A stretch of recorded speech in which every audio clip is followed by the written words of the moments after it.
Volume 8. Chapter 701, Putting a Half-Deva in his place.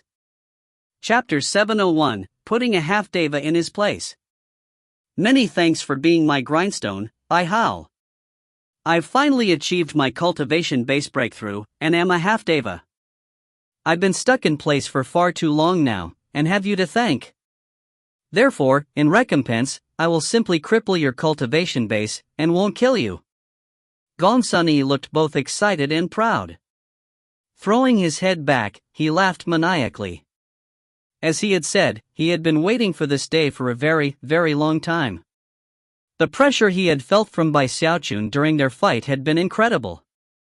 Upon seeing the undying Emperor's fist in action the first time, he had been aware that he couldn't defeat it.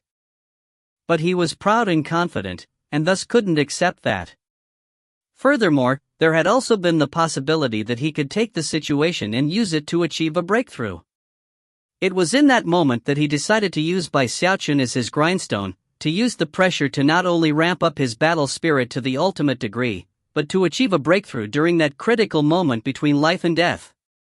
The first possibility was that he would step halfway into the Deva realm, and wait until a later date to acquire a magical item with a 15-fold spirit enhancement or higher, which he could then use to gain enlightenment of heaven and earth and become a true Deva. The second possibility was that he would fail, and lose the fight. However, even if he ended up losing, he was confident that Xiaochun wouldn't kill him. Although such a loss would be a bitter pill to swallow, it was a cost he could afford to pay. And right now, he was laughing maniacally as he performed a double-handed incantation gesture. Instantly, rumbling sounds could be heard around him as 200,000 golden magical symbols appeared, transforming into a massive vortex that moved forward to meet the undying Emperor's fist. Xiaochun's eyes were nearly popping out of his skull. Never could he have imagined that Gongsun would actually achieve a breakthrough right here and now. While that way of doing things really worked out for him, he thought, taking a deep breath, and also feeling a bit envious. When he thought about how he had suffered untold hardships to reach the mid-nascent soul stage, it was really grating that his opponent had used a moment of life or death crisis to break through and become a half-deva. That fact in and of itself left Xiaochun feeling a bit irritated, but then Gongsun went so far as to laugh maniacally, and that got him really mad. "You thankless wretch!" he shouted. "Just like the giant ghost king. I was the one who helped you make your breakthrough, and now you say you're gonna cripple my cultivation base. Really the type who bites the hand that feeds you, huh?" Xiaochun was of the mind that it wouldn't be good to let Gongsun continue to show off. He needed to teach him a good lesson, and make sure he understood the old saying, if you receive a water drop of kindness, repay it with a flowing spring. Who cares if you made a breakthrough?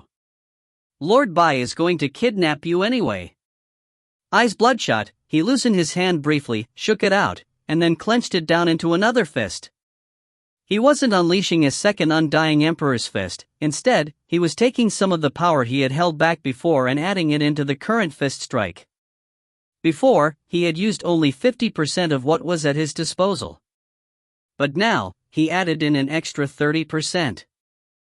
The black vortex of the undying Emperor's fist began to emit a shocking black glow, and also began to grow larger than before as it rumbled toward Gongsun in incredibly domineering fashion.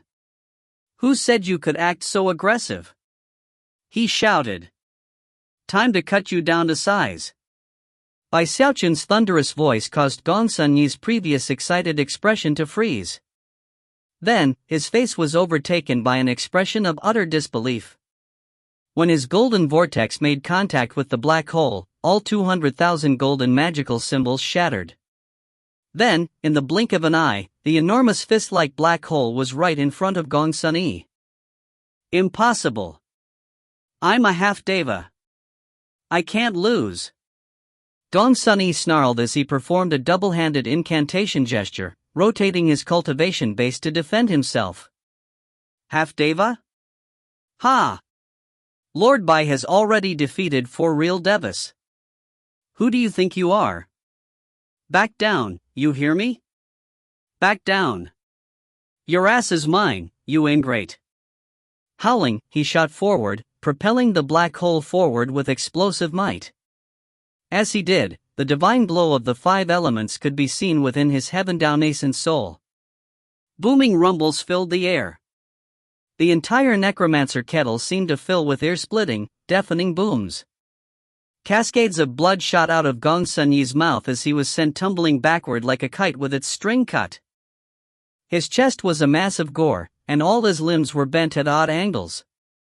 Even his nascent soul seemed in poor condition. However, what had been struck most deeply was his pride. How is this possible? He had gone from wild elation because of his breakthrough, to being grievously injured. In his confusion, his vision began to fade as he started to lose consciousness. And yet, before he could even stop moving, Bai Xiaochun shot to his side, lifted his right hand, and slapped him viciously. Whack! Gong Sunyi was sealed and then tossed into Bai Xiaochun's bag of holding. Huffing and puffing, Bai Xiaochun landed onto a hilltop in the basin, where he sat down cross-legged, his face pale. Using 80% of the power of the undying emperor's fist had taken his fleshly body power down to the very minimum. He was also filled with prickles of stinging pain. Thankfully, although his fleshly body had been weakened, his heaven-down nascent soul cultivation base was still fine, and was in fact the reason he had dared to unleash the power he had. You bunch of bullies. Well, when Lord Bai gets angry, he frightens even himself. Do you really think the undying body I've worked so hard on, and my heaven-down nascent soul, are so weak? Grumbling to himself, he thought back to everything that had occurred so far in the necromancer kettle, and the sheer unbelievable nature of it all left him admiring himself. I really have gotten pretty brave lately, he murmured. First there was the adventure in the Bai clan. Then he had kidnapped the clan chief, which was what had really gotten him addicted. Afterward, he went so far as to kidnap the giant ghost king, and now here he had gone and kidnapped virtually all of the so-called chosen of the wildlands. Once word of this got out, he would definitely become even more famous throughout the wildlands. It's all the fault of that bastard, the giant ghost king, he thought, feeling very annoyed. Then he looked over at the ghost king orchid, protected by the white shield of the restrictive spell. By now, it was getting very close to the time when the flower would fully bloom.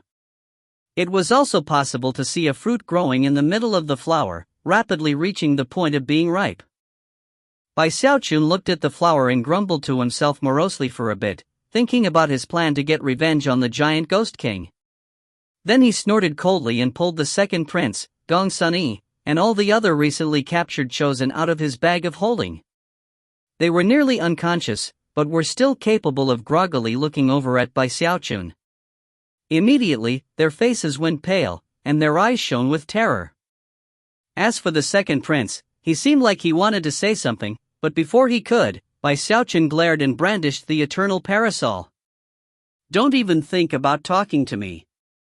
I have germophobia. Bai Hao, listen to me. Before he could say anything else, the second prince's face fell. Shivering, he let out a miserable scream as his life force was drained by the eternal parasol, turning him into skin and bones. Then Bai Xiaochun went on to the rest of the chosen, all of whom screamed and cursed him as the eternal parasol extracted their life force. How dare you, Bai Hao? My father won't let you get away with this. You'll never escape with your life after this, Bai Hao. However, the more lividly people cursed, the more life force Bai Xiaochun would take away. Soon the others realized this, and the clever ones among them would simply look at him quietly. Feeling bad, Bai Xiaochun would take a bit less life force from them. In the end, he got to Gong Sunyi, who looked up at Bai Xiaochun with mixed emotions in his eyes. However, his desire to do battle could still be seen in his eyes. Bai Xiaochun actually felt some respect for Gong Sunyi, and was going back and forth about whether to take his life force. Next time we meet, are you going to attack me again? He asked.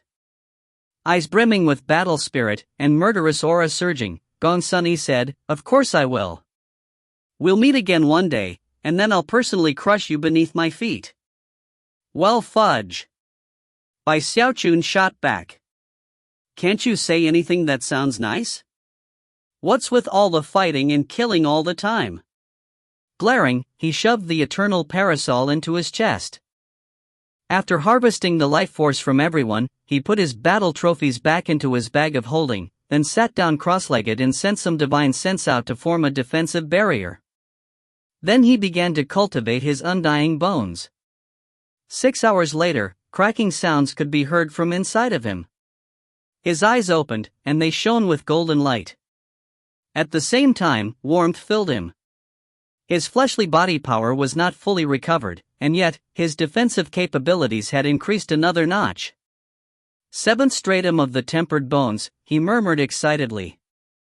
Just when he was about to test out his newfound power, his expression flickered, and he looked over to the Ghost King orchid in the restrictive spell.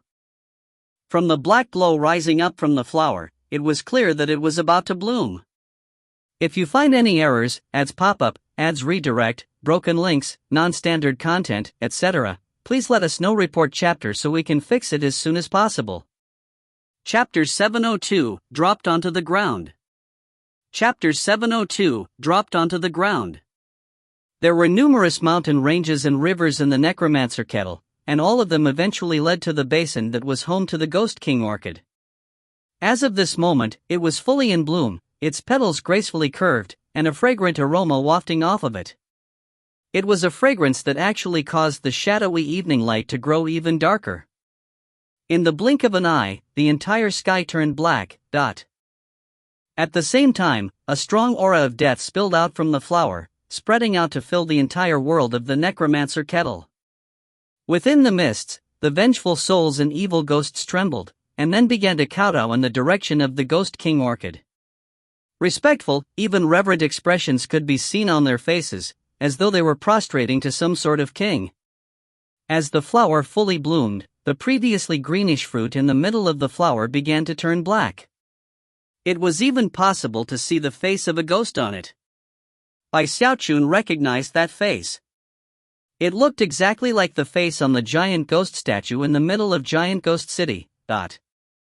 Clearly, the reason why this fruit was so crucial to the giant Ghost King was that it was somehow connected to the special technique he cultivated, although Xiaochun had no way to know the specific details. Even as he watched, the petals of the Ghost King orchid began to fall off and transform into mist, one by one. As they did, the fruit on the Ghost King orchid turned more and more black. At the same time, a shocking gravitational force sprang up from the white restrictive spell. As it did, the fruit began to rise up toward the vortex created by the spell. In that instant, it was as if the white restrictive spell knew it had completed its mission, and transformed into countless motes of light that, instead of returning to Xiaochun, dissipated into the surroundings. To see that happen so suddenly provoked a long sigh from Xiaochun. Depressed, he realized that the giant Ghost King's plan had worked exactly as intended, with the only downside being that Xiaochun had been sacrificed in the process. Things aren't over yet. Although he had come out completely victorious in all of his battles with the Chosen, he was still left with lingering fear about the whole situation. It was actually infuriating that the giant Ghost King hadn't just directly explained what was going on.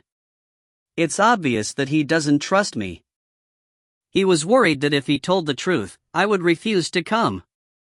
Humph. Am I really that kind of person? Does he think I'd really be scared of something as non-dangerous as this place? What kind of a person does he think I am? Having reached this point in his train of thought, Xiaochun immediately began to feel a twinge of guilt. Therefore, he dispelled all inner questions about whether or not he really would have come if he'd known the truth.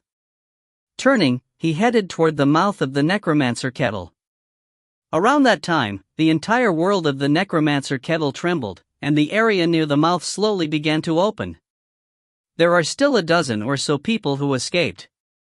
They're probably out there hiding somewhere, and there's still about 2 hours left. Whatever. Since they fled, I'll let them off the hook this time. It was only at this point that Xiaochun started to get nervous. Looking down at his bag of holding, he realized that he really had done something monumental here. His bag of holding was now a scalding hot potato, and he had no desire whatsoever to hold onto it for any longer than necessary. He needed to get back as soon as possible to hand it over to the giant Ghost King. With that, he picked up speed as he headed toward the mouth of the necromancer kettle. However, even as he neared the exit, he saw another beam of light shoot toward it from a different direction, and reach it before him. It was none other than Princess Xiaochun from Spirit Advent City. Within moments, she was hovering in front of the enormous vortex that was the exit of the necromancer kettle. By stepping through that vortex, one could leave the kettle. However, Xiaochun didn't step into the exit. Instead, she stood there as if to bar the way. When she turned to look at Xiaochun, his heart sank as he saw the glittering light of her jade pendant rising to surround her. "How are you gonna try to get away this time, Bai Hao?" Xiaochun said, sounding very proud of herself. Xiaochun was scowling on the verge of tears. The sight of Xiaochun immediately caused him to feel a headache coming on. Earlier, he had thought that Chen Manhwa would be the biggest thorn in his side, and had completely forgotten about the annoying Xiaochun. Even if he tried to fight her, it would do no good. There she stood in front of the exit, clearly having no intention of moving. Obviously, he was going to have to pay the price to get past her. "Just what exactly do you want, huh?" Xiaochun said. "What do I want?" she said angrily, glaring at him. "I want to know why you ran away every time you saw me." Xiaochun sighed. Deciding it would be better to save his breath and just tell the truth, he said, "With that jade pendant your father gave you, there's no way I can beat you. It would be a waste of time fighting, so I just ran." "Waste of time?" she shot back. Then, eyes flashing, she asked, "Humph. Well, why did you go and kidnap everyone, Looking as though he felt very wronged, he explained, "Those were the giant Ghost King's orders." "A nobody like me couldn't defy the dermic decree of the giant Ghost King, could he?" "Really?" she asked suspiciously. "Absolutely. Positively. It's true from many points of view." After swearing up and down, he hesitated for a moment and then added, "Hey, why don't we skip the fight this time? Just let me out of here, okay?" Xiaochun didn't respond at first, and simply looked at him, trying to decide if what he said was true or not. Normally speaking, she wouldn't be so easily convinced. And yet, for some reason, she just felt like trusting him. Suddenly, she smacked her bag of holding, causing more than a dozen soul cultivators to spill out into the open. They were all chosen from the various important clans, and all of them had clearly been beaten badly in fights. Their cultivation bases were sealed, and as soon as they began to pile up outside of her bag of holding, they began to curse in their hearts, and yet didn't dare to give voice to any of that. Instead, they looked fearfully at Xiaochun, and then over at Xiaochun. As for Xiaochun, his jaw dropped. These were all of the people who had previously given up, the ones he had assumed had fled to hide wherever they could find places to hole up. Never could he have imagined that they would all have been captured by the fiendish devilish Xiaochun. He said, staring a bit blankly at Xiaochun, and wondering why the termagant would possibly be doing something like this. "Since you're acting under the orders of the giant Ghost King, then take these ones with you." When she spoke, her gaze didn't seem as sharp as before, and she wasn't speaking so loudly. In fact, there was something very strange about the look in her eyes. Xiaochun was even more taken aback. However, based on the strange look in her eyes, he suddenly came to an outrageous conclusion, something that he initially almost couldn't believe was true. "Aha! I get it," he thought. "She's one of the people the giant Ghost King said would help me." Eyes sparkling, he blurted out that very thought, "You work for the giant Ghost King too?" And yet, for some unknown reason, Xiaochun seemed to suddenly get very irritated. Stomping her foot, she suddenly launched herself into the air toward Xiaochun, clenching both hands into fists as she prepared to attack. One slip of the tongue and she wants to fight? This Xiaochun is crazy. Smiling bitterly inside, he took a breath, stepped forward, and shouted, "If you've got what it takes, then fight without that jade pendant." Clenching his hand into a fist, he unleashed a fist strike. "Fine, I won't use it." Su Shan said crossly. The light of the pendant winked out as she continued to barrel toward Bai Xiaochun.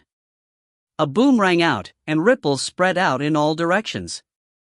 Su Shan had an incredibly tough fleshly body, but after being struck by Bai Xiaochun, blood sprayed out of her mouth, and cracking sounds rang out as she suffered a grievous injury.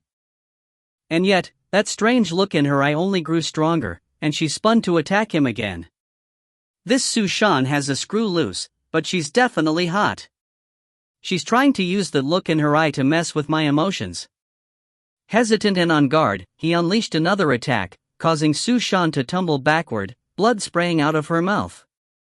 Considering the fact that she really wasn't using that jade pendant of hers, Bai Xiaochun was more convinced than ever that there was something wrong with her mentally. With that, he lunged forward, and instead of striking her with a fist, used a palm, hitting her in the back and sealing her instantly. The smoothness of it all actually seemed strange to Bai Xiaochun. Grabbing her, and heart pounding, he contemplated how he had really hooked a big fish this time. With her life force, I can reach the 8th stratum of the tempered bones. Having reached this point in his train of thought, he took out his eternal parasol and prepared to stab it into her. However, it was at that point that Su Shan completely ignored the parasol and, her eyes shining with that strange light, loudly said, "I love you, Bai Hao." Ha! Startled, Bai Xiaochun dropped Su Shan onto the ground with a thump. If you find any errors, ads pop up, ads redirect, broken links, non-standard content, etc., please let us know. Report chapter so we can fix it as soon as possible. Chapter 703, Run. Chapter 703, Run. Su Shan's words struck Bai Xiaochun's ears like a thunderbolt, nearly striking him senseless. Although he had had his suspicions about the strange look in her eyes, it had seemed so improbable that she harbored romantic feelings that he had simply dismissed the notion. After all, they had only met a few days before, and had been enemies the entire time. Bai Xiaochun really couldn't think of anything he had done to attract the interest of the termagant Su Shan. Shocked, he couldn't help but take a moment to examine Su Shan's face a bit more closely, and then his gaze slid down the rest of her body. The truth was that, despite her violent tendencies, she was actually very attractive. However, he quickly realized that he shouldn't be thinking that way. No. This Su Shan has a screw loose, and is very violent. She's definitely not my type. I have my boo, and big sis Junwan, and Xiaomei. Plus, there are the hundreds of thousands of girls who like me back in the river-defying sect. AI. I really am just too outstanding. No matter where I go, all of the girls chase me. What a headache. Sighing inwardly, but simultaneously savoring the moment, he suddenly felt more confident and proud than ever. That was especially true when he thought about the countless love letters he had received all those years ago, which proved how dashing he was, and that he was truly unparalleled under heaven. The dozen or so chosen nearby who had been sealed and immobilized were also staring in mute shock, their minds reeling with so much disbelief that they almost couldn't recover. Bai Xiaochun sighed and put his eternal parasol away. He was in no mood for stabbing people with it now. Sighing, he grabbed Su Shan and put her into his bag of holding. Considering how the termagant was an admirer, though, he put her in a special, more private part of the bag of holding. The only other person in that special location was Chen Manyao. As for the other wildlander chosen, he also stashed them in his bag of holding. Having accomplished these things, he got his breathing under control and then looked at the exit vortex, heart pounding. After thinking for a moment to come up with a plan, he suddenly reached down and tore his robe up. However, that didn't seem like enough, so he then slapped himself in the face, and even sent some blood oozing out of his mouth. At that point, he stepped through the exit. Outside of the necromancer kettle, more than 100 people were quietly waiting. Whether it was the cloudy-eyed old man who had escorted Zhou Hong, or the old woman who was Su Shan's Tao protector, all of them had calm expressions. Apparently, they had utmost confidence that there was nothing dangerous in the necromancer kettle that could harm the various heirs apparent, princesses, and princes. Therefore, Few people had even thought much about Bai Xiaochun, nor even considered the possibility that he might accomplish anything in the necromancer kettle. Even the middle-aged man who had escorted the second prince seemed to have the same attitude. His expression was placid as he looked at the necromancer kettle and waited for everyone to emerge from inside. It was almost unnecessary to mention how the other chosen and Tao protectors were reacting. All of them seemed very relaxed, and many were even chatting and laughing with each other. Clearly, no one was worried about the situation. After all, considering that all three of the other heavenly kings were working together, there was no doubt in their mind that the giant ghost king would come out as the loser. In fact, there was literally no chance of him prevailing. As for Bai Hao, although most of them had heard some stories about him, they still discounted him immediately. In fact, many people had already assumed that he would perish. The only thing they were wondering was which of the other heavenly kings would end up with the Ghost King fruit. A few of the people present were even making friendly wagers. Unless something unexpected happens, the junior champion king will surely acquire the flower. Not necessarily. Princess Xiaochun is not the type to casually admit defeat. If she gets stubborn, she could cause a real headache for him. Prince Zhou Hong is an ambitious and ruthless character. All of the other chosen of the generation have been completely won over by him. I'd say that Zhou Hong definitely has a better chance than the others. After all, it's not all just about battle prowess. When Duke Deathcrier heard the various conversations going on, he sighed inwardly. At the moment, he didn't have much hope at all, and still couldn't figure out what the giant Ghost King was thinking. Considering how important the matter was, if Duke Deathcrier had been in charge, he definitely wouldn't have sent Bai Haoan alone. He would have sent in as many people as possible, and would have called on every clan connected to the giant Ghost King to try to secure the greatest chance of victory. Even he had to admit that Bai Hao on his own would be unable to come out on top. Duke Deathcrier knew Bai Hao better than anyone else here, and was aware of how brave and fierce he could be, but the matter of fleeing from 3 devas was very different than what would be going on in the necromancer kettle. I just have to trust in His Highness the King. Duke Deathcrier thought, taking a deep breath. Then he thought of how everything had played out with the rebellion of the 3 devas, and all of the things the giant Ghost King had done, and it left him with a bit of anticipation regarding how everything would turn out. Even as everyone discussed the matter, the necromancer kettle suddenly began to vibrate, and then rumbling sounds echoed out from inside of it. Mist began to pour out from the mouth of the kettle, drawing the attention of everyone in the area. The old man from 9 Serenity City, the old woman from Spirit Advent City, and the middle-aged man from Archemperor City all turned their flickering gazes to the exit. Who's going to come out first? That was what everyone was thinking. As for Duke Deathcrier, he shook his head, convinced that Bai Hao wouldn't even be coming out. However, he still looked over at the exit. As everyone watched intently, a bedraggled figure appeared, flying at top speed out of the necromancer kettle. It's him! How could he be the first person to come out? Bai Hao didn't die in there. Everyone was stunned, even Duke Deathcrier, whose eyes shone with disbelief. Bai Xiaochun's hair was a mess, and his clothing was ripped and torn. His aura seemed weak, and an unsightly expression could be seen on his face. He was frowning, and clearly irritated. To everyone present, it was very obvious that he was in a foul mood that bordered on madness. Outrageous! Ridiculous! He shouted angrily. As soon as he was out in the open, he headed at top speed toward Duke Deathcrier. Let's go! He said, sounding wronged. He seemed discouraged and downhearted, as though all of his hopes and dreams had been turned into dust. In fact, he didn't even wait for a response from Duke Deathcrier. He simply flew away angrily. Of course, inside he was bursting with nervousness.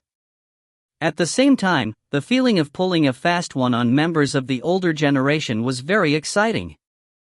However, if anyone caught on to the act and looked closely at him, they would surely devolve into madness.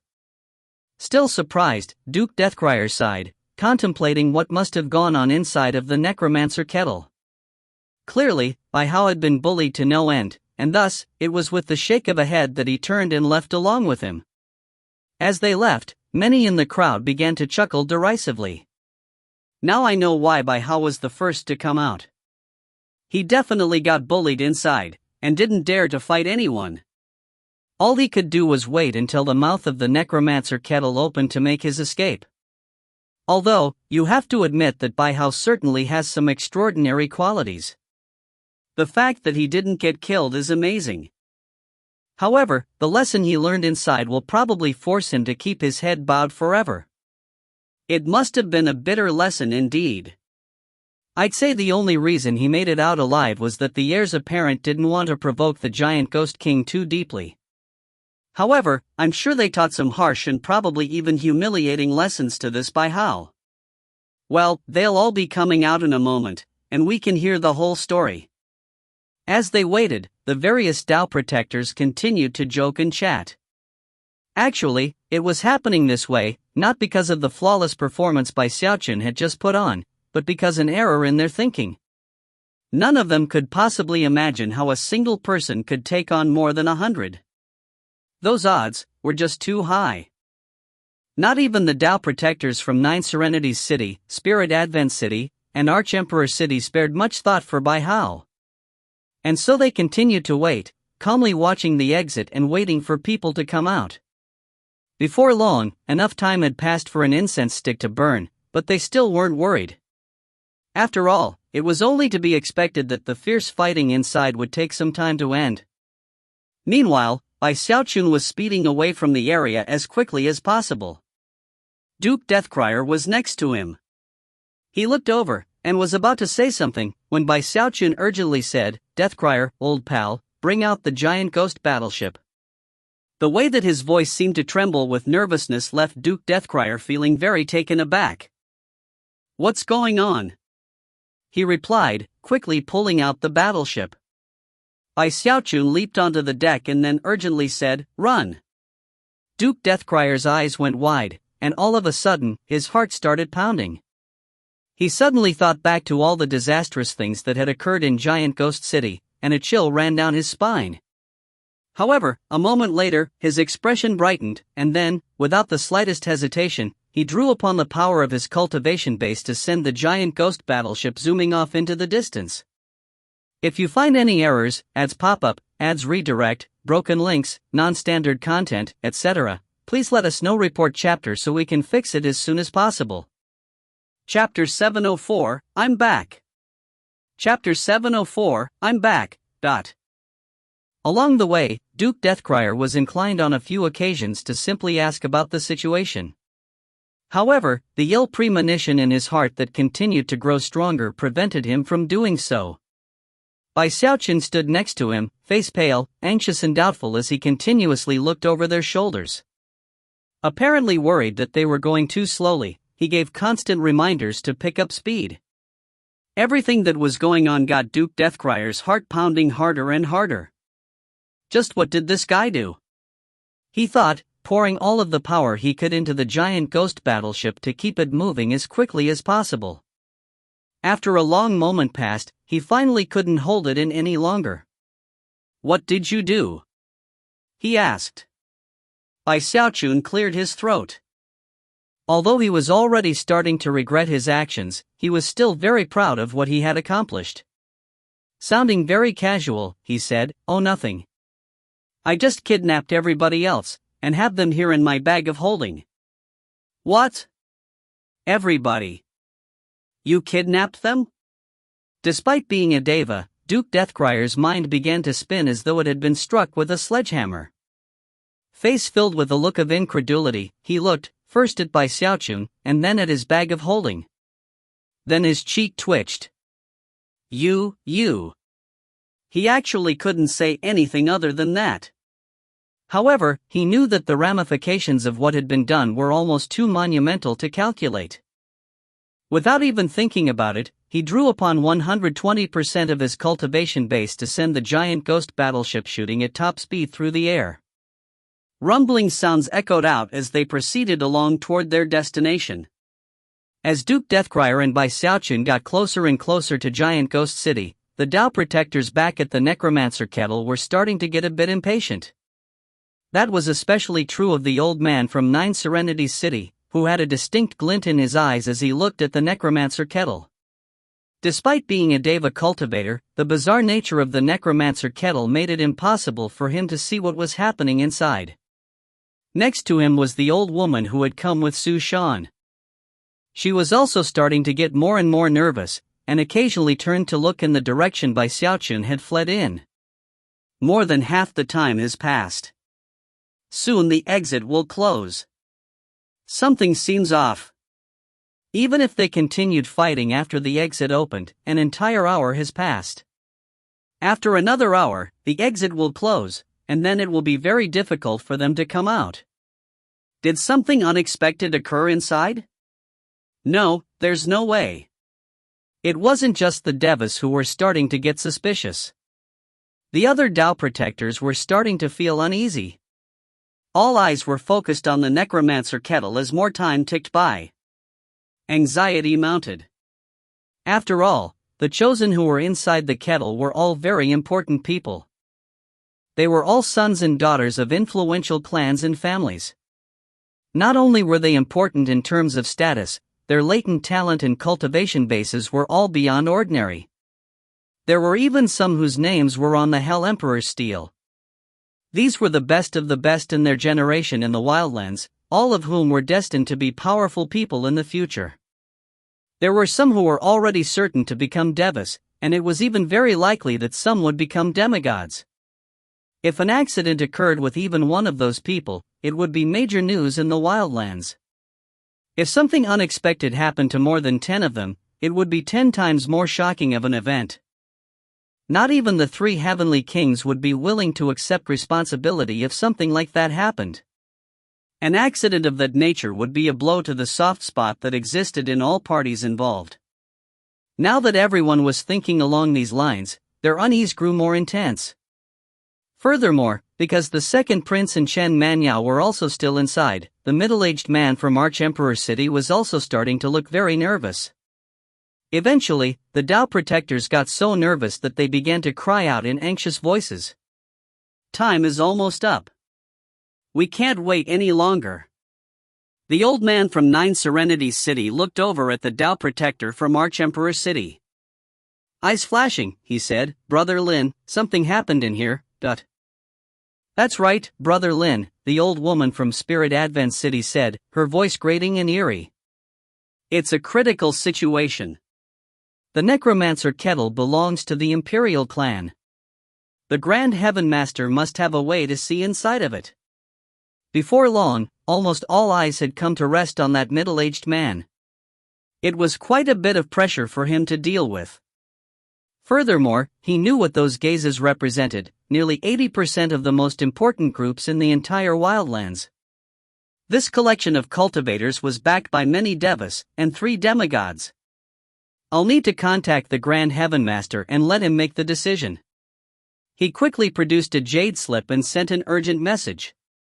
Moments later, the jade slip glowed with dazzling light, after which he crushed it.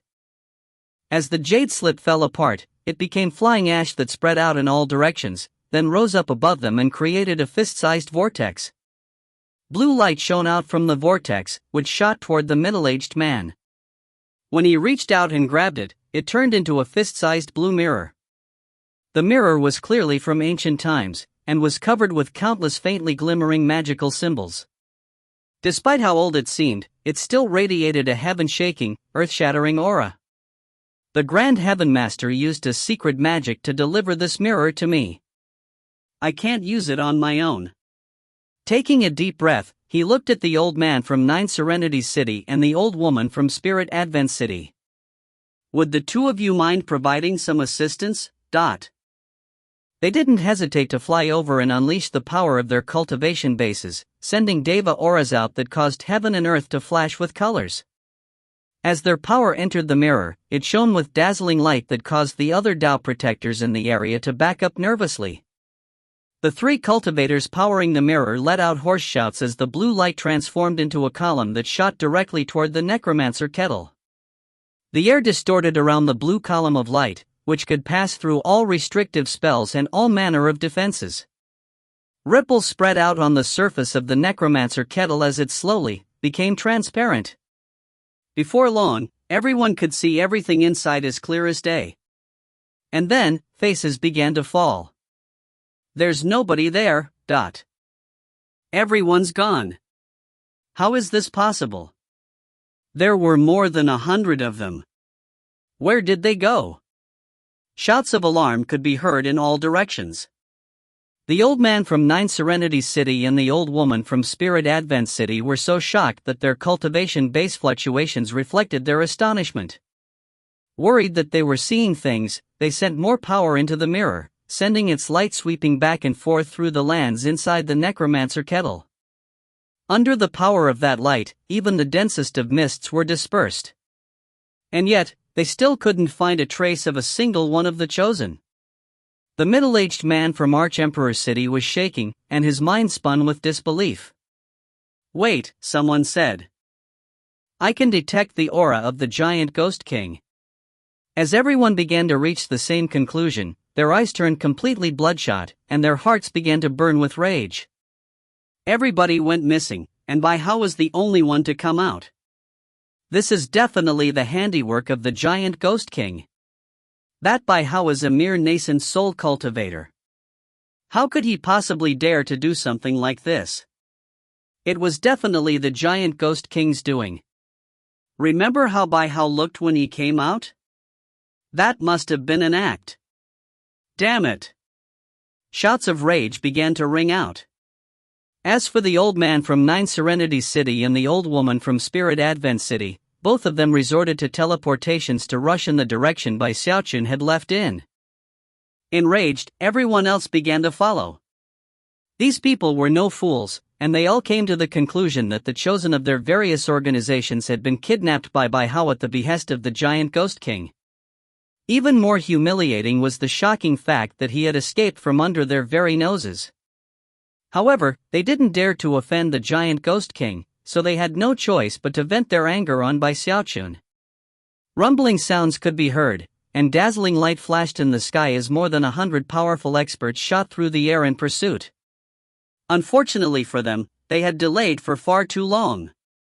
Bai Xiaochun and Duke Deathcrier were on the giant ghost battleship, which Duke Deathcrier was fueling with all the power he could muster. It was a bright beam of light, shooting through the air, closing in on Giant Ghost City. When Bai Xiaochun finally caught sight of the city off in the distance, he breathed a sigh of relief. He even started to get a bit excited. Giant Ghost King, you fudge-licking prick. I'm back. If you find any errors, ads pop up, ads redirect, broken links, non-standard content, etc., please let us know. Report chapter so we can fix it as soon as possible. Chapter 705, What exactly did you do? Chapter 705, What exactly did you do? As Bai Xiaochun and Duke Deathcrier were still closing in on the city, the giant ghost king was in his royal palace, a very excited expression on his face as he looked at the ghost king fruit which he held in his hand, but the way that he had acquired the fruit by means of the restrictive spell was a violation of certain rules, and yet, the fruit was simply too important to him. How could he possibly allow it to be acquired by others and then used to threaten him? He had really had no other choice than to grit his teeth and proceed with his plan. I finally have all 5 of the Ghost King fruits, and at long last I can remove the 5 elements flaw from my technique. By being able to switch back and forth between the 5 elements at will, I will no longer be subjected to the potentially deadly decay period. With that, he threw his head back and laughed uproariously, his heart filled with intense levels of joy. After years and years of waiting, he had won out, despite being opposed by the united front of all his opponents. The fact that all of his plans and schemes had worked left him feeling very pleased. The 9 Serenities King, War Champion King and Spirit Advent King were all scheming against me, the bastards. I might have broken the rules, but it was only after their plotting. Now I just need to lay low for a while and not give them any reason to cause me any problems. After some time passes, all of the issues can be resolved. A faint smile could be seen on his face, and a bright gleam passed through his eyes. It was wonderful to have all matters under his control. Of course, he had no idea what exactly had occurred in the necromancer kettle. The restrictive spell on by Xiaochun didn't give him the ability to see what was happening from afar. It was specifically designed to be used the way it had with the Ghost King orchid. But he wasn't worried. Chuckling, he put the Ghost King fruit away and prepared to go into secluded meditation to merge all 5 of the fruits into his body. Just when he was rising to his feet, his expression flickered, and he looked off into the sky. He immediately caught sight of the giant ghost battleship. As soon as it got close enough, 2 figures leapt off of its deck and flew toward his royal palace. Mixed emotions could be seen playing out on Duke Deathcryer's face, and as for Bai Xiaochun, he seemed both grim and angry. Bai Hao sure got back quickly, the giant ghost king thought. And he doesn't seem injured at all. He cleared his throat awkwardly. He knew that he was in the wrong in the matter that had just occurred, and felt like simply avoiding Bai Hao. However, avoiding him wouldn't resolve the situation, so therefore, he put a somber expression onto his face and then settled back down into his throne to wait. Bai Xiaochun shot at top speed toward the giant ghost statue, followed by a hesitant Duke Deathcryer. After reaching the royal palace, Duke Deathcryer clasped hands to Bai Xiaochun, then hurried back to his own residence, not interested at all in participating in the irksome events which were sure to follow. This Bai Hao has got some guts, but I simply can't believe that he would do something like this unless he was acting on the orders of His Highness the King. Just what is His Highness thinking? Is he really going to go up against all of the nobility and aristocracy in the Wildlands? Duke Deathcryer sighed, truly unable to wrap his mind around what was going on. As Duke Deathcryer left, Bai Xiaochun hurried onward to the main entrance. At the moment, he was still very angry. After all, were it not for the fact that he was so incredible, his trip to the necromancer kettle would have been one of almost certain death. And the reason for that was because the giant ghost king had screwed him over.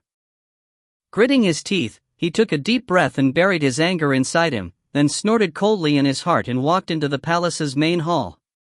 Trying to look very maligned, he loudly said, "Bai Hao offers greetings, Your Highness." As soon as he saw Bai Xiaochun, the giant ghost king rose from his throne and said, "Ah, you're back, Howard. Ha ha ha. You really performed a meritorious service this time." He no longer looked somber like before, and even wore a kind smile. He did nothing to hide the praise in his eyes, and seemed like he truly was delighted to see Bai Xiaochun. It was also his first time ever addressing him as Howard. A strange expression could be seen on Bai Xiaochun's face, and he was just about to say something when the giant ghost king waved his hand dismissively. Stepping down off of the throne dais, it was with caring emotion that he said, "Not hurt at all, I see. Howard, you really did a huge favor for me this time. Son, I've already issued orders to throw a spirit banquet for the both of us. Now, tell me what it is you want. As long as it's in my power, I'll grant you any favor." That only made Bai Xiaochun angrier though.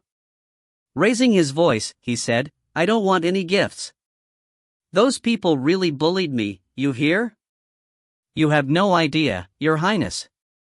They all ganged up on me, and were clearly trying to kill me. I had no choice but to do something to protect myself. I may have offended some important people, but it was all in your service, Your Highness." Obviously, the giant ghost king knew that in a situation in which more than 100 people were chasing Bai Hao, it would be difficult for him to survive without injuring or even killing a few people. And yet, the giant ghost king was confident in being able to resolve any issues that had cropped up. "Ah, don't worry about it. Everything you did was for me. Fear not. I won't let anything bad happen to you."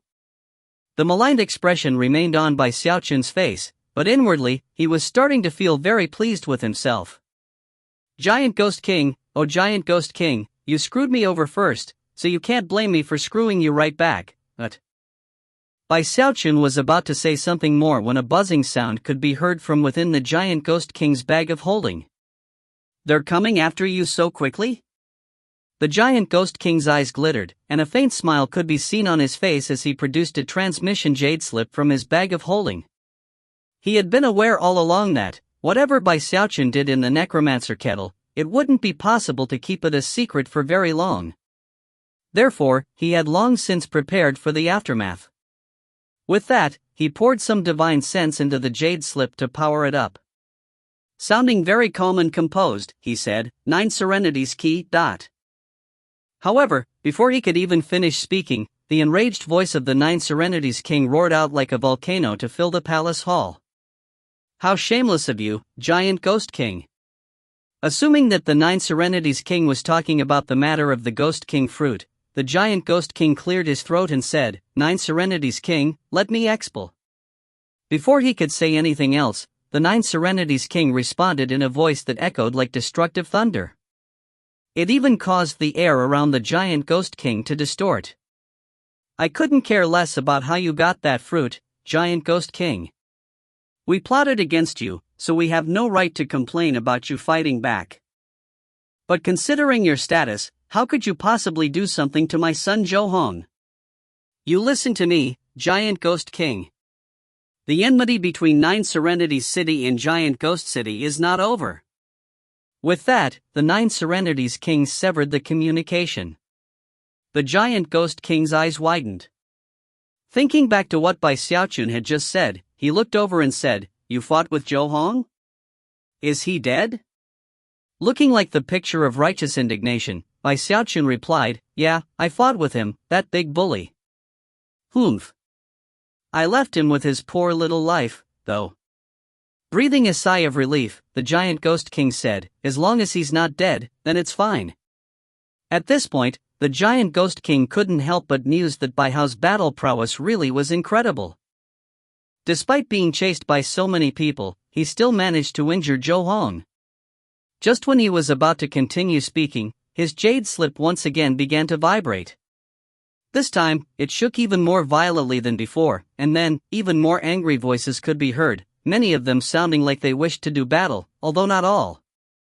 Giant Ghost King, my son has always been stubborn and mischievous. He had this tribulation coming. I'll be there in person shortly to express my gratitude. War Champion King. The giant Ghost King's pupils constricted. Of all of the other 3 heavenly kings, the one he feared the most was the War Champion King. Therefore, he was a bit confused by this latest message, and even more confused about what was going on. Heart thumping, he suddenly had a very bad feeling, and looked over again at Bai Xiaochun. You fought with the Junior Champion King? He's not dead either? Oh, him? Bai Xiaochun flicked his hand as if in disgust. Gritting his teeth, he said, No, he's not dead. That bastard was a really tough cookie, though. A strange expression could be seen on the giant ghost king's face, but before he could do anything else, his jade slip vibrated again. This time it was the Spirit Advent King, who seemed even angrier than the 9 Serenities King had been. That mysterious daughter of yours is in Archemperor City, isn't she, Giant Ghost King? Nobody else knows, but I do. Well, I think I know where I'm going next. I need to be more like you old bastard. Bullying people younger and weaker than you. As the voice echoed out in the hall, the giant ghost king began to pant. Everything was happening too quickly, catching him completely unawares. Looking over at Bai Xiaochun, he was just about to ask a certain question when Bai Xiaochun took the initiative to say, Don't worry, Sushan isn't dead.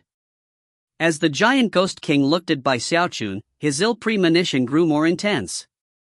And yet, before he could say anything, the jade slip in his hand began to vibrate over and over again. Countless messages poured in, some bitter, some pleading, some angry. The giant ghost king's mind began to spin. Despite being a demigod, the current turn of events had him reeling in shock.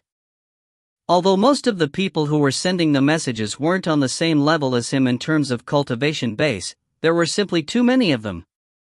It seemed like just about all of the nobility and aristocracy in the lands of the Archemperor were reaching out to him.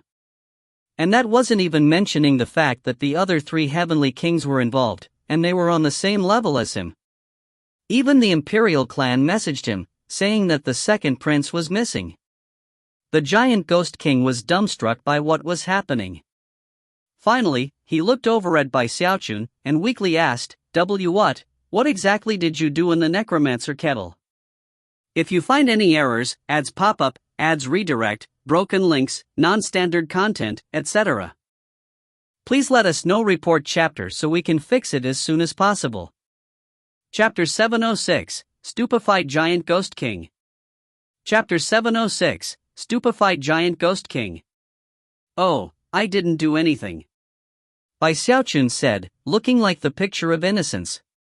Inside, he was feeling extremely pleased with himself, and couldn't have been happier. The giant ghost king had screwed him, and therefore he had screwed him right back. Therefore, the more shocked the giant ghost king looked right now, the more worth it all was. Although, you know how loyal and devoted I am to you, Your Highness, and how much I worry about you constantly. That, coupled with how well you've treated me over the years, left me no choice other than to put my life in the greatest danger, to go through countless trials and tribulations, to be spattered head to toe with blood, to come perilously close to the gates of hell, to reject all fear of suffering, of exhaustion, and even death for you.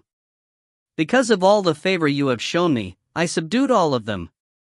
He slapped his chest to emphasize his words, making it look like he was the type of person who would live or die for the giant ghost king, and would face death without blinking for him.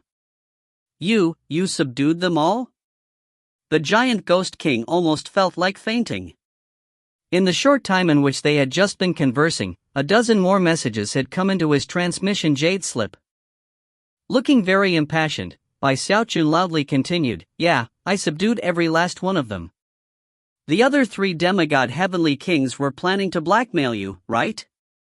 They even sent people to try to steal what was yours.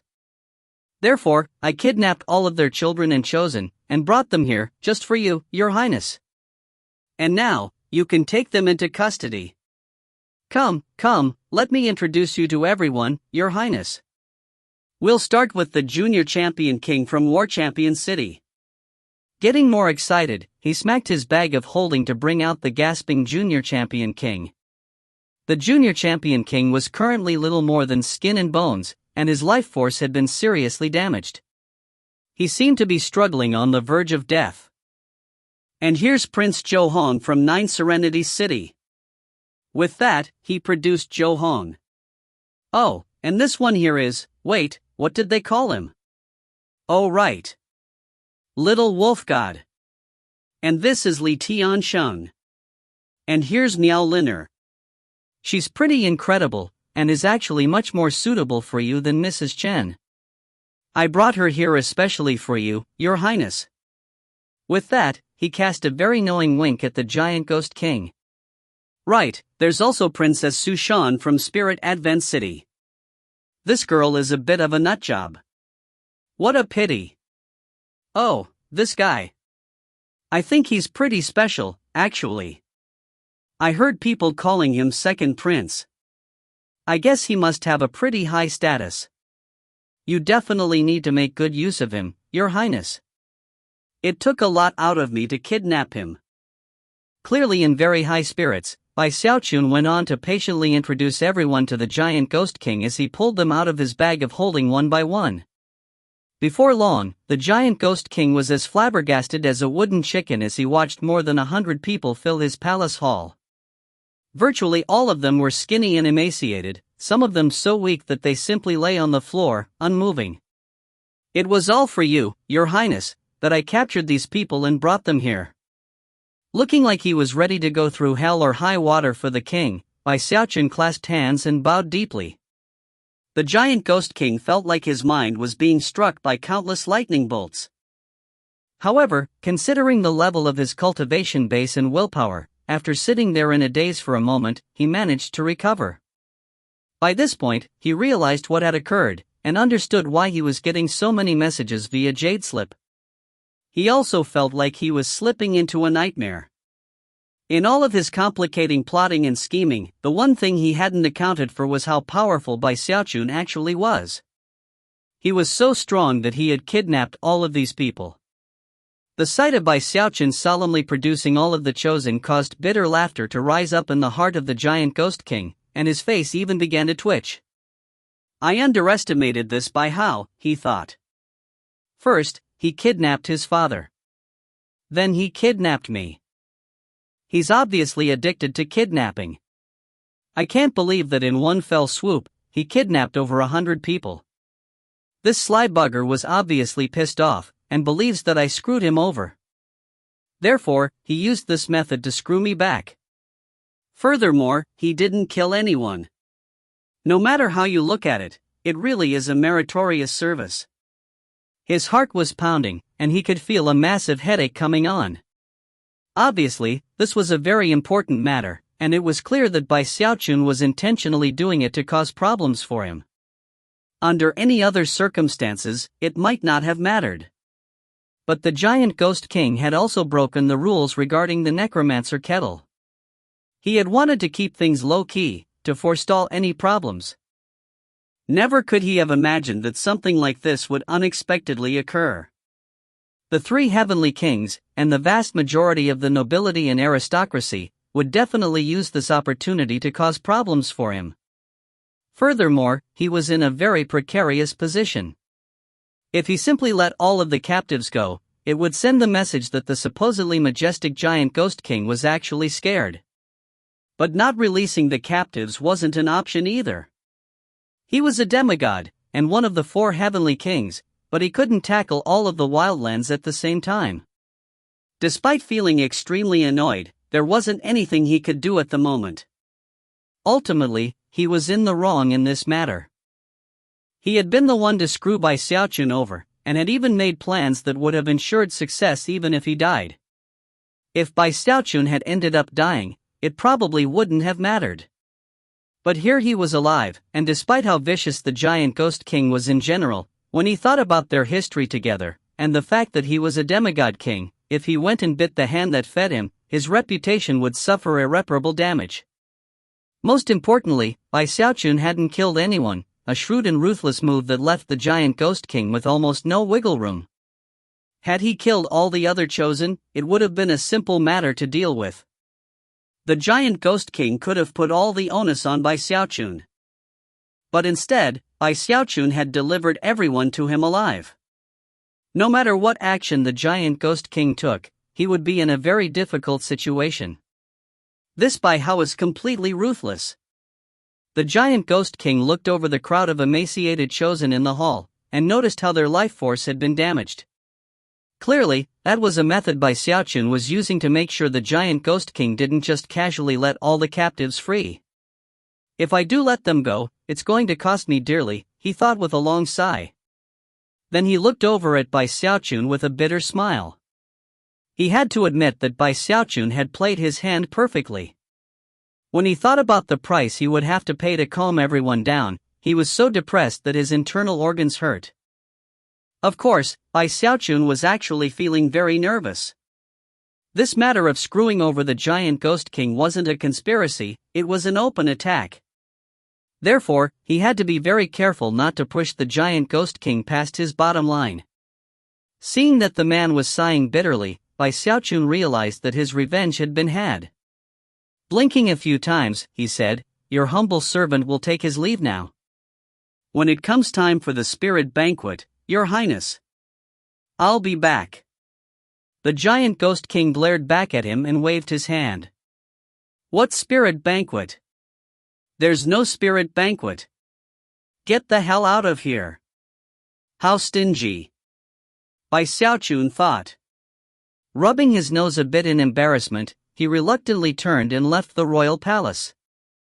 Once he was out in the open, his face lit up with joy, and he became a beam of light that shot toward his residence. As soon as he was back home, he went into his secluded meditation chamber, where he sat down cross-legged, took a deep breath, and then looked at his bag of holding. There was still one person in there that he hadn't handed over to the king. It was none other than Chen Manhwa. I think there's a 50-50 chance that Chen Manhwa has figured out who I am. So what am I supposed to do? All of the wonderful feelings that had come from successfully screwing over the giant ghost king disappeared, replaced by a frown. He thought about bringing her out to just talk the matter over, but wasn't sure if that was the right thing to do. After all, there was still the possibility that she didn't know who he was. In that case, if he tried to openly discuss things with her, it would only be giving her more chances to do just that. And yet, not bringing her out left him in a bit of a deadlock. He really wasn't sure what to do. Whatever. I'll just put the matter out of mind and do some meditating. Burying the matter in his heart, he thought back to everything which had occurred in the necromancer kettle, and as he did, his eyes began to shine brightly. My heaven-down nascent soul really is shockingly effective. With all of the 5 elements backing it, I can basically crush any other cultivator in the same level as me. Without my heaven-down nascent soul, it would have been really difficult to kidnap all of those people. Pursing his lips to suppress his laughter, he examined the 5-colored glow coming off of his nascent soul, and his enthusiasm grew deeper. Ha ha ha! I'm so strong already. As of this moment, he felt more than ever that all the work he had put into forming his heaven-down nascent soul had been worth it. Then he thought back to the events of the necromancer kettle, and how he had used the eternal parasol to absorb the life force of so many cultivators. Although he hadn't absorbed Su Shan's life force, he had surreptitiously done so to the dozen or so captives she had given him. As a result, his undying bones were now in the 8th stratum of the tempered bones level. The 8th stratum. Although his cultivation of the undying bones seemed to be going slow in some respects, he was actually going more quickly than he had with the other parts of the undying codex. Furthermore, it was propelling him to almost unbelievable heights. Once I break through to the 9th stratum, my undying Emperor's Fist will double in power. Compared to all my cultivation progress though, the most important thing I got in the necromancer kettle was my apprentice. I got Baihao's soul. Eyes shining brightly, he looked into the soul-hoarding pagoda in his bag of holding, within which was a solitary vengeful soul. Baihao. Eyes flickering with various memories, he murmured, "It's time to restore your mind, my apprentice, but if you find any errors, ads pop up, ads redirect, broken links, non-standard content, etc., please let us know. Report chapter so we can fix it as soon as possible." Chapter 707, Destiny Brought Us Together. Chapter 707, Destiny Brought Us Together. Restoring Baihao's mind was of the utmost importance to Xiaochun. Baihao was his apprentice, and if he had never been able to locate his soul, it might have been a different story. But after recovering it, there was no hesitation on his part about what to do. If this had happened back when he had first arrived in the wildlands, it would have been very difficult for him to accomplish what he was now setting out to do. But now, he was a celestial necromancer, and had a vast amount of valuable treasures from the 3 great clans. Most importantly, he had 2 secret treasures from those great clans, the Lotus Seed Pod and the Drop of Blood. Those 2 secret treasures were specifically designed for use with souls. That was especially true of the Blood Drop, which was the secret treasure from the reserve savings of the Chen clan. It could restore all of the memories that existed in the previous life of a soul, and turn that soul into something like a ghost cultivator. As for the Lotus Seed Pod, it could be used to form a brand new body. Although he wasn't sure if it would work as well on dead ghosts as it could on living beings, he was determined to try. Despite that, he didn't take action blithely. The Lotus Seed Pod only had 2 seeds in it, and there was only 1 drop of blood. Therefore, he wanted to make sure he was thoroughly prepared before he began. In the end, he would only have 1 chance to succeed. In fact, he even paid a visit to the Chen clan and had a meeting with their new clan chief. After talking the man up, and even offering a bit of compensation, he won him over with his sincerity, and acquired more detailed information on how to use the blood drop. After getting all the information he needed and returning, he only felt more nervous than before. This drop of blood has some mystical powers. It can actually restore the memories of a soul's previous life. However, the process is very dangerous, and is very draining on the soul. Perhaps it would be a more certain process if it were a Deva soul, but Baihao was only in Foundation establishment when he died. It's hard to say whether or not I'll be able to make it work. However, there was nothing he could do about the matter. Baihao's soul was now a vicious entity, nothing more than a soul body that couldn't practice any form of cultivation. Even if he restored his memories, it seemed he would be stuck for all eternity as a Foundation establishment soul, unable to make any progress. The only thing I can do is use a whole bunch of soul medicine during the blood fusion process.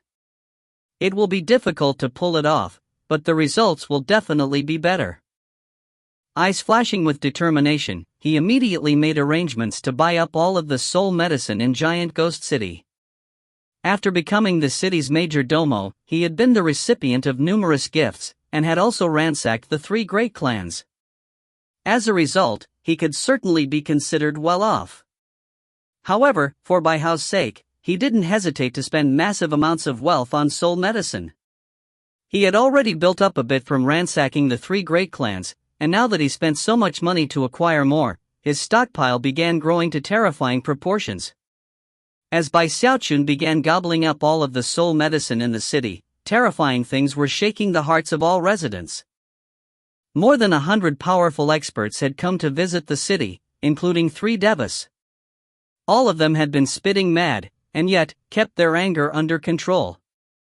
Instead of charging into the city itself, they settled down cross-legged outside, effectively encircling the whole place. And that had only been the beginning. Afterward, numerous people appeared in the city via its teleportation portal.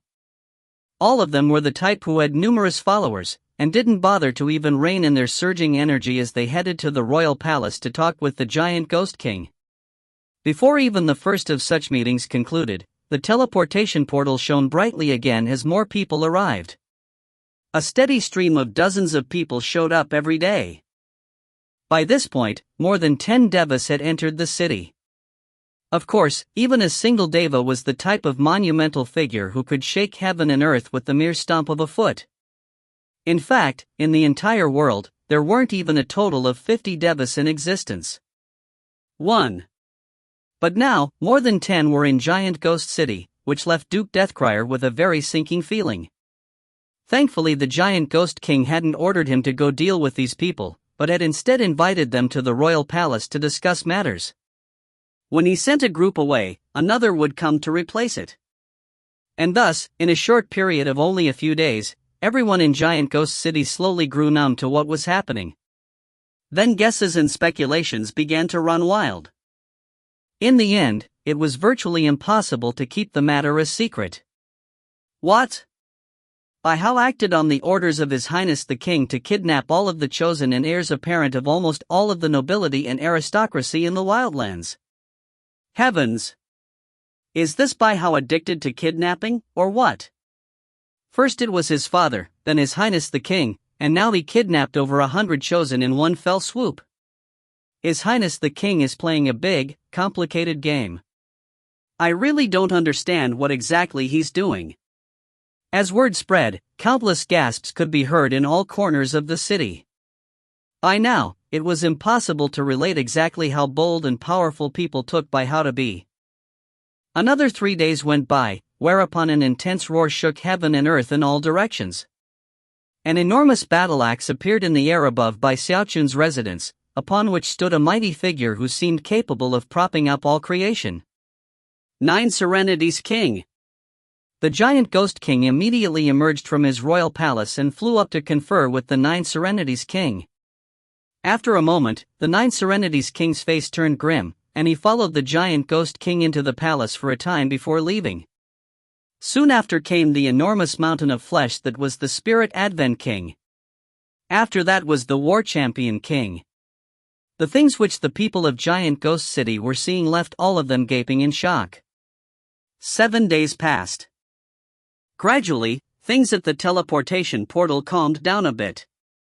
Of course, Xiaochun tried to stay as out of sight as possible, and didn't even dare to make inquiries to find out exactly what had resulted.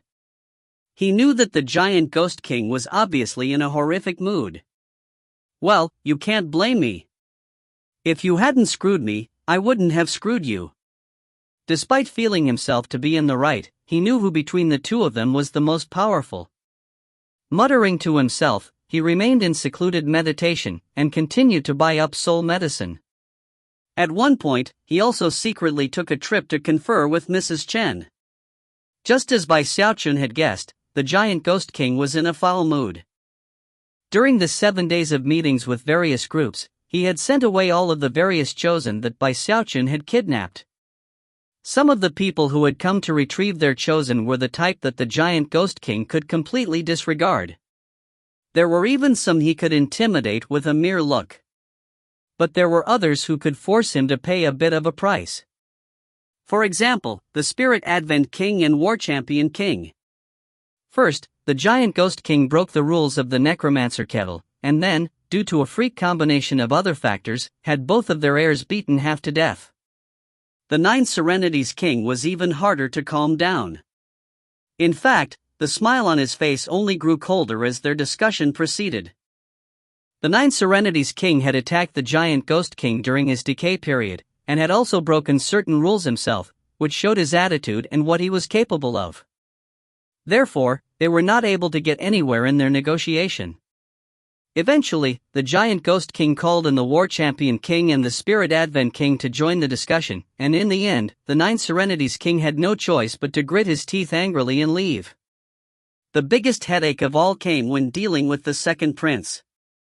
There was simply no way to work around the fact that he was part of the Imperial clan. Although that clan was currently in decline, with most of the power being held by the Grand Heaven Master, the second prince was still a prince.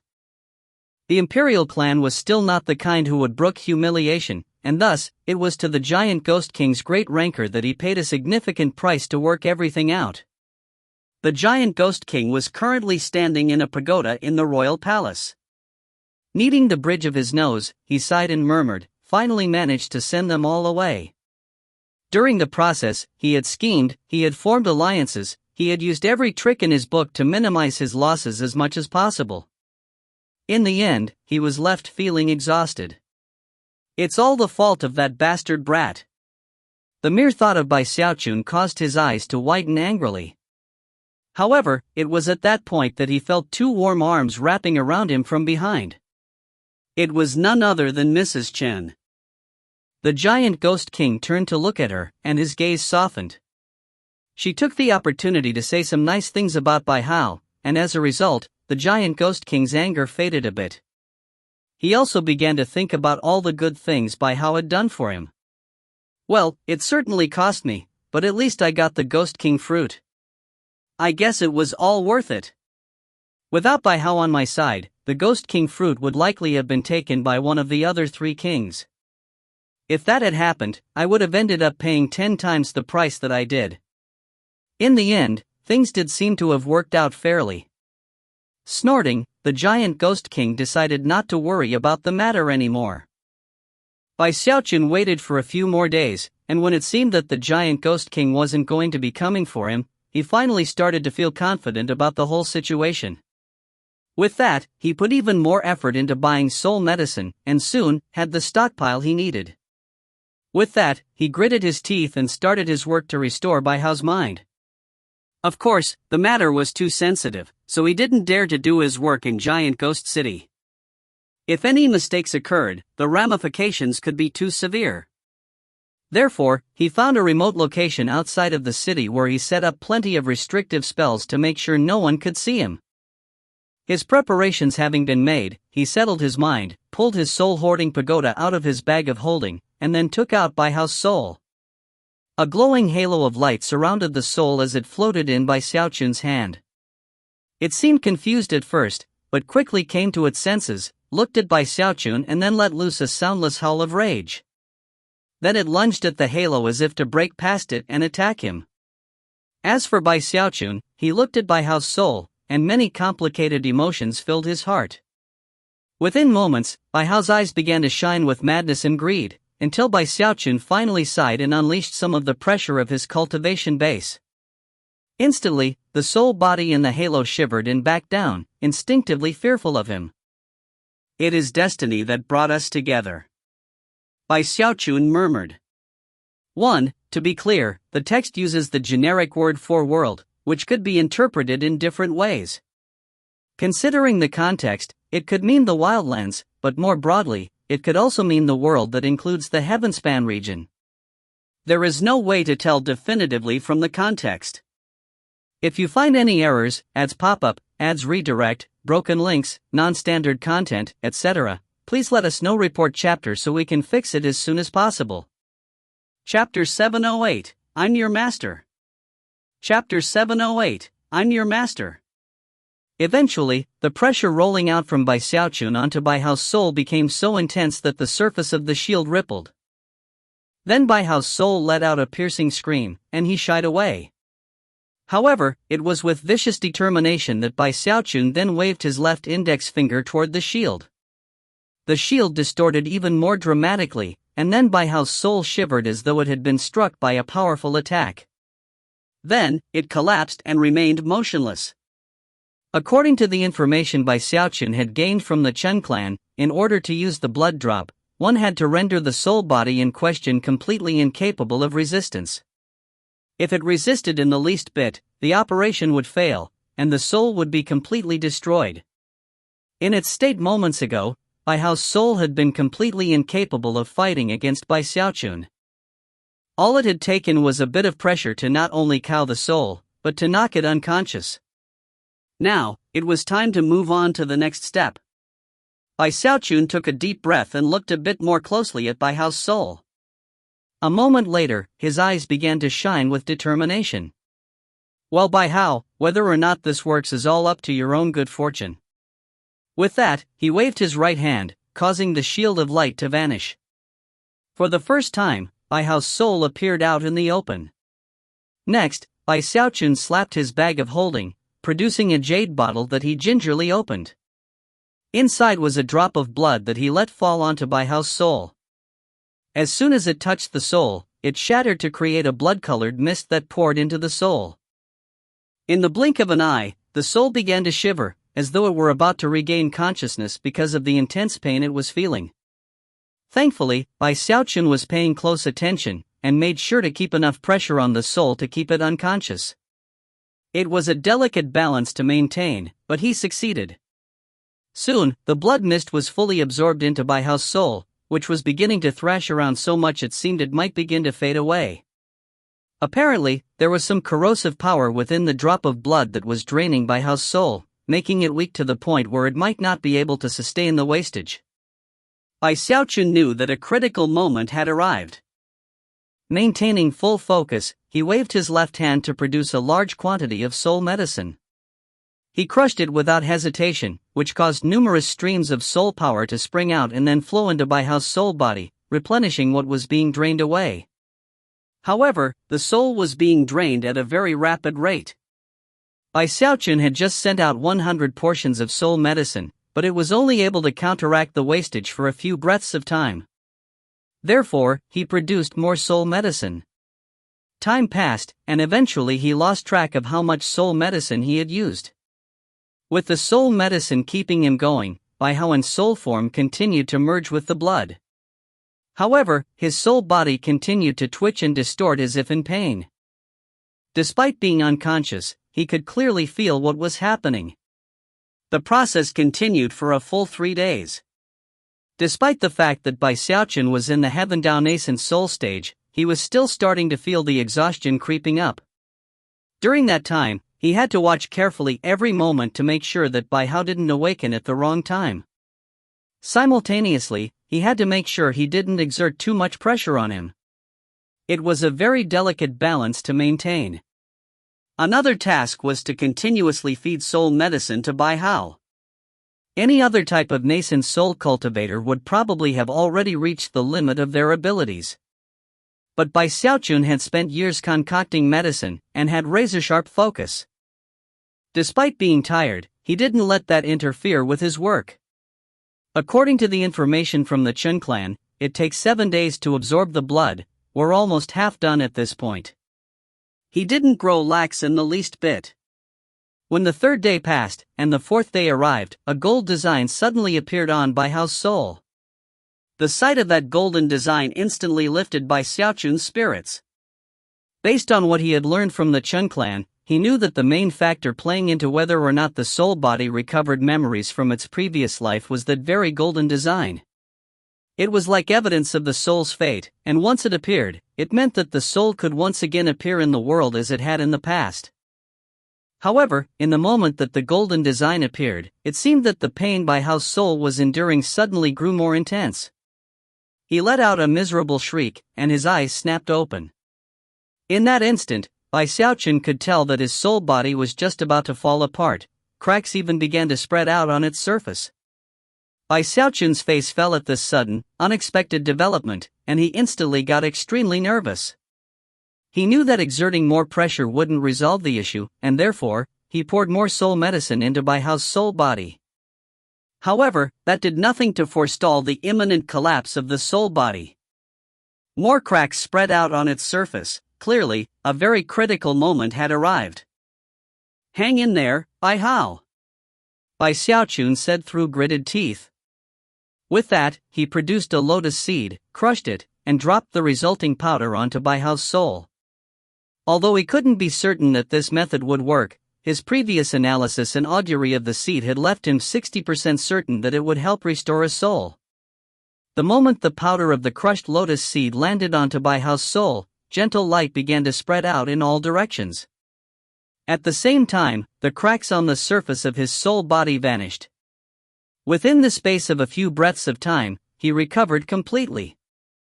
The excitement in Bai Xiaochun's eyes shone brightly as he adjusted the pressure he was emitting, and then brought out more soul medicine to feed to Bai Hao. 3 more days to go.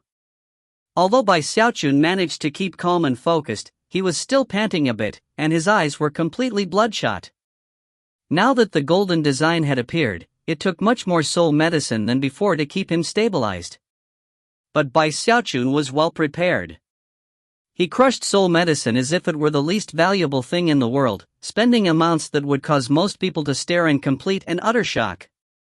The wealth vanishing here was enough to drive entire clans bankrupt. And yet, Bai Xiaochun didn't feel the slightest prickle of pain in his heart. No material possessions were worth more to him than Bai Hao. Bai Hao was his apprentice, and the first person he had encountered after being teleported to the wildlands. Furthermore, he had used Bai Hao's identity to accomplish many things. The feelings that had built up for Bai Hao because of all that were not those which could be measured in terms of soul medicine. Soon the 4th day had passed, and the 5th day arrived. After that was the 6th day. As time marched on, Bai Xiaochun's eyes grew more and more bloodshot, and his exhaustion mounted. Because of the mounting pressure, his expression became one of pure vigilance and concentration. It lasted all the way until the 7th day came. The final 24 hours. He murmured. By this point he was a bit wan, and his eyes were crimson. All of his energy was focused on maintaining balance. As time passed, Bai Hao's soul grew more and more stable, and the golden design that covered his soul body grew more and more dazzling. With every pulse of golden light, Bai Hao's soul seemed to grow more calm and thoughtful, and less violent. As these things occurred, Bai Xiaochun continued to sigh emotionally. The final 2 hours. He murmured. In his excitement, he couldn't help but imagine what it would be like when he succeeded, and Bai Hao got all of his memories back. How would he tell him about everything that had occurred after his death? "I feel like I know you so well, but to you, I'm a complete stranger." Bai Xiaochun shook his head and put such thoughts aside for the moment. Instead, he focused fully on Bai Hao's soul. Soon, the final moments were ticking down, and Bai Hao's soul seemed to have lost all of its previous viciousness and violence, and was now completely calm. Eventually, he sat up in place, a blank look on his face. That was when the crackle of thunder could be heard in the sky above. Black clouds converged, and a violet bolt of lightning suddenly shot down toward Bai Xiaochun, catching him completely off guard. Is that tribulation lightning? How could there be tribulation lightning? The lightning instantly shot down through the mountain until it was right above Bai Xiaochun's head. As it did, he anxiously reached up with his right hand, drawing on the full power of his cultivation base to fight back. A boom could be heard, and blood sprayed out of his mouth as he was sent flying backward, where he slammed loudly into the rock wall of the cave. However, he wasn't significantly hurt. Unfortunately, he had only cut down the power of the lightning bolt by about half. The rest of it fell directly onto Bai Hao, who had just opened his eyes. Immediately, a tremor ran through him, and cracks spread out all over him. He appeared to be right on the verge of falling apart. "Bai Hao!" Bai Xiaochun roared. Without any hesitation, he threw out his final lotus seed. Although pain and confusion filled the eyes of soul form Bai Hao, they were quickly replaced by lucidity. He looked over at Bai Xiaochun, and saw the lotus seed flying toward him, and without even thinking about it, opened his soul body's mouth and swallowed it down. The moment it entered his mouth, it transformed in a soft warmth which spread throughout his entire body. He closed his eyes, shivering a bit as the cracks all healed up. The black clouds in the sky above seemed to be on the verge of building back up again, and yet, for some unknown reason, faded away. It took a very long moment for Bai Hao's soul form to restore balance. When all of the cracks on the surface of his body were healed, he slowly opened his eyes and looked around. Then, his eyes came to rest on a person who looked exactly like him in every aspect, and yet who wore a look of deep concern on his face. There was a sincerity to that concern that Bai Hao instantly recognized. It was something that, in his entire life, nobody had ever given to him except his mother. This person in front of him was the second person to ever look at him with an ounce of caring. "Who are you?" he asked softly. Bai Xiaochun's eyes flickered with excitement, and he took a deep breath. He had imagined this moment for a long time, and just as things had gone then, he assumed the mightiest pose he could think of. Lifting his chin slightly, he clasped his hands behind his back and, looking like the picture of a transcendent being, slowly said, "I'm your master. If you find any errors, ads pop up, ads redirect, broken links, non-standard content, etc. please let us know. Report chapter so we can fix it as soon as possible." Chapter 709, Master's Name. Chapter 709, Master's Name. "Master," Bai Hao said, staring blankly at the person who looked exactly like himself. He was a bit confused about why this person would call himself his master. He didn't remember ever having a master before. If anything, the only masters he had ever had before his death were the handful of secret cultivation texts he had acquired back in his clan. He had all of his memories up to the moment of his death, but everything after that was mostly blank. All he remembered was a haze of violent madness in which he swam endlessly through blinding fog, consumed with the desire to eat any living thing he encountered. Those memories of madness caused him to gasp, and filled his heart with indescribable terror. It was almost as if the moment he closed his eyes in death, he had gone to sleep. Now he was awake, and yet, his heart was filled with more confusion than ever. Then he looked down at himself, and found that his own hands would pass through his body if he tried to touch himself. "I'm a soul body," he murmured, a glint of sadness appearing in his eyes. As of this moment, he realized that he really had died. But if I've become nothing more than a soul, then why do I still have all my memories? All of the things he was currently experiencing had Bai Hao feeling extremely confused.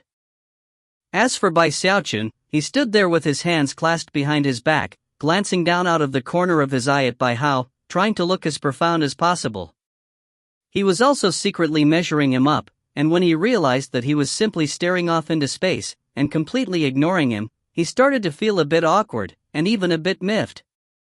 With that, he loudly cleared his throat to remind Bai Hao that he was standing there. In response, a strange expression appeared on Bai Hao's face, and he looked up again at Bai Xiaochun. Gradually, his eyes began to flicker thoughtfully, and he said, "Senior, are you the person who appeared beneath that tree right before I died?" From the way he spoke, it seemed as if he were putting the pieces of the puzzle together even as the words left his mouth. Each word struck Bai Xiaochun's like lightning, and his eyes flickered at how incredible Bai Hao was. Only a few words had been spoken since he woke up, and he had already deduced Bai Xiaochun's identity. "The reason you look like me, Senior, is that you must have assumed my identity after I died. As for why we are now able to meet again in person, though, I really can't wrap my mind around that." More confusion appeared in his eyes, as if he almost couldn't believe what was happening. Bai Xiaochun gave him a profound look. Although he had always known Bai Hao was intelligent, he could never have imagined that he would be this intelligent. That's correct. After you died, I looked through your bag of holding, and then took your place in the Bai clan. With that, he proceeded to explain to Bai Hao about how he had taken him as an apprentice. Then he went on to recount everything that had occurred during his time in the Bai clan, with the exception of a few points that were unnecessary to explain. As Bai Hao listened, it was impossible for him to hide the complex emotions he felt. He could almost visualize all the scenes Bai Xiaochun described, especially the incident in which his father had confronted him in the place where his mother had died. That was when his father had revealed that he was aware of how talented Bai Hao was in flame conjuring, and yet had gone on to talk about him submitting, and had even revealed open killing intent. At that point, hatred and anger began to burn brightly in Bai Hao's eyes. Bai Hao was familiar with his clan, especially Madame Kai and the clan chief. As such, he immediately realized that everything Bai Xiaochun was telling him was true. Eventually, Bai Xiaochun explained how, as Bai Hao, he had killed Bai Qi, turned traitor against the clan, and had later used his power as a follower of the giant ghost king to exact harsh punishment upon the clan. He had killed the clan chief, executed Madame Kai, and installed the fifth young lady as the new clan chiefess. Bai Hao's chest heaved, and his mind reeled under the waves of shock that were caused by Bai Xiaochun's words. The things which Bai Xiaochun had done for him were things he himself could never have done even if he wanted to. Finally, Bai Xiaochun explained how he had randomly encountered Bai Hao's soul in the necromancer kettle. He also went on to describe, without any exaggerations, the dangers which had been involved. In fact, he actually glossed over that danger to some extent, giving mostly just an overview.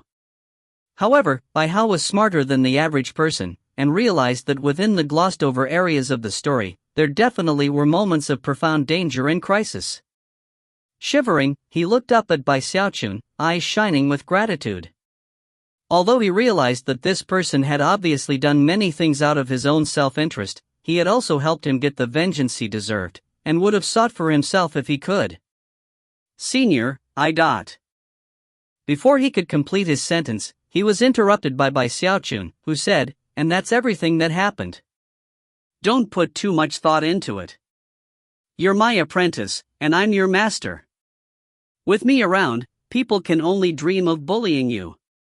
He slapped his chest proudly to emphasize his words. "Do you want to know who your master is? I'm the major domo of Giant Ghost City, and also the inspections commissioner. There is only one person who ranks higher than me, and tens upon tens of thousands who rank below me. HMMMPHH. I even kidnapped the giant ghost king once. And in the necromancer kettle, I kidnapped the heirs apparent and chosen from almost all of the important clans and organizations in the Wildlands. Crown princes, heirs apparent, princesses? Ha! I defeated each and every one of them. Oh right, there was also some guy everyone called the second prince." With that he went on to brag a bit more about everything which had occurred in the necromancer kettle, and this time he didn't gloss over anything. He actually described everything in vivid detail, the way he normally would. Bai Hao responded by looking at him with mute astonishment. "Just stick close to your master from now on. I already have formulas for everything from 1 to 17 colored flame. Considering your latent talent in flame conjuring, I want you to start researching the formula for 18 colored flame. Later on, when I'm powerful enough, I'll form a new body for you. Come, hurry up and kowtow to master. Then I can give you the gifts I owe you for becoming my apprentice." With that, he clasped his hands behind his back again, then lifted his chin and tried to look as strict as possible. At the same time, he glanced at Bai Hao out of the corner of his eye, waiting for him to kowtow in formal fashion to become his apprentice. A complex expression could be seen on Bai Hao's face. As a soul body, he could sense from the soul power fluctuations in the area that a large quantity of soul medicine had recently been used in the surrounding mountains. And as a necromancer, he knew that restoring the memories of a soul was a heaven-defying process of incredible difficulty. Clearly, this person who called himself his master had completely bloodshot eyes, and he was obviously working hard to appear to be in good condition. However, he couldn't cover up how won he was. It was obvious that he had worked very hard, and paid a huge price, to restore Bai Hao's memories. Does he really care about me? He thought, a warm feeling building up inside of him. At this point, he recalled how, upon first recovering his memories, this person who called himself his master had been looking at him with deep concern. That concern gave rise to emotions that Bai Hao had not felt for a very long time. No one in his life had ever cared about him other than his mother.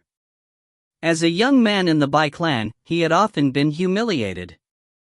As he grew older, he had harbored a deep if ignorant hope that he could gain the approval of his father, and perhaps the entire clan. But in the end, he had been cruelly slaughtered. As of this point, it was all in the past. After a long moment, he rose to his feet, walked over to Bai Xiaochun, and dropped to his knees. His expression was serious and sincere. He didn't want to sit around thinking about the past. He knew that this master of his had already gained vengeance for him, a kindness which filled him with profound gratitude. From the bottom of his heart, he was absolutely willing to be his apprentice. Everything from the past ended with my death, he thought.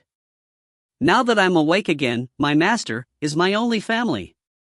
As he swore this oath in his heart, he thought about the sincere concern Bai Xiaochun had showed for him, and was convinced that he had finally found a second person in his life who cared about him.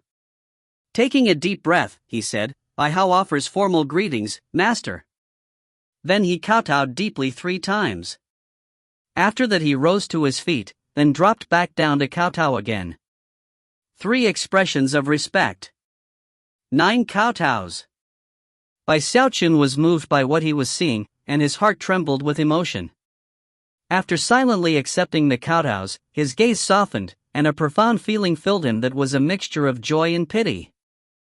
Wrestling his emotions under control, he laughed heartily and said, "Stick with master, my little apprentice, and you will eat the best food and drink the best alcohol.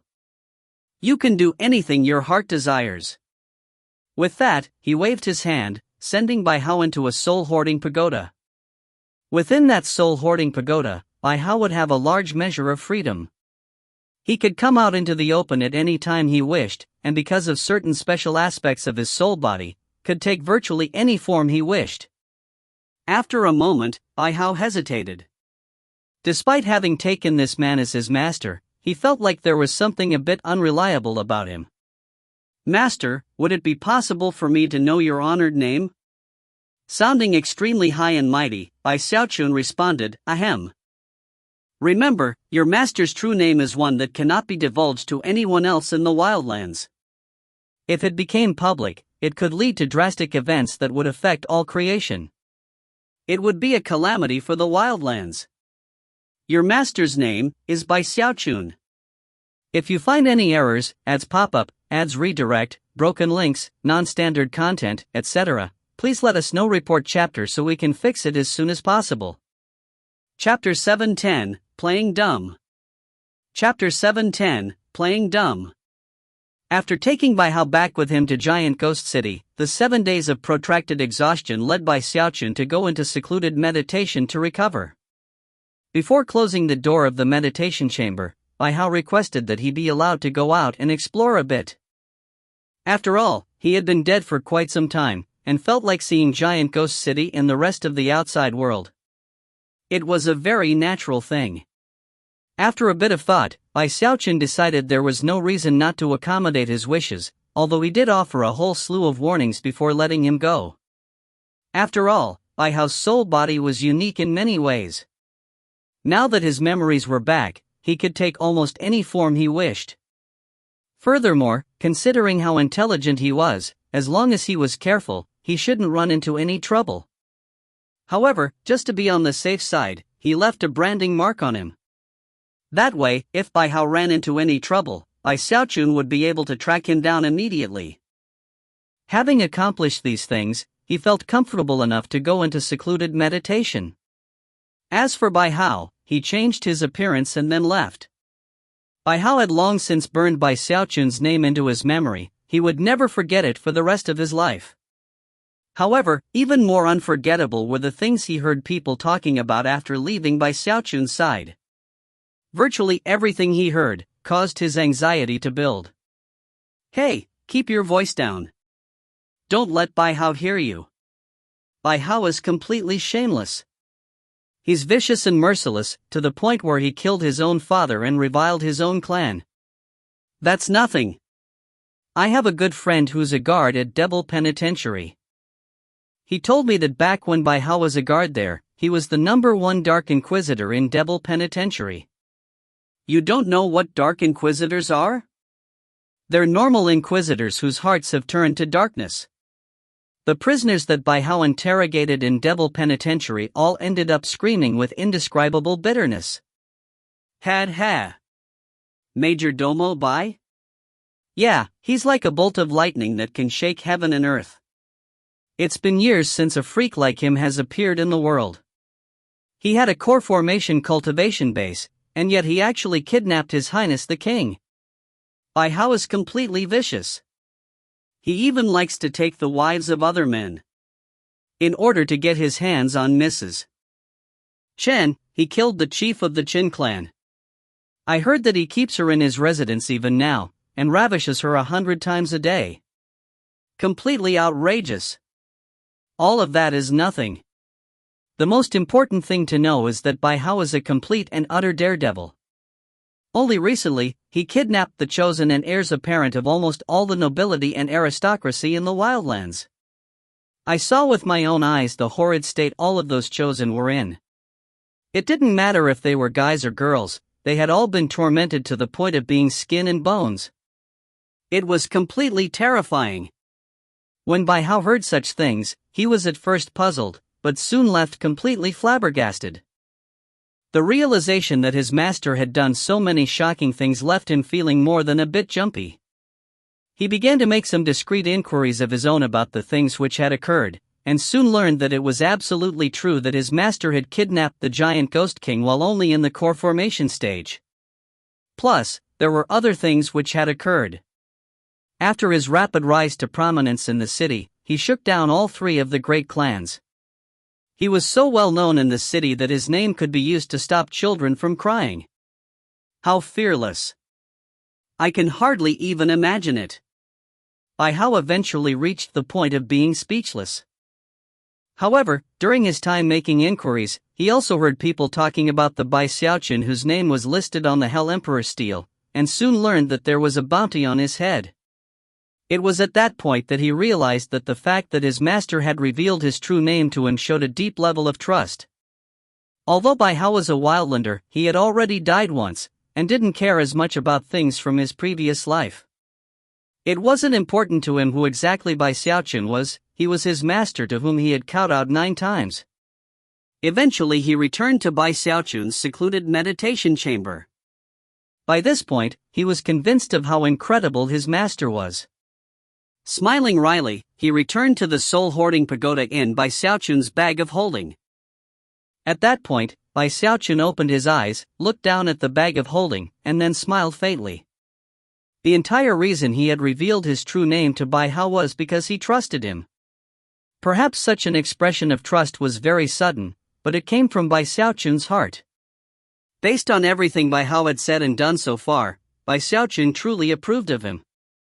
On the same evening that Bai Hao returned from exploring the city, while Bai Xiaochun was still working on getting back into top shape, the giant Ghost King sat on his throne in the royal palace, frowning at his transmission jade slip. He had just received a message from the imperial palace in Archemperor City. The message had not been worded very strongly. In fact, it had taken the form of a single question. Why hasn't Chen Manyao been returned yet? It was a simple and calmly worded message, and yet it caused the giant Ghost King's mind to reel. After all, the person who had sent the message was none other than he who controlled the Son of Heaven. He who could issue orders to everyone in creation. The Grand Heaven Master. The giant Ghost King would rather offend all 3 of the other kings than provoke the Grand Heaven Master. Part of that was because the Grand Heaven Master was in a far higher place in the demigod realm than any of the 4 heavenly kings. But the bigger reason was that the Grand Heaven Master was a profound schemer, the type that could strike dread into the heart of anyone with whom he dealt. Chen Manhwa, the giant ghost king murmured.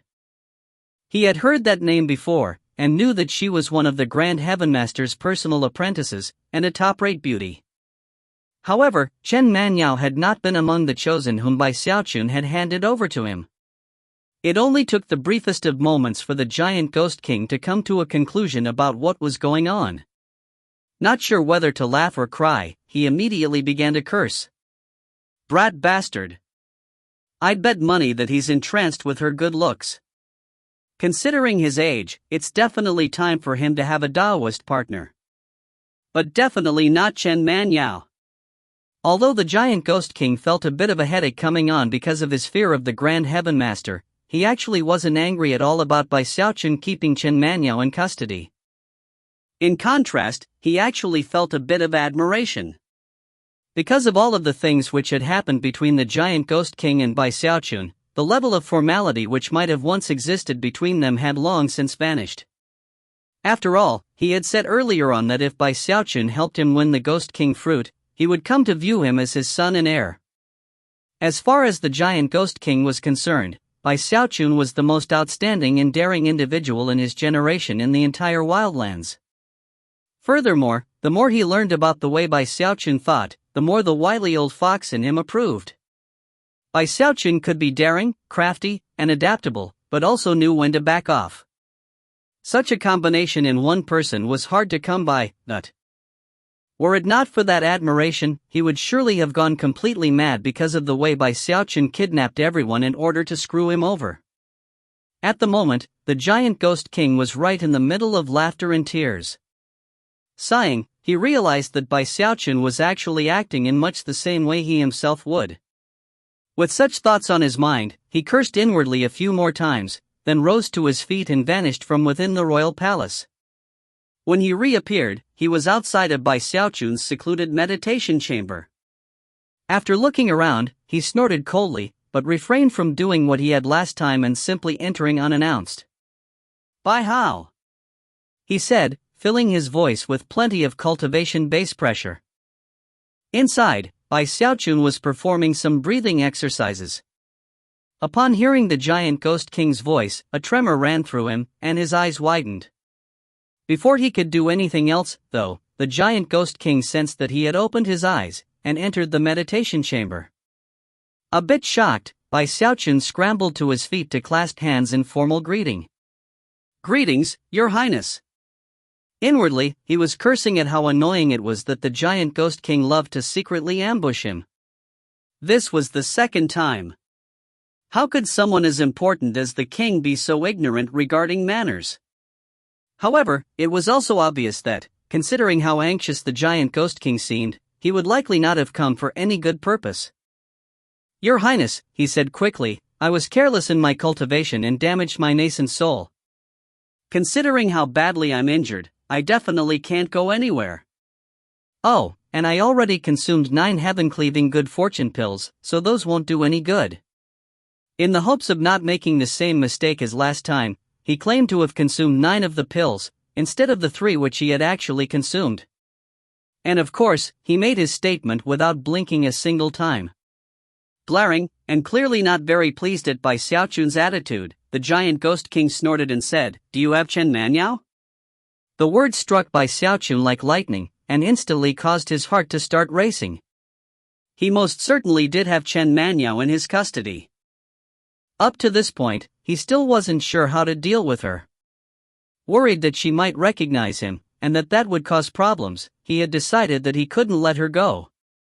He quickly shook his head and put a very confused look onto his face. "Who is Chen Manhwa, Your Highness? Sounds kind of like a girl's name." "Oh, don't tell me you've taken a liking to her, Your Highness?"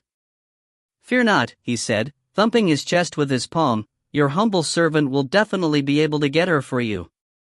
Any person who didn't know Bai Xiaochun very well would have been easily taken in. After all, his acting skills were top-notch, and whether it was his wording or the expression on his face, they were all very convincing. It really seemed as if he didn't know anyone by the name of Chen Manhwa. But the giant ghost king did know Bai Xiaochun, and therefore, his glare intensified, and he growled, "Stop playing dumb. You listen to me, Bai Hao. You can't touch Chen Manyao. She has a very important background. A profoundly serious expression could be seen on the giant Ghost King's face, and the pressure rolling off of him felt like thunderclouds. Such tactics would intimidate virtually anyone else, but Bai Xiaochun was familiar with the giant Ghost King, so he put on a pained expression. Your Highness, I really don't know anyone named Chen Manyao. Enough! The giant Ghost King said impatiently. It's only the two of us in here, so stop with the act. I know that you took a liking to Chen Manyao because of her beauty. But she's one of the beloved apprentices of the Grand Heaven Master. He's already asked about her, so hand her over immediately. She's just a hot girl, right? What's the big deal about that? I'll make up for it with plenty more girls. As far as he was concerned, it really was a minor matter. It was only a single girl they were talking about, and thus, he really couldn't understand why Bai Xiaochun was acting this way. Seeing that the giant Ghost King wasn't going to back down caused Bai Xiaochun's nervousness to mount. He really didn't want to let Chen Manyao go. It had to do with his poor little life. However, despite thinking desperately, he couldn't come up with any backup plan. As for the giant Ghost King, he could see that Bai Xiaochun was hesitating, causing his anger to rise. In fact, he was so infuriated that intense coldness immediately spread out in all directions. Bring Chen Manyao out immediately, Bai Hao. Don't make me use force. His voice was as cold as winter snow, and his eyes burned with cold fury. The meditation chamber even began to ice over. If you find any errors, ads pop up, ads redirect, broken links, non-standard content, etc., please let us know. Report chapter so we can fix it as soon as possible. Chapter 711, Xiaochun erupts. Chapter 711, Xiaochun erupts. Bai Xiaochun had already been getting nervous. Handing Chen Manyao over was the same as putting his poor little life into the control of other hands. It wasn't that he distrusted Chen Manyao, but when it came to critical matters of life or death, putting trust in other people wasn't an option. His trust in Bai Hao was unswerving, but it wasn't the same with Chen Manyao. The giant Ghost King was getting extremely angry, so much so that the coldness filling Bai Xiaochun's secluded meditation chamber was tinged with killing intent. Bai Xiaochun immediately thought back to what the giant Ghost King had been like right after he had gotten his cultivation base back. He had hovered there with a metal-type Deva soul in hand, and had looked at Bai Xiaochun with utter imperiousness as he asked a single question. Give me one good reason not to kill you, Dot. Those words had scared Bai Xiaochun witless, and the way the giant Ghost King looked now reminded him of that very day, and those very words. Then he thought about how he had nearly been killed protecting the giant Ghost King, and how the restrictive spell had weakened his cultivation base back in the necromancer kettle. Without his heaven-down nascent soul, he would likely have been chased down and killed by the more than 100 chosen who had been his opponents. All of those things weighed down on his heart, and then combined with both the killing intent and freezing pressure from the giant Ghost King, and his nervousness about what to do with Chen Manyao. He felt like he was stuck between a vicious wolf and a hungry tiger, and it caused his eyes to turn completely bloodshot. In any other situation, he would definitely be terrified in this moment, but right now, he didn't feel like being terrified.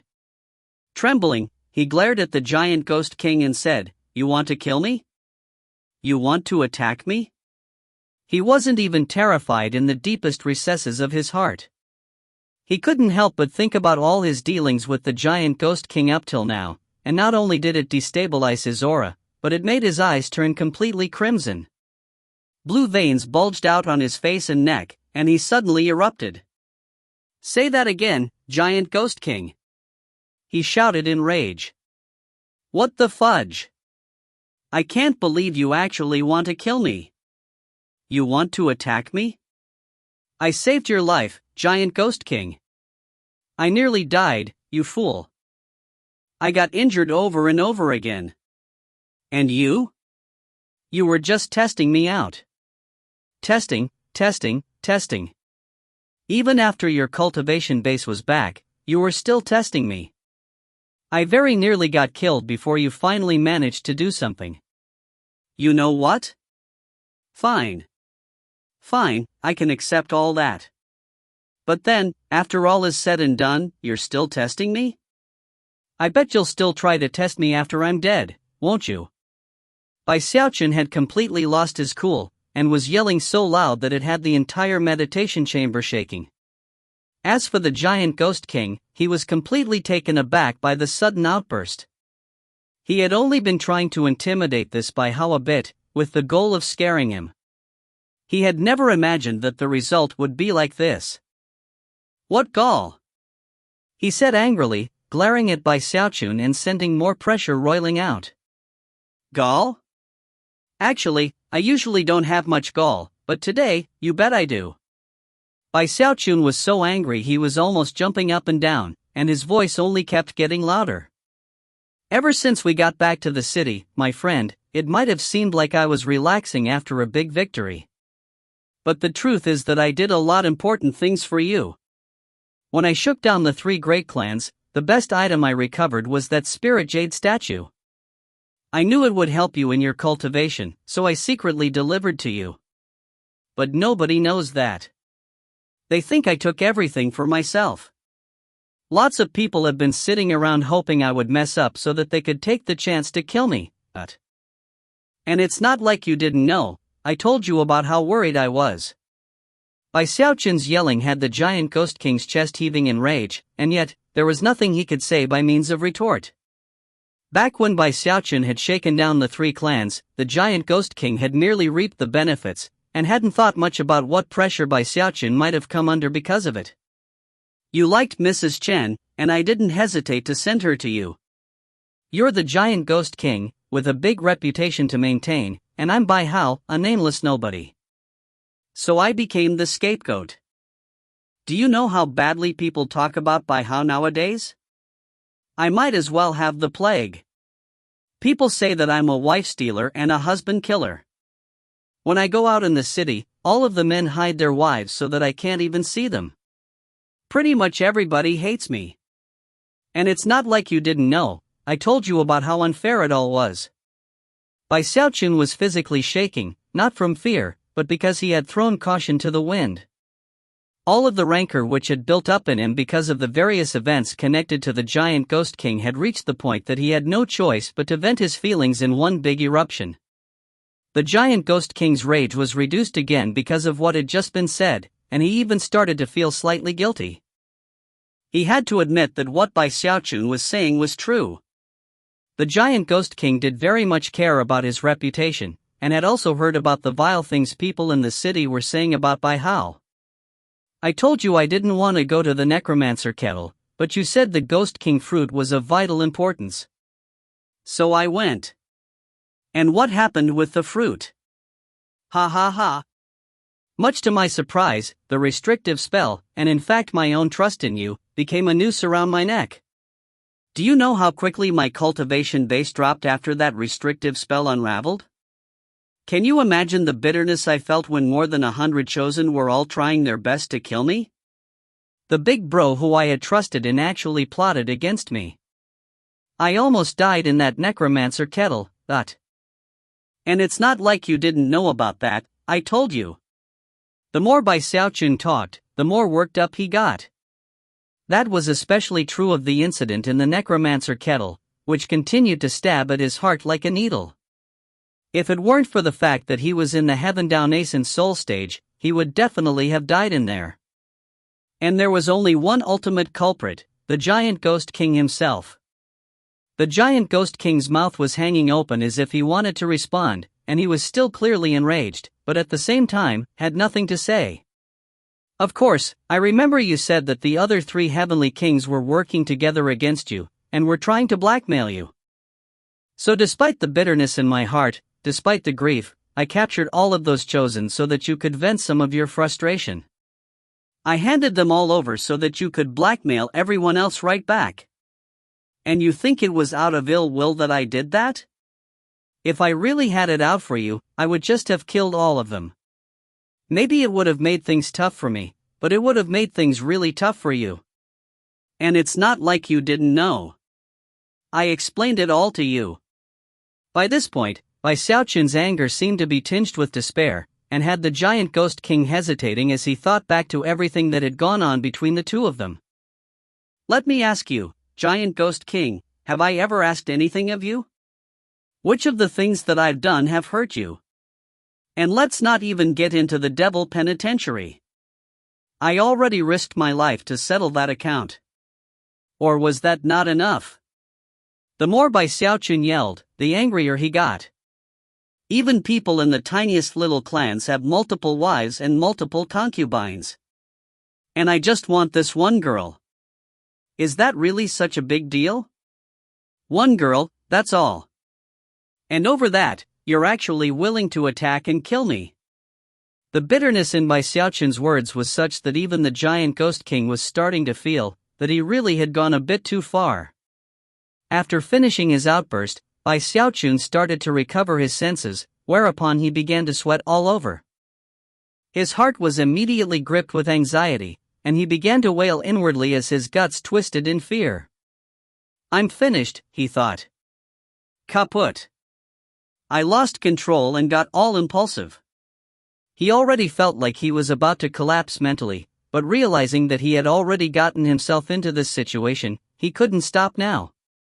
Gritting his teeth, he put on the ultimate expression of bitterness. I know, he said softly.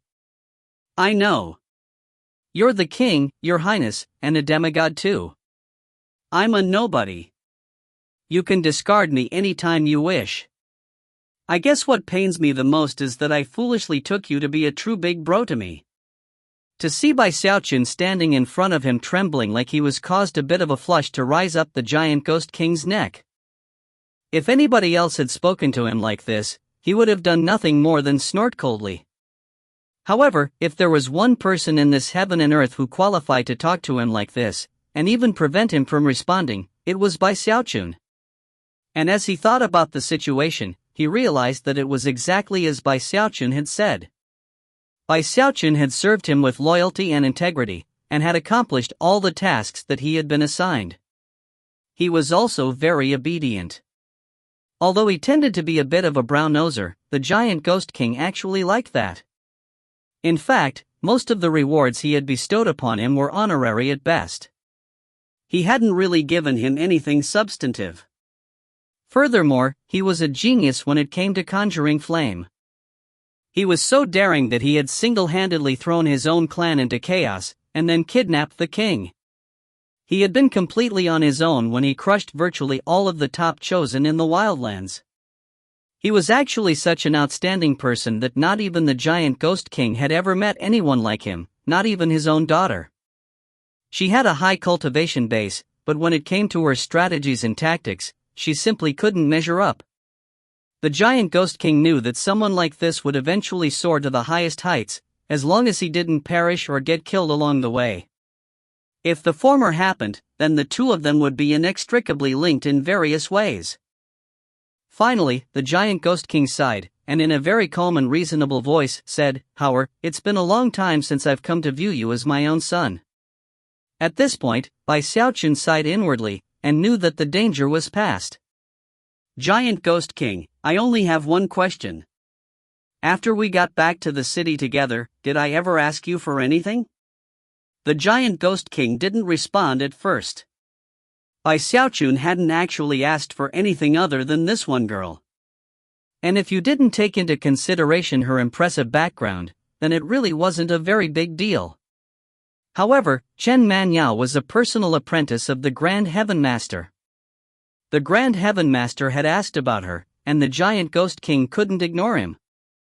After a moment wrestling with the issue, determination filled his eyes, and he looked at Bai Xiaochun, convinced he had come up with a good idea. Well, this Bai Hao is completely outstanding, so might as well do it. After a final moment of thought, the giant ghost king sighed and said, "Howard, you're right, I've never really given you anything. But I happen to have a daughter who has a higher cultivation base than Chen Manyao, and is even more beautiful than her. 10 times as beautiful. How about I give her hand to you in marriage? If you find any errors, ads pop up, ads redirect, broken links, non-standard content, etc., please let us know. Report chapter so we can fix it as soon as possible." Chapter 712, huh? What's the rush? Chapter 712, huh? What's the rush, dot. Huh? By Xiaochun said, stunned. He really never could have imagined that after his angry outburst, the giant ghost king would say something like this. You have a daughter? And you want to give me her hand in marriage? Bai Xiaochun almost felt like he was going to faint. Although he had heard that the giant ghost king had a daughter, she was a fairly mysterious person who didn't live in Giant Ghost City. From a very young age, she had lived in Archemperor City. This way, the two of us will be family from now on. The giant ghost king's eyes sparkled as he measured Bai Xiaochun up and down again. The more he thought about this idea of his, the more he liked it. This Bai Hao had a politically correct family background and education, and truly was outstanding. Even more important, his way of thinking lined up with the giant ghost king's. As far as the giant ghost king was concerned, he was the ideal son-in-law, with the only exception being his relatively weak cultivation base. However, that last part was actually a positive, considering that it meant his daughter would be able to keep him in line easily. This Bai Hao has a lot of potential, he thought. With a single drop of my soul blood, he unleashed a demigod-level attack. From that, you can see that he's made a lot of cultivation progress that no one is aware of. That got the giant ghost king thinking about even more benefits to the arrangement. Your Highness, this is an important matter that shouldn't be arranged carelessly. Bai Xiaochun was feeling very nervous. As he looked at the giant ghost king, he imagined what he would look like if he were a bit younger, and a woman, and the mere thought caused his scalp to tingle on the verge of exploding. Too ugly. What, the giant ghost king said, think she's not good enough for you? Humph. Don't even bother trying to compare my Zhou Zimo to Chen Manyao. Her talents surpass Chen Manyao's so much that you can't even mention the two in the same sentence. Once you see her in person, you'll know what I mean. Besides, unless I personally arranged the marriage, she would never agree to be your wife. Glaring angrily, the giant ghost king waved his hand and said, hurry up and give me Chen Manyao. The matter's settled as of here and now. Bai Xiaochun moaned bitterly in his heart. He was out of ideas. If he didn't produce Chen Manyao right now, the giant ghost king would likely start to get suspicious. Therefore, he had no other option than to gamble and hope that either Chen Manyao hadn't recognized him, or if she had, that she would keep it a secret for old time's sake. With that, he pulled the unconscious Chen Manyao out of his bag of holding and handed her over. The giant ghost king examined her for a moment. Although he had heard that she was beautiful, this was his first time seeing her, and it caused a strange expression to appear in his eyes. All of a sudden, he understood why Bai Xiaochun had been so staunch in his refusal to hand her over. Wow, she really is a beauty, he thought. Clearing his throat, he glared at Bai Xiaochun again, then swished his sleeve to gather up Chen Manyao. Alright, things are settled. Tomorrow, you'll head to Archemperor City via the teleportation portal. Find my daughter in the Giant Ghost Legion. She's the sergeant major there, so you can start out by helping her with her duties there. As for romantic feelings, they will build up between the two of you naturally. Huh? What's the rush? Bai Xiaochun really had no interest in this Zhou Zimo. Grimacing, he considered refusing, but it was too late. Before he could say a thing, the giant ghost king had issued official orders. MOR sent me a request recently, asking me to send someone to be her assistant. It seems to me that you're the best man for the job. Things are settled. You leave the city tomorrow. Oh, by the way, MOR wants to become strong and powerful on her own merit, so not many people know who she actually is. As for the nobility who do know, there's a tacit understanding to keep things a secret. Don't go and stir up trouble. With that, he turned and vanished. Bai Xiaochun was scowling on the verge of tears. He didn't want to marry this Sergeant Major Zhou Zimo whom he didn't even know. Besides, he was already a major general. As if a sergeant major could compare to that. As far as the giant ghost legion was concerned, Bai Xiaochun remembered capturing a soul cultivator by the Great Wall who had claimed to be the apprentice of one of the giant ghost king's marquises. It was a bit strange. Why would someone from Giant Ghost City have been all the way on the other side of the wildlands? However, considering the insurrection that had taken place, perhaps that man had been dispatched by one of the rebel heavenly marquises to handle some personal matter. Of course, Bai Xiaochun had no desire at all to go to Archemperor City. The place seemed far too dangerous. That was especially true considering that he wasn't sure if Chen Manya knew who he was. If she did, then he could be sending himself right to his own grave. And there was more, he had kidnapped many of the heirs apparent and other important chosen who came from Archemperor City. If he went to the city now, he would be like a lamb walking into the tiger's den. And yet, refusing to go wasn't an option. The giant ghost king had made his stance clear. Bai Xiaochun had thrown a tantrum already, and if he tried to do the same thing again, then it really would harm his relationship with the king. If that happened, then he would be in a bad position even in Giant Ghost City. How did things end up like this? He thought, tugging at his hair. At this point, Bai Hao floated out of his bag of holding, a look of complete and utter amazement on his face. Just now, he hadn't dared to reveal even the tiniest scrap of his aura to the Giant Ghost King, but had been able to hear the conversation perfectly clearly. And as a result, he was left sighing in shock at how brave and daring his master was. Of course, he wasn't aware of the fact that Bai Xiaochun's mask would make it virtually impossible for anyone to detect his presence, so his extreme caution hadn't been necessary. Master, I've heard some things about the Giant Ghost King's daughter. She's a very mysterious figure who left Giant Ghost City long ago to further her cultivation. With that, he went on to explain everything he knew. Unfortunately, that wasn't much. In the end, Bai Xiaochun sighed and continued to ponder the matter. In the end, there was nothing he could do. Eventually, he trudged out of his meditation chamber and went out to make some inquiries of his own. Most of his questions had to do with Archemperor City, the others being about the Giant Ghost King's daughter. After returning, he sat there grimacing and gnashing his teeth. Archemperor City is a terrifying place. I absolutely can't go there. Worst case scenario, I can leave Giant Ghost City and find a place to hide for a bit. Night passed.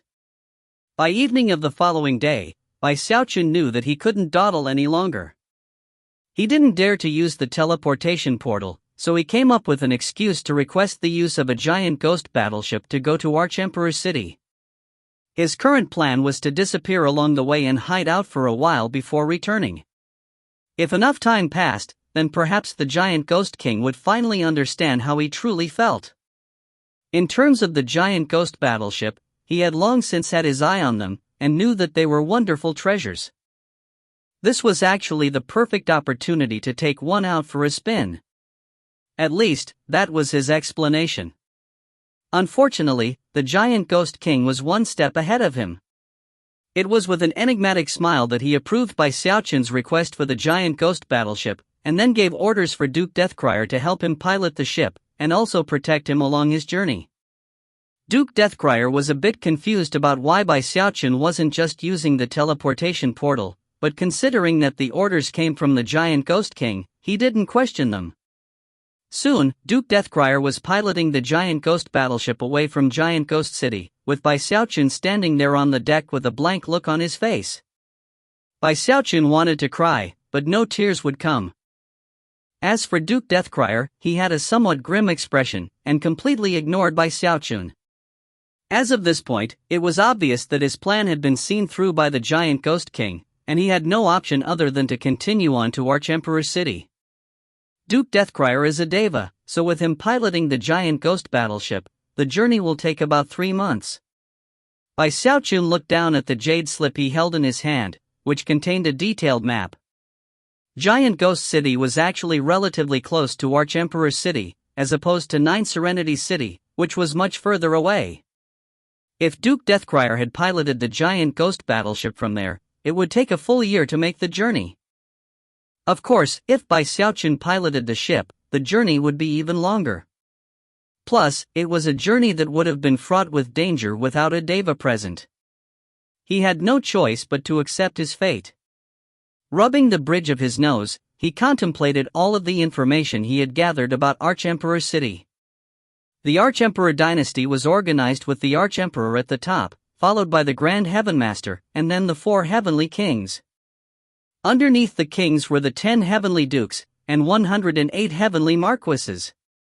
Each of the heavenly kings had 10 heavenly marquises in their home cities, but no heavenly dukes. Duke Deathcrier and his contemporaries were only earthly dukes. Although they ranked above the heavenly marquises, they were far below the heavenly dukes. The 10 heavenly dukes were the most powerful devas in the wildlands, all of them being in the great circle of the Deva realm. They actually counted as one of the reserve powers of Archemperor City. As for the heavenly marquises, there were 68 of them who lived permanently within Archemperor City itself. Archemperor City was by far the largest city in the wildlands, and was also meticulously organized. Floating in the sky above the main city itself was the Imperial Palace. The Imperial Palace had 4 main gates, which defended the 4 cardinal directions. After the Grand Heaven Master seized control of the Son of Heaven, it was an easy thing for the 4 heavenly kings to stay away from the city. However, the Grand Heaven Master had ordered that their armies remain garrisoned in the region of Archemperor City, ready to follow any orders they were given. The army encamped west of the city was the Giant Ghost Legion, the commanding officer of which was the Giant Ghost King's daughter, Zhou Zimo. Bai Xiaochun hadn't been able to get much information about Zhou Zimo back in Giant Ghost City. All he knew was that she didn't get along very well with the Giant Ghost King, and had long since left the city to practice cultivation on her own. As for how her relationship with her father was now that she had risen to the rank of Sergeant Major, it was impossible to tell. This Zhou Zimo obviously is a bit of a rebel. HMMMPHH. How could silly little girls like that understand how to lead an army? As a magnificent Major General, I guess I'll just have to go show her how it's done. He sighed, feeling quite bitter. He hadn't had enough time to gather much more information than that. Although Duke Deathcrier probably knew some information, he didn't seem too pleased about being forced to take Bai Xiaochun on this long journey, and completely ignored the questions he asked. If you find any errors, ads pop up, ads redirect, broken links, non-standard content, etc., please let us know. Report chapter so we can fix it as soon as possible. Chapter 713, Archemperor City. Chapter 713, Archemperor City. Although Giant Ghost City wasn't extremely far away from Archemperor City, it still took Duke Deathcrier months of work to get them close. And he was a deva. If Bai Xiaochun had been piloting the ship alone, the spiritual power wastage would have been immense. Even by replenishing himself with soul medicine, it would have been difficult to keep going for very long. Most importantly of all, he would have faced 10 times the amount of danger. Whether it was the bizarre creatures that inhabited the wildlands, or the hordes of souls with their profound death auras, they were all things that left Bai Xiaochun trembling in fear. Of course, the souls would have been easier for him to deal with, but as for the beasts, they were shocking to the extreme.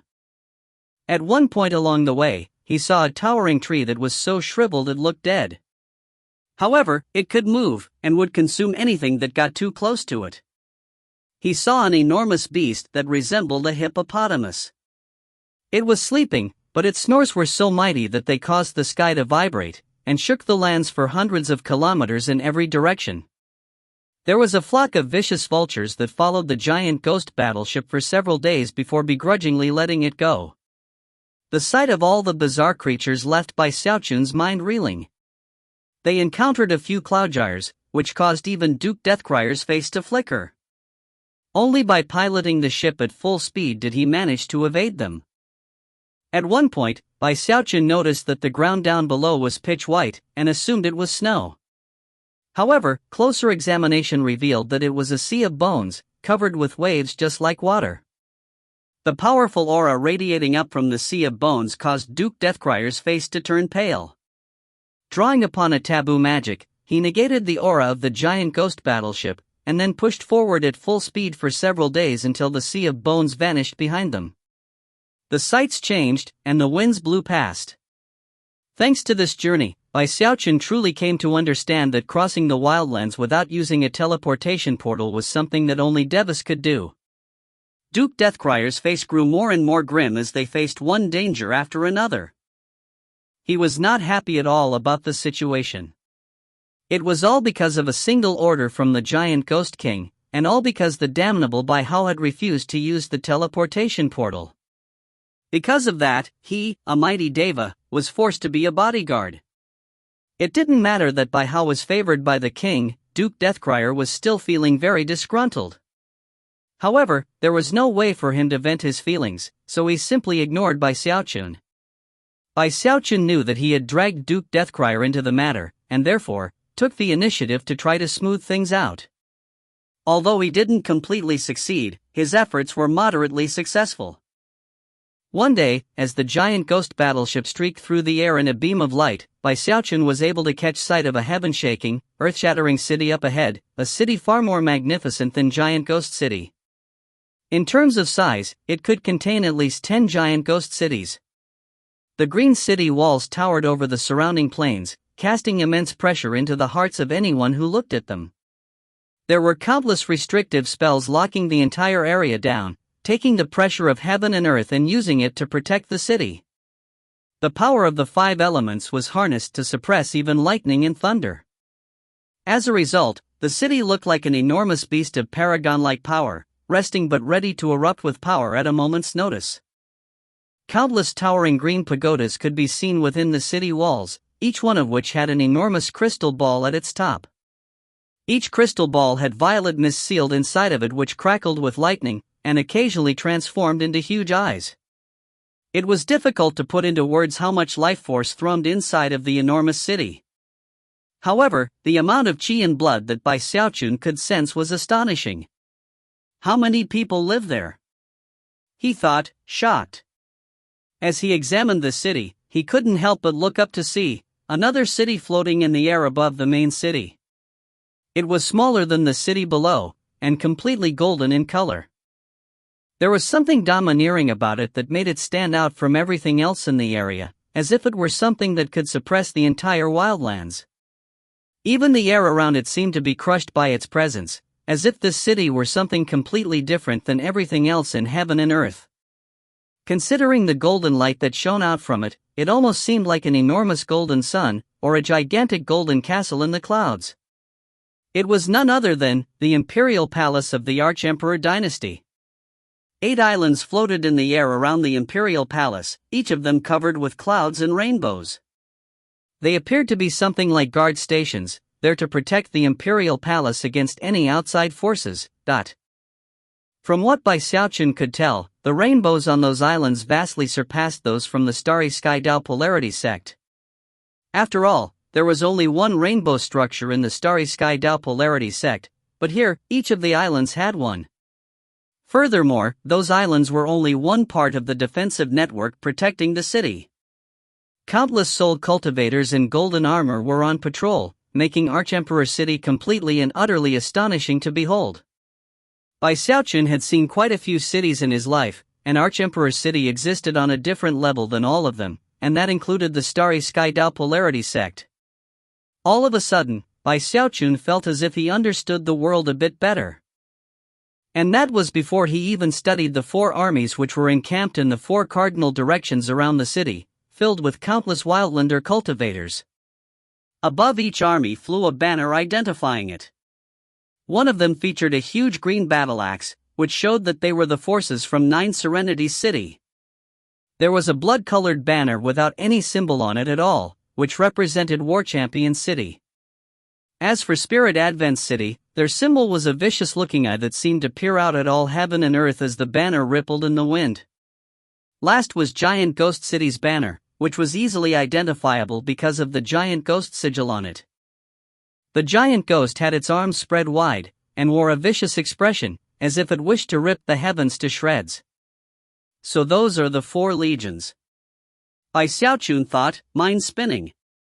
All of a sudden, he felt the nervousness that came along with being in the headquarters of the enemy.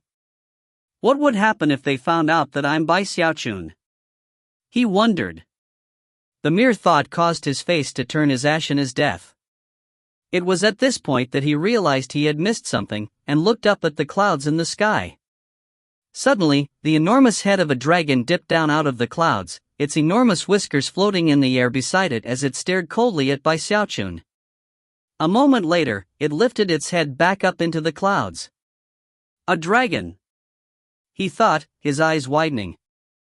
Then he could see the long, serpentine form of the dragon swirling through the clouds, as well as its terrifying claws. Off to the side, Duke Deathcrier gave a cold harumph, but didn't say anything. Instead, he kept his gaze fixed reverently on Archemperor City. This was the heart of the wildlands.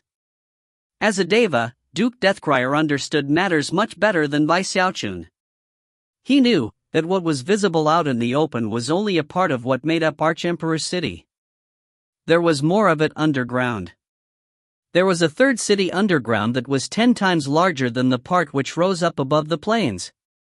3 cities above, he murmured to himself, 3 in the middle, and 3 below. They formed what was spoken of in legend, the 9 heavens. He had never seen the true Archemperor City, which was something that had only existed in the distant past. Back in its golden age, Archemperor City was like 9 collective heavens that dominated the world. However, after Heavenspan rose to prominence, Archemperor City declined. Then a grand war was fought in which heaven and earth were split apart. Heavenspan replaced the Archemperor dynasty, and occupied the island in the middle of the Heavenspan Sea. As for Archemperor City, it was during that war that the lower 3 cities were shattered, and the middle 3 cities were crushed. The only thing that remained were the top 3 cities, which fled to this location, gasping for life, where they remain down to this day, attempting to recover. Currently, only the top 2 cities were visible above ground, with the third city remaining beneath the earth, buried and incapable of rising. Finally, Duke Deathcrier looked away from Archemperor City and took Bai Xiaochun to the west side of the city, where the giant Ghost Legion was camped. Before long, they were at the entrance of the camp. Having no desire to remain around any longer, Duke Deathcrier waved his sleeve, sending Bai Xiaochun flying off of the giant ghost battleship and down to the main entrance. "Voice hard as stone," he said, "the task assigned me by His Highness the King is now accomplished. You're on your own now, Bai Hao." Without another word, he turned the giant ghost battleship and sent it speeding into Archemperor City itself. Clearly, he had his own matters to attend to. Furthermore, he would return to Giant Ghost City via teleportation portal, not by making the long journey on the ship. Duke Deathcrier's arrival caused quite a stir in the Giant Ghost Legion. Beams of light immediately flew over to the main entrance of the camp, and the 2 squads of Soul Cultivator guards stationed there immediately looked from the departing giant ghost battleship over toward Bai Xiaochun. "Who goes there?" one of them said, his voice threatening and seemingly dripping with blood. Clearly, these guards were the type who had seen countless bloody battles, and had frightening murderous auras. Bai Xiaochun blinked a few times as he watched Duke Deathcrier leave, then turned to face the main entrance of the army camp.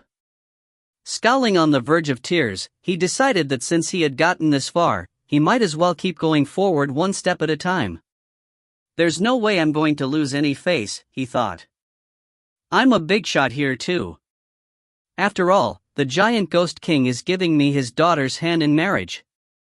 Having reached this point in his train of thought, he looked at the soul cultivator who had just called out to him from the main entrance. Sticking his chin up, he put on the most unfathomable expression he could muster. Tossing out his identity medallion, he clasped his hands behind his back and proudly said, "I am the Grand Major Domo and Inspections Commissioner from Giant Ghost City, Bai Hao, and this is my identity medallion. Take me immediately to see your Sergeant Major. She is my fiancée. If you find any errors, ads pop-up, ads redirect, broken links, non-standard content, etc., please let us know. Report chapter so we can fix it as soon as possible." Chapter 714, Red dust blows upon my face as I walk the road to the capital. Chapter 7:14, Red dust blows upon my face as I walk the road to the capital. Xiaochun stood there, pompous and haughty, clasping his hands the way a truly consummate chosen would, as if he could crush the entire army camp if he wanted to. The two squads of cultivators manning the main entrance were shocked, and didn't even know how to respond. They weren't particularly impressed with the first part of what he had said, but the last part left them gasping in astonishment. They actually didn't know about Zhou Zimo's relationship to the giant ghost king, but he was their king after all. To hear the person he had sent say something like this was a huge shock. The sergeant major is his fiancée? Is this for real? This by how? I remember hearing about him. He's one of the top aides to His Highness the King. Could it be that the king is rewarding him by arranging this marriage? The powerful experts who had been shocked by Duke Deathcryer's sudden appearance earlier had also heard Xiaochun's shocking words, and as a result, their expressions flickered. They looked incredulously at Xiaochun, and then examined his identity medallion to confirm who he was. Although strange expressions could be seen on their faces, they didn't dare to delay, and quickly relayed the information up the chain of command to request orders about what to do next. Xiaochun was very pleased at the reaction to his words, and mused that his days as a major general had truly given him an imperious way with words that surpassed ordinary people. Feeling quite proud, he cleared his throat. Very well, I'm coming in now. As he began to strut forward, the sole cultivators of the giant ghost legion exchanged awkward glances, but didn't dare to get in his way. However, before he could take more than a few steps, a beam of light shot toward the entrance from somewhere in the middle of the camp, resolving into the shape of a young woman. As soon as she arrived, all of the surrounding soldiers breathed sighs of relief. She didn't appear to be very old, and had a core formation cultivation base. She was very pretty, with snow-white skin, and eyes that sparkled brightly. There was something formidable about her, but at the same time she was extremely attractive. That was especially the case considering that she wore a suit of tight-fitting leather armor that perfectly accentuated her sensuous curves. Xiaochun immediately perked up a bit as he wondered if this was Zhou Zimo. However, considering the level of her cultivation base, it didn't seem likely. After looking her up and down, he was just preparing to say something when she coolly said, "Come with me. The sergeant major wants to see you." There was little respect to be heard in her tone of voice, and after finishing speaking, she turned and headed back into the camp. As she walked away, Xiaochun simply couldn't help but once again marvel at her attractive figure. So, she's not Zhou Zimo after all. Oof. Quite the nerve she has. He was definitely not very pleased at his reception so far. No matter what the situation was, he was still the famed major domo of Giant Ghost City. However, Xiaochun also reminded himself that he wasn't the type to nitpick, so he simply snorted and followed the young woman.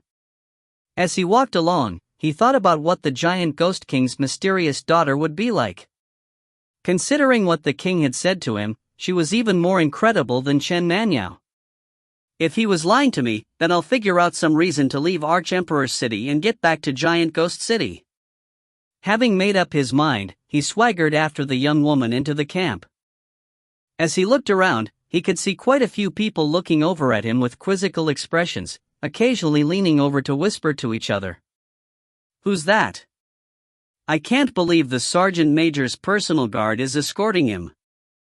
I just heard some voices from outside. Supposedly this guy claims to be the sergeant major's fiancé. What? As the whispered conversations reached his ears, Xiaochun felt prouder of himself than ever. As he made his way through the army camp, he realized that it was quite large. Based on his estimates, there were probably around 1 million troops garrisoned here. Tents stretched out in all directions, seemingly without end. There was something stern and harsh to the camp that made Xiaochun think about the Great Wall. As the young woman hurried him through the camp, Xiaochun got the strange sensation that some of the people around him seemed familiar.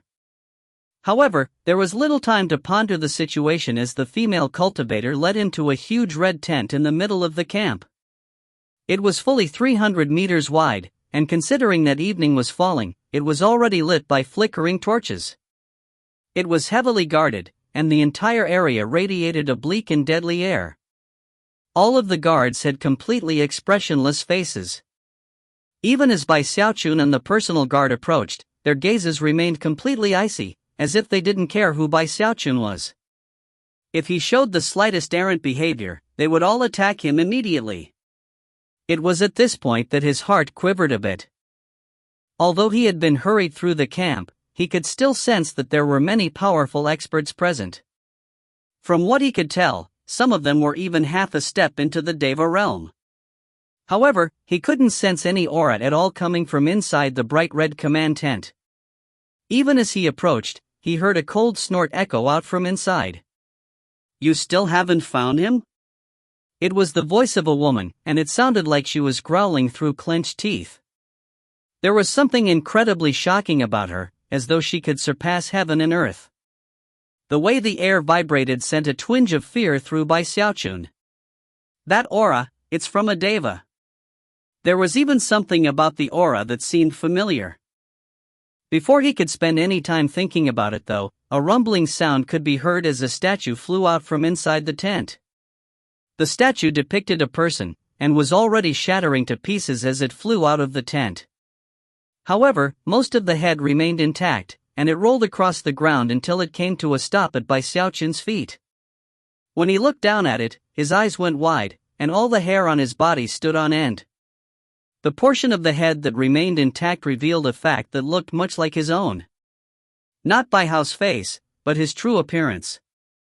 This, he muttered. Before he could collect his thoughts, the woman's voice could once again be heard inside the tent. "Keep looking.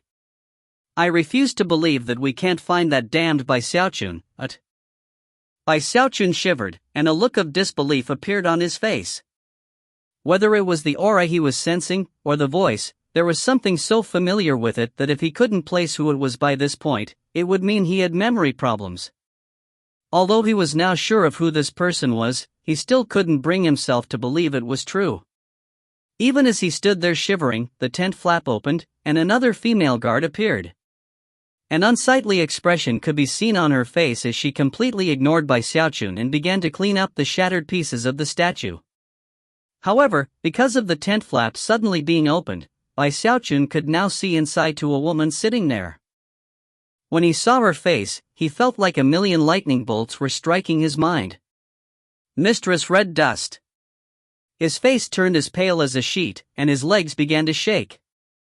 Sitting there in the tent was the very same person he had cursed in his heart over and over again, the same person with whom he had fought in the necropolis. Mistress Red Dust.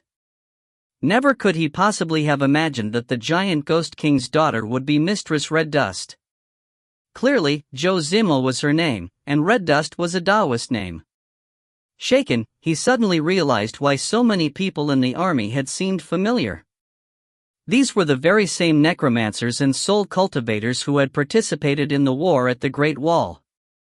He had even fought some of them personally, and many of them had cursed him to death because of his soul convergence pills. A few had even experienced incredible humiliation because of the enormous beasts that had consumed his enhanced aphrodisiac pills. These were people who hated Bai Xiaochun with an undying passion that defied description. In fact, in all of the wildlands, nobody hated him more than this group of people. Back when he had been at the Great Wall, information about the wildlands had been very hard to come by for some reason. Even after becoming a major general, he hadn't learned very much about the wildlanders other than that they were all enemies. He'd never been given any information about the specific forces they faced, or where they came from. Heavens! The Giant Ghost Legion. Mistress Red Dust, heavens! What am I doing here? I've been dropped into the lion's den. As he wailed in his heart, and as his mind reeled, he shivered and backed up a step. His first instinct was to flee from this place as quickly as possible. The mere idea of what would happen if his identity were revealed filled him with intense anxiety. However, before he could do anything, Mistress Red Dust's cold voice echoed out, "Who's sneaking around out there?" The surrounding guards' gazes instantly locked onto Bai Xiaochun, and the killing air that rose up was readily apparent. Even the female guard who was cleaning up the shattered statue looked at him with cold eyes. Bai Xiaochun really wanted to cry as he stood there, wilting inwardly as everyone looked at him. What do I do? What do I do? I hate you, Giant Ghost King. There he stood, unsure of how to respond, heart pounding with fear. Then, Mistress Red Dust's cold voice again rang out from within the tent. Take him away and execute him. If you find any errors, ads pop up, ads redirect, broken links, non-standard content, etc., please let us know. Report chapter so we can fix it as soon as possible. Chapter 7:15, I'm your fiancé. Chapter 7:15, I'm your fiancé. As soon as the words rang out, the killing air in the area seemed to take corporeal form. 10 beams of light immediately began to shoot in Bai Xiaochun's direction, making it seem like the army camp itself was like the mouth of some chaotic, primeval beast that wished to devour him. We haven't even talked, and she already wants to kill me. An intense sensation of deadly crisis immediately swept through Bai Xiaochun, and at the same time, the deva pressure weighing down on his flesh and blood had him wailing inwardly. He had to do something. Zemo! He said loudly, your father the Giant Ghost King sent me. I'm your fiancé, by how? Countless jaws dropped in response to his words. After all, few people knew of the relationship between Mistress Red Dust and the Giant Ghost King, and therefore, this news was completely stunning to everyone. What? The Sergeant Major is the daughter of His Highness the King? Is it true? Even as the news began to rock the entire Giant Ghost Legion, an enraged shout erupted from the bright red tent. Shut up! The tent flap flew open, and Mistress Red Dust appeared, her expression matchlessly grim, her eyes flashing like lightning as she looked at Bai Xiaochun. It was almost as if she could see right into the center of his being as she sent more deva pressure weighing down onto him. Hatred burned in her heart over the fact that Bai Hao had revealed her connection to the Giant Ghost King in order to get out of the earlier situation, but whether it was the ordinary soldiers or Mistress Red Dust's personal guards, all of them were staring at Bai Xiaochun with wide eyes and odd expressions. Although none of them had yet fully digested the news about how their Sergeant Major was connected to the Giant Ghost King, when they saw the look of fury on her face, her personal guards exchanged awkward glances and then backed away. In fact, their expressions even brightened as they prepared to watch the scene unfold. Bai Xiaochun fought to keep his expression the same. It was hard though, especially considering that, in the moment in which Mistress Red Dust had thrown open the tent flap, he had seen that inside were 7 or 8 more statues of himself. Clearly, Mistress Red Dust had them at hand to use to vent her anger whenever she felt like it. From those statues, it was easy to see how deep her hatred ran. This Granny Red Dust really won't give up on her idea of killing me. Bai Xiaochun was getting so nervous that beads of sweat covered his forehead, and he was moaning in his heart. He had never intended to intentionally piss off Mistress Red Dust, but in the moment, he had had no other choice. If he had reacted even a little bit slower, he would have been dragged away and executed. Although it was possible she had only been trying to intimidate him, he hadn't been confident enough to bet on that option. The only way to save himself was to cause a big scene, which was why he had called upon the name of the Giant Ghost King to put Mistress Red Dust and her army in place. I hate you, Giant Ghost King, he thought, livid with regret at how things were playing out. He simply couldn't understand why he was so unlucky to have been screwed over by the Giant Ghost King yet again. Standing right there in front of him was Mistress Red Dust, clad in a crimson suit of armor, looking very valiant and formidable, and pulsing with a murderous aura. To say that Mistress Red Dust was astonishingly beautiful was no exaggeration. Her skin was as fair as snow, and her phoenix-like eyes sparkled as if with starlight. She had an oval face, with a fair neck that one would expect to see on a statue. The armor she wore accentuated her ample chest and her curvaceous hips, giving her an attractive hourglass figure that perfectly matched her long, slender legs. In terms of beauty, she and Chen Manyao were very similar. However, Chen Manyao was like a noble orchid growing in a secluded valley, whereas Mistress Red Dust was like a bright rose bristling with razor-sharp thorns. If things hadn't played out the way they had in the necropolis, or if he really was Bai Hao, then to have a fiancée this beautiful, and a deva at that, would have left him feeling very happy. But instead, his heart was pounding with fear, and he felt like the sky was turning dark overhead. To him, Mistress Red Dust was not a spectacular beauty, she was a deadly wild beast or a fiendish monster. Even as everyone stole glances at Mistress Red Dust, reeling in shock about her relationship with the giant Ghost King, she stood there, her expression turning grimmer by the moment, her anger surpassed only by the humiliation she felt. "Did you just say you're Bai Hao?" she said coldly. Although she did not speak loudly, her voice was filled with the might of a deva, causing the air to distort and a gale-force wind to spring up out of nowhere. Xiaochun swallowed hard and then replied in a shaky voice, "Just let me explain, Zimmo, I." However, before he could complete his sentence, the vicious loathing in Mistress Red Dust's eyes grew more intense than ever, and she spoke in a voice as cold as midwinter snow. "You're the notorious wife-stealing, clan-reviling Bai Hao." Mistress Red Dust had heard many stories about Bai Hao, and was especially repulsed by how people called him a wife-stealer. Xiaochun simply couldn't stand to be wronged in this way. The true wife-stealer was not him, it was Mistress Red Dust's father. But that was because His Highness the King told me to. Shut up. My father is above board and righteous about everything. You're a debauched, sinister bootlicker who persecutes good and loyal men.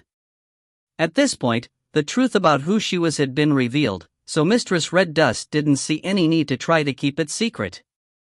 Her hatred and loathing growing more intense by the moment, she spoke in an even icier voice than before. "Don't even consider talking about matters relating to my father the king. Furthermore, you don't qualify to be my official Taoist partner. You just stay out of sight in the camp here, and if I see even a single bad report about you, I'll have you executed immediately."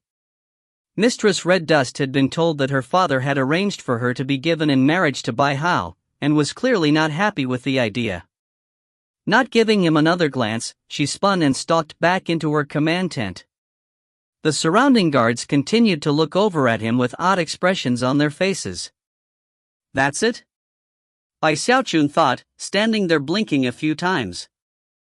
However, considering what had just happened, he now knew that Mistress Red Dust had no idea who he really was, which led to him heaving a sigh of relief.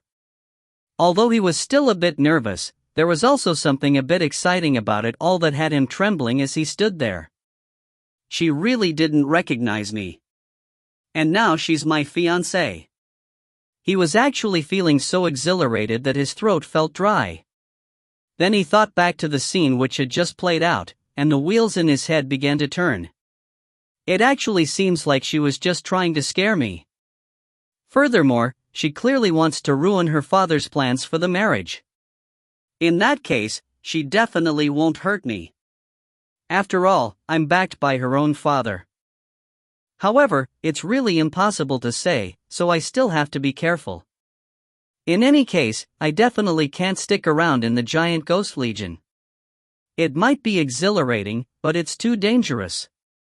The slightest mistake on my part and my poor little life would be out the window. I really am in the middle of the lion's den here.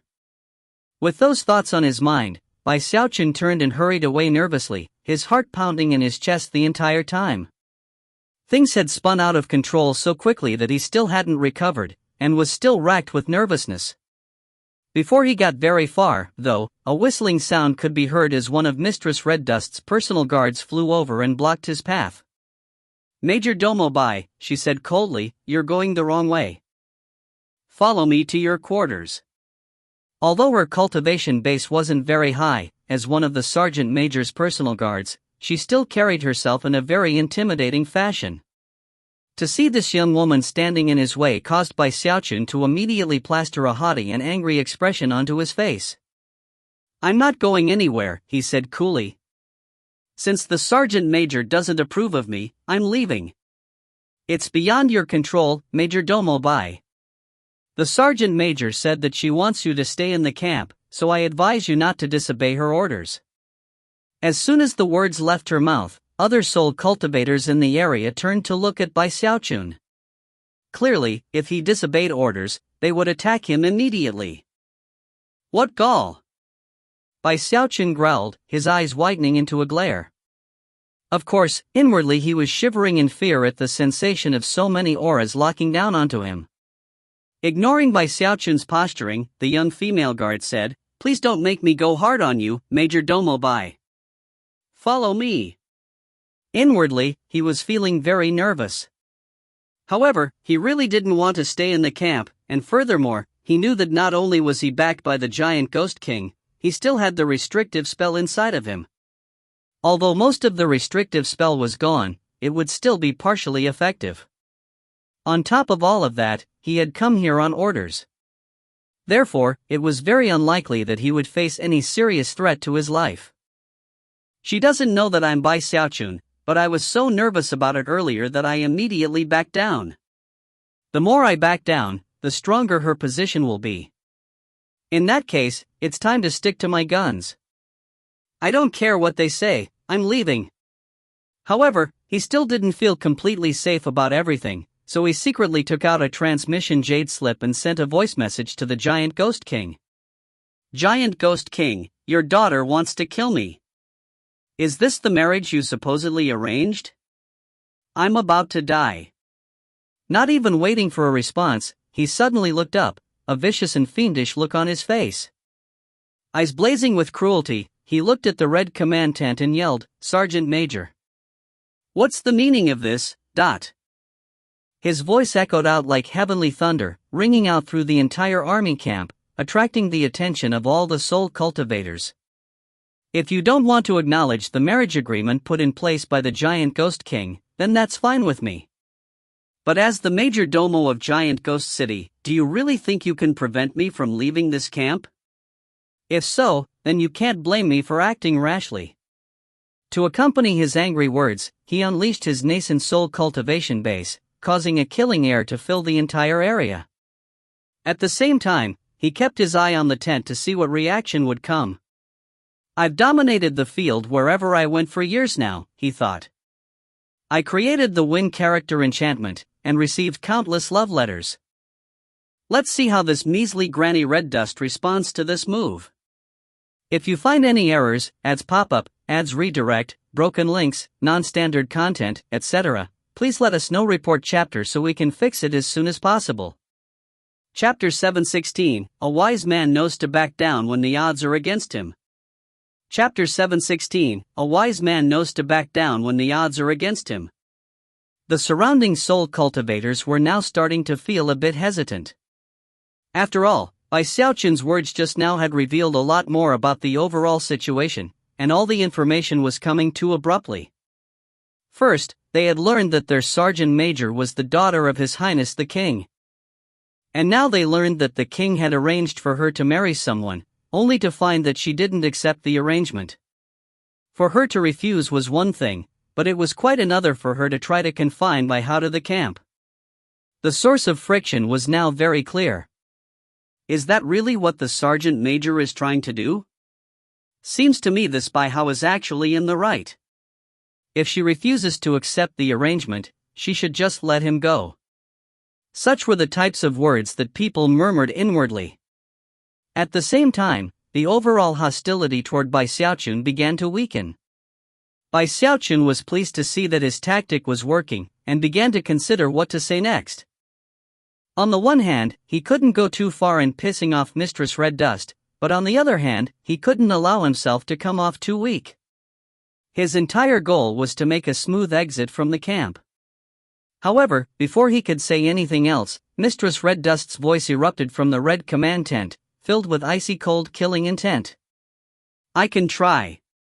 Her voice was like a cruel and vicious whip, the strike of which caused all of the soul cultivators in the Giant Ghost Legion to unleash the power of their cultivation bases.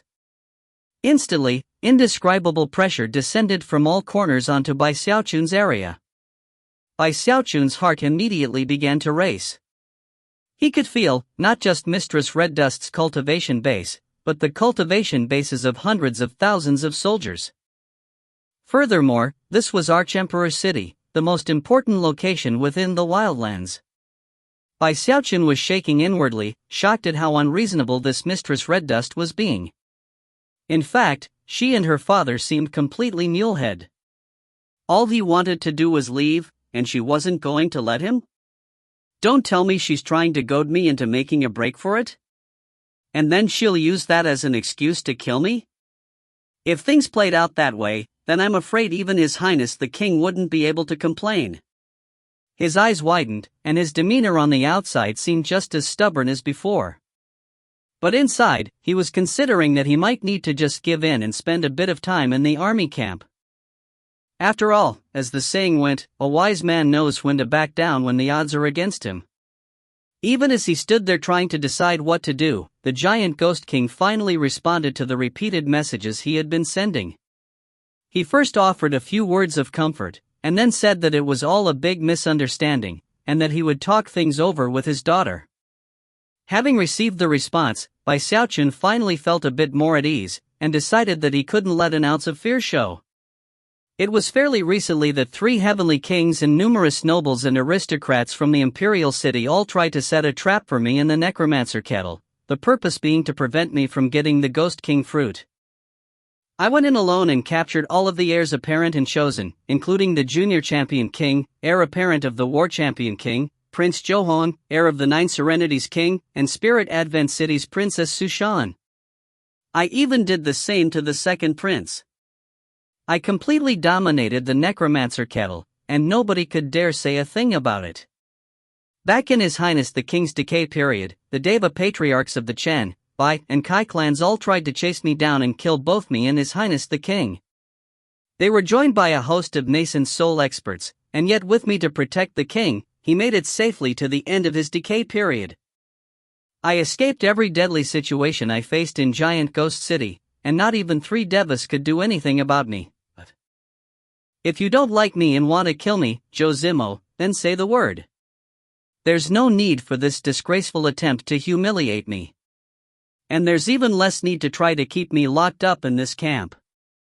I, Bai Hao, am a force to be reckoned with wherever I go. In the big wide world out there, I am like a fish that can become a dragon at any moment. When I flap my wings, I soar to the highest heavens and beyond. Under no circumstances will I allow myself to be the subject of bullying. His words echoed out like thunder for everyone in the camp to hear, and made it clear that he was the type of person who was not to be trifled with.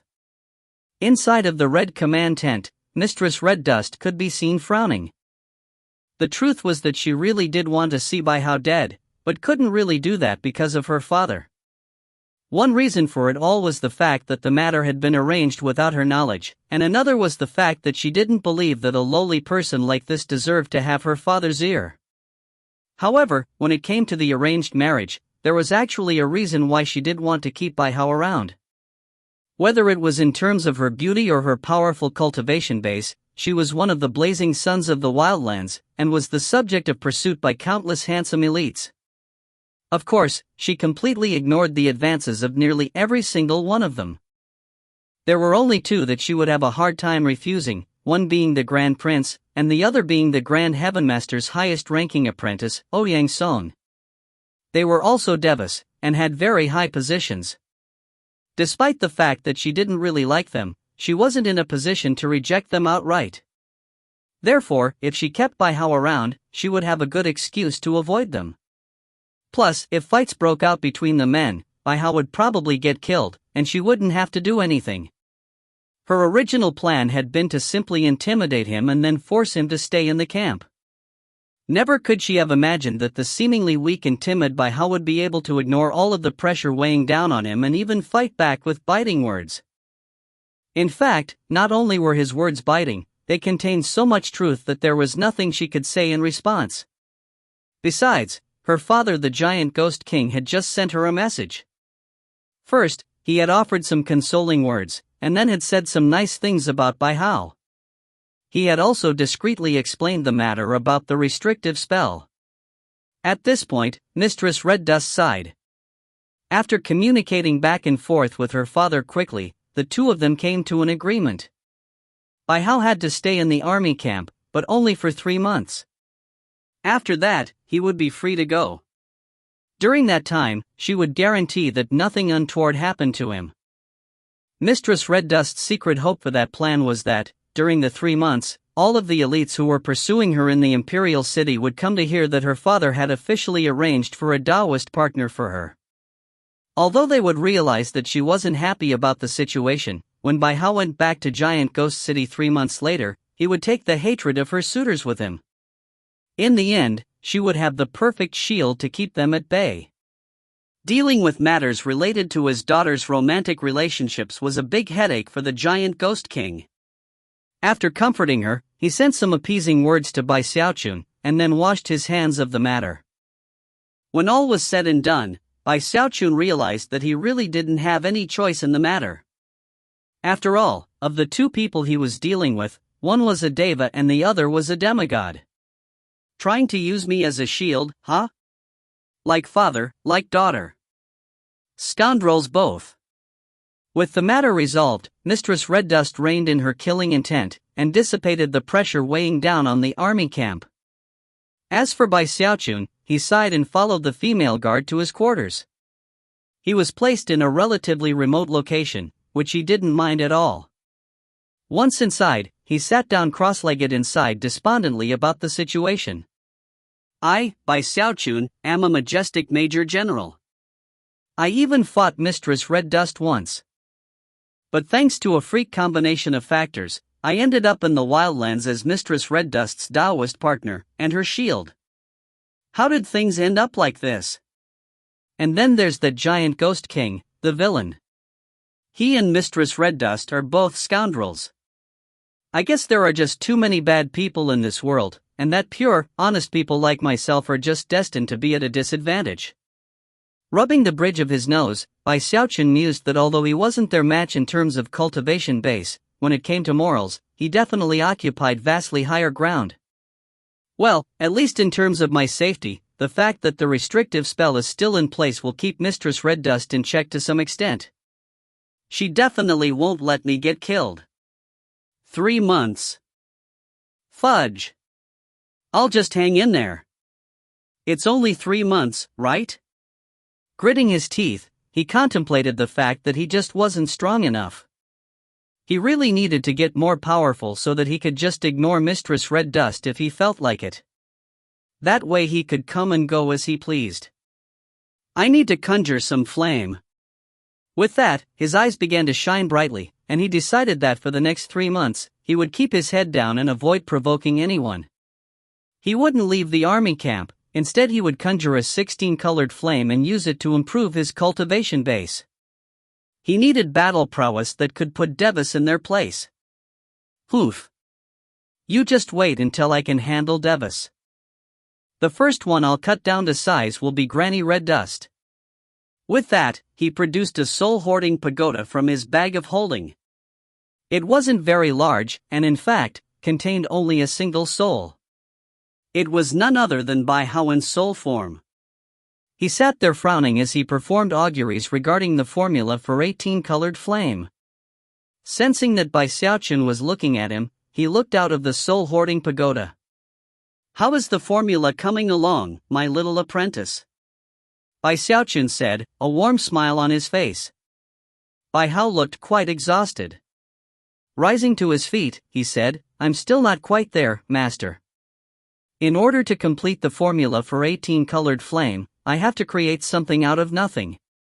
It's extremely difficult. I think it's going to take much longer than anything before it.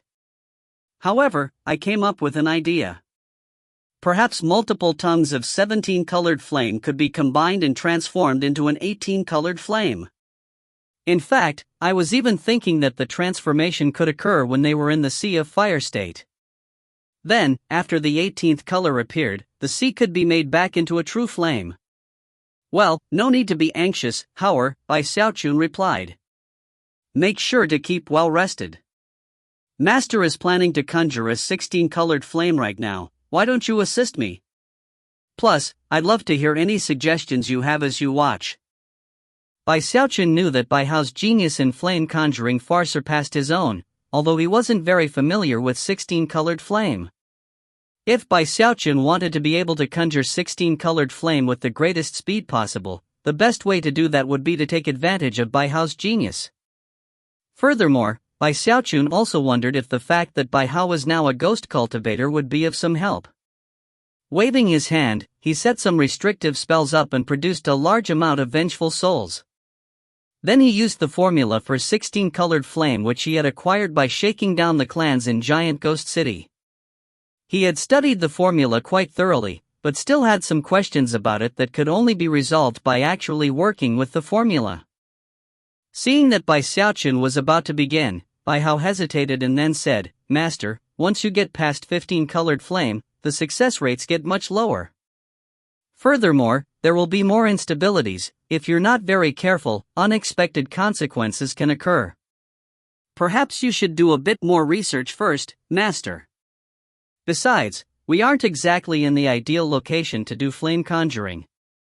Bai Xiaochun cleared his throat and confidently said, "Don't worry about it. This place is perfect. Trust me, Master has a lot of experience in this kind of thing." Although Bai Hao still had his reservations, Bai Xiaochun seemed very confident. Perhaps his master had researched the formula more than he realized. Therefore, Bai Hao suppressed his anxiety and watched closely as Bai Xiaochun began working. If you find any errors, ads pop up, ads redirect, broken links, non-standard content, etc., please let us know. Report chapter so we can fix it as soon as possible. Chapter 717, Master has a lot of experience? Chapter 717, Master has a lot of experience? Bai Xiaochun settled his aura and calmed his thoughts. Forgetting about matters pertaining to Mistress Red Dust, he waved his hands out in front of him to summon a 15-colored flame from his bag of holding. He had originally succeeded at 15-colored flame by acquiring some from the 3 great clans, and then reverse engineering the formula. Were it not for the fact that he was worried about accidentally revealing his identity, he would already have performed 15-fold spirit enhancements on everything he owned. Well, there's nothing I can do for now. I'll just have to settle for 14-fold enhancements. Otherwise, people might get suspicious, and that would put me in danger. After mentally reviewing the formula, his eyes flashed, and he performed an incantation gesture with his right hand, then waved his finger. Even more vengeful souls poured out of another soul-hoarding pagoda, until there were so many that they produced a tempest. Thankfully, Bai Xiaochun had set up powerful restrictive spells, and also had the protective concealment provided by his mask. Because of that, not a single fluctuation rolled out into the open to alert anyone to what was happening. From the outside, Bai Xiaochun's tent seemed completely still and quiet. In fact, as the guards went about their evening patrol, none of them even looked over at him. An hour flew by, and Bai Xiaochun was completely focused on the task at hand, making constant adjustments to the 15-colored flame, and also carefully controlling the sea of souls around him. If he made the slightest error in fusing the souls into the flame, it would lead to a failure. Therefore, sweat dripped down his face and neck as he worked, carefully feeding the souls in, and occasionally adding special souls into the mix as they were needed. Although it was an exhausting process, he gritted his teeth and kept on going. I need to get stronger. That's my only option here in the Wildlands. If my identity gets exposed, at least then I'll have something to fall back on. The incident earlier with Mistress Red Dust had been exhilarating, but had also left him feeling like he had come close to losing his poor little life. Because of that, he knew that he had to do everything possible to make the progress he needed. There was a stubborn focus within him, something that had first appeared way back in the Spirit Stream sect when he was concocting medicine. Now that his poor little life was on the line, it was even more fully on display. Soon his eyes were bloodshot, and a vicious expression could be seen on his face. Off to the side, Bai Hao was getting nervous. This was his first time seeing his master acting like this. Master is really going for broke in this conjuring session, he thought nervously. Just when he was about to give some advice, Bai Xiaochun's expression flickered, and something went wrong with the 15-colored flame. It flared brightly, then went dim, and finally, a popping sound could be heard as it transformed into countless motes of light that scattered in all directions. Damn it! Bai Xiaochun roared. Pulling out another 15-colored flame, he immediately started over. This time, he spent longer. Eventually, the sun shone brightly outside, and Bai Xiaochun's eyes were completely bloodshot, and he was even panting. He had spent the entire night getting the 16-colored flame to the point of being 30% complete. However, in the final moments, when he thought he could finish the flame in one final burst, he made a mistake, and the 15-colored flame did the same thing as before. It flared with light, then vanished. How could this be happening? Tugging at his hair, he pulled out the formula again and started to study it. As for Bai Hao, he stood off to the side muttering for a bit, until his eyes finally glittered.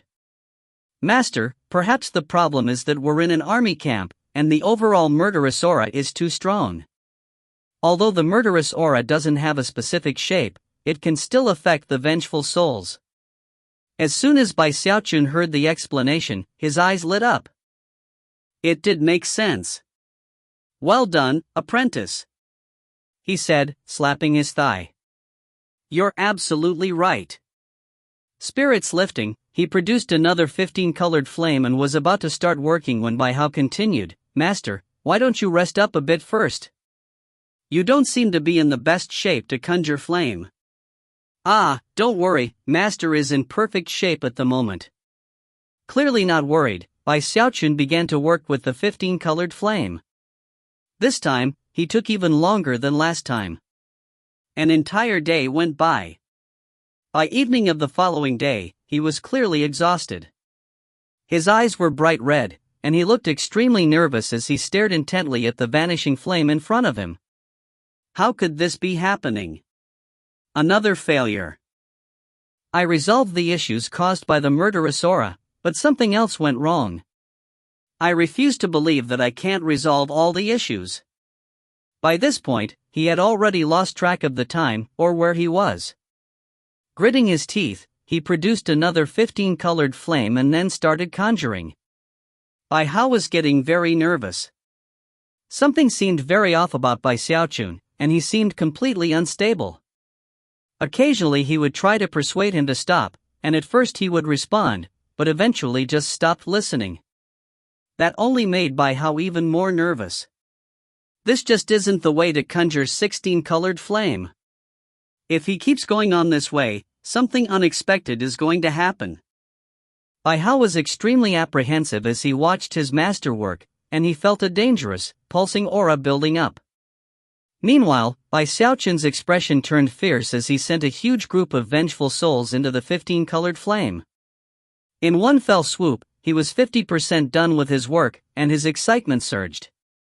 However, it was in that moment when, all of a sudden, the flame flickered wildly, and a terrifying energy rolled out of it.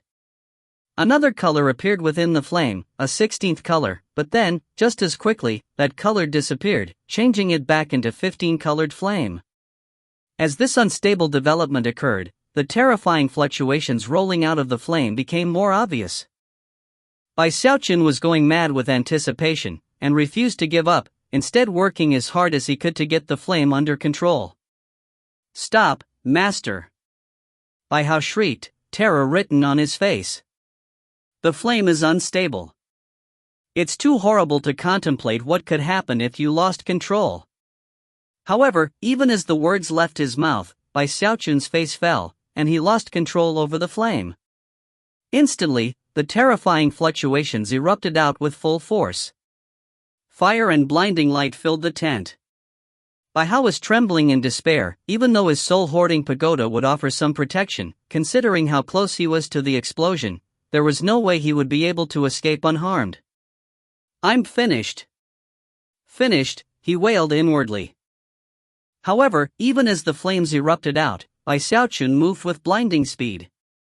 He grabbed Bai Hao, and then a black flash of light could be seen, which was none other than his turtle walk.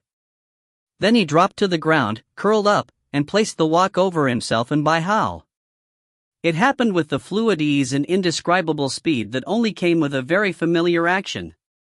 The instant the turtle walk thumped down, a deafening boom split the air. It was late in the night, and most of the soul cultivators in the camp were resting. The sudden sound of the explosion immediately awoke virtually all of them, and yet, before they could react, a massive sea of flames began to roll out. It was a gigantic mass of fire that was occasionally 15-colored and occasionally 16-colored. Furthermore, it didn't fall from the sky, but rather, spread out from by Xiaochun's tent. Viewed from afar, it was possible to see countless tents being reduced to ash, and everything in the area being scorched black. Nearly half of the camp was affected. As the sea of flames spread out, countless shrieking sounds could be heard as the vengeful souls that Bai Xiaochun hadn't had time to collect back up were transformed into souls of fire that made the incident even more destructive. Countless structures were destroyed, and innumerable tents became ash. Anything that wasn't directly destroyed was instantly engulfed in flame. Furthermore, the fire was unique in that it could also burn armor, causing vast numbers of soul cultivators to throw their armor off, simultaneously screaming in pain. The entire army was thrown into chaos by the sudden explosion. What's going on? I'm on fire. Heavens! What's happening?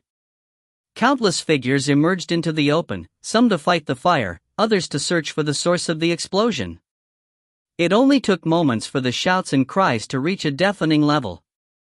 Meanwhile, back where Bai Xiaochun's tent had once stood, a big black wok could be seen on the ground. Slowly, the bottom lifted up by just a crack, and an eye peered out. Bai Xiaochun blinked a few times, then stuck his head out to see everything around him on fire, and the camp in pandemonium. Next to him, Bai Hao also looked out tentatively. He was still shaking from the mere thought of the danger they had just been in.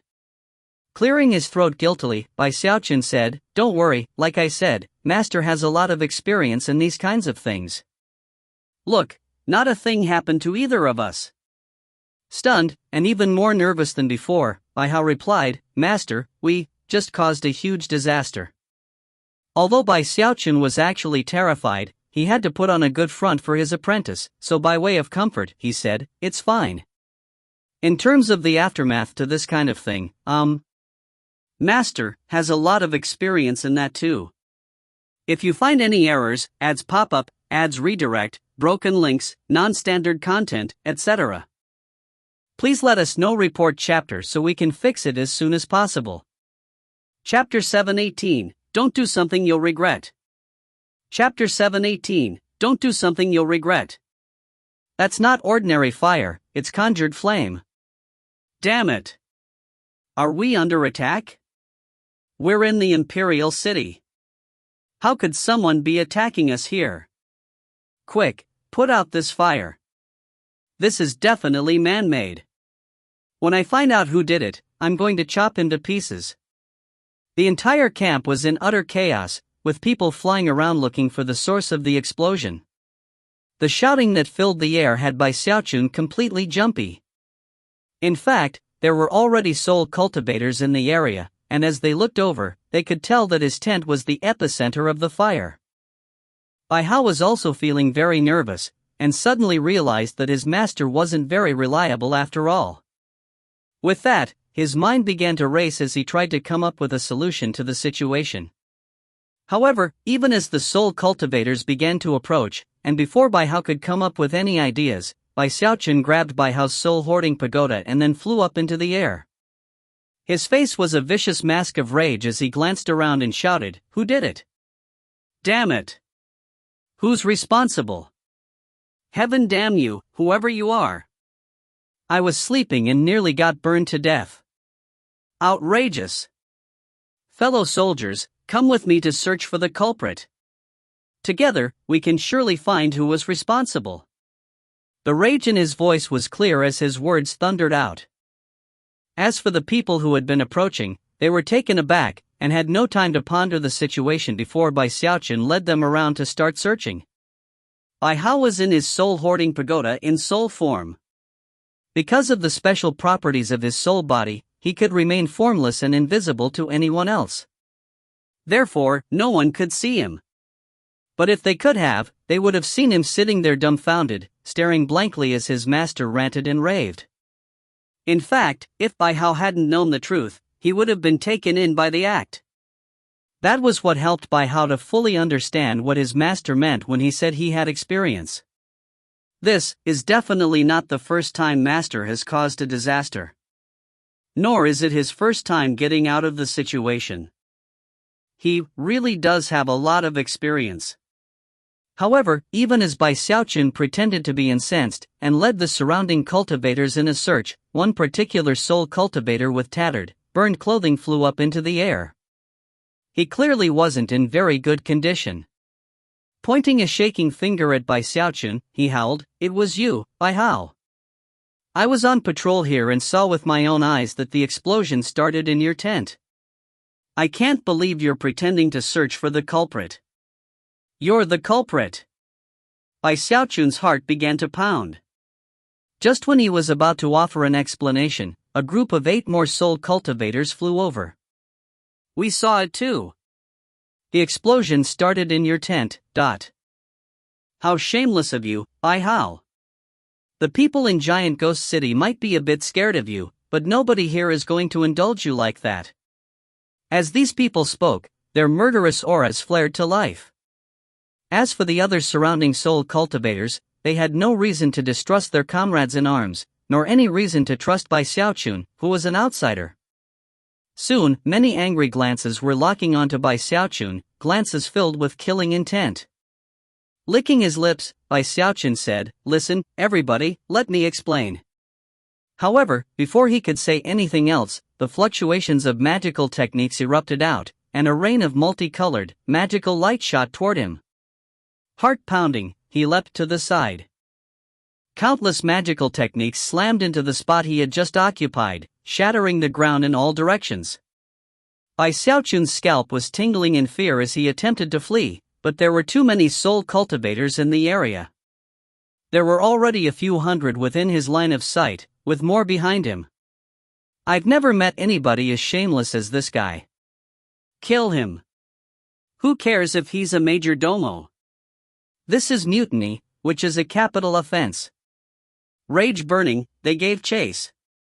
As for Bai Xiaochun, his heart was racing, and he did his best to evade his opponents.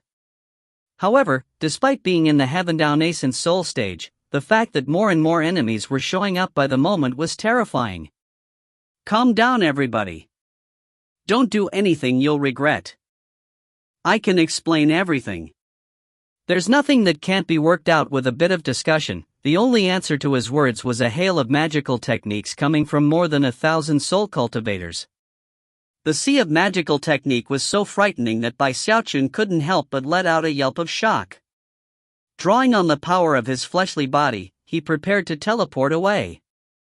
However, before he could, the aura of a spell formation could be sensed rising up in the army camp. Unexpectedly, someone had activated the camp's defensive spell formation. "You bunch of bullies. All I did was accidentally cause a fire. Nobody died. Why you people, you're actually going to use a spell formation to try to attack me?" As far as Bai Xiaochun was concerned, these people were all crazy. More and more were beginning to surround him, although none were willing to get too close. "Joe Zemo, we had an agreement. Nothing can happen to me for the next 3 months." Despite being surrounded by a crowd of nearly 10,000 shouting cultivators, he was in the mighty Heaven-Down Nascent Soul stage, and had shocking fleshly body power. As a result, his voice rose above all of theirs to echo out in all directions. Of course, Mistress Red Dust was well aware of what was happening.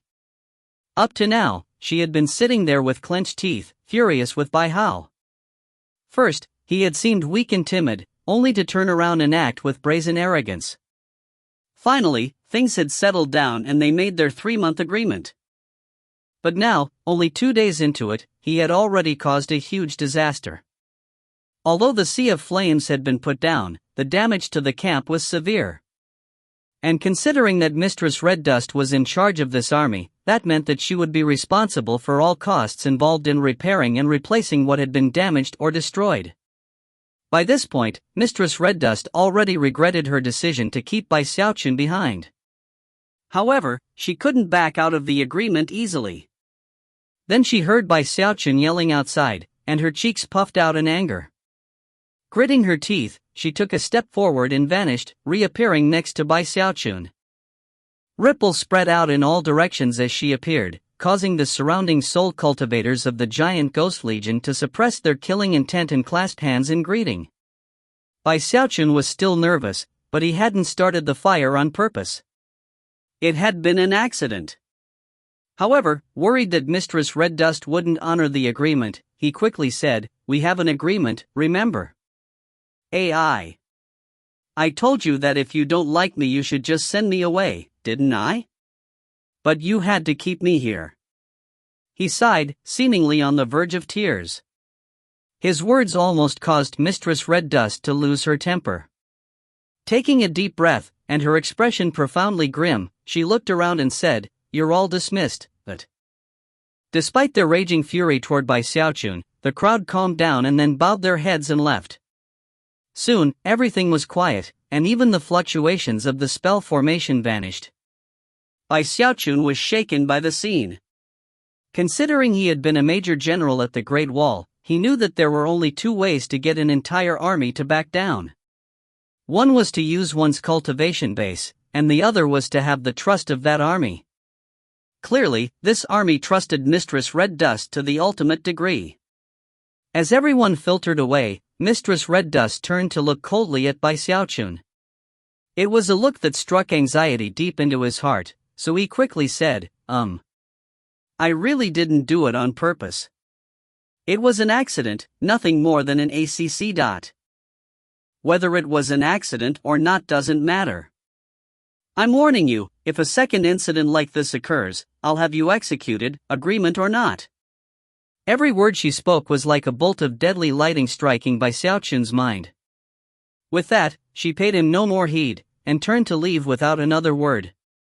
Of course, the truth was that she was actually worried that if she looked at him any longer, she might not be able to hold back from killing him. The fact that Mistress Red Dust had personally appeared ensured that the chaos quickly settled into silence. However, the icy glances being cast toward Bai Xiaochun from all directions had him feeling very embarrassed. Most nerve-wracking of all was the thought of what could happen if he continued to try to conjure flame in the camp. If another sea of flame exploded out, then Mistress Red Dust would very likely do something very bad to him. However, not conjuring flame wasn't an option as far as he was concerned. He had already conjured 50% of a 16-colored flame, and with a bit more work, he was confident he could succeed. Whatever. As long as I don't provoke Granny Red Dust, I'll be fine. I just won't work in the middle of the camp. I'll go a bit outside the gates. That way, if there is a sea of flames, it won't affect the main part of the camp. Granny Red Dust won't have any reason to do anything to me because of something like that. Eyes flashing with determination, he flew out of the camp. As soon as he was out in the open, he could tell that some divine sense had locked down onto him. According to the agreement, he had to remain with the army for 3 months, but if he wanted to go out to handle some errand or other, he could. Soon, he was on a low-lying mountain a short distance away. Once he settled down there, the divine sense slowly faded away, as expected. If you find any errors, ads pop up, ads redirect, broken links, non-standard content, etc., please let us know. Report chapter so we can fix it as soon as possible. Chapter 719, Master, look up there. Chapter 719, Master, look up there. Bai Xiaochun looked down at the army camp from his position on the mountain, and sighed. Too overbearing. All I'm doing is a bit of flame conjuring. Pulling out Bai Hao's soul hoarding pagoda, he continued, they forced me to come all the way out here to work. What happened earlier was an accident. Isn't that right, my apprentice? Master is completely innocent. Bai Hao was about to respond, but after a moment, he simply shook his head and smiled wryly. He was beginning to understand this petty master of his a bit more. However, despite the fact that he seemed very unreliable, Bai Hao couldn't hold back from trying to offer some more advice. Master, why don't we just take a break for a bit? What happens if there's another explosion? Thumping himself on the chest, Bai Xiaochun said, don't worry, your master has a lot of experience. Almost immediately, Bai Hao began to get nervous, and was about to continue to try offer more persuasion when Bai Xiaochun pulled out a 15-colored flame and a horde of vengeful souls. Worried that further interruptions could cause problems, Bai Hao swallowed his words, sighed, and prayed that everything went smoothly. Before long, 3 days had passed. Bai Xiaochun was taking things very slowly. Apparently, he was also afraid of causing another explosion, so when even the slightest unexpected variation cropped up, he would stop. Sticking his chin up, he proudly said, "Look, didn't I say we'd be fine? After 3 days, there hasn't been a single explosion." Despite how slowly he was working, he was already 70% finished. By this point, Bai Hao was feeling a bit less nervous, and also very grateful that Bai Xiaochun was listening to him and being more careful. "Master, when conjuring 16-colored flame, the most difficult part is in the end. You need to be a bit more careful from here on out. Absolutely, positively do not do anything impulsive." Yeah, don't worry." Bai Xiaochun waved his hand and continued working. A few more days went by, and Bai Xiaochun's eyes were completely bloodshot. Once again, he seemed bedeviled. No matter what he did, he was still stuck at 70% completion, and could tell that if he pushed things ahead prematurely, he would fail. "Just what exactly am I doing wrong?" he muttered, tugging at his hair and staring fixedly at the tongue of flame in his palm. Then, the flicker of augury appeared in his eyes. Bai Hao looked on, also unsure of what to do. However, the sight of Bai Xiaochun in this state had him nervously thinking back to the explosion. Before Bai Hao could contemplate what that meant, Bai Xiaochun's eyes shone brightly, and he said, "That must be it. These vengeful souls have too many impurities." With that, he started working again. However, Bai Hao couldn't help but think that the explanation sounded too simple. He was going to give voice to his reservations, but hesitated when he saw how excited Bai Xiaochun was to try out his new idea. Whatever. I'll just let Master give it a shot. Who knows, maybe he's right." Bai Xiaochun was indeed very excited. Considering that the problem had to do with impurities, he immediately thought back to how he had solved such problems when concocting medicine. Eyebrows dancing up and down in anticipation, he waved his hands and started working again. As he worked, the 15-colored flame gobbled up the vengeful souls, and then black tendrils of smoke began to rise up. When it happened with the first soul, it was hardly noticeable, but as more souls poured in, more black smoke appeared, and Bai Hao started to get more nervous. Although Bai Hao wasn't sure exactly what it meant, he was sure that the black smoke which resulted from burning away impurities could not be a good thing. "Master, wait, there's too much of this black smoke. Something's wrong. Give me a minute to figure out what it is. A little bit of smoke like this is nothing. Don't worry, my little apprentice. Master has a lot of experience in things like this." Laughing heartily, he continued his work. As he did, more and more black smoke appeared, and Bai Hao continued to get more nervous. In the end, he was actually trembling in fear. Bai Xiaochun was so focused that he had forgotten himself. The flame gobbled up the souls, and an entire day went by. By evening the next day, it was 80% complete. So it does work. Excited, he was just about to continue working when, all of a sudden, signs of instability appeared in the 15-colored flame. Terrifying fluctuations began to build up in the flame. However, before they could roll out, Bai Xiaochun decisively closed his hand into a fist, extinguishing the 15-colored flame in an instant. As he did, massive quantities of black smoke escaped through the cracks between his fingers, making a black mushroom cloud that rose up into the air. HMMMPH. Did you see that, my apprentice? Decisive, wouldn't you say? I told you there wouldn't be any explosions. The only thing that happened was we saw a bit of smoke, that's all. Bai Xiaochun looked over proudly at Bai Hao as the last bit of black smoke swirled away from his hand. Bai Hao really felt like he was going to fall apart this time. Sighing, he pointed up into the sky. Master, we have to get out of here. Look up there. Bai Xiaochun's jaw dropped. He had been so focused on the flame conjuring that he hadn't been paying attention at all to what was happening overhead. After looking up, his eyes went wide, and his face fell.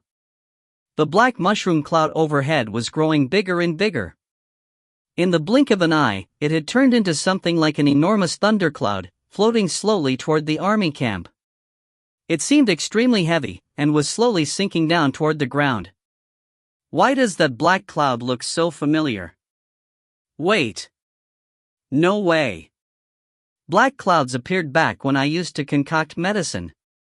But conjuring flame shouldn't produce the same result. By this point, his heart was beginning to pound as he watched the black cloud slowly cover the entire army camp. It continued to sink until it was only about 300 meters above the camp itself. It almost looked like it would make ground fall soon. The soul cultivators in the camp noticed the cloud, and began to fly up into the air and attack it with magical techniques in the hopes of driving it away. However, no attacks did anything to the cloud. In fact, it even began to drop down faster. To Bai Xiaochun's shock, the black cloud quickly enveloped the entire camp. Then, coughs began to ring out, along with screams. Clearly, the camp was devolving into pandemonium. Heaven damn you, Bai Hao! Cough cough. What is this, cough cough? Bai Hao! You did this. Heavens, first was that explosion, and now this black cloud. Cough cough. My eyes. My throat. Bai Hao! I'm gonna kill you, dot. More and more voices filled the air, creating a deafening cacophony of sound that pushed Bai Xiaochun right to the brink of tears. After all, he truly felt innocent in the matter. I did everything to prevent any explosions. I didn't think that there would be any black smoke. You people can't blame me for this. Bai Xiaochun was extremely nervous, so much so that his heart was pounding. As for Bai Hao, he stood off to the side in soul form, also scowling on the verge of tears. Master, he said in a pleading tone, can we talk this over a bit? How about you change your name? I wanted to bring this up in Giant Ghost City, but now. You caused the disaster, but they're calling out my name, demanding that I die. Bai Xiaochun was in no mood to deal with Bai Hao at the moment. He was staring anxiously at the black cloud, and listening to the increasingly ferocious shouting coming from inside. Soon, people emerged from within and began to fly toward them with murderous auras surging. I'm finished. Kaput. He quickly pulled out a jade slip to send a request for help to the giant ghost king. More people were howling in rage and pouring out of the smoke in his direction. Then, Bai Xiaochun gasped as Mistress Red Dust appeared, shooting out of the smoke like a bright red arrow, right toward him. Mistress Red Dust felt like she was about to go crazy. At this point, she was absolutely convinced that her father had sent Bai Hao to her because he was a living disaster. It hadn't even been half a month yet, and he had already instigated 2 mutinies within the camp. Mistress Red Dust almost couldn't believe it. In fact, even if she had intentionally set out to do the things that Bai Xiaochun had done, she wouldn't have been able to. Feeling suicidal, Bai Hao! She roared, flying toward Bai Xiaochun on the low-lying mountain. If you find any errors, ads pop-up, ads redirect, broken links, non-standard content, etc., please let us know. Report chapter so we can fix it as soon as possible. Chapter 720, Hell Emperor's Fist. Chapter 720, Hell Emperor's Fist. I didn't set anything on fire this time. He blurted as he backed up, heart pounding with fear. It wasn't exactly the best explanation, and it immediately led Bai Hao to ponder what calamities would be forthcoming. Unfortunately, he had waited too long before interfering to forestall disaster. The soul cultivators from the giant ghost legion closed in, expressions of rage on their face. As they thought back to what had occurred with the explosion, it only got them angrier and angrier. Of course, Mistress Red Dust was the fastest of all. When she extended her hand toward Bai Xiaochun, her will instantly took control of the entire area, surpassing and replacing the will of the heavens. Right in front of her, the image of a huge palm appeared, which immediately began to rumble toward the low-lying mountain. When it hit, the ground quaked, and the mountain collapsed into pieces. By that point, though, Bai Xiaochun had vanished and reappeared some 3,000 meters away in midair. Come on, be reasonable, Zhou Zimo.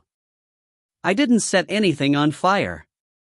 Then he anxiously sent another message to the giant ghost king. Mistress Red Dust murmured.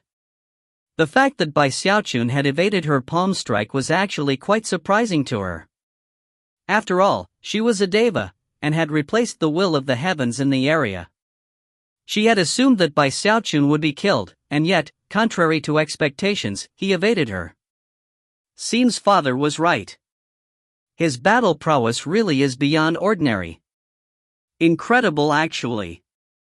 With a cold snort, she prepared to keep fighting, when all of a sudden, she frowned. Looking down at her bag of holding, she realized that the giant ghost king was sending her an angry message. A grim expression overtook her face as she took out the jade slip and hovered there in midair, communicating with the giant ghost king. That sight caused Bai Xiaochun to immediately breathe a sigh of relief. I really can't stick around this place. Mistress Red Dust is completely unreasonable. I mean, come on, I didn't start any fires this time. Feeling very unlucky, and at the same time a bit guilty, he furtively studied Mistress Red Dust. As for the other soul cultivators from the Giant Ghost Legion, the fact that their sergeant major was taking the lead in dealing with this Bai Hao meant that they couldn't do anything other than fan out to surround him and lock the area down. Then they stared at him with murderous auras surging, which of course only served to make him more nervous than before. Mistress Red Dust was not very pleased at all with how the discussion with her father went. In the end, she crushed the jade slip and looked over at Bai Xiaochun with an icy expression. Bai Xiaochun waited there nervously to see what she would say. If you can survive one attack from me, then you can leave the army camp. And afterward, I don't ever want to see you again. Ever. Even as her words continued to echo out, she took a step forward and appeared right in front of Bai Xiaochun. There, she waved her hand through the air, causing a bright red wind to spring up and surround Bai Xiaochun. That wind contained Mistress Red Dust's will, and was a deva-level attack that could easily crush any nascent soul cultivator. As soon as the wind appeared, it spun into a huge red tornado that rose up high into the sky. It was as if Mistress Red Dust had called upon all of the power of heaven and earth and fused it with her will. It became a deadly attack so powerful that her face appeared within the tornado itself. The surrounding soul cultivators looked on excitedly, just waiting to see how this Bai Hao would handle a blow backed by the power of a deva. Bai Xiaochun could instantly sense an incredible pressure weighing down on him. His aura slowed to a crawl, and his face fell. Heart-pounding, he tried to back up, but realized that Mistress Red Dust's will controlled the entire area, locking it down and making his own teleportation abilities impossible to use. He could do nothing to escape the red wind, and as such, an intense sensation of deadly crisis built up within him. There was no time to ponder how to deal with the situation. Instead, he roared, "You really think I'm scared of you, Zhou Zimo?" Instead of attempting to evade, he took a deep breath and then drew upon the full power of his cultivation base. At the same time, his fleshly body power all erupted out through his right hand in a fist strike. It was no ordinary fist strike. As soon as it began, his aura shrank down, and a black vortex appeared around his fist. As the vortex spun, Mistress Red Dust's will was shattered and sucked into the fist, making everything around Bai Xiaochun a raging, illusory vortex. Mistress Red Dust's face fell as she realized that instead of overestimating her opponent as she had assumed she had actually underestimated him. The power of this fist caused her heart to tremble. Clearly this was not a magical technique from the nascent soul stage. Furthermore, she could sense a bit of Bai Xiaochun's will within the fist. That was a hallmark of the Taoist magic of devas. In the same moment that Bai Xiaochun's will appeared, the image of a person appeared behind him, wearing imperial robes and an imperial crown. Almost as soon as that image appeared, it was also sucked into the fist strike. This was the Undying Emperor's Fist. The fist struck out into the red wind, landing directly onto the image of Mistress Red Dust's face. Boom! Everything in the area was shaken violently by the resulting boom. Even the populace of Arch-Emperor City was shocked. Furthermore, because it was entirely possible that there might be people in Arch-Emperor City who recognized the Undying Live Forever technique, Xiaochun used the powers of his mask to alter the image of the Black Vortex and the Shadowy Emperor. What everyone else saw was a domineering fist strike that could shake heaven and earth. Ru-yu-yu-umbul. The contact between these two opponents caused heaven to shake and the earth to tremble. The enormous face shattered, and the wild wind began to disperse. As for Xiaochun, despite the fact that he was physically tough, and was fully clad in 14-fold spirit-enhanced items, he was still sent flying backward 3,000 meters. As he did, he coughed up 2 successive mouthfuls of blood. And yet, he was still at peak battle prowess. Mistress Red Dust had not used all of the Deva power at her disposal. Furthermore, the subsequent counterattack was far more stunning and spectacular than she could ever have imagined. Despite making a hasty attempt to defend herself, she was still sent staggering backward 300 meters, blood oozing out of her mouth, and her internal organs quivering painfully. After coming to a stop, she looked up in shock at Xiaochun, her face ashen. In her entire life, there had only ever been 2 people who were not Devas that could fight her in this way. One was Xiaochun, and the other was this Bai Hao. Furthermore, based on what she remembered, there was no way that Xiaochun could pull off a fist strike like this. Despite the fact that a twinge of suspicion appeared in her heart, and she even knew that Xiaochun had a mask of disguise, she still didn't believe them to be the same person, the main reason being the fact that this Bai Hao had been sent to her by her father. She refused to believe that Xiaochun could fool the divine sense of a demigod. Therefore, the fact that the giant Ghost King had approved of this Bai Hao made everything clear. As for the tiny suspicion that had just been born, she quickly buried it. I beat Granny Red Dust half to death last time we fought, Xiaochun thought, and I'm a lot stronger now than I was then. How could I possibly be afraid of her now? Oof. Maybe I can't beat her, but I'm definitely not going to let her stomp me like she did last time. However, based on the expression on her face, it's possible she might be suspicious of my identity now. At the moment, his cultivation base was quivering a bit. He had just attacked with 90% of the power of the fist strike, and had held 10% in reserve. The truth was that he wasn't quite capable of unleashing the entire, fully powered version at the moment. In this brief interchange with Mistress Red Dust, he could already tell how much more powerful he was than before. In their previous fight in the necropolis, it had only been because of Mistress Red Dust being weakened by the curse that he made it out alive. He had sacrificed his clones and used every technique at his disposal before managing to flee. But now, things were different. Having reached this point in his train of thought, he realized that Mistress Red Dust wasn't actually as terrifying as he had taken her to be. There he hovered in midair, looking at her, not saying a word. Meanwhile, all of the surrounding soldiers of the giant Ghost Legion were looking on in complete shock. As their eyes came to rest on Xiaochun, their minds filled with unprecedented levels of astonishment. A nascent soul cultivator who can fight a Deva. Heavens! Was I seeing things just now? This Bai Hao is so strong. I heard the rumor that he kidnapped all of the other chosen in the necromancer kettle, but I thought that was only because he had the help of the giant Ghost King. Now I can see how shocking he really is. That fist strike is definitely his trump card. As everyone reeled in shock, something else happened in the Imperial City high in the air above. Somewhere in the Imperial Palace, in Heaven Master Hall, the Grand Heaven Master suddenly opened his eyes and looked out in the direction of the giant Ghost Legion. Soon, his vision pierced through all obstacles to come to rest on Xiaochun. Was that the Hell Emperor Fist? The Grand Heaven Master was clearly moved. Based on what he could tell, the fist strike which had been unleashed was definitely very similar to the legendary Hell Emperor Fist. The Hell Emperor Fist is part of the legacy of the Hell Emperor. Only someone approved by the Hell Emperor would be able to use it. When it came to the legendary Hell Emperor, even the Grand Heaven Master, someone who was very near to the peak of the demigod realm, someone who controlled the Son of Heaven and issued commands to all creation, was still shaken and fearful. If you find any errors, ads pop up, ads redirect, broken links, non-standard content, etc., please let us know. Report chapter so we can fix it as soon as possible. Chapter 721, A Spirit Enhancement Shop. Chapter 721, A Spirit Enhancement Shop. Back outside of Archemperor City, right next to where the giant Ghost Legion was garrisoned, Mistress Red Dust was staring at by Xiaochun, still radiating the pressure of a deva. Her will continued to transform the heaven and earth that surrounded by Xiaochun, as if a mere thought on her part could cause everything to tremble violently. Most nascent soul cultivators would collapse under such pressure.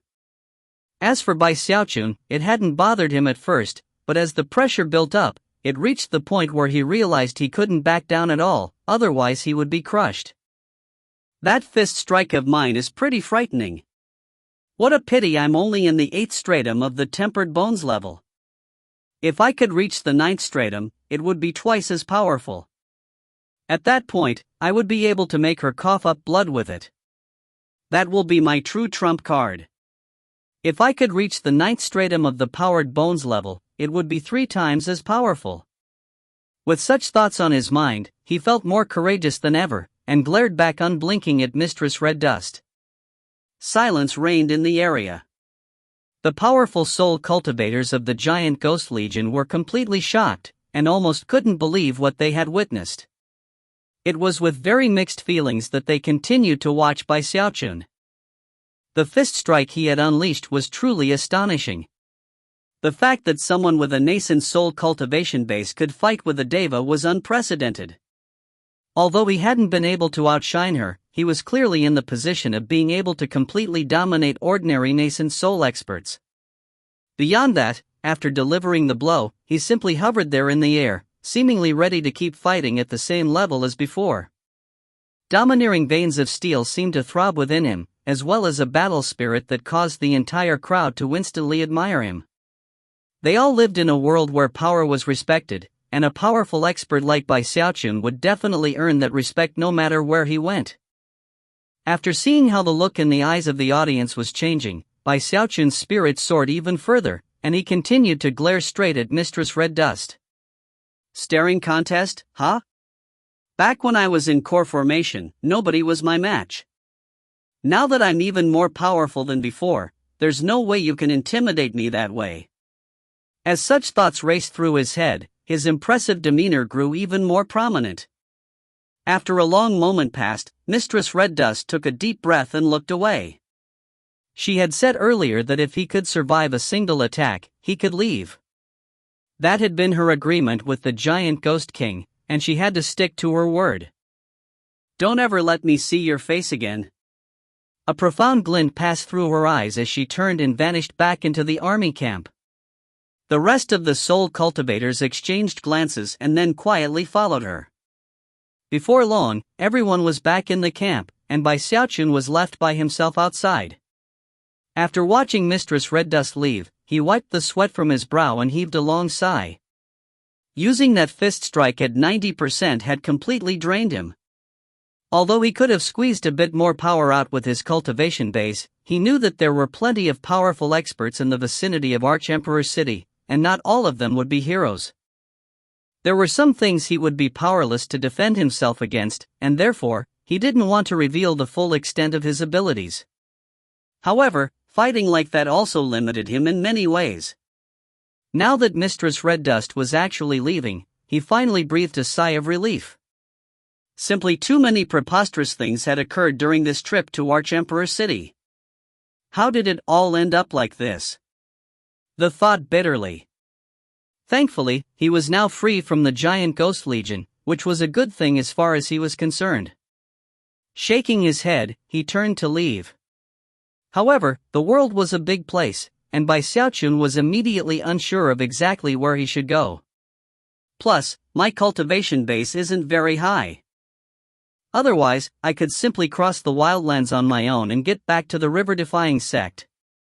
He looked nervously at Arch-Emperor's city off in the distance, and then in the direction of Giant Ghost City. After some thought, he produced a transmission jade slip and contacted the Giant Ghost King. "Your Highness, Arch-Emperor's city is way too dangerous. What do you say we just forget about the whole marriage thing? Could you send someone to get me? I want to get back to Giant Ghost City, and you, sir." As for the Giant Ghost King, he was very annoyed by everything that had occurred. Never could he have guessed that sending Bai Hao to the Giant Ghost Legion would turn out like this. It was supposed to have been a wonderful event, and yet, nothing had turned out as expected. Whether it was the fact that his daughter refused to cooperate, or the disasters which had occurred, it all had him stamping his feet in frustration. Then he saw another message come in from Bai Xiaochun, and felt an even bigger headache coming on. Glaring at the transmission jade slip, he sent a reply. "Bai Hao, the marriage agreement is already official. We can't go back now. You need to go over and apologize to Zimo immediately. Just explain everything, and then stay close to her afterward."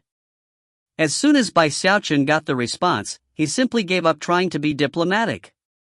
He staunchly refused, and then once again suggested that he return to Giant Ghost City. That got the Giant Ghost King very pissed off. "No, you can't come back to Giant Ghost City, not unless it's as husband and wife. Go and apologize to Zimo. Beg for her forgiveness if you have to. What, you can't even handle a single woman? I'm done helping out, so don't bother me about this anymore." With that, he severed the connection. When Bai Xiaochun immediately tried to re-establish communication, the Giant Ghost King simply ignored the jade slip and pretended he hadn't noticed the new message. This father and daughter are both scoundrels. Rotten to the core. Bai Xiaochun was feeling very depressed, and definitely had no desire to go see Mistress Red Dust. Furthermore, she had said the same about him. The world is such a big place. Could it really be that there is no safe harbor for Bai Xiaochun in it? Considering that he had no giant ghost battleship, nor any way to use the teleportation portal, that meant that he had to give up any hope of getting back to Giant Ghost City. Sighing, he looked again at Arch-Emperor's city off in the distance. Although he really didn't want to go there, at the moment he didn't seem to have any other choice. Besides, evening was falling, and if he delayed, it was possible he could end up stuck outside for the night. I remember back when I shook down the 3 great clans, one of the things I got was the deed to a shop in Arch-Emperor's city. Rubbing the bridge of his nose, he patted his bag of holding to produce a jade slip. Sure enough, branded inside the slip was the official deed to a place in the city. At this point, his mood started to brighten. Whatever. I'll just hole up in that shop for a while and make sure not to cause any trouble. I'll focus on cultivation, and then figure a way to get myself out of the wildlands. Shaking his head, he headed toward Arch-Emperor's city. However, it was in that very moment that Bai Hao suddenly popped out of his soul-hoarding pagoda in the bag of holding, where he had gone to hide after events started to heat up. At the moment, he was looking at his master with undisguised admiration, and he even clasped hands and bowed deeply. "Apprentice misunderstood you earlier, master. Just now, I was dazzled by your techniques. Amazing, simply amazing, . Ha? Bai Xiaochun said, a bit taken aback. Despite thinking for a moment, he couldn't imagine what mistake his apprentice might have made to suddenly speak in such a way. There's no need to be humble, master. Apprentice understands. You caused those 2 disasters on purpose, all to get the Sergeant Major of the Giant Ghost Legion to kick us out of the army camp. The reverent admiration on Bai Hao's face was clear. Although he felt his master's actions to have been a bit crude, he also found them truly thought-provoking. Bai Xiaochun said, blinking a few times. Clearly, Bai Hao didn't truly understand Bai Xiaochun that much. Contrary to everything Bai Hao had just said, it was only a freak combination of factors that led to the current outcome. However, Bai Xiaochun had to admit that everything had played out well, and after looking up and thought for a moment, he cleared his throat, swished his sleeve, and stuck his chin up. Ha ha ha.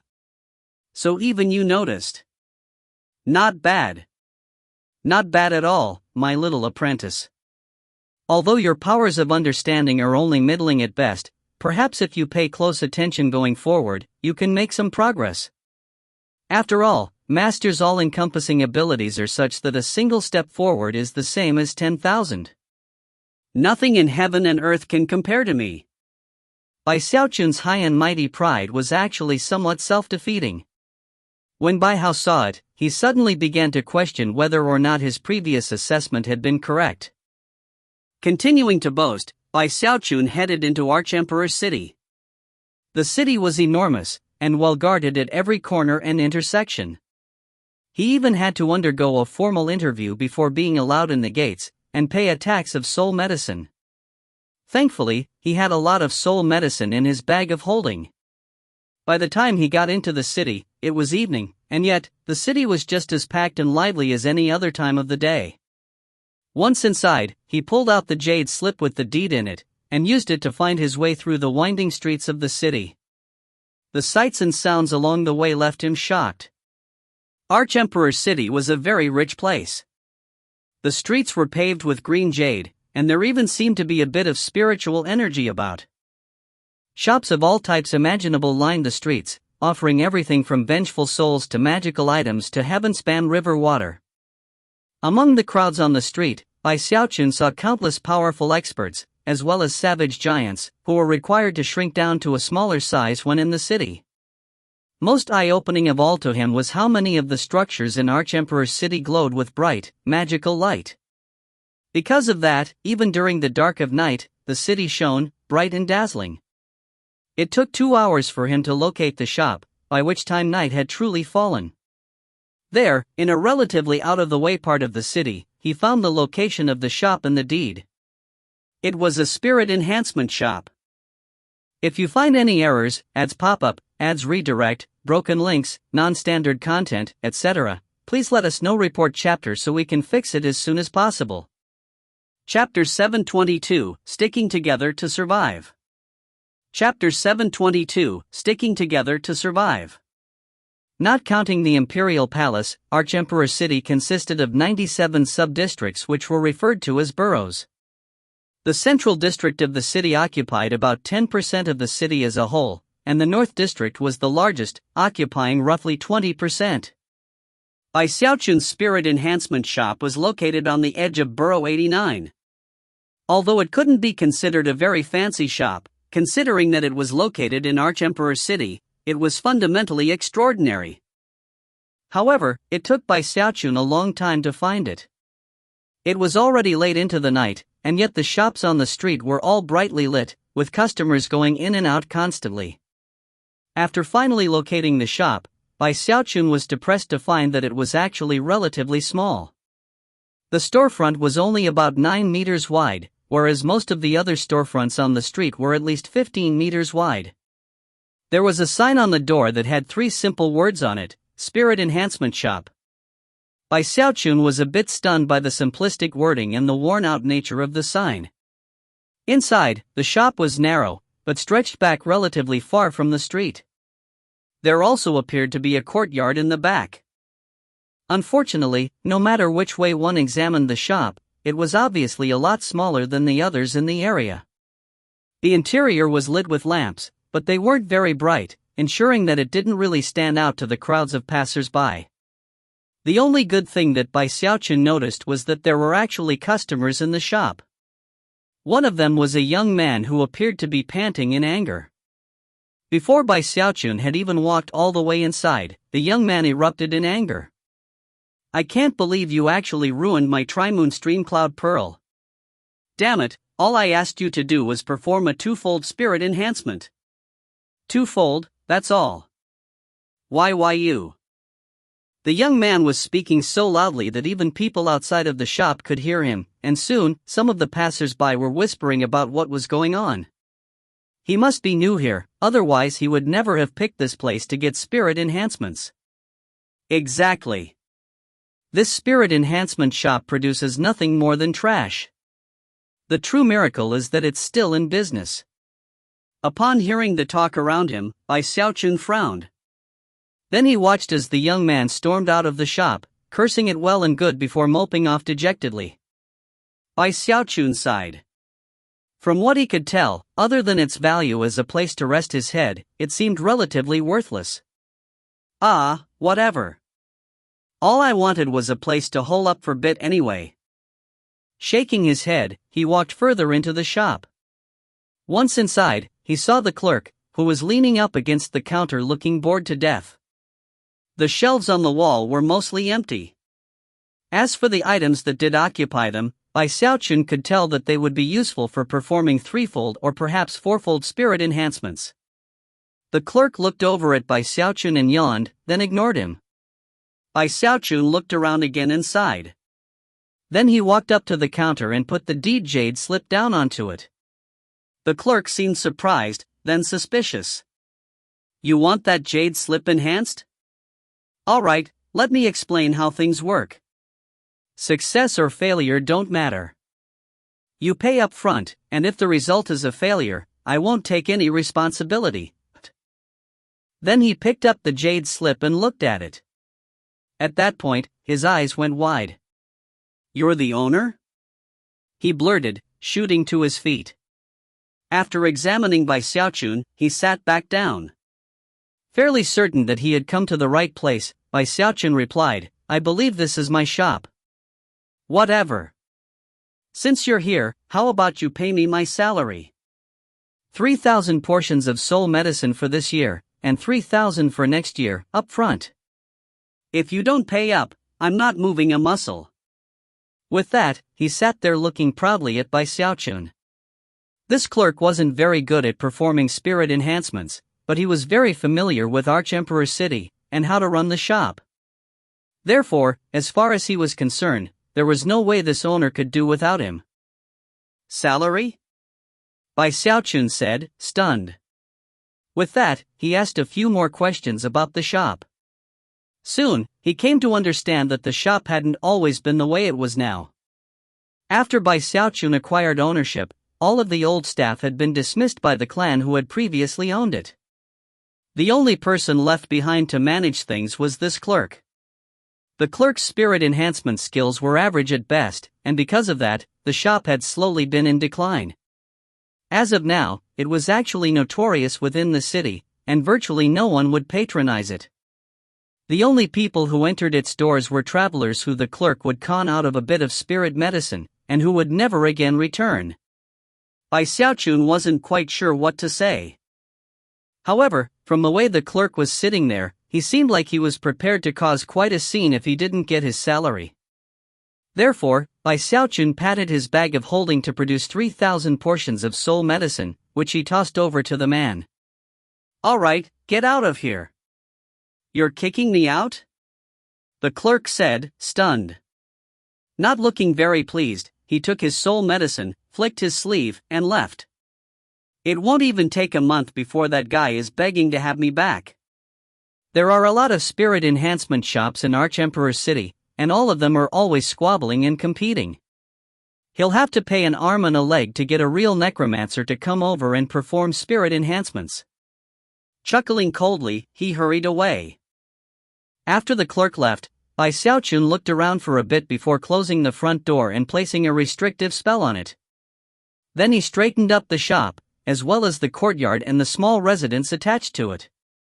Several hours later, deep in the night, he finally sat down in the courtyard and looked around, sighing. This can't compare at all to my mansion back in Giant Ghost City. Shaking his head, he contemplated how much he missed Giant Ghost City. He also regretted how conscientiously he had handed over Chen Manyao. Hadn't he done enough at that point? Xiaochun was not very happy at all with the shop, but Bai Hao had the opposite reaction. As a ghost cultivator with special soul body abilities, he was actually very pleased with everything he saw. After looking around, he sat down next to Xiaochun and excitedly said, Master, this place is great. Since we can't get back to Giant Ghost City anytime soon, why don't we settle down here? The spiritual power in the area is very beneficial to me. Even as he spoke, he changed his appearance to look like a middle-aged man. You think this spiritual energy is good? Xiaochun responded dully. One of these days Master is going to take you to a place where the spiritual energy is exponentially better than here. You just wait. Don't feel down, Master. This place isn't bad at all. Why don't you focus on your cultivation, and let me handle the day-to-day affairs of the shop? Bai Hao lived in the soul-hoarding pagoda inn by Xiaochun's bag of holding, and was a ghost cultivator with special soul body powers. Furthermore, he was protected by the powers of Bai Xiaochun's mask. Because of that, he wasn't worried about anyone figuring out who he really was. Besides, before his death, he had been a mere foundation establishment cultivator, and the furthest he had ever been away from his clan was the jungle of lost souls, where he had died. The idea of running a shop in Archemperor's city was extremely exciting to him.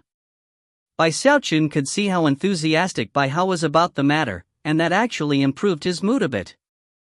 Looking at Bai Hao thoughtfully for a moment, it was easy to tell that he already felt a bit at home. You know what, you're right. You had a hard lot in life, my apprentice. Plus, because I'm still using your identity, after you came back as a ghost cultivator, you haven't been able to interact with any other living people. That's really not fair to you. With that, Bai Xiaochun performed an incantation gesture with his right hand, sending some of the power of his mask over onto Bai Hao. Master, Bai Hao said, looking surprised. From now on, just pretend that you're my soul slave. With my skill in spirit enhancement, I can bring this shop back from the dead with the flip of my hand. Many necromancers in the wildlands had what they called soul slaves, which were usually unable to do much more than perform very simple tasks.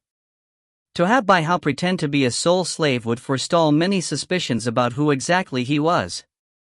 Plus, by using his ghost cultivator ability to change his appearance, it would be highly unlikely that anyone would ever be able to figure out who he was. Bai Hao was getting even more excited. Clasping hands, he bowed deeply to his master. With that, master and apprentice settled down in the shop. A few days went by before the doors of the shop opened. Although nothing about the shop looked very different, the spirit enhancer who operated it was as different from the previous one as heaven was from the earth. However, the name of the shop was definitely not appropriate, and even after being open for about half a month, it was obvious that all the other shops on the street were very busy, but this one wasn't. When Bai Xiaochun realized that, and thought back to the grand words he had spoken to Bai Hao, he started feeling antsy. After some thought, he gave some new instructions to Bai Hao. Apprentice, after some thinking, I've decided that the reason people aren't coming to the shop is that the name isn't attractive enough. Therefore, we're going to change names. From now on, we're the #1 spirit enhancement shop under heaven. If you find any errors, ads pop up, ads redirect, broken links, non-standard content, etc., please let us know. Report chapter so we can fix it as soon as possible. Chapter 723, Bring in a Shill. Chapter 723, Bring in a Shill. Bai Hao hesitated for a moment. The name seemed a bit bombastic, after all. However, he could see how determined Bai Xiaochun was about it, and that there was really no choice other than to agree.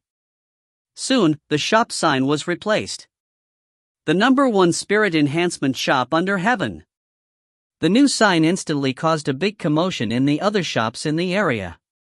Furthermore, quizzical expressions could be seen on the faces of all the passers-by.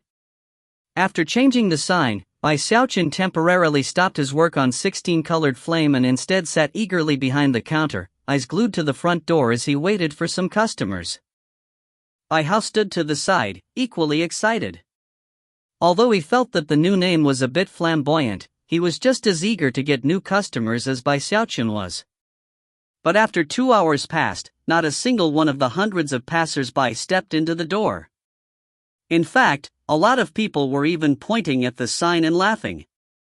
#1 under heaven? Too pretentious.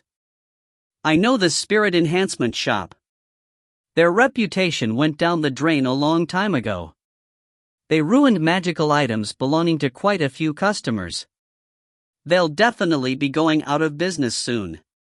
What do they think, that changing the name will fool people or something? Is that supposed to be some kind of a joke? We cultivators want reliability. Bai Xiaochun could hear many of the comments, and soon, his eagerness began to turn to rage. However, he took a deep breath and told himself that he just needed to have a little patience. A day passed. Then another. Eventually, 7 days later, he couldn't take it any longer. During that week, not a single person had set foot into the store. At first, the change in sign had caused a bit of a stir on the street, but eventually, even the mocking comments ceased. Nobody seemed interested in the shop at all, which got Bai Xiaochun depressed, but at the same time, defiant. I refuse to believe this. I'm a genius who causes a big scene wherever I go. How could a crappy little store like this be such a problem? With that, he called over Bai Hao, who stood there with a bitter smile on his face as he accepted some new instructions. All right, my apprentice, I've thought it through. You see, our new sign isn't enough to do the trick. Let's put some auspicious couplets on either side of the door to show our proud and unyielding character. I've already thought of what to put on the couplets. It's best to be simple and direct. On one side put 1 spirit enhancement, 1,000 portions of spirit medicine. On the other side put must enter shop with minimum of 10,000 portions of spirit medicine. With that, he swished his sleeve grandly. Shaken by what he had just heard, Bai Hao asked, what about the couplet on top? Want enhancements? Come in. Don't want them? Leave. Bai Hao was now right in that spot between laughter and tears, but as long as his master was happy, he was happy too. Before long, the couplets were written and hung up around the door. Yet again, a bit of a commotion resulted. All of the surrounding shops, and the passers-by as well, were stunned at how crazy this shop was acting. 1,000 for a single enhancement? Is that the set price, or the minimum? Other shops only charge a few hundred at most.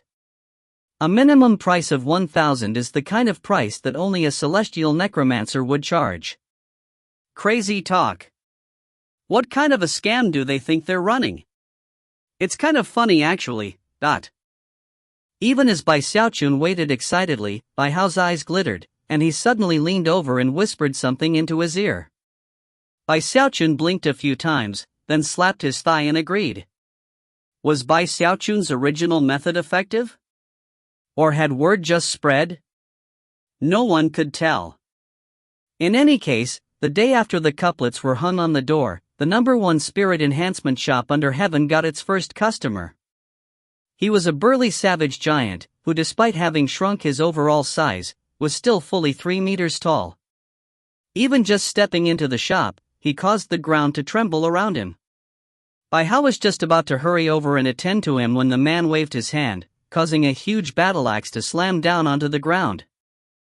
Although it was relatively ordinary in construction, it had 6 silver designs on its surface, making it very eye-catching. That's a really crazy sign you have out there, the burly man said in a booming voice that immediately attracted some attention from outside. People even began to gather to see what was happening. My battle axe here already has a 6-fold spirit enhancement. Now I want a 7th, and I'm not willing to pay 1,000. I'll pay 3,000. But if you ruin my battle axe, then I'll tear your shop down.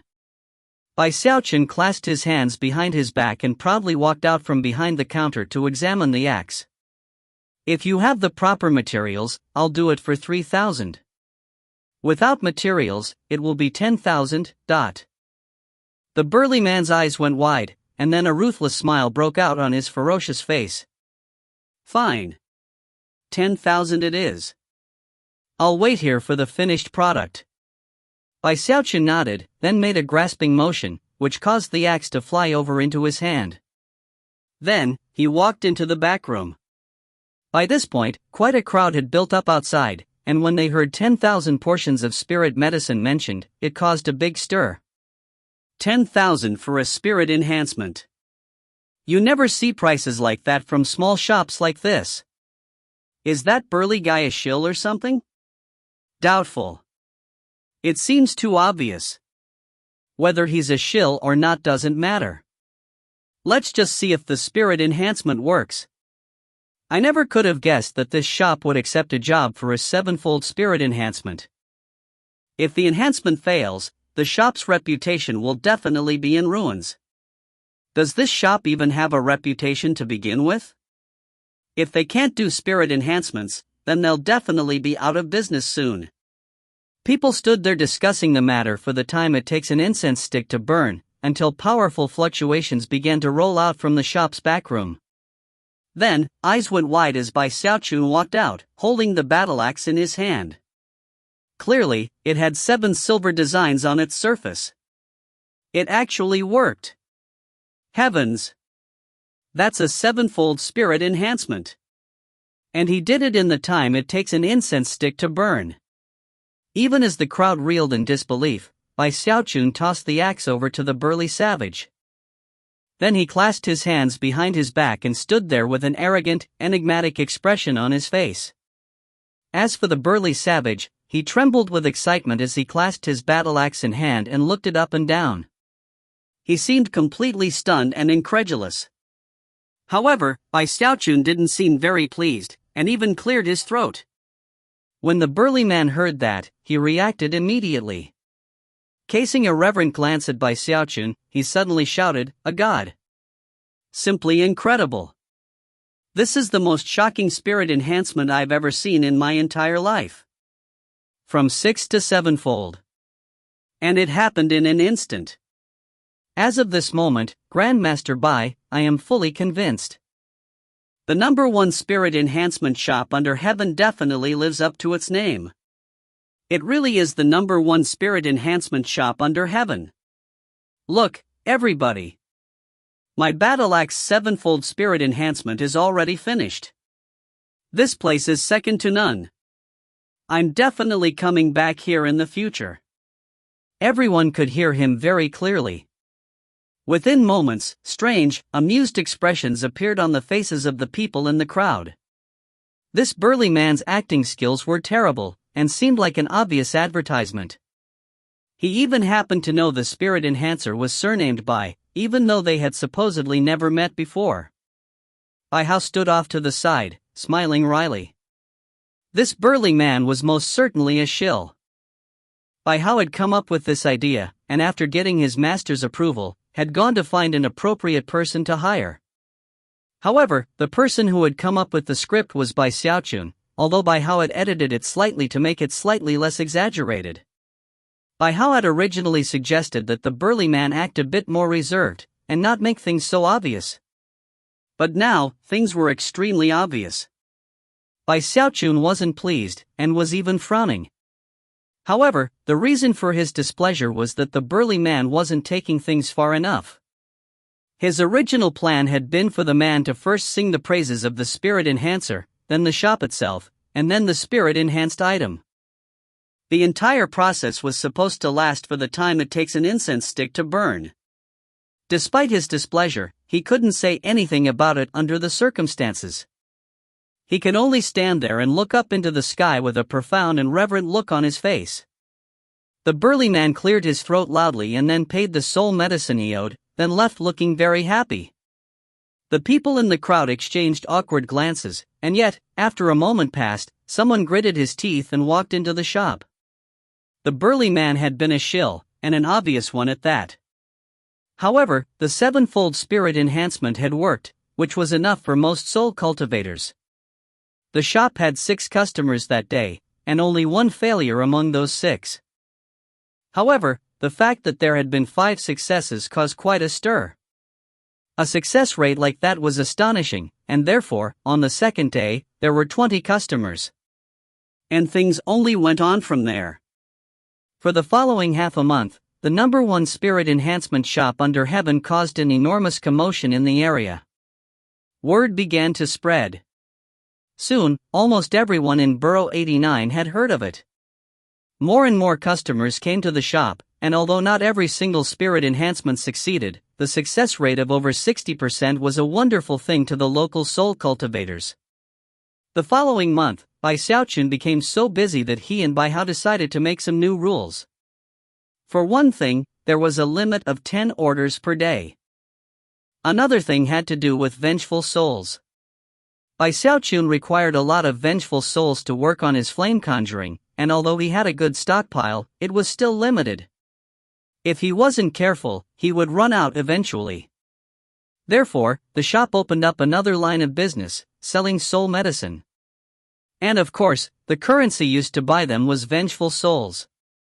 To wildlanders, soul medicine was an essential part of cultivation, and was one of the most common types of business to get into.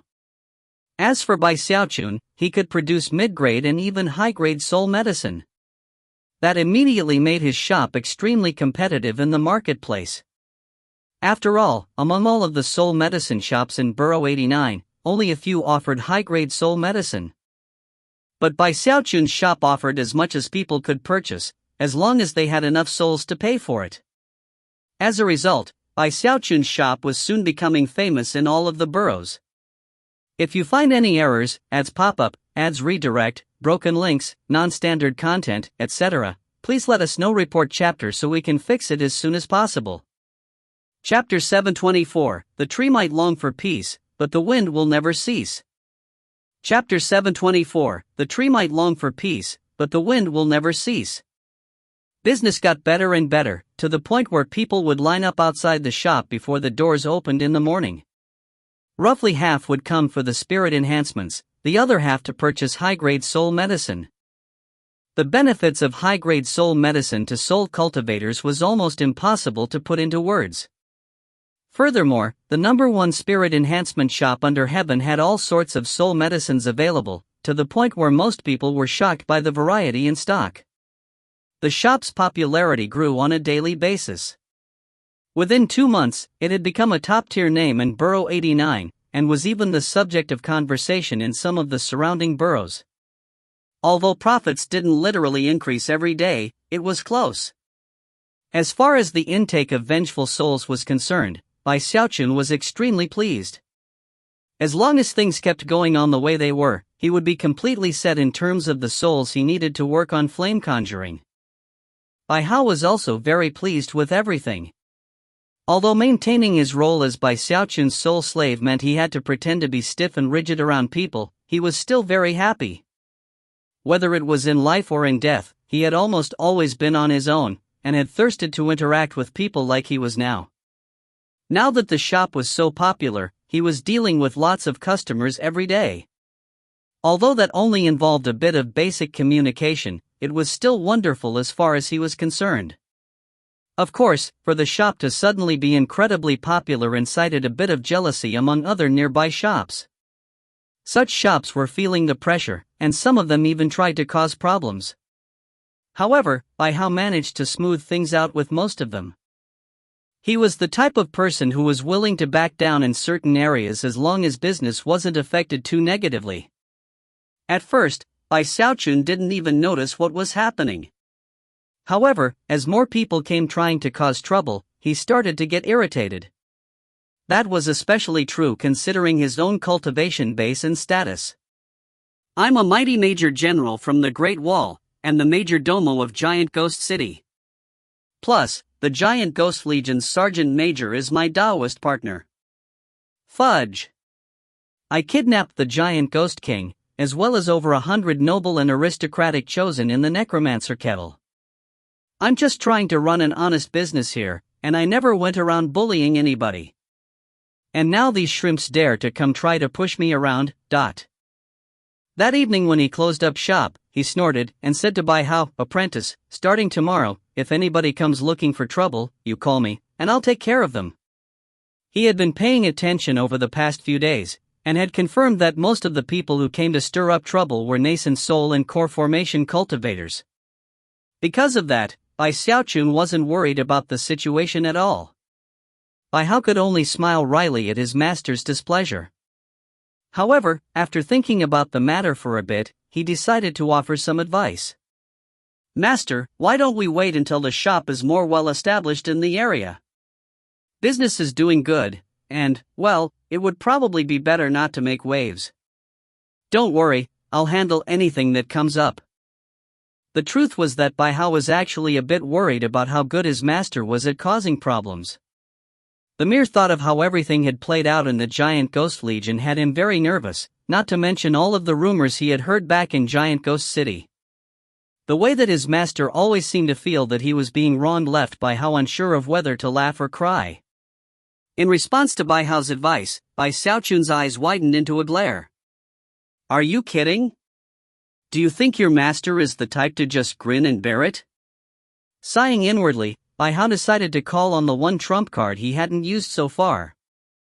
Master, we're all alone in the Imperial City, and nobody here could be considered friends. Plus, remember how you captured all of those chosen? They all live here. Why don't we just let things go for a bit? The fewer major issues we have to worry about, the better. Apparently, his tactic worked. Bai Xiaochun's face fell as he thought about the bitter state all of those chosen had ended up in. If he were back in Giant Ghost City, it wouldn't have been as big of a deal. But now he was in their territory, and immediately started to feel a bit guilty about everything. However, he didn't let that show on his face. Laughing heartily, he clasped Bai Hao on the shoulder.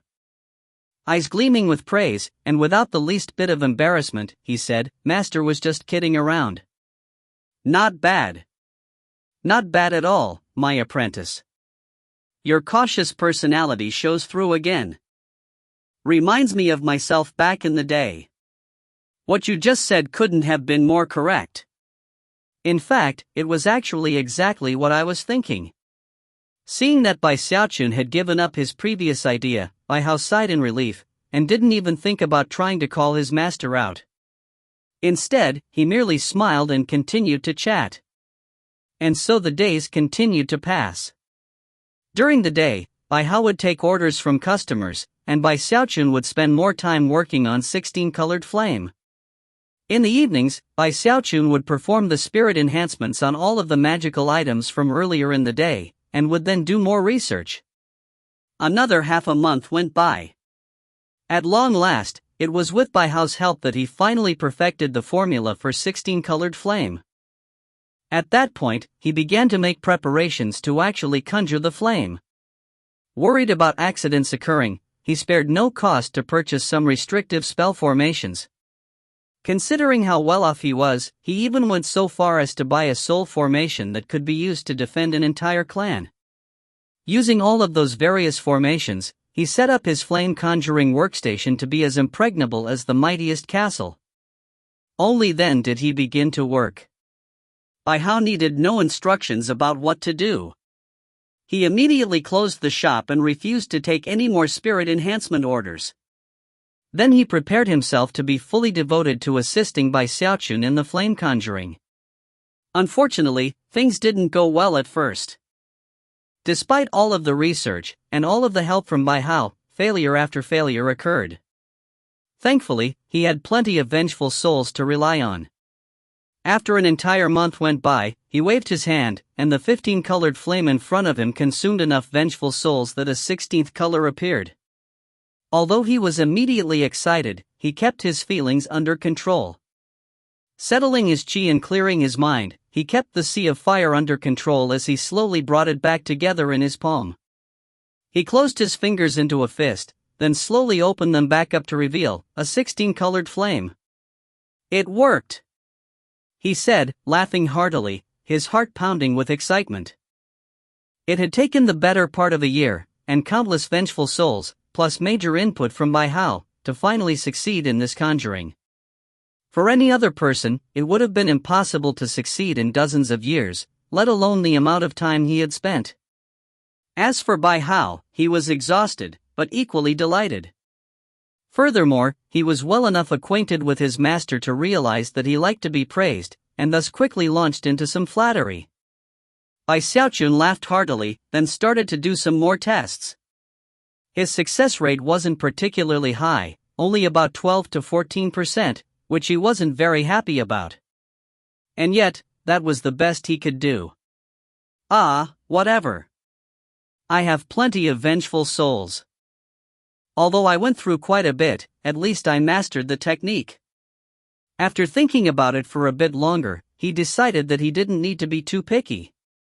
Furthermore, after some contemplation, he decided that, for the time being, he wouldn't perform another spirit enhancement on his nascent soul. Although it would increase his cultivation base, it would also attract a lot of attention in the wildlands. If such coincidences kept happening over and over, it could arouse too much suspicion. I'll wait until I can conjure 18-colored flame, or maybe even something higher than that.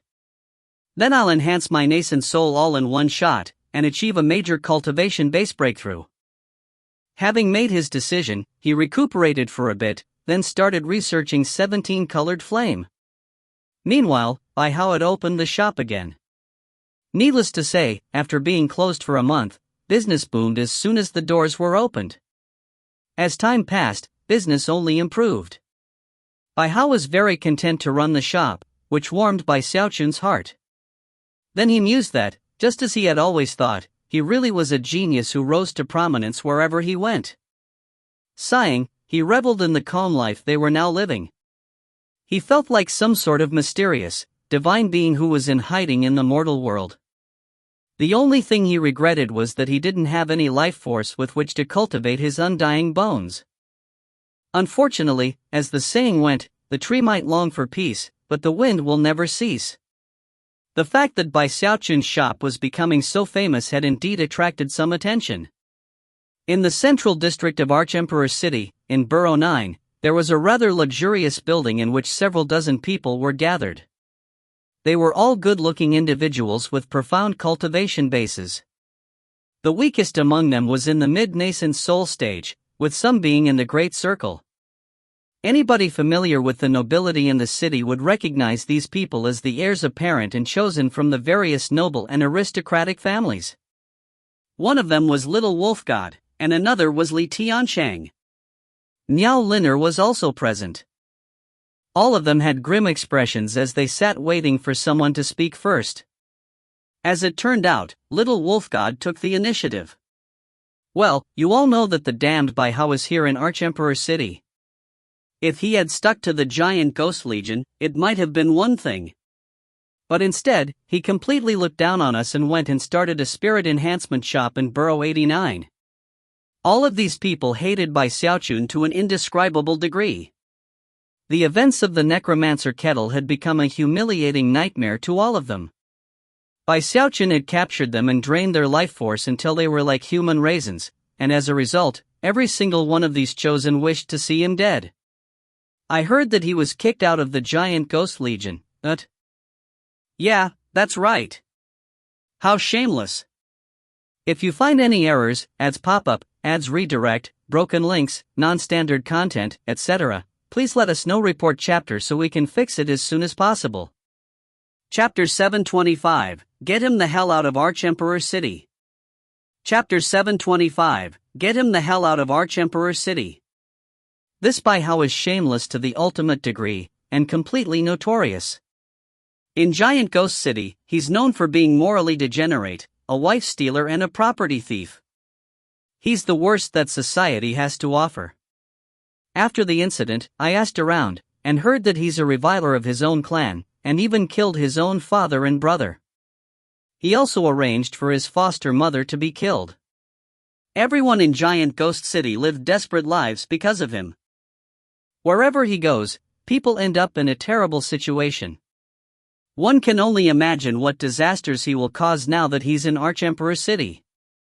How can the Giant Ghost King like a person like that? Humph. Well, as long as the Giant Ghost Legion doesn't do anything to protect him, then we have to pay him back for the humiliation of the necromancer kettle. As everyone in the group took their turn to speak, curses flowed out of their mouths. And yet, considering how powerful Bai Xiaochun was, and who he had backing him, they were forced to admit that they couldn't easily take action. Not all of the chosen who were present had gone to the necromancer kettle, though, and when they heard the stories being told, they couldn't help but be curious. Eventually, a young man in pink robes took the floor and said, "Ladies and gentlemen, I think you're all being a bit too cautious. I admit that this Bai Hao is strong, but this is not the necromancer kettle, this is Archemperor's city. This is where we are the strongest." By the time he had finished speaking, almost everyone present had turned to look in his direction. Li Tianqing rose to his feet, clasped hands, and said, "Brother Chen, if you have a way to fix this situation, then I would be more than happy to offer a gift in thanks." "That's right. Bai Hao has never met you, Brother Chen. If you can take care of him, then I, little wolf god, will definitely owe you a favor. Fellow Taoist Chen Xiong, you always exceed all expectations. Would you please take the initiative to do something?" Some people seemed angry, some depressed, and some thankful. The last to speak was Miao Liner, who looked at the pink-robed Chen Xiong with such glistening eyes that he couldn't help but cock an eyebrow. "Brother Chen, could you please help me out here?" "Well," Chen Xiong said, "I'll have to do things within the bounds of the law. Killing him wouldn't be easy. But I can drive him out of Archemperor's city as easily as I could turn over my hand." He emphasized his words by smacking his fan down onto the counter next to him. His eyes shone with intense confidence. "Ladies and gentlemen, as long as all of you can donate some soul medicine to the cause, then within a month, I will definitely get him out of the imperial city." The eyes of the various chosen glittered brightly, and not another word was spoken. The night passed uneventfully. The following morning at dawn, 7 or 8 people were already lined up outside of the number 1 spirit enhancement shop under heaven, waiting for the doors to open so that they could drop off items to receive spirit enhancements. Soon, Bai Hao opened the doors, and the waiting customers hurried in. Bai Hao received them as he usually did, taking his time to accept the spirit enhancement orders. Bai Xiaochun lounged behind the counter, occasionally looking over at the customers, but focusing most of his mental attention on the formula for 17-colored flame. Before long, the morning was almost over. Bai Hao took care of the constant stream of soul cultivators, and things were going so smoothly that Bai Xiaochun eventually yawned and started to think about going out for a stroll. However, that was when a young man in a long pink robe entered the shop, cooling himself with a fan as he walked. The fluctuations of a late nascent soul cultivation base rolled off of him, leaving all of the customers in the shop feeling shaken. Of course, he was none other than Chen Xiong. He was a very impressive figure, and to top it off, was flanked by 2 old men with profound cultivation bases, apparently Tao protectors of some sort. The number 1 spirit enhancement shop under heaven? How bombastic! Based on his words, all of the customers in the shop could immediately tell that Chen Xiong had come looking for trouble. As Bai Hao sighed and hurried over to take care of the matter, Bai Xiaochun remained behind the counter. When he looked up at Chen Xiong, there was something familiar about him. "I'm pretty sure he looks like one of the chosen that I saw in the necromancer kettle." Even as Bai Xiaochun was preparing to speak, Chen Xiong waved his sleeve, sending out a blast of wind out that knocked Bai Hao to the side. Bai Xiaochun's face suddenly turned grim, and he vanished from behind the counter. When he reappeared, he was next to Bai Hao, protectively sending the wind away from him. However, Bai Hao's face was pale, and he looked a bit more blurry than usual. Clearly, Chen Xiong had waved his sleeve with quite a bit of force. To see Bai Hao weakened in such a way sparked Bai Xiaochun's anger, and he turned to look at Chen Xiong with an ice-cold expression. "If you have something to say, just say it. There's no need to start shoving people around." Chen Xiong was a bit shaken by Bai Xiaochun's icy gaze, and he immediately thought back to all the stories people had been telling. Suddenly, his heart began to pound, and he seemed a bit less impressive than before. However, now was not the time to back down. "I've never relied on force to bully others," he stated. "Your shop is open, right? And you're supposedly the number 1 spirit enhancement shop under heaven? Well, I'm here to get a spirit enhancement. And yet, to my surprise, you aren't taking orders? Are you intentionally looking down on me?" As Chen Xiong's words rang out, it caused even people outside of the shop to look inside curiously to see what would happen. A cold smile broke out on Bai Xiaochun's face, and yet before he could say anything in response, Bai Hao grabbed his forearm. Bai Hao could immediately tell that this person was different from the others who had come recently looking for trouble. As for Bai Xiaochun, he took a deep breath and thought back to what he and his apprentice had discussed. Then he reminded himself that he wasn't back in Giant Ghost City, and that the best thing to do was suck it up. "What do you want enhanced?" he said in a hard voice. When Chen Xiong saw that Bai Xiaochun was willing to compromise, his eyes glittered, and a cold smile spread out across his face. Slapping his bag of holding, he produced a violet jade pendant that was surrounded by a dense, violet mist. Unexpectedly, the image of a howling flood dragon could be seen within that mist. With the wave of a hand, Chen Xiong sent the pendant flying over to Bai Xiaochun in a beam of violet light. Most shocking of all was that the pendant had 10 silver designs on it. The crowd immediately began to comment on what they were seeing. That jade pendant has the soul of a flood dragon sealed inside of it. Soul treasures like that are very difficult to perform spirit enhancements on. It already has a 10-fold spirit enhancement. Performing an 11th would completely change the fundamental nature of the magical item. Furthermore, it would be extremely difficult to succeed. I'm afraid that not even a terrestrial necromancer would dare to attempt that spirit enhancement. The chances of failure are just too great. Bai Xiaochun's mind raced, and then he quickly plastered a look onto his face that made him seem flustered and exasperated. He even glared a bit at Chen Xiong.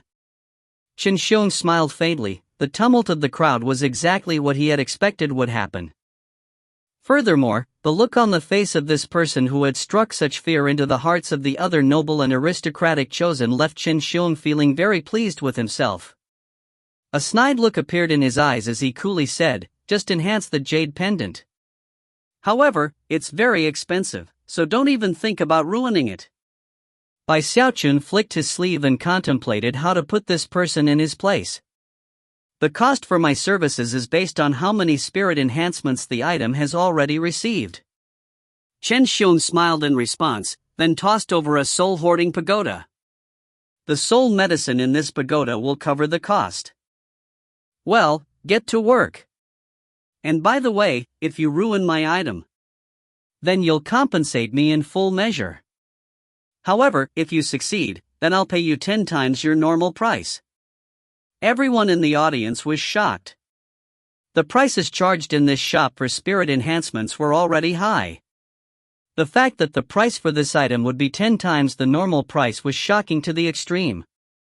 And yet, even more shocking was the price that would be paid in the case of a failure. Now this is a bet. He has to compensate him if he fails, but if he succeeds, then he'll reap a huge reward. The bet seems fair to me. Let's just see whether or not the shop owner agrees. Chen Xiong stood there with a cold smile on his face. He had promised to get Bai Xiaochun out of Archemperor City within a month, and was naturally confident in being able to do so.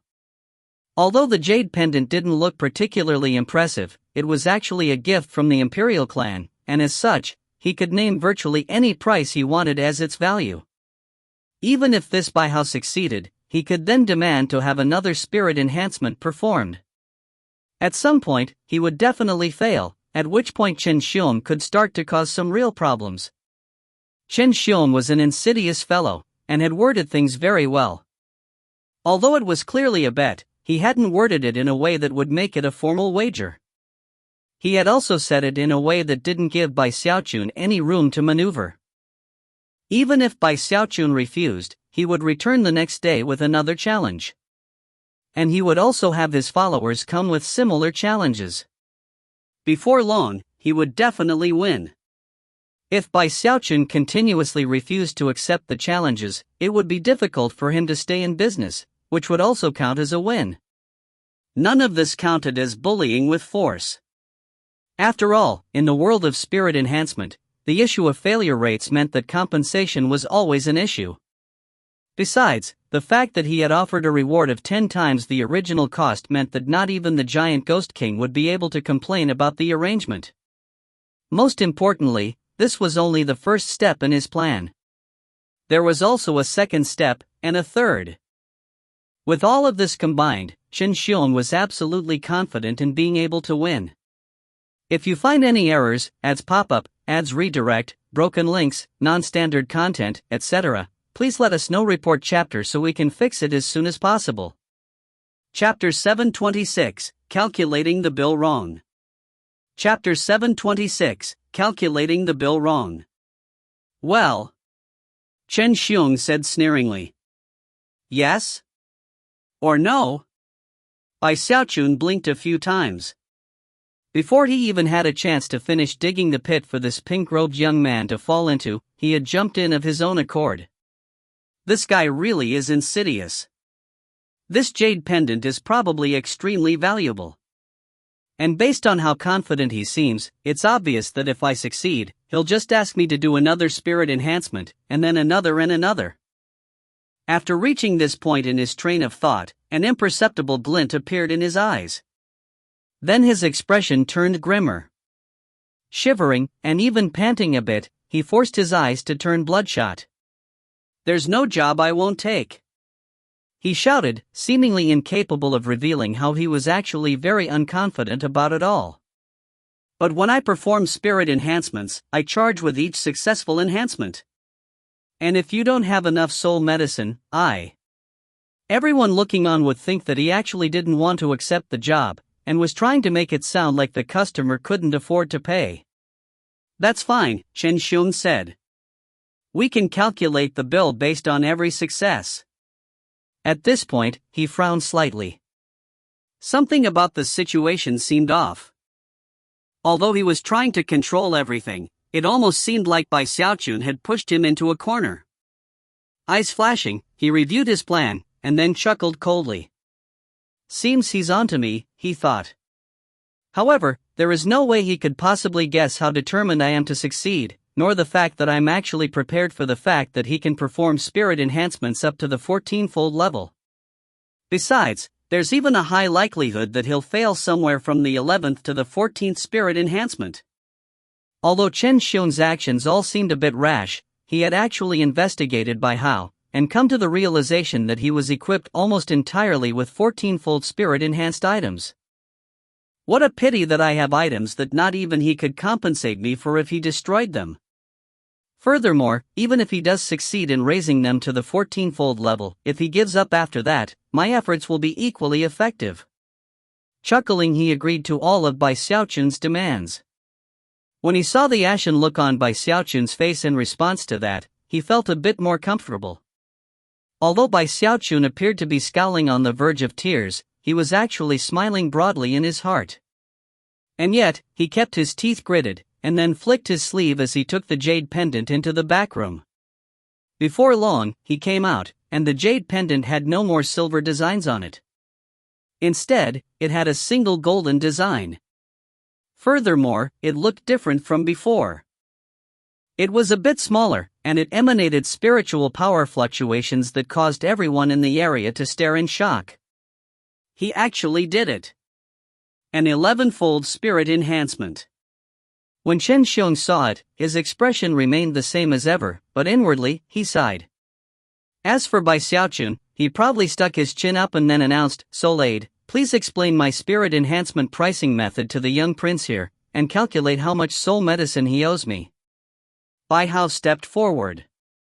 When creating something from nothing, the first spirit enhancement costs 1,000 portions of soul medicine. Going from 1-fold to 2-fold is 2,000. 2-fold to 3-fold is 4,000. And so on and so forth. 4-fold is 8,000. 7-fold is 64,000. 9-fold is 256,000. 10-fold is 512,000. As for the 11th, the total soul medicine cost would be 1,024,000. Gasps could be heard among the audience in response to Bai Hao's words. Although some had already calculated the numbers involved, to hear them spoken out loud was a shocking thing. Bai Xiaochun stood there looking proudly at Chen Xiong, who simply smiled coolly as he produced a soul-hoarding pagoda. There are 5 million portions of soul medicine in this soul-hoarding pagoda. Keep performing more enhancements. I'm not happy with only 11. Another buzz of surprised talk went through the crowd. The kind of bet that they were witnessing was so exciting that many of them were already sending messages to friends using transmission jade slips. Before long, all of Burrow 89 was buzzing, and countless soul cultivators were rushing toward Bai Xiaochun's shop. There were also numerous streams of divine sense which came to focus on the shop. Bai Xiaochun's pupils constricted as his theory was confirmed. Abandoning his act, he chuckled coldly and took the jade pendant into the back room. Shortly thereafter, he emerged, and the jade pendant had a second golden design on it. When people outside the shop saw it, cries of shock rose up into the air. 12-fold enhancement. Heavens! I haven't seen a competition like this in years. Call everybody over to watch. This is definitely going to shake all of Arch-Emperor City. The shouts and cries of the crowd were now causing Chen Xiong to feel a bit of pressure, and it was even possible to see some hesitation in his eyes. However, he continued to glare at Bai Xiaochun as he said, "I'm still not happy. Keep going." Bai Xiaochun could tell how determined this pink-robed young man was. Inwardly, he gave a cold harumph and thought, "You just wait. I'm gonna scare you to death." Spinning in place, he headed into the back room and came out moments later to reveal 3 golden designs on the pendant. Before anyone could react, Bai Xiaochun loudly said, "Soulade, calculate the bill."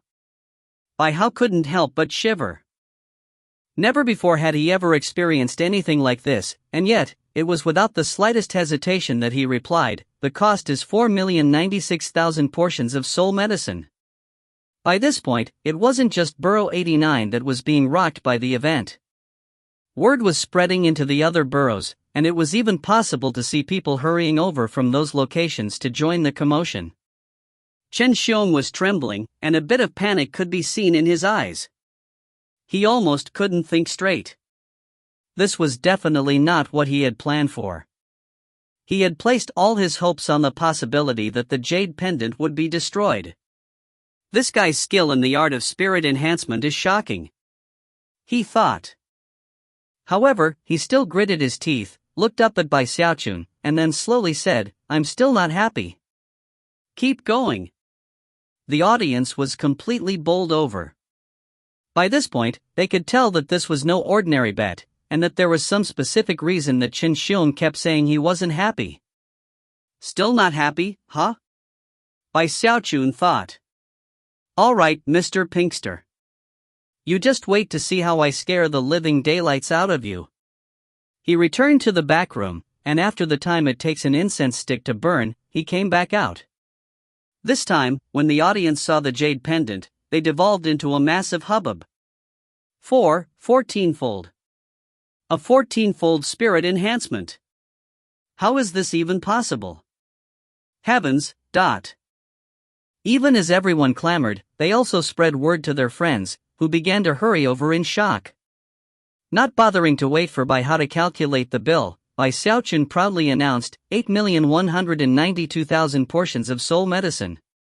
He was of the opinion that personally saying it himself was a lot more impressive. Bai Xiaochun's words were like a death knell to Chen Xiong. He felt like his mind and heart were being struck by countless bolts of lightning, and his face was as white as a sheet. He staggered backward as if physically struck, gasping, his eyes completely bloodshot. Although he had told himself he was prepared for the possibility of a 14-fold spirit enhancement, he was still completely shaken. Furthermore, the amount of soul medicine at stake was immense. That was especially true when he contemplated how he had already spent nearly 15 million. He was already starting to regret this little plan of his, and was even thinking of giving up, but as the saying goes, if you ride a tiger, it's hard to get off. There were simply too many people in the audience now, with more showing up by the moment. There were probably tens of thousands of people lining the street outside. Sticking his chin up proudly, Bai Xiaochun said, "Well, dear customer, are you happy now? At the moment, there isn't enough soul medicine in this soul-hoarding pagoda to pay me the 8,192,000 you owe me. If, after we settle accounts, you're still not happy, then I'd be happy to continue. When Bai Hao heard this, he stood there stunned and feeling a bit hesitant. From what he could tell, his master had actually calculated the bill wrong, and had only included the most recent spirit enhancement, not the combination of everything up to this point. Although he wanted to point this out, there were simply too many people in the area. Considering he was supposed to be a simplistic soul slave, there was no way he could speak up now. Sighing, he mentally did a facepalm. Gasps were also audible among the audience. Quite a few people had odd expressions on their faces as they too came to the conclusion that Bai Xiaochun had calculated the bill wrong. However, this pink-robed young man was obviously a noble chosen, and none of them wanted to offend him. Many people were looking at Bai Xiaochun furtively, wondering what would happen next. As for Chen Xiong, he was obviously a bit surprised at Bai Xiaochun's proud front. However, he still couldn't figure out what exactly was going on. Although he refused to believe that his opponent would actually miscalculate the bill, he patted his bag of holding and threw out another soul-hoarding pagoda. There are 4 million souls in there. I'm still not happy. Keep going. This was all of the soul medicine that both he and the other chosen had been able to come up with. It was a huge amount, the type that could form the reserve savings of a great clan. At this point, Bai Xiaochun proudly said, "The cost for going from a 14 to a 15-fold spirit enhancement is different. It doesn't cost double. It costs 10 times as much. That means that if I succeed, you will owe me 81,920,000 portions of soul medicine." Even Bai Xiaochun seemed a bit jumpy to speak such a number out loud. After a moment of silence, he added, Are you sure you can afford that much? If you find any errors, ads pop up, ads redirect, broken links, non-standard content, etc., please let us know. Report chapter so we can fix it as soon as possible. Chapter 727, I absolutely detest cheaters. Chapter 727, I absolutely detest cheaters. The number Bai Xiaochun had just spoken left Chen Xiong teetering on the verge of passing out. Gasps could be heard among the other soul cultivators looking on. After all, there was a huge difference between a 14-fold spirit enhancement and a 15-fold one. 15-fold spirit enhancements brought with them the power of a deva, and could help cultivators who were in the great circle of the nascent soul stage to gain enlightenment of heaven and earth. Spirit-enhanced treasures like that were incredibly valuable, and usually were possessed only by clans who specialized in spirit enhancement, or the powerful noble or aristocratic clans. Treasures like that which did exist would rarely be brought out into the open. Such items were not common at all, especially because the success rates with high-level spirit enhancements were so low. One needed only look at the fact that the giant Ghost King, upon rewarding Bai Xiaochun and simultaneously entrusting him with an extremely important mission in the Necromancer Kettle, only gave him a 16-fold spirit-enhanced spear. The reason for that was not because he was being stingy. Rather, it was because items with 15-fold spirit enhancements or higher were just too rare. Besides, most were only suitable for use by devas. Because of their rarity, it would be difficult for anyone to say with certainty how much soul medicine it would be worth to raise something from a 14-fold to a 15-fold spirit enhancement. Bai Xiaochun's quote of more than 80 million portions of soul medicine seemed dramatic, but everyone present realized that if he succeeded, the resulting item would be of great help to anyone wishing to rise to the level of a deva. In the Wildlands, people became devas by means of magical items with 15 or more spirit enhancements. By gaining enlightenment of heaven and earth with such items, they could become one with all creation. Take your time and think about it, Bai Xiaochun said sincerely. Look, if you're still not happy, then considering that you offered to pay 10 times my quote, then I guess you already owe me. About 80 million. So, are we finished here? With that, he looked at Chen Xiong with a look of sincere compassion. When Bai Hao was reminded of the matter of 10 times the original quote, he sighed. From what he could tell, the miscalculation of the bill had already lost them more than 60 million portions of soul medicine. As for Chen Xiong, he shouted, "Shut the hell up!" His eyes were so bloodshot that they almost looked like pools of blood. Tone mocking, he continued, "I'm not happy. Do the next enhancement, alright?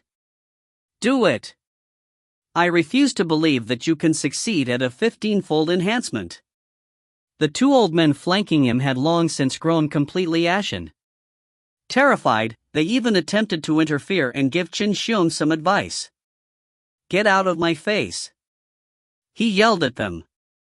"The bet is still on, by how?" He really had no choice but to keep betting. If he did, then he still had a shot at winning. But if he gave up right now, the price he would have to pay would be impossible to accept. Xiaochun gave Chen Xiong a long, level look, then took the jade pendant into the back room without another word. Countless gazes and countless streams of divine sense were locked onto him. Everyone was jumpy with excitement, wondering what would happen in the following moments. However, no one could observe what went on in the back room. There was a scintillating restrictive spell that blocked all sight and divine sense, as well as another barrier that was almost impossible to penetrate. Of course, the barrier was actually created by the powers of Xiaochun's mask, and was created in a way that only a demigod would be able to pierce through to see what was beyond. And yet, anyone who did pierce through it would only see what appeared to be Xiaochun going about a spirit enhancement in the ordinary fashion. Xiaochun had set it up this way intentionally to dispel any suspicions on the part of the most powerful experts. Xiaochun had always planned to rely on the mask as his most powerful line of defense. By now, there were too many soul cultivators gathering outside to count, even filling the air to the point where it cast Burrow 89 into shadow. Everyone was talking, creating a din of conversation that filled the area. This Bai Hao is definitely a celestial necromancer. Furthermore, he's probably at the peak of the celestial necromancer rank. Celestial necromancers all have special methods that they use to increase their success rates. However, going from a 14 to 15-fold spirit enhancement is really difficult. Success all depends on luck.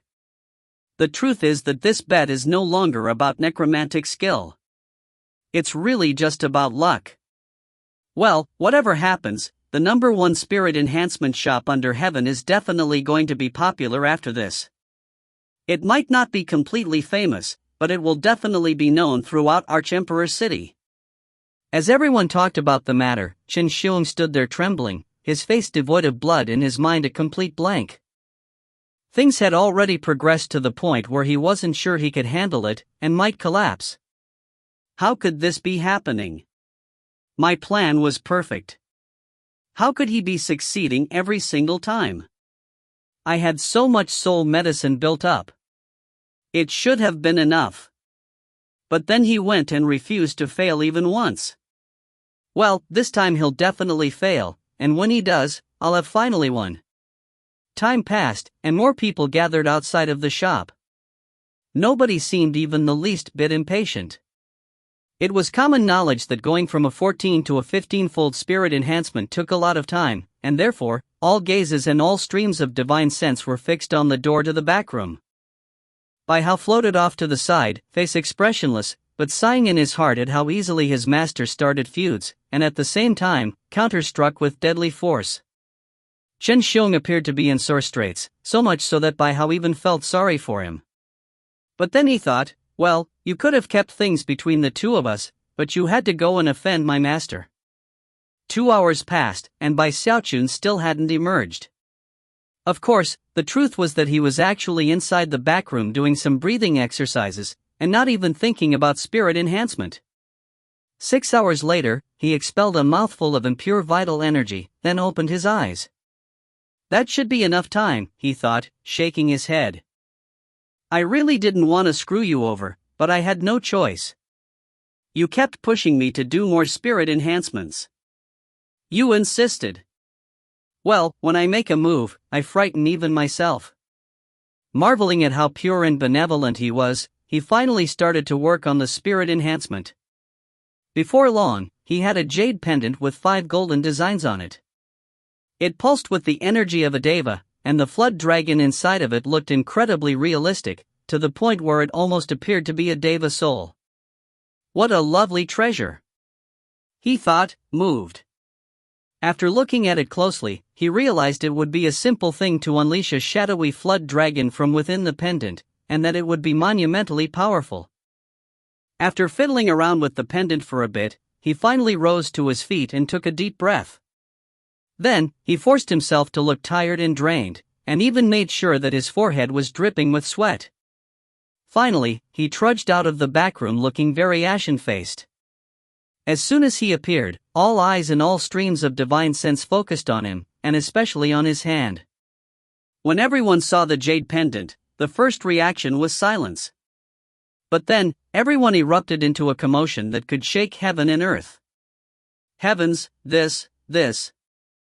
15-fold. I can sense the aura of a deva on it. He did it. I can't believe he really did it.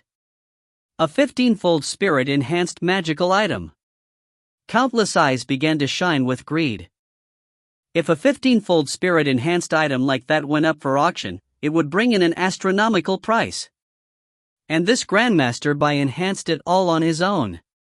The exclamations turned into a small-scale sound wave that caused much of Archemperor's city to tremble. As for Chen Xiong, he could barely speak. Impossible, it's not real, he muttered, staggering backward in despairing daze. Xiaochun blinked a few times and then said, "Look, didn't I just try to persuade you not to do another enhancement? But you wouldn't listen." "Ah, whatever. I'm a soft-hearted kind of guy. How about I give you a discount? Let's just make it a nice round number. 80 million portions of soul medicine. AI. Wait, no. You said that if you were happy, you would give 10 times the original price. So that makes 800,000,000. Looking sincerely at the flabbergasted Chen Xiong, he continued, "You absolutely, positively must not ask for another enhancement. You listen to me, all right? Keep your cool." Off to the side, Bai Hao was feeling very odd. By now, he could see that his master had intentionally miscalculated the bill earlier to lay a trap. How could he not have seen it himself? All of a sudden, his master seemed even more profound and enigmatic than ever, and on top of that, completely unpredictable. Blood sprayed out of Chen Xiong's mouth as his heart was gripped with regret. "Bai Hao! You conned me. You miscalculated that bill on purpose. You tricked me, . He had originally planned to simply back out of the bet, but after Bai Xiaochun miscalculated the bill, he decided to keep going. Considering how things had turned out though, it seemed obvious that his opponent had been playing him all along. With that, he spun on his heel and prepared to make a run for it. There was absolutely no way he could continue the bet, the stakes were just too high. And that didn't just count for him, not even his entire clan could sustain such losses. The mere thought of 800 million portions of soul medicine filled his heart with such fear that the only thing he could think to do was leave. "I conned you?" Bai Xiaochun shot back. "What's that supposed to mean? Hey, get back here. You owe me some soul medicine. How dare you try to renege on your debt?" Bai Xiaochun truly had no idea what he meant, and even started to think back to make sure he had calculated everything correctly. The truth was that he really had accidentally calculated the bill wrong. And now, the sight of his opponent preparing to flee instantly caused his expression to turn grim. After all, he had sincerely tried to persuade him to stop. And yet, not only had the pink-robed young man demanded to keep going, he had then hurled false accusations about miscalculating the bill. It was really outrageous. "I absolutely hate cheaters," Bai Xiaochun roared. With that, he took a step forward. Of course, Chen Xiang's two Dao protectors had sensed that things were heating up, and immediately moved to block the way. But when they made contact with Bai Xiaochun, blood sprayed out of their mouths, and they tumbled backward. As for Bai Xiaochun, he barreled forward at top speed to appear right in front of Chen Xiong. Then he reached his hand back and prepared to slap him across the face. If you find any errors, ads pop up, ads redirect, broken links, non-standard content, etc., please let us know. Report chapter so we can fix it as soon as possible. Chapter 728, Who Gives a Crap About Heavenly Dukes? Chapter 728, Who Gives a Crap About Heavenly Dukes? A thunderous smacking sound rang out, and blood sprayed out of Chen Xiong's mouth as he was sent flying backward. Do you truly dare to start a fight in Archemperor's city? He shrieked. You bet I dare. Bai Xiaochun shouted. You owe me soul medicine, buddy. I'm completely in the right here. With that, he stepped forward and kicked Chen Xiong, sending him flying into the air. A moment later, he slammed into the stone wall on the opposite side of the shop, where he remained, embedded and unmoving. Many of his bones were broken, and his cultivation base was in chaos. Then, unexpectedly, he simply passed out. Humph. I can't believe he tried to renege on his debt. When you owe Lord Bai a debt, you pay up. As far as Bai Xiaochun was concerned, this pink-robed brat was a complete scoundrel. He was the one who had come and suggested the bet, and then he'd attempted to flee. That just went to show how arrogant the brat was, and one of the things Bai Xiaochun hated most in life was when people looked down on him. Looking over at Chen Xiong lying unconscious in the wall, his two old Dao protectors immediately began to shout in rage at Bai Xiaochun. What gall, Bai Hao? Chen Xiong is the Qilin son of our Chen clan, and our most powerful patriarch is currently a heavenly duke. Heavenly duke? A flicker of dread ran through Bai Xiaochun. After all, in the Wildlands, the only people who could become heavenly dukes were people at the peak of the Deva realm. Devas like Duke Deathcrier were only earthly dukes. However, Bai Xiaochun was convinced that he was in the right here, and besides, this Chen Xiong had been the one to come looking for trouble, not the other way around. He had also been the one to suggest the bet, and had been the one to try to flee. Bai Xiaochun wasn't in the wrong at all, and therefore, he had no reason to look scared in front of all these people. Gritting his teeth, he glared at the Dao protectors and said, Who gives a crap about heavenly dukes? Back in Giant Ghost City, I kidnapped a demigod. With that, he casually waved his sleeve, causing a wild wind to pick up the two Dao protectors and slam them into the wall next to Chen Xiong, where they too fell unconscious. When the bystanders saw all of this, gasps rang out. Everyone was thoroughly impressed by Bai Xiaochun's valiant performance, and word of the incident was already beginning to spread. With that, Bai Xiaochun clasped his hands behind his back and proudly said, Soulade, please close the shop. Heart pounding with fear, Bai Hao quickly escorted all of the customers out and then closed the front door. As for all of the soul cultivators who had come to watch the excitement, they were shaken by what they had seen. In fact, very few of them left. After all, it was unlikely that the heavenly duke from the Chun clan would simply let this matter drop, and therefore, people wanted to see what would happen next. From now on, this spirit enhancement shop is definitely going to be famous in Archemperor City. A 15-fold spirit enhancement. That alone is enough to make the shop worthy of its name, and the couplets. Who would have thought? There was actually a top master hiding in Burrow 89, someone named Bai Hao. Why does that name seem familiar? Of course, everyone was aware of Bai Hao's name because of how Chen Xiong had yelled it out. Soon, people began contemplating that name, and before long, one of the soul cultivators suddenly let out a shout of shock. Bai Hao. I remember now. He must be Bai Hao from Giant Ghost City. He killed his own father and helped the Giant Ghost King during the rebellion. He's also the one who kidnapped all of those chosen in the necromancer kettle. Bai Hao. Heavens, I remember now too. It is him. I heard that he's vicious and merciless, and a reviler of his own clan. He's a bully through and through who everybody hates. All that is nothing. I heard that he actually takes pride in being a wife stealer. Shameless to the ultimate degree. So, he's actually in Archemperor City now. And now he's taken up the mantle of a Grandmaster of Spirit Enhancement. As more people talked, more people recalled the stories they had heard about Bai Hao. Meanwhile, back inside the shop, Bai Xiaochun stood there with his hands clasped behind his back, looking at Chen Xiong and his two Dao protectors embedded in the wall. As he thought about how arrogant Chen Xiong had acted, and how he had even tried to escape without settling his debt, his anger grew. Complete and utter bullies. I was keeping my head low, trying not to provoke anybody. Suffering in silence. But then this bastard had to come and try to bully me. Using the powers of the mask to ensure that only Bai Hao could hear him, he said, "Hao, this isn't Master's fault, is it? You saw everything.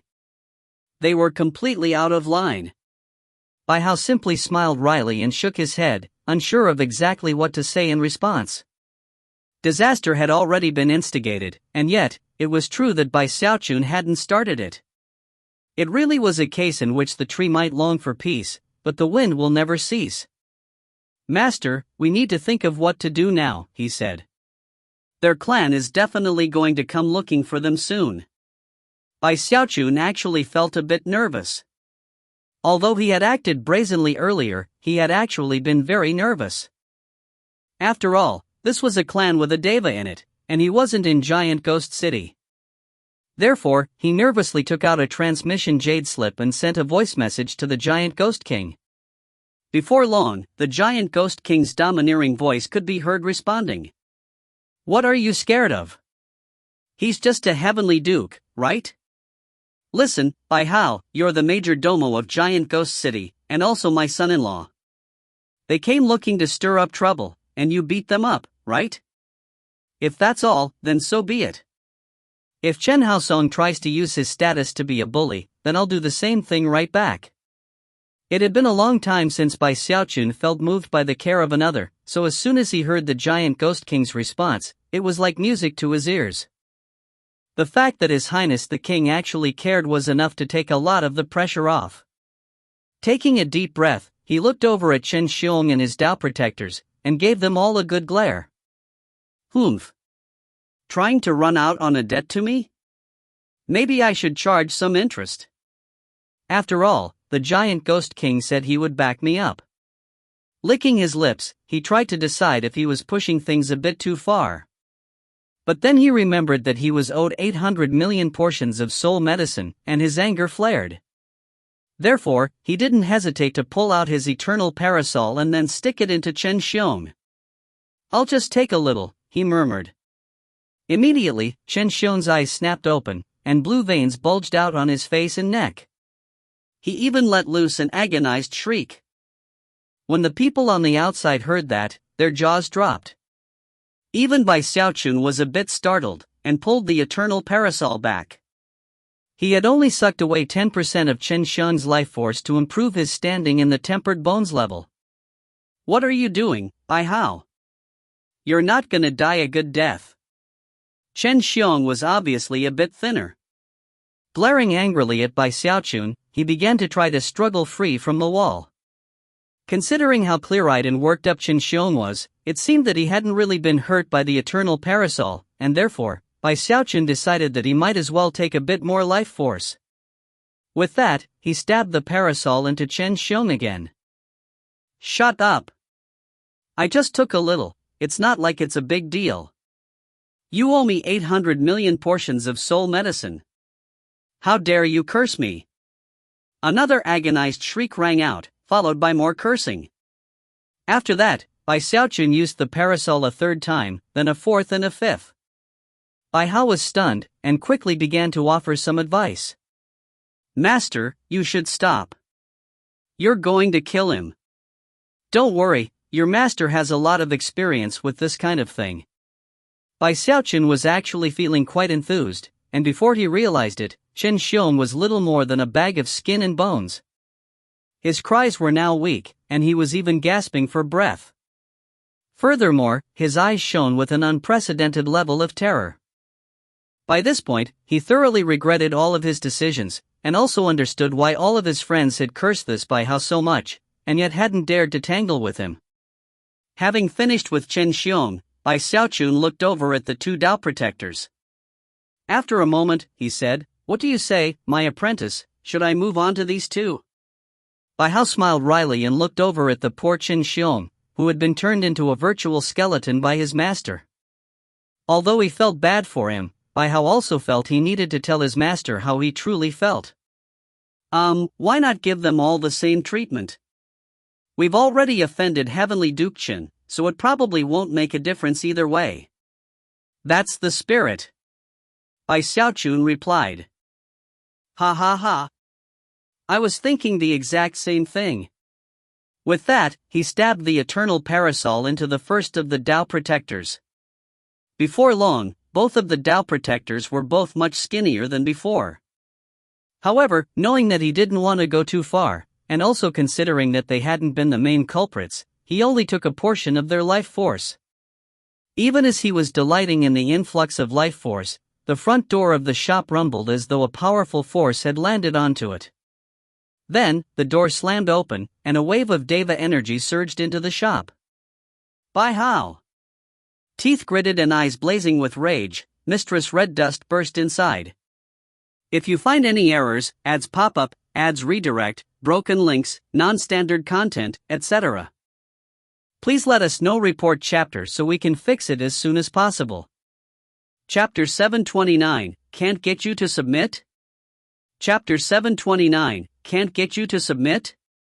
Startled, Bai Xiaochun pulled back the eternal parasol and spun to face the beautiful Mistress Red Dust as she stomped into the shop. Unfortunately, Bai Xiaochun was in no mood or position to enjoy feasting upon her beauty. There were few things in the wildlands that he feared more than Mistress Red Dust. After everything the two of them had gone through, Bai Xiaochun was convinced that if she found out who he really was, she would stop at nothing to kill him. Heart-pounding, he tried to look as calm as possible as he affectionately said, "What are you doing here, Zimo, What have you done, Bai Hao?" She said in a voice of rage, nauseated by the fact that he had called her Zimo. Moments ago, she had received a message from the giant Ghost King, and then right afterward, from Heavenly Duke Chen. That made sense considering that many people in the city already knew that Bai Hao was the major domo of Giant Ghost City, and also her intended husband. If Bai Xiaochun caused trouble, then the Chen clan's Heavenly Duke would naturally come to Mistress Red Dust. After all, once Heavenly Duke Chen learned of what had happened, and heard that 800 million portions of soul medicine were at stake, he knew that not even he could afford to pay up. Despite being completely enraged, and also having absolutely no desire to see Bai Xiaochun, Mistress Red Dust had no choice but to come handle the matter. Looking over at the emaciated Chen Xiong and his two Tao protectors, Mistress Red Dust's fury built, and her loathing of Bai Xiaochun grew. You really know how to cause problems, don't you? I don't know what my father sees in you. Listen up. If you cause any more problems in the future, you'll end up like this statue. With that, she pulled a statue out of her bag of holding and crushed it to pieces. Originally, Bai Xiaochun had been preparing to argue a bit. But when he realized that the statue she had pulled out bore his own true visage, his temper suddenly vanished. Heavens! This Granny Red Dust really does hate me, doesn't she? She actually carries statues of me around to crush when she gets angry. A shiver passed through him. After all, what scared him was not Mistress Red Dust's threat, but rather, her attitude. However, even as his fear increased, he realized that the situation really was very exhilarating. After all, Mistress Red Dust's own father was playing the matchmaker between the two of them, and Mistress Red Dust had no idea that he was really Bai Xiaochun. The entire thing was very exciting. If I ever have the chance to take her into the bridal chamber and take off my mask, I wonder if it would startle her to death. Suddenly, Bai Xiaochun realized that he was thinking about things in entirely the wrong way, and quickly readjusted his attitude. However, it was still very exhilarating. When Mistress Red Dust saw the way that he was looking at her, she simply couldn't suppress her revolt. Were it not for the giant Ghost King's support of Bai Hao, then she would definitely not suppress her desire to exterminate him on the spot. This Bai Hao is an obscene lowlife, she thought. You can tell from the look in his eye that he's contemplating something abominable. However, she had no choice but to suppress her woe. Waving her right hand, she collected up Qin Xiong and the two Tao protectors. Her beautiful face was almost green with fury as she growled, "I'm warning you, Bai Hao. I don't have any patience left to deal with you. If you annoy me even the slightest bit, don't blame me for exterminating you." Having cleared his mind of the inappropriate thoughts from before, Bai Xiaochun said in a frustrated voice, "Hey, this wasn't my fault. He came looking to cause trouble, and he was the one who suggested we make a bet. He was the one who lost 800 million portions of soul medicine to me." "Shut up!" Mistress Red Dust shot back, glaring at him. Then she turned to leave, apparently not inclined to help Bai Xiaochun collect the soul medicine he was owed because of the debt. Everyone on the outside had clearly seen Mistress Red Dust stomp her way into the shop. Furthermore, word had already spread that Bai Xiaochun was the major domo of Giant Ghost City, and also that the Giant Ghost King had promised Sergeant Major Mistress Red Dust of the Giant Ghost Legion to him in marriage. That only served to intrigue people further. When they thought about it all, and about how domineering Mistress Red Dust was, it caused many mouths to twist into slight sneers. Well, I guess it's not Bai Hao's fault. After all, his Taoist partner is a deva. Goddess Red Dust has always been completely domineering. To tell you the truth, I actually feel sorry for this Bai Hao. When such talk drifted into Bai Xiaochun's ears, he couldn't help but feel a bit embarrassed. The truth was that he didn't care too much about the soul medicine. Material things like that weren't very important. However, he did feel that it was a big pity that Qin Xiong still had the 15-fold spirit-enhanced jade pendant in his bag of holding. And yet, considering how domineering Mistress Red Dust was acting, he hesitated to say anything. But then he thought back to something the Giant Ghost King had once said to him. "What, you can't even handle a single woman?" Those words rang in his mind, and actually made him feel like he was losing a lot of face. If nobody else were present, it might not have been a big deal. But Bai Hao was standing off to the side, and there were plenty of people on the street who could see what was happening, and were even discussing the situation in hushed tones. At this point, Bai Xiaochun decided that the situation had gone too far. After all, he was the very love saint who had invented the wind charm. How could he possibly lose so much face in front of so many people? "Stop right there!" He shouted at Mistress Red Dust, who was currently walking away from him, seething with a murderous aura. Mistress Red Dust stopped in place and looked over her shoulder, her phoenix-like eyes flashing with cold light. "How dare you speak to me in such a tone?" She even unleashed some deva pressure to go along with her words. She had never liked this Bai Hao, and would love to take this opportunity to teach him a lesson if he said even the slightest wrong word. Bai Xiaochun's innards churned underneath Mistress Red Dust's cold glare, and he realized that he had gone and done something impulsive. However, when he heard the crowd gasping in response to his words, he braced himself, slowly clasped his hands behind his back, and turned his head to the side. After all, his profile was his most impressive feature as far as he was concerned. Looking out of the corner of his eye at Mistress Red Dust, he put on the most arrogant expression he could manage. As of this moment, there was now something unique and special about him, something different than before, as though veins of steel pumped beneath his skin. "Although His Highness the King betrothed his most beloved daughter to me, I most certainly do not deserve such an honor.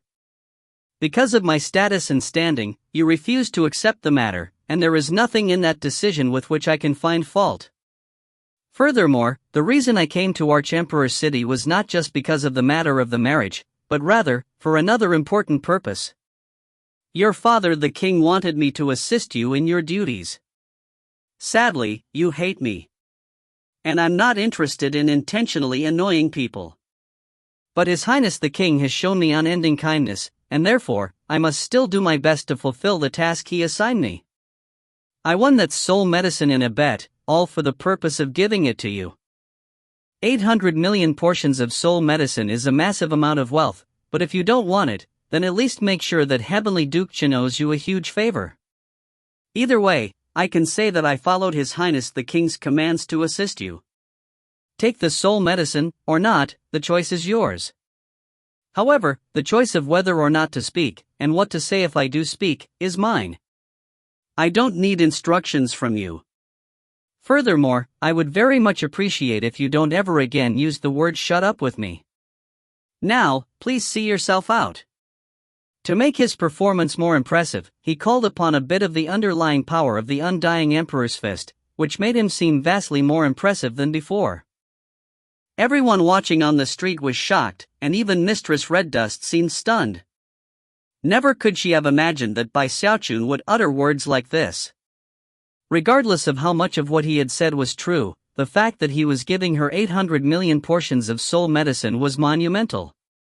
Either she took the money and ended up with massive wealth, or she rejected it and earned a huge favor from someone very powerful.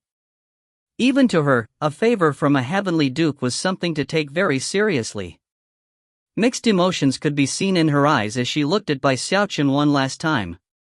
Then, without saying another word, she turned and left. As she did, Bai Xiaochun's voice rang out. "Soul Aid, please close the shop." Bai Hao shivered. He had been stunned over and over again by the events of the day. The sudden appearance of Mistress Red Dust had been a total shock, and not even he had been able to pierce through the act put on by his master. He quickly hurried over and closed the front door of the shop.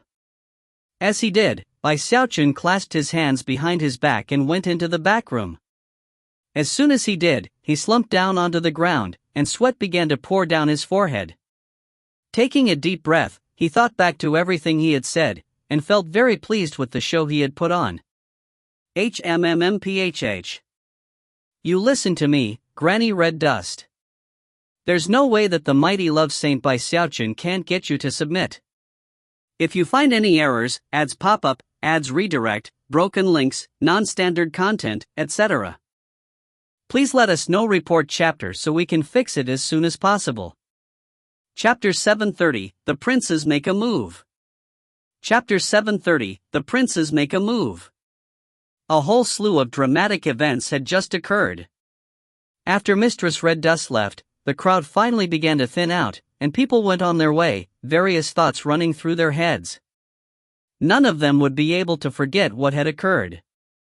Whether it was the success with the spirit enhancements, the terrifying bet that ended up reaching a sum of 800 million portions of soul medicine, the arrival of Mistress Red Dust, or the sight of Bai Xiaochun making his solemn and yet domineering monologue, they were scenes that would be branded into the memories of everyone present. Everybody knew that from this day on, the name of Bai Hao would become very important throughout all of Arch-Emperor City. Before long, everyone was talking about the news of what had happened to the Qilin son of the heavenly Duke Chen's clan, Xiaochun. Of course, word soon came back to all of the various chosen, and they gasped in shock. This Bai Hao is too vicious. 800 million portions of soul medicine, that's ridiculous. I heard that it wasn't just the soul medicine. He also drained Xiaochun's life force. He ended up nothing more than skin and bones. Little Wolf God, Li Tianshan, Miao Liner and many of the other chosen were all taken completely aback. Although none of them had been completely convinced that Xiaochun would be able to get rid of Bai Hao, they had at least harbored some hope. After all, they were in Arch-Emperor's City, not the necromancer kettle. As they heard the news about how things had played out, they trembled with fear. The mere thought of Xiaochun's fate made them all think back to the necromancer kettle, and the brutality they had experienced. The entire group still shivered with fear because of those lingering memories. That vicious face, those coldly brutal eyes, and the nightmarish draining of their life force were things that Little Wolf God and the other chosen could never forget. In fact, many of them even cut ties with Xiaochun. It was a bitter decision that they weren't happy with, but they knew they had to abandon any ideas of trying to cause problems for Bai Hao. Damn it, losing to him in the necromancer kettle was one thing, but how could the same thing happen in Arch-Emperor City? It's all the fault of that Xiaochun. No skill whatsoever. But what do we do next? This Bai Hao is incomparably vicious. We definitely need to come up with a good plan, and must avoid any rash decisions. Of course, now that everyone was talking about Bai Hao, it didn't take long before stories about what had occurred in the necromancer kettle began to spread again, until everybody was talking about the matter. Soon enough, tales about the Bai clan and giant ghost city also began to spread. Before long, everybody in the city had heard about such matters. As for Mistress Red Dust, in the end, she decided not to demand the 800 million portions of soul medicine, and instead, asked for Heavenly Duke Chen to owe her a favor. Bai Xiaochun was definitely no ordinary soul cultivator. He had a very impressive background, and because of that, the noble and aristocratic chosen were not easily able to do anything against him. They could only plot against him within the bounds of the law. Just as they had mentioned earlier in their discussion, they had to take their time to come up with a good plan. After the incident, the #1 spirit enhancement shop under heaven became very famous. In the following days, soul cultivators came from all over Archemperor City and lined up to get spirit enhancements and soul medicine. Others came to merely get a glimpse of Bai Hao, and see whether he was really as superhuman as everyone claimed him to be. Burrow 89 was more of a bustling place than ever. Business for the other shops in the area began to pick up because of Bai Xiaochun's shop. It was a welcome development as far as Bai Xiaochun was concerned, but Bai Hao felt nervous about it. Worried, he said, "Master, showing off too much isn't really going to help us with our master plan." Clearing his throat, Bai Xiaochun put an anxious expression onto his face, sighed, and said, "AI, Master didn't want things to turn out this way either. You just need to get used to it. The thing is, no matter where your master goes, he always ends up rising to prominence and becoming a heaven-shaking, earth-shattering figure. I really am just too outstanding. There's nothing I can do about it." A strange expression appeared on Bai Hao's face as he looked at his master, unsure of how to respond. Finally, he simply smiled wryly and shook his head.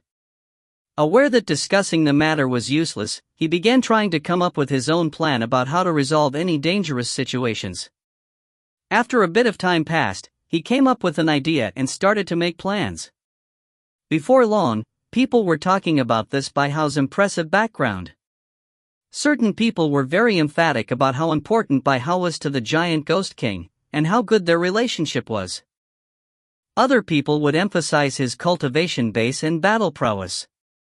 In this way, people began to get a more rounded view of him.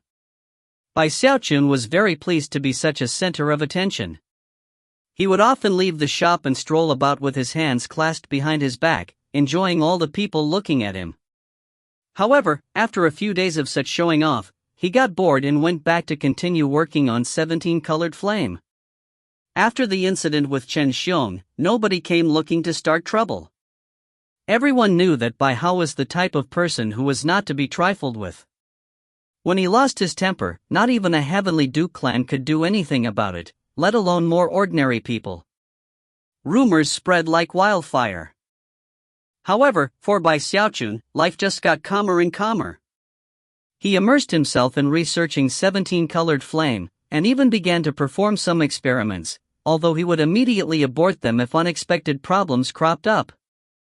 After all, if he caused fire to rain from the heavens in this area, or sent black smoke out everywhere, his comfortable life would definitely become anything but comfortable. Because of that oath, nothing particularly dramatic occurred. However, because of how much time he was devoting to 17-colored flame, his understanding and control of 16-colored flame improved.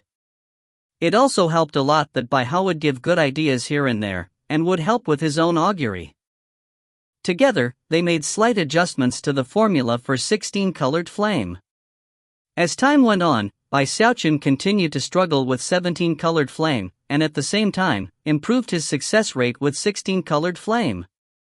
By this time, he had roughly a 30% success rate. Actually, anybody who heard that he had achieved a success rate that high would be completely incredulous. Virtually no formulas in the world were so successful, and it was all thanks to the help provided by Bai Hao. Master, this specific augury technique was designed for 15-colored flame. If I want to succeed with 17-colored flame, then we really need to improve the 16-colored flame first. Bai Hao had been working very hard lately. Even when he had time off, he would sit around thinking about 17-colored flame, and even the future formula for 18-colored flame. He had a few ideas, one being to use multiple 17-colored flames to deduce the formula for 18-colored flame. The other was to spread a 17-colored flame out into a sea of fire, add another color to it, and pull the fire back into a tongue of flame afterward. All of the thinking and discussions about the matter left Bai Hao feeling very drained mentally. It would have been very difficult for Bai Xiaochun to accomplish these things on his own. Even if he had succeeded, it would have taken an unimaginable amount of time. As Bai Xiaochun and Bai Hao were focusing on their research on flame conjuring, the rumors in the city continued to rage, and Little Wolf God and the other chosen continued taking their time coming up with a plan. However, as all of that happened, there were two people whose sinister gazes came to be locked on by Xiaochun's shop in Burrow 89. Little Wolf God and the others are complete morons. How could they bundle things up dealing with one trifling Bai Hao? In Burrow 3, there was a particularly towering pagoda in which the heir of the Nine Serenities King, Prince Zhou, stood, staring off into the distance. He normally spent his time in Nine Serenities City, but after hearing that Bai Hao had come to Archemperor City, he had hurried over. After all, he simply couldn't let the matter of the necromancer kettle rest. Almost immediately upon arrival, he heard about the wretched fate of Chen Xiong. Standing next to Zhou Hong was a handsome, middle-aged man dressed in luxurious clothing. His facial features looked much like Su Shan's. Upon hearing Zhou Hong's words, he chuckled and replied, "You're exactly right, Brother Zhou. This Bai Hao is relying completely on the giant ghost king. Maybe he does have some pretty good battle prowess, but he's only one person, and he's not the actual heir of the giant ghost king. Zhou Zimo hates him too. I think dealing with him shouldn't be much of a problem at all." Turning to look at the middle-aged man, Zhou Hong said, "Brother Su, I heard that Su Shan actually likes this Bai Hao. Is that true? My little sister is a bit naive. She said a lot of nice things about this Bai Hao after she got back, which cooled father down quite a bit. Anyway, she just doesn't get life. As her older brother, I simply cannot allow this insult to Spirit Advent City to stand. That is why I was more than happy to accept your invitation to come here, Brother Zhou." This middle-aged man was one of the sons of the Spirit Advent King, Su Peng. "Brother Zhou," he continued, "do you happen to have already come up with a plan on how to deal with him?" The truth was that Su Peng didn't really feel any enmity toward Bai Xiaochun. However, in the Wildlands, the position of king wasn't exclusively passed on to sons. It could also go to daughters. And the Spirit Advent King had many, many sons. It was also common knowledge in the Wildlands that all the princes and princesses in Spirit Advent City feared Su Shan the most. After coming to find that Su Shan had a good impression of this Bai Hao, and then having received the invitation from Zhou Hong, Su Peng decided that it was the perfect opportunity to better his own position. Of course, since he had never met this Bai Hao before, he was also prepared to back out of the situation if Zhou Hong's plan was too dangerous. If you find any errors, ads pop up, ads redirect, broken links, non-standard content, etc., please let us know. Report chapter so we can fix it as soon as possible. Chapter 731, Stuck in the Middle. Chapter 731, Stuck in the Middle. Zhou Hong looked askance at Su Peng. Considering what he knew about Su Peng's personality, he knew that it wouldn't be possible to change his mind. Unfortunately, Dong Sunyi had refused his invitation with a sarcastically worded message explaining that he didn't need to resort to plots and schemes to earn back the face he had lost, that he would do so with his own battle prowess. Although Zhou Hong wasn't too pleased about that, afterward, he had been left with no other option than to meet with Su Peng. After all, he had certain misgivings about the junior champion king, and didn't want to get involved with him. "Don't worry, Brother Su, this Bai Hao has already reached a dead end. I know we can't kill him, so my plan is to simply humiliate him and make sure he won't stick around in Archemperor City. We just need to drive him back to Giant Ghost City." That really was what Zhou Hong wanted. Having this Bai Hao stuck in Giant Ghost City, out of sight and out of mind, was much different from having him right in Archemperor City, making a big scene. Besides, the former would give him the chance to achieve even greater success eventually. Right now, the political climate in Arch-Emperor City was very unstable, so if Bai Hao managed to consolidate his power, it could make him very difficult to deal with later.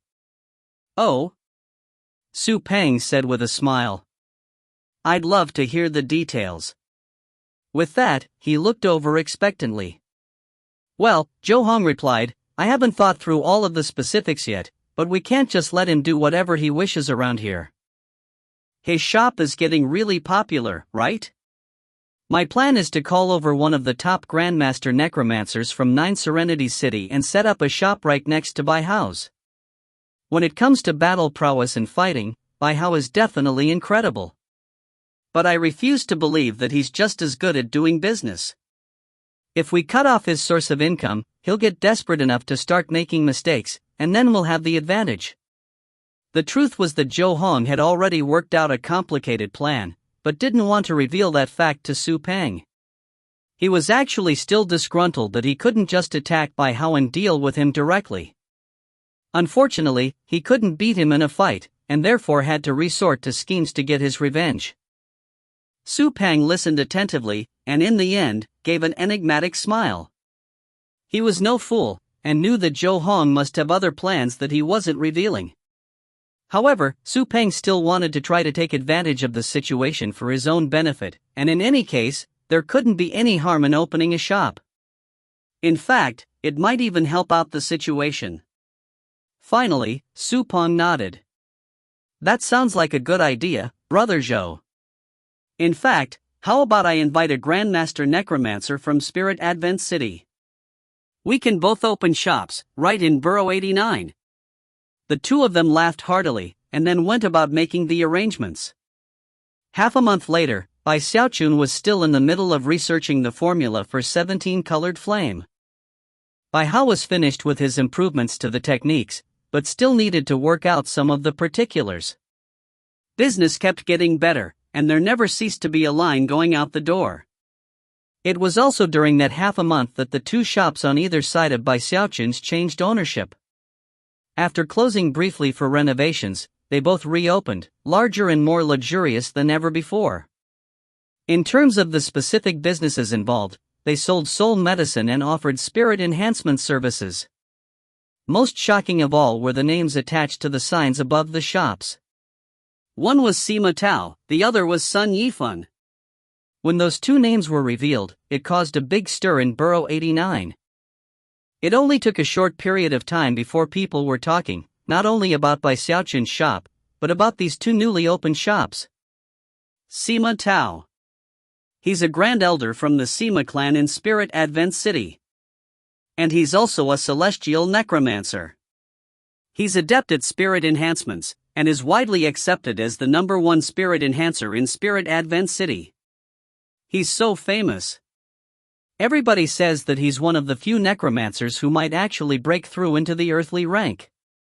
Sun Yifan is no ordinary individual either. He's a rogue cultivator without a clan, but who earned the favor of the 9 Serenities king. After that, he achieved a meteoric rise to his current rank of celestial necromancer. You know what I heard? Supposedly, he was so grateful to the 9 Serenities king that he agreed to become his high counselor. In terms of his skill in necromancy, it's on par with Sima Tao's. The entire city was shaken by these two names, and despite the incident which had occurred with Chen Xiong, many people began to pay much closer attention to see what would happen. After all, Burrow 89 wasn't in Arch-Emperor City's central district, it was located more toward the fringes of the city. For two grandmasters to suddenly set up shop in a place like that was very telling.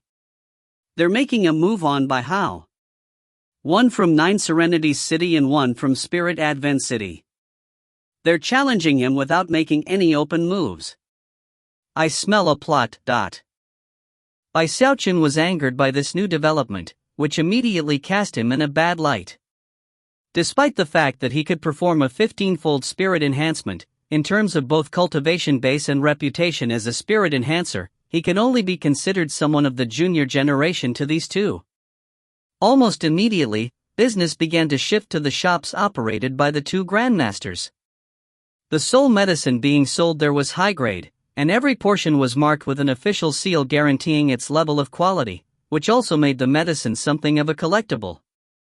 As far as spirit enhancements went, both necromancers had enhanced multiple magical items to the point of a 15-fold enhancements.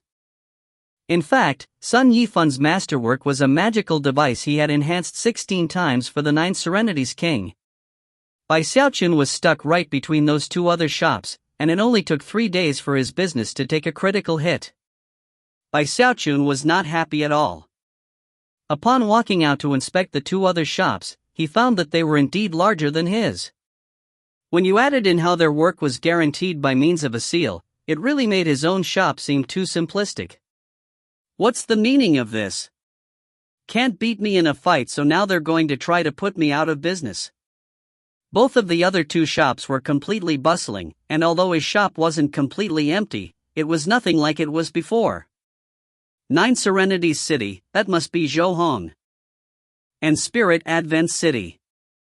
I didn't take any life force from Sushan. Why would she have it out for me? Quite a few people noticed that Bai Xiaochun had walked out onto the street to look at the other shops. Even Sima Tao and Sun Yifan noticed, but seemed to view him as little more than business competition, and didn't pay him much heed. As far as they were concerned, Bai Xiaochun might have impressive battle prowess, and even have a nascent soul cultivation base, but in terms of spirit enhancement and necromancy, he couldn't compare to them. They had spent the majority of their lives immersed in necromancy, and had vast amounts of experience. There was no way that some up-and-coming brat could even come close to their abilities. After sizing up the situation, Bai Xiaochun stalked angrily back into his shop. Although he hadn't originally cared too much about this spirit enhancement shop of his, considering that his future cultivation was tied to multicolored flame, and he needed to do a lot of research, it meant that he had a greater need for vengeful souls than ever. In fact, the number involved was difficult to even process mentally. He couldn't go back to Giant Ghost City, and there was no way to shake down any clans. Mistress Red Dust wouldn't be of any help at all. That meant that the only other possible way to get souls was to beat people in fights, which was far too dangerous as far as Bai Xiaochun was concerned. Without souls, he couldn't conjure flame, and without multicolored flame, he couldn't increase his cultivation base. Without a higher cultivation base, he would never be able to get out of the wildlands. That, coupled with all the pressure from Mistress Red Dust, had him feeling very anxious. He was alone, with no clan to back him up, and without any stipend of souls from the Giant Ghost King. If he wanted to conjure flame and improve his cultivation base, then he had to rely on vengeful souls. His hope had come to rest in his shop, and he had originally assumed it would be able to support him to the point where he could increase his cultivation base and leave the wildlands. But now that these 2 new shops had opened up, Bai Xiaochun's plan was completely wrecked. Besides, if things kept going on the way they were, the other chosen in the city would surely get involved. If things got to the point where he had no business at all, then he would be in very serious trouble, and might even get killed. No, I have to think of a way. Back in his shop, he sat there thinking, a frown on his face as all sorts of ideas ran through his head.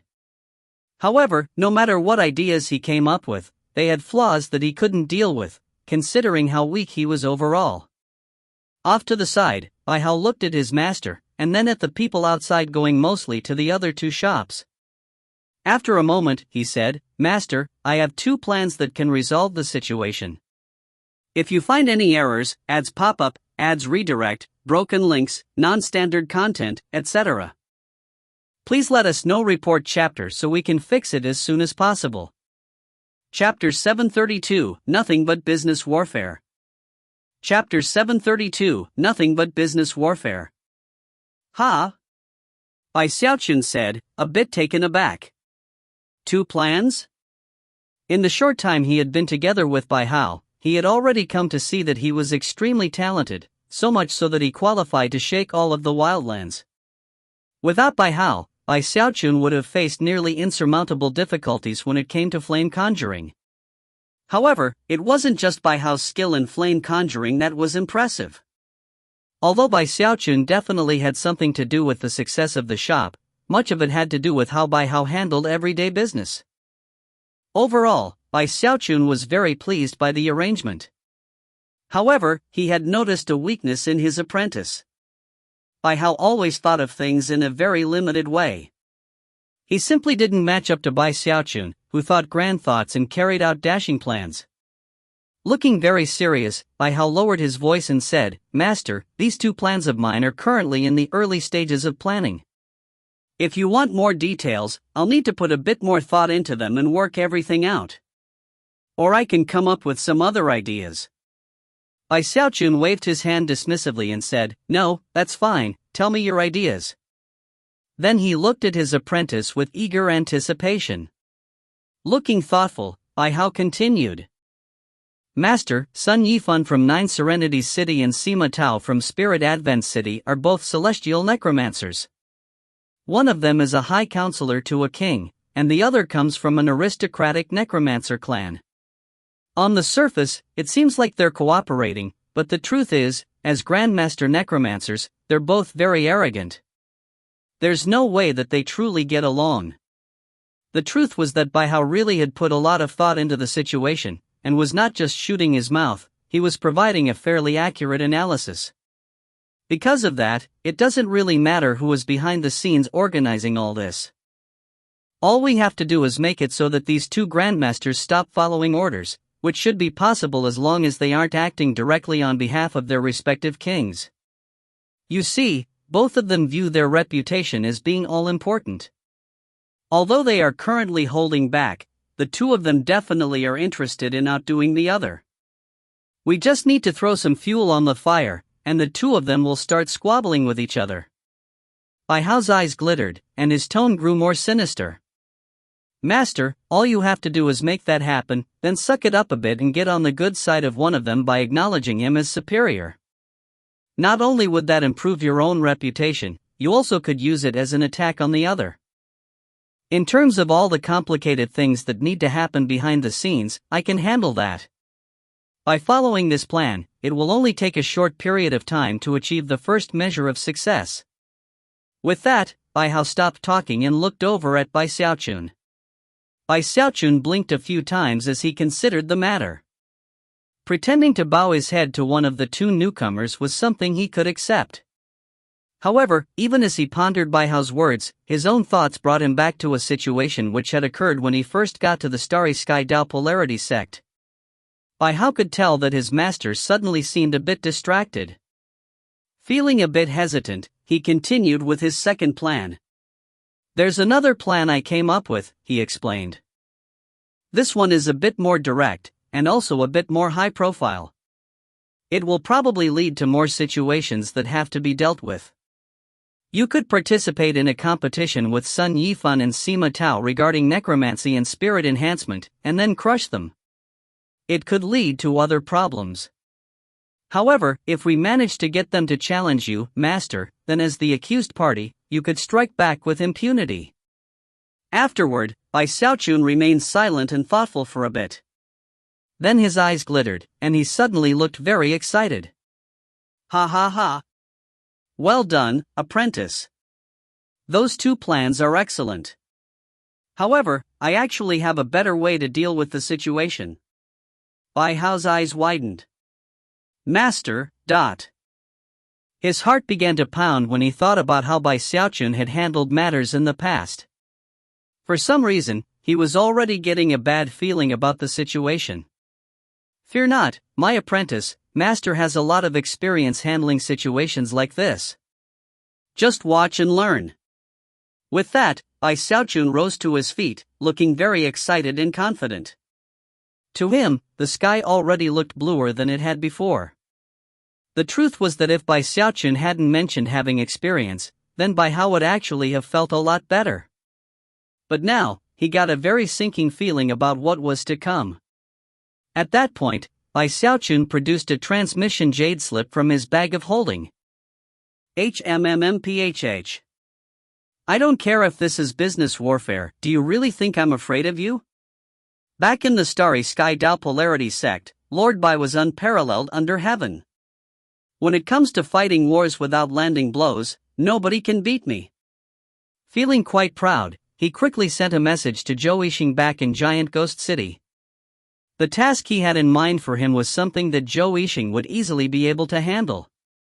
Furthermore, considering that Zhou Yixing still had the restrictive spell on him, his life and death could be controlled by a single thought from Bai Xiaochun. He hadn't contacted Zhou Yixing since coming to Archemperor's City, the reason being the death of Li Feng. Obviously, Bai Xiaochun had heard of the incident which had occurred during the battle with the savage tribe. He had immediately begun to suspect the significance of the event, and had eventually come to realize what it meant about Zhou Yixing. It had put Bai Xiaochun on guard, and he had decided to leave Zhou Yixing to his own designs for a short time before deciding what to do with him. Zhou Yixing was currently in a mansion he owned in Giant Ghost City, looking very gloomy. Things had gone well for him after Bai Xiaochun's departure, and everyone had treated him respectfully. But as time went on, relations with the powerful groups in the city had cooled, and were not like they had been in the past. Not all of them were distancing themselves, and Zhou Yixing still had his ways to assert his power. However, he was feeling very conflicted about being left behind in Giant Ghost City. He wanted to be with Bai Xiaochun in Archemperor's City, and yet, Bai Xiaochun had apparently gotten too busy to think about him. Could it be that I really made the wrong choice? That was a question he asked himself more and more often nowadays. However, there was nothing he could do but stick to his guns and wait to see what happened. If enough time passed and Bai Xiaochun didn't contact him, then he could always take the initiative to send a message. Even as he sat pondering these issues, the transmission jade slip in his bag of holding suddenly vibrated. After pulling it out anxiously, a stream of divine sense entered his mind, and he heard Bai Xiaochun's voice. Zhou Yixing, come to Archemperor's City. Heart bursting with excitement, he didn't delay for even a moment. After making all the necessary arrangements, he headed toward the teleportation portal. Before long, he was in Archemperor's City. It was his first time in the place, and he was immediately awed by its grandeur. It took a long moment for him to calm down and then find the inn that Bai Xiaochun had instructed him to stay at. That evening, Bai Xiaochun slipped into the inn unnoticed and found Zhou Yixing. "My lord," Zhou Yixing said, shooting to his feet, clasping hands, and bowing deeply. Although he was very excited, he kept it out of his voice and facial expression. Instead, he put a serious expression onto his face that said he would climb mountains of daggers and swim through seas of flames if Bai Xiaochun asked him to. Bai Xiaochun handed a bag of holding to Zhou Yixing and then lowered his voice and said, "Take these vengeful souls and other resources. Go to the shops run by Sima Tao and Sun Yifan and buy as many of the high-grade soul medicines they have that are marked with their seals." Zhou Yixing immediately bowed his head in agreement, a very serious expression on his face. Although he had just arrived in Archemperor's City, he had been receiving some reports about Bai Xiaochun's activities, and was generally aware of the situation. As such, he immediately understood what Bai Xiaochun was talking about. "Don't worry, my lord," he said with decisiveness that could sever nails and chop iron. "I'll handle it all immediately." A smile appeared on Bai Xiaochun's face. He offered a few more words of encouragement, and then gave the formula for 13-colored flame to Zhou Yixing, along with some advice on how to use it. Bai Xiaochun had done similar things back in Giant Ghost City, the result being that Zhou Yixing was already a terrestrial necromancer skilled with 12-colored flame. Combined with the special advice Bai Xiaochun had given, this formula was essentially the most precious of treasures to Zhou Yixing, whose heart swelled with gratitude. Although the advice from Bai Xiaochun couldn't match up to personal experience, it would at least make things easier. More important was that it indicated to Zhou Yixing how Bai Xiaochun felt about him. Furthermore, Bai Xiaochun also promised him that as soon as he mastered 13-colored flame, he would give him the formula for 14-colored flame, along with some personal advice. At that point, Zhou Yixing felt more certain than ever that he had made the right decision. If you find any errors, ads pop up, ads redirect, broken links, non-standard content, etc., please let us know. Report chapter so we can fix it as soon as possible. Chapter 733, Poison. Chapter 733, Poison. After making the arrangements with Zhou Yixing, Bai Xiaochun stopped worrying about the two new shops. Instead, he hurried back to his own shop, exhilarated and in very high spirits. After this, those two old fogies won't be underestimating me. The more experience you have in life, the sharper you get. Take me for example. After everything that happened between me and that Wachamacalat society back in the Starry Sky Dao Polarity sect, how could I not think of using this method? HMMMPHH. It's simple, but effective. I'll just do the same thing. Bai Xiaochun had never forgotten what the malevolent Celestial Sky Society did with his ultra-fasting aid pill. The way they took that special pill which he had used to replace spirit food, and completely ruined it, had caused him to slip into a deep depression. Since these two necromancers have come looking to cause problems for me, then they can't blame me for being vicious and merciless in return. With that, he settled down cross-legged to meditate.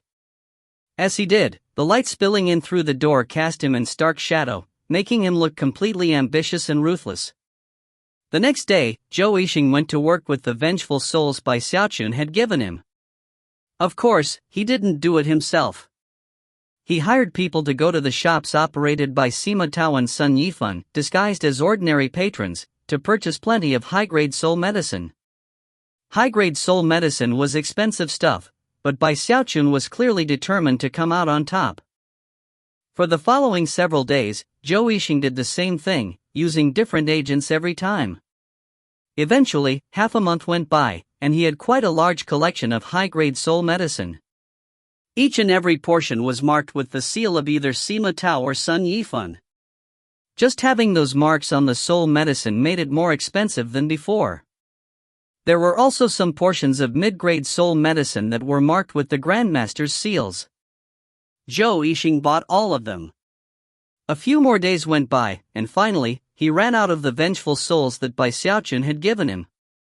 At that point, he made contact with Bai Xiaochun. Late in the night, they met again in the same inn. Without even a moment of hesitation, Bai Xiaochun gave Zhou Yixing enough vengeful souls to buy an entire second collection of soul medicine, and then took the first collection away. The next day, Zhou Yixing went to work again. Meanwhile, Bai Xiaochun was back in his shop, hustling about as he prepared to get to work. Off to the side, Bai Hao watched, and soon had a fairly good idea of what exactly the plan was. Obviously, Master is buying up the competition's soul medicine, and then tampering with it. Afterward, he'll secretly distribute it, and when people start having problems, they'll blame Sima Tao and Sun Yifan. It's a simple plan, and matchlessly vicious. However, that soul medicine was well made, and won't be easy to tamper with. If people pick up on any of the clues, we could be shooting ourselves in the foot. After a bit of hesitation, Bai Hao voiced his concerns to Bai Xiaochun. Don't worry, my apprentice. Master knows what to do. This will work perfectly. Sticking his chin up proudly, he went into the back room and pulled out all of the soul medicine Zhou Yixing had purchased. After examining it closely, he had to admit that these two necromancers deserved their reputation. The medicine all abounded with soul power. Well, I don't have any other options. You were the ones who provoked me. Bai Xiaochun took a deep breath, and a strange glint appeared in his eyes. He had reached a critical stage in the operation. He knew that if he tampered with the medicine and people realized it, then it would be exactly as Bai Hao had reasoned. However, Bai Xiaochun was confident, and it all went back to what had occurred back when he first arrived in the Wildlands and worked with soul medicine. Back then, he had tried to treat soul medicine like medicinal pills, and combine Wildlands necromancy and the apothecary techniques from the Heavenspan River region to create a shocking type of soul pill. However, despite racking his brains and performing all sorts of tests, he realized that his idea was nothing more than wishful thinking. It was fundamentally impossible to combine the two different branches of study. However, he hadn't come off completely empty-handed. He had discovered a way to insert toxic elements into soul medicine in a way that was completely undetectable.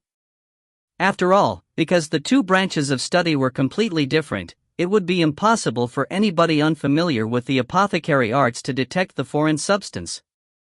1. The only person who might notice would be someone who was both a grandmaster necromancer and a grandmaster apothecary. In the wildlands, necromancers were numerous, but apothecaries were essentially non-existent. The reason for that was that the plants and vegetation in the wildlands were not suitable for use in medicines. It was for a similar reason that spirit-enhanced magical devices were much more rare in the Heavenspan River region. I never thought that my previous failure would actually turn out to be a powerful tool.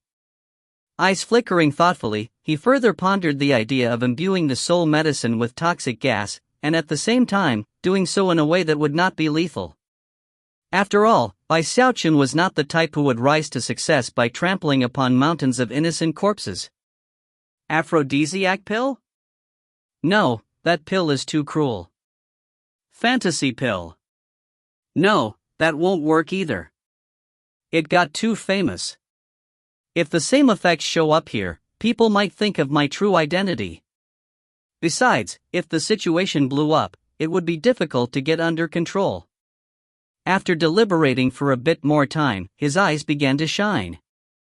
That green smoke from the bloodstream sect that gave people diarrhea would be perfect. Besides, if the situation blows up, there would be plenty of ways to get it back under control. Pursing his lips to suppress his laughter, he thought back to the green smoke which had resulted when he tried to concoct the Misty Spirit incense on Middle Peak in the bloodstream sect. Misty Spirit incense, a Tier 4 spirit medicine. I could concoct something like that with my eyes closed. He immediately began to rifle through his bag of holding. Although he didn't have very many types of plants and vegetation, as a grandmaster apothecary, he had plenty of ways to alter medicine formulas. As a result, it wouldn't be difficult for him to get the result he wanted. 2. After a bit more thought, he used the powers of his mask to shield himself from the outside, then pulled out a pill furnace and set it down in front of him. It's been a long time since I did any pill concocting.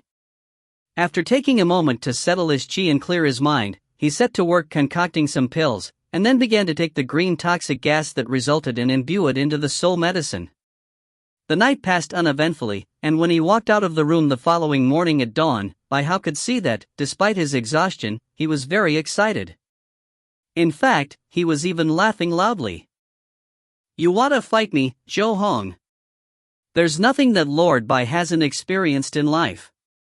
Thankfully, he had plenty of restrictive spells set up, ensuring that his voice didn't go outside of the shop. Worried about the situation, Bai Hao hurried over and was about to say something when Bai Xiaochun held out a portion of soul medicine. Here, my apprentice, he said proudly. Use every trick you know to study this portion of soul medicine and see if there's anything wrong with it. A serious look appeared in Bai Hao's eyes as he looked at the high-grade soul medicine. However, after studying it for a long moment, he couldn't see anything out of the ordinary. He even performed an incantation gesture and waved his finger, studying the soul medicine in every way he could think of. In the end, he had to admit that it looked like nothing more than an ordinary portion of soul medicine. Look up quizzically at Bai Xiaochun, he said, Master, did you really tamper with the soul medicine? Or did you take out the wrong one? Bai Hao was both a ghost cultivator who existed as a soul body, and also a genius when it came to flame conjuring.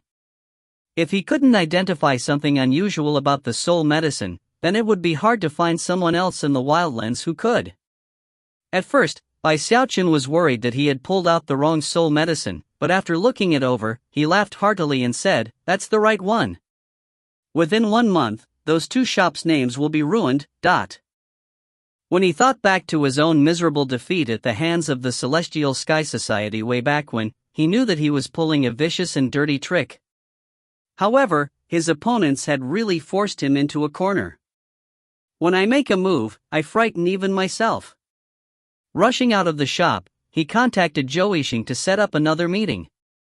After handing over all of the tampered soul medicine, he gave some warnings and instructions that Zhou Yixing accepted without question. Afterward, Bai Xiaochun left in a wonderful mood. Zhou Yixing was definitely a skilled follower.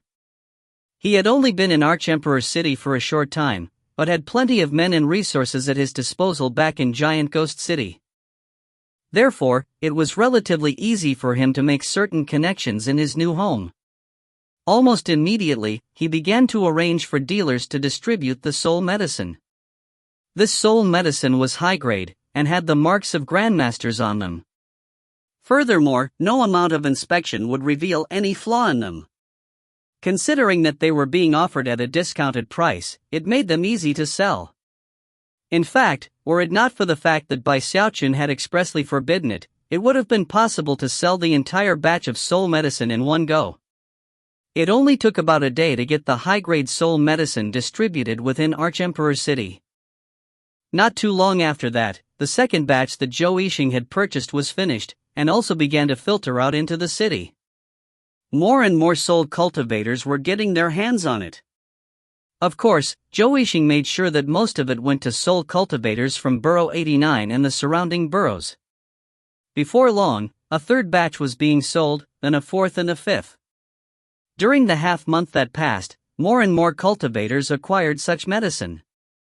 And then, gradually, very strange things began to happen. 1. Xiaochun created the method to insert toxic elements into soul medicine back in chapter 579. 2. The incident with concocting the misty spirit incense was in chapter 224. If you find any errors, ads pop-up, ads redirect, broken links, non-standard content, etc., please let us know. Report chapter so we can fix it as soon as possible. Chapter 734, Keep Your Voice Down. Chapter 734, Keep Your Voice Down. The first incident occurred at Little Wolf God's house. Little Wolf God himself sat stock still and completely expressionless on a balcony, watching two soul cultivators dueling in the courtyard below. Whoever prevailed in the duel would win Little Wolf God's favor, and would be able to join him as a follower. To Little Wolf God, it wasn't a very important matter, but to the two cultivators involved in the duel, it was quite the opposite. That was especially true of the weaker of the two opponents, who was a middle-aged man named Xiaochun. In fact, the duel was so important to him that he had bought a portion of high-grade soul medicine and consumed it right before the fighting started. That had pushed him to much higher levels of power. The duel had been going on for some time when, all of a sudden, that Xiaochun's face suddenly flickered. Then he fell back, a look of complete incredulity on his face. He looked like he was about to say something, but before he could, his opponent moved in for the kill. Hold on, Li Linson. His opponent completely ignored him, unleashing a magical technique before Xiaochun could even finish speaking. Xiaochun anxiously dodged to the side, but that motion apparently put pressure on his abdomen, and as he moved away, a shocking phhhrt sound echoed out. In addition to the amazingly loud sound, Xiaochun's pants suddenly expanded outward as if they were being filled with air or gas. Moments later, the most noxious of odors imaginable began to spread out in the area. Xiaochun's opponent Li Linson was nearest, and was immediately blasted by the odor. Li Linson had a core formation cultivation base, and would generally not be affected by toxic gases. However, this odor was so strong that his face fell, and he immediately felt sick to his stomach. Everyone watching the duel was stunned, and Little Wolf God, who had closed his eyes moments before, suddenly opened them and looked over in shock. What was that sound? This can't be right. Cultivators of our level don't eat food. Unless, maybe Xiaochun was using some kind of special divine ability? Most of the audience was simply looking on in wide-eyed shock. As for Li Linson, he had to suppress the urge to vomit as he angrily said, "What are you doing, Xiaochun?" Face scarlet, Xiaochun replied, "Let's end things for today, fellow Taoist Li. We can reschedule the duel for another day." Inside, he was nearly going crazy. Completely unsure of what was happening, he turned to leave, howling miserably in his heart. He could feel his abdomen churning, and could even hear loud gurgling noises coming from the same area, noises that were completely embarrassing. What's going on? What's happening? Even as Xiaochun turned to leave, Li Linson in his humiliation let out a shout and prepared to attack again.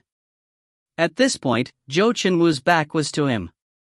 "Stay away!" Xiaochun shouted urgently. "I can't hold it in." But he was too late. Li Linson closed in and hit him on the back. At that point, Xiaochun truly couldn't hold on any longer, and a thunderous phhhhrt rang out, followed by a burst of some gaseous substance. Before Li Linson could do anything, the gas blasted into him. The noxious nature of the odor was even more intense than the last time, and Li Linson was even closer. A scream erupted from Li Linson's mouth, and he tumbled backward miserably. "You're pushing things too far, Xiaochun." Face burning red, Xiaochun fled. As he went along, the phhhhrt sounds continued to echo out, and left behind clouds of gas the entire way. It was only after he was gone that the soul cultivators back in Little Wolf God's home finally got around to reacting. When the noxious gas reached them, they immediately devolved into a hubbub. Was that a fart? Xiaochun must have done it on purpose. Chaos ensued, and Little Wolf God was immediately enraged. And that was only the first incident. After the time it takes an incense stick to burn, there was a second incident somewhere else in Archemperor City. Then a third, and a fourth. The fourth incident was particularly shocking. In one bustling market in Borough 87, a beautiful female cultivator was surrounded by a cluster of male cultivators. The entire group was chatting merrily when, without any warning, the woman's face fell, and a loud phhhrt sound escaped into the open. The male cultivators all gaped in shock, and some blurted, "What was that sound?" Then, an indescribably noxious odor caused all of their faces to flicker. As for the female cultivator, she simply couldn't stop more thunderous phhhhrt sounds from exploding out. It sounded like a booming drum originating directly from the female cultivator. Eyes went wide, and numerous jaws dropped. As for the female cultivator, she began to scream, and tried to prevent what was happening, but was completely incapable. Phhhhrt. Phhhhhrt. Phhhhhrt. Clouds of foul, noxious gas spread out in all directions into the crowded marketplace, causing numerous shouts of alarm to rise into the air. Panic ensued as people scrambled to escape. Such scenes played out not only in Borough 87, but also in Borough 88, Borough 86, and Borough 85. And even more incidents occurred in Borough 89. Chaos spread as the phhhhrt sounds and the foul gas began to fill the city. Anyone who encountered that odor felt as if they were being infected. Before long, clouds of gas covered large areas of the city. And yet, the most unimaginable aspect of the disaster was yet to come. Soon, the soul cultivators with the upset stomachs found that after expelling the gas, they started having diarrhea. The lucky ones were struck by the diarrhea when they were alone. Unfortunately, many were out in the open. Soon, agonized shrieks of madness began to fill all of the areas near Borough 89. What exactly is going on here? This isn't a sneak attack, is it? It doesn't seem like it is. Who did this? Who's behind it? I'm gonna kill M. Miserable screams and roars of rage filled Archemperor City. Xiaochun soon heard about what was happening, and even saw a soul cultivator outside of his shop unleashing an overwhelming stench onto the street. As the foul gas spread out, people scrambled to avoid it. Xiaochun's eyes went wide, and Bai Hao looked completely taken aback. "Something's wrong," Xiaochun muttered. "That smoke I added was supposed to cause diarrhea. Why is everyone farting?" Nervous, he backed away from the gas, worried he might be infected. Then, his eyes went wide as he saw a second soul cultivator emitting phhhhrt sounds. Before long, a third could be seen, and then a fourth. In the time it takes an incense stick to burn, 8 people on the street near his shop were all struck, and were sending foul gas out in all directions. Cries of alarm rang out as the passers-by fell into pandemonium. His next-door neighbors Sima Tao and Sun Yifan also looked on in shock, and quickly ascertained that the gas would be impossible to dispel. Both necromancers were very unsettled. Suddenly feeling very nervous, Bai Hao looked out at the crazed populace, then turned to Bai Xiaochun and said, Master. I'm pretty sure all of those people had high-grade soul medicine in their hands. Could it be that? Keep your voice down. Bai Xiaochun interrupted. Rushing forward, he slammed the door shut. Don't tell me that I've gotten rusty at concocting medicine? It was supposed to be diarrhea. Why is everybody farting? That odor is almost unbelievably noxious. Shaking his head gloomily, he thought back to all of the various accidents that had occurred back when he was into medicine concocting. I really didn't do it on purpose this time. Who would ever have thought that things would turn out so crazy? Heart pounding, he looked out through the door crack at the gas filling the street and the fleeing soul cultivators. Some of them weren't able to take the stench and began to pass out. When Bai Xiaochun saw that, his fear mounted. Trembling, he murmured, that stench is so powerful. It affects everybody, regardless of their cultivation base. If you find any errors, ads pop up, ads redirect, broken links, non-standard content, etc., please let us know. Report chapter so we can fix it as soon as possible. Chapter 735, Stop, all of you. Chapter 735, Stop, all of you. The cataclysmic nature of the event was thanks in large part due to how well Zhou Yixing had gone about distributing all of the soul medicine. He had hired a lot of people to help, and had sold the medicine just as Bai Xiaochun had indicated, focusing mostly on the area around Burrow 89. After all, if the effects were too scattered, they couldn't be considered a true catastrophe. Burrow 89 and the surrounding areas were very densely populated.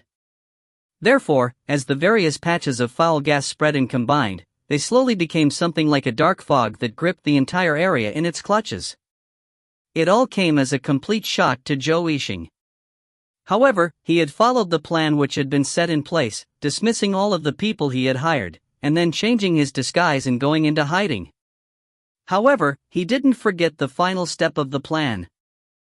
Even as he lay in hiding, he gritted his teeth and pulled out a portion of high-grade soul medicine that had been tampered with, then consumed it. Before long, he also became a source of loud phhhhhhrt noises. Face ashen, he began to shout in a gruff voice. Damn this high-grade soul medicine! The symptoms only appeared after I consumed this medicine. Damn it, it even had the mark of Sima Tao on it. Other soul cultivators in the area heard him. They had already been gripped by rage, but after hearing Zhou Yixing's words, they initially hesitated, but then came to the realization that they had also consumed such soul medicine. Immediately, angered shouts began to sing out. It's the high-grade soul medicine. I consumed a portion that had the mark of Sun Yifan on it. That's when all of this started happening. It's his fault. That's right. I had some of that high-grade soul medicine too. The kind with Sima Tao's mark on it. He's in on it too. More and more such accusations began to fly, and the howls of rage and humiliation began to reach a fever pitch. At first, people began to search for the dealers who had sold them the high-grade soul medicine, but Zhou Yixing had long since ensured that they couldn't be found. Naturally, the attention of the victims quickly became focused on Sima Tao and Sun Yifan. Let's find Sima Tao. He's the one that concocted this soul medicine, and it was obviously defective. He's trying to get famous at the expense of the common people. Don't forget Sun Yifan. It was his soul medicine that I ate. He's a grandmaster. How dare he try to run a scam on us? Find them. It didn't take long before a huge mob was pouring through the streets of Burrow 89. Soon, they were on the very street where Bai Xiaochun's shop was located, a river of countless soul cultivators, only a small portion of which were people who had actually consumed the soul medicine. The rest had only been affected secondhand. Righteous indignation burned within the crowd as they rushed toward the shops owned by Sima Tao and Sun Yifan. Burrow 89 was in complete chaos. As for Bai Xiaochun, he was the one truly responsible for all of this, and the sight of what was happening had him trembling in fear. Furthermore, he knew that it would not be easy to sate the anger of this crowd. After all, he had personally experienced many situations just like this in which the crowd had been after him. "You people forced me to do this," he muttered nervously. "I really had no choice." As he crouched there in his shop, he would occasionally open and close the door to fan the gas away. Bai Hao watched everything happening, sighing and musing that this unreliable master of his really did have a knack for making people feel helpless. In fact, Bai Hao almost couldn't believe that he was really a nascent soul expert. And yet, somehow that made Bai Xiaochun seem more down-to-earth to him, instead of some lofty and unreachable person.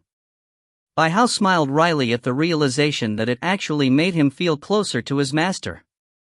As Bai Hao sighed, Bai Xiaochun nervously peeked outside to see how events played out.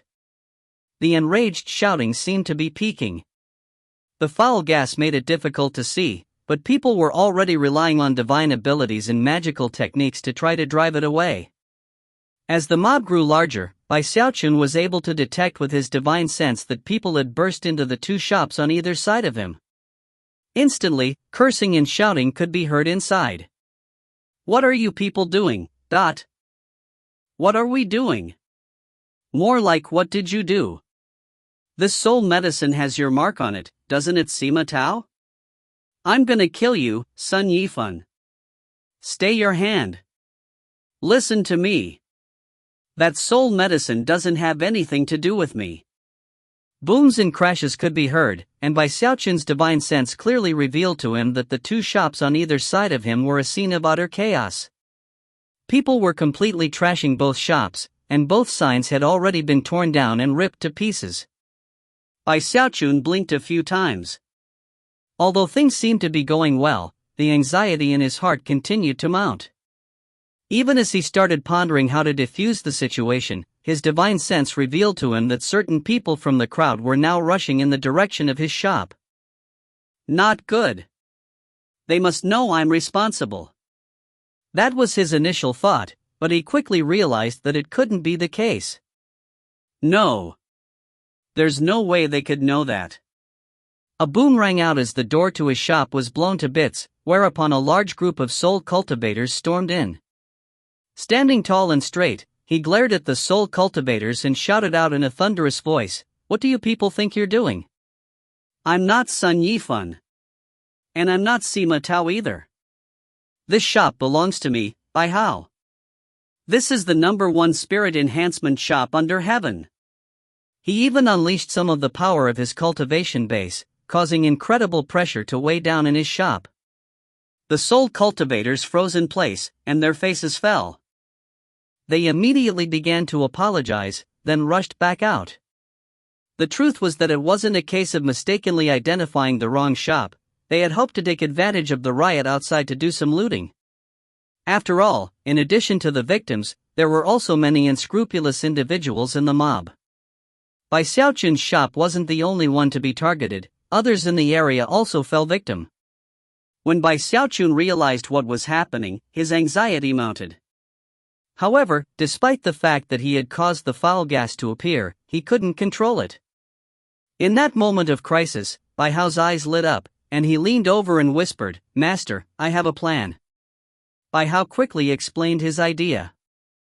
Having no time to think about it at length, Bai Xiaochun nodded and then rushed out the front door. Looking around at the countless people milling about in the foul gas, at the ruins that were the two adjacent shops, and at all the other shops in the area, from within which echoed the sounds of yelling and fighting, he unleashed the power of his cultivation base. Then he blurred into motion, appearing in front of one of the nearby shops.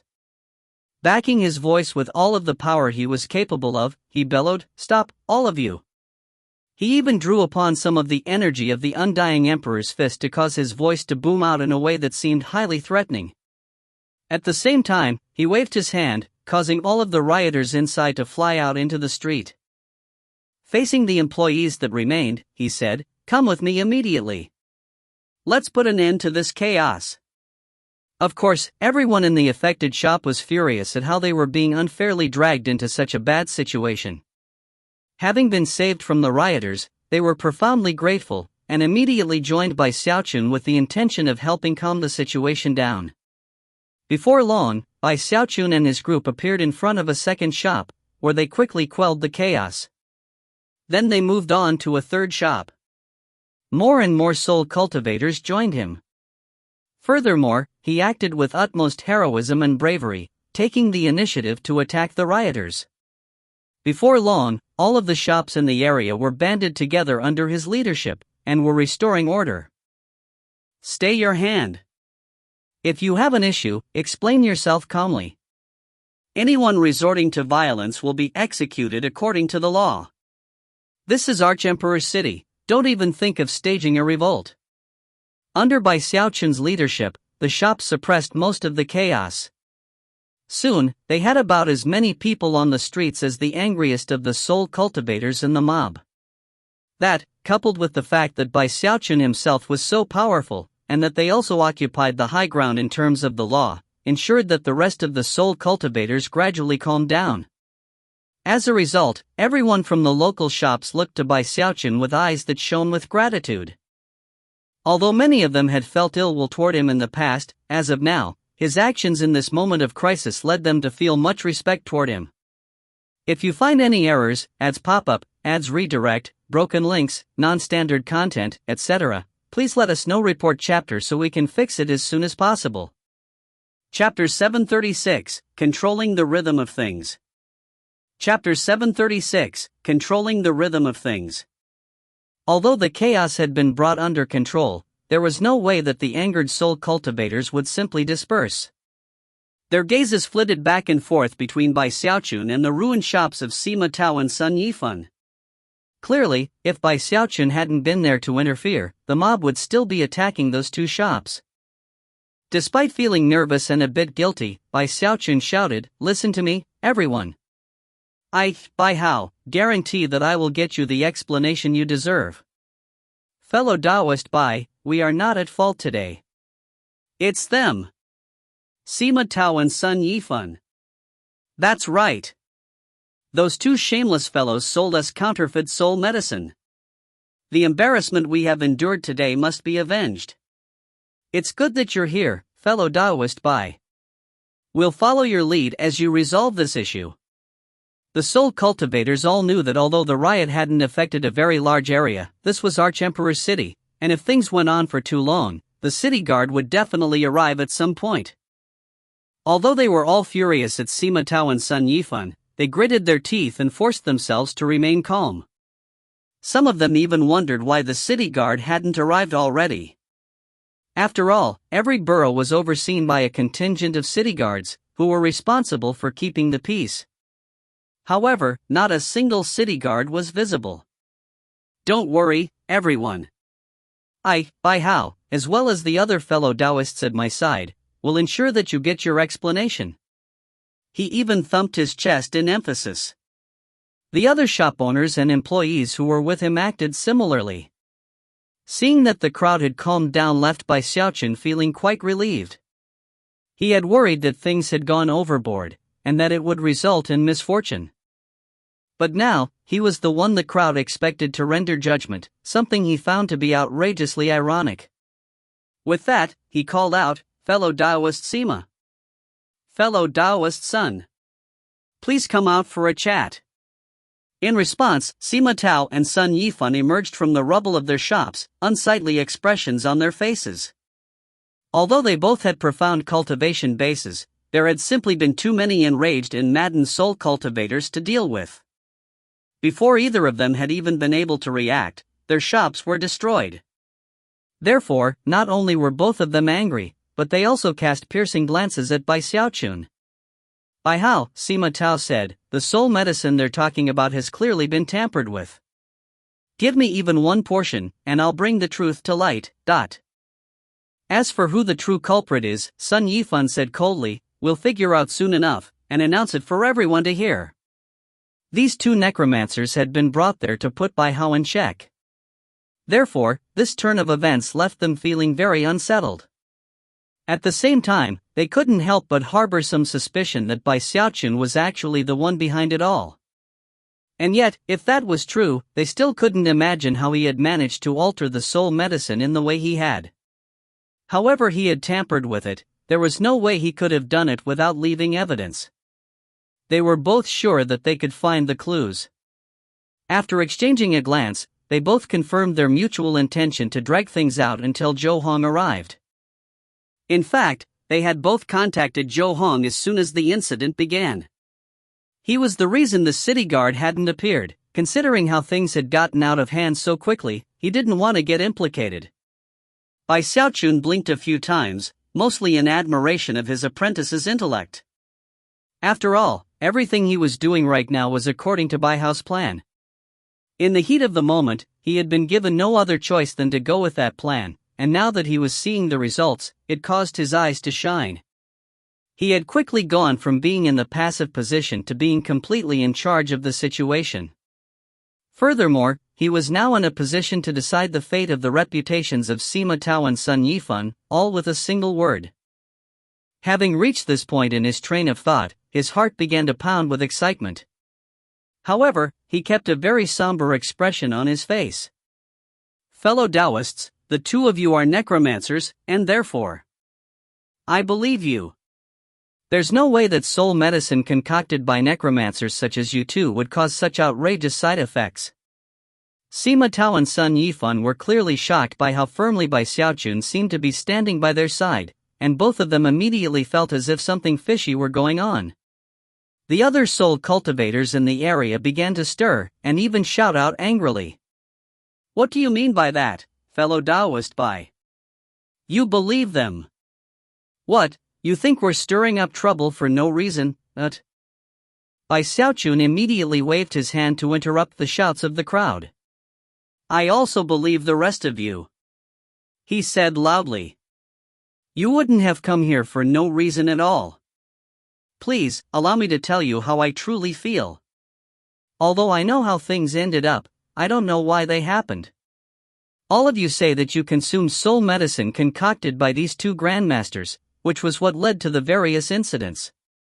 Does anyone have one of those portions of soul medicine that I could examine? His words seemed to pacify the crowd for the moment. Then, a middle-aged cultivator snorted coldly and tossed out a portion of high-grade soul medicine. Bai Xiaochun caught it in his hand and then peered down to examine it. After a moment passed, he frowned and looked up at Sima Tao and Sun Yifan. Fellow Taoists, the two of you definitely outrank me in terms of necromancy. Pray forgive my ignorance, but I really can't see any signs of tampering. With that, he handed the soul medicine over to Sima Tao. Snorting coldly in his heart, Sima Tao took the soul medicine. He had heard earlier that the cause of the disaster was his own soul medicine, but hadn't been able to get his hands on one of the offending portions. After taking it, his eyes shone as he began to examine it closely. However, as the moments ticked by, his eyes widened, and his heart began to pound.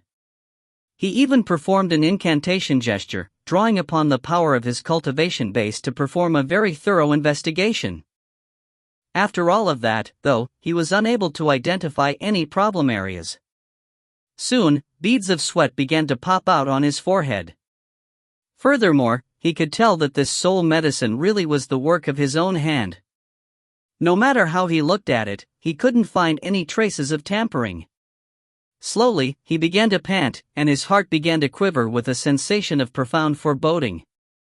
Sima Tao's behavior was also getting Sun Yifan nervous. In the end, he grabbed the soul medicine and used his own methods to examine it. Soon, his face turned just as ashen as Sima Tao's, and a look of incredulity could be seen in his eyes. Impossible, Sun Yifan thought. This soul medicine really was concocted by Sima Tao. But I don't see anything wrong with it. There's plenty of soul power inside, and it seems completely stable. Don't tell me that this is just an ordinary portion of soul medicine, and they're intentionally using it to try to fool us? Having reached this point in his train of thought, Sun Yifan prepared to speak, and yet, was beaten to the punch by Bai Xiaochun. Fellow Taoists, I wasn't able to find anything wrong with that portion of soul medicine, nor find any traces that it's counterfeit. In fact, I suspect that it is just an ordinary portion of medicine. I think we need to perform a test. As soon as the words left his mouth, Sun Yifan chimed in. That's right. This medicine is definitely not counterfeit.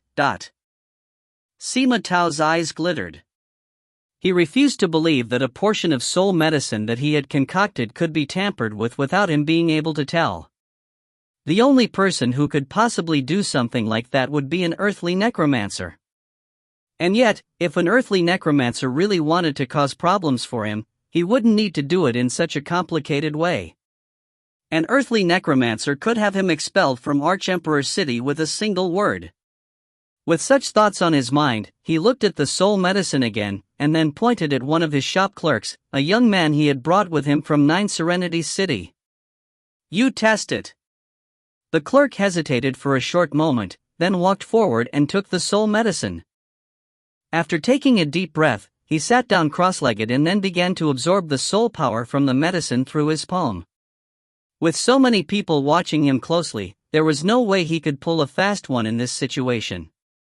Everyone simply waited to see what would happen. Before long, the clerk opened his eyes, and the soul medicine was completely absorbed. As he rose to his feet, he seemed completely normal, leading Sima Tao to breathe a sigh of relief.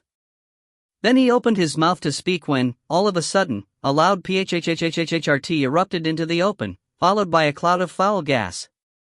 All of the soul cultivators present who had been affected earlier immediately erupted into howls of rage. "So that soul medicine is defective. What were you just about to say, Sima Tao?" "Sun Yifan, you and he are both completely out of line." "Impossible."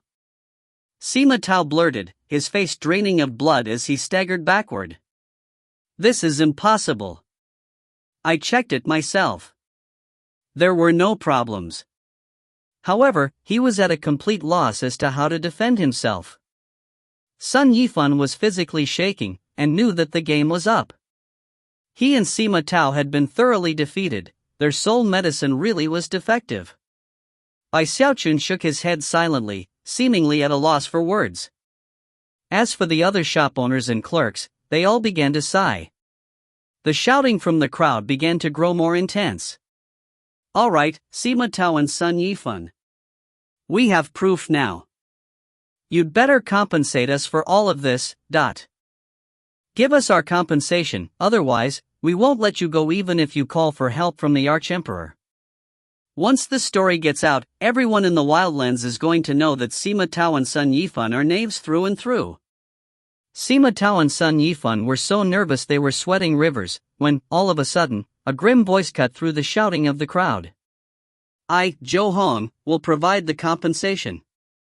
If you find any errors, ads pop up, ads redirect, broken links, non-standard content, etc., please let us know. Report chapter so we can fix it as soon as possible." Chapter 737, Good People Go the Extra Mile. Chapter 737, Good People Go the Extra Mile. Along with the words came a beam of light, slicing through the air. It was none other than the heir apparent from Nine Serenities City, Zhou Hong. He wasn't alone either. He was flanked by dozens of henchmen, as well as a group of several hundred cultivators wearing black armor. The black-armored soul cultivators had expressionless faces, and completely ignored everyone present as they spread out in the area, performing incantation gestures as they set up a spell formation. As soon as the spell formation was activated, a massive gravitational force appeared, which immediately sucked away all of the foul gas in the area. The sight of the gas vanishing filled the other soul cultivators in the area with complete shock. The heir apparent of Nine Serenities City. It's Zhou Hong. The truth was that Zhou Hong was actually feeling very nervous. Even the smallest incident in Archemperor City could have profound implications outside. He might be an heir apparent, but that didn't mean he had the luxury of letting his guard down. After all, relations between the four heavenly kings weren't very good at the moment. At the moment, it didn't matter whether or not Sima Tao and Sun Yifan were truly responsible for what was happening. The soul medicine had their mark on it, which meant that they couldn't extricate themselves from the situation. Furthermore, neither could Zhou Hong. The truth was that Zhou Hong was even more worried than Xiaochun was about things getting out of control. After all, this was Archemperor City. In his anxiety, he had called in some favors to stop the city guards from getting involved. After all, once they did, it would be impossible to prevent reports from going up the chain of command. That didn't mean that a lack of a report would keep the matter hidden. However, once someone did report the matter, formal action would have to be taken. After ensuring that the city guard would wait a bit before taking action, Zhou Hong quickly came over with members of his father's own personal guard, who used a powerful spell formation to get rid of the foul gas. It had been a lot of things to take care of in a short time, and he was feeling extremely frustrated about the matter. However, there was nothing he could do. As soon as he arrived on the scene, he called out, "It doesn't matter how all of this happened. It was probably just a mistake. Don't worry, everyone, I will provide compensation that will surely leave you feeling very pleased." Immediately, his henchmen spread out and started taking care of everything. Those who had been directly affected by the soul medicine were given handsome compensation, and actually ended up profiting quite well. Furthermore, everyone understood that this hefty remuneration was also a way to buy their silence. The other soul cultivators who had been affected by the disaster were also given compensation, and although it was less than what the actual victims received, they were all very satisfied. As for Zhou Hong, although he was loath to pay such a heavy price, he really had no other options. Bai Xiaochun watched through narrowed eyes, unable to hold back his admiration for how quickly Zhou Hong had taken care of everything. Apparently, Zhou Hong was even more nervous than he was about causing a larger disaster. After seeing how happy everyone was at the compensation, Bai Xiaochun looked up and thought for a moment, then cleared his throat, lowered his voice, and spoke to the other shop owners behind him. "Our shops were damaged too." The shop owners all began to grumble and then complain aloud. Not too far away, Zhou Hong's heart felt like it was dripping blood as he forced himself to calm down. Gritting his teeth, he waved his hand, sending a person over to Bai Xiaochun and his group to discuss the matter. Before long, a bag of holding was given to Bai Xiaochun. At this point, everyone felt very pleased, although Bai Xiaochun was feeling a bit guilty. Considering how badly everyone had suffered, he took his own share and began to distribute it among those who had been directly affected by the soul medicine, leading more and more people to cry out his name in admiration. The smiles on the faces of everyone in the crowd sent stabs of pain into Zhou Hong's heart. Never could he have imagined that his little scheme against Bai Xiaochun would not only fail, but also cause great injury to himself. Well, at least things are all worked out now, he told himself comfortingly. He was just about to open his mouth to speak to the crowd when he saw all of the soul cultivators who had been given compensation rushing over to clasp hands to Bai Xiaochun. "Grandmaster Bai, many thanks to you for taking a stand for justice. You're a great person, Grandmaster Bai. Fellow Taoist Bai Hao, I owe you a big favor for what you did today." They weren't the only ones to react in such a way. The shop owners also clasped hands and offered expressions of gratitude. Moved, Bai Xiaochun immediately announced that everyone present could have a discount the next time they came to his shop, which made people even more happy. Zhou Hong was the one who actually gave out the compensation, but the person everyone thanked was Bai Xiaochun.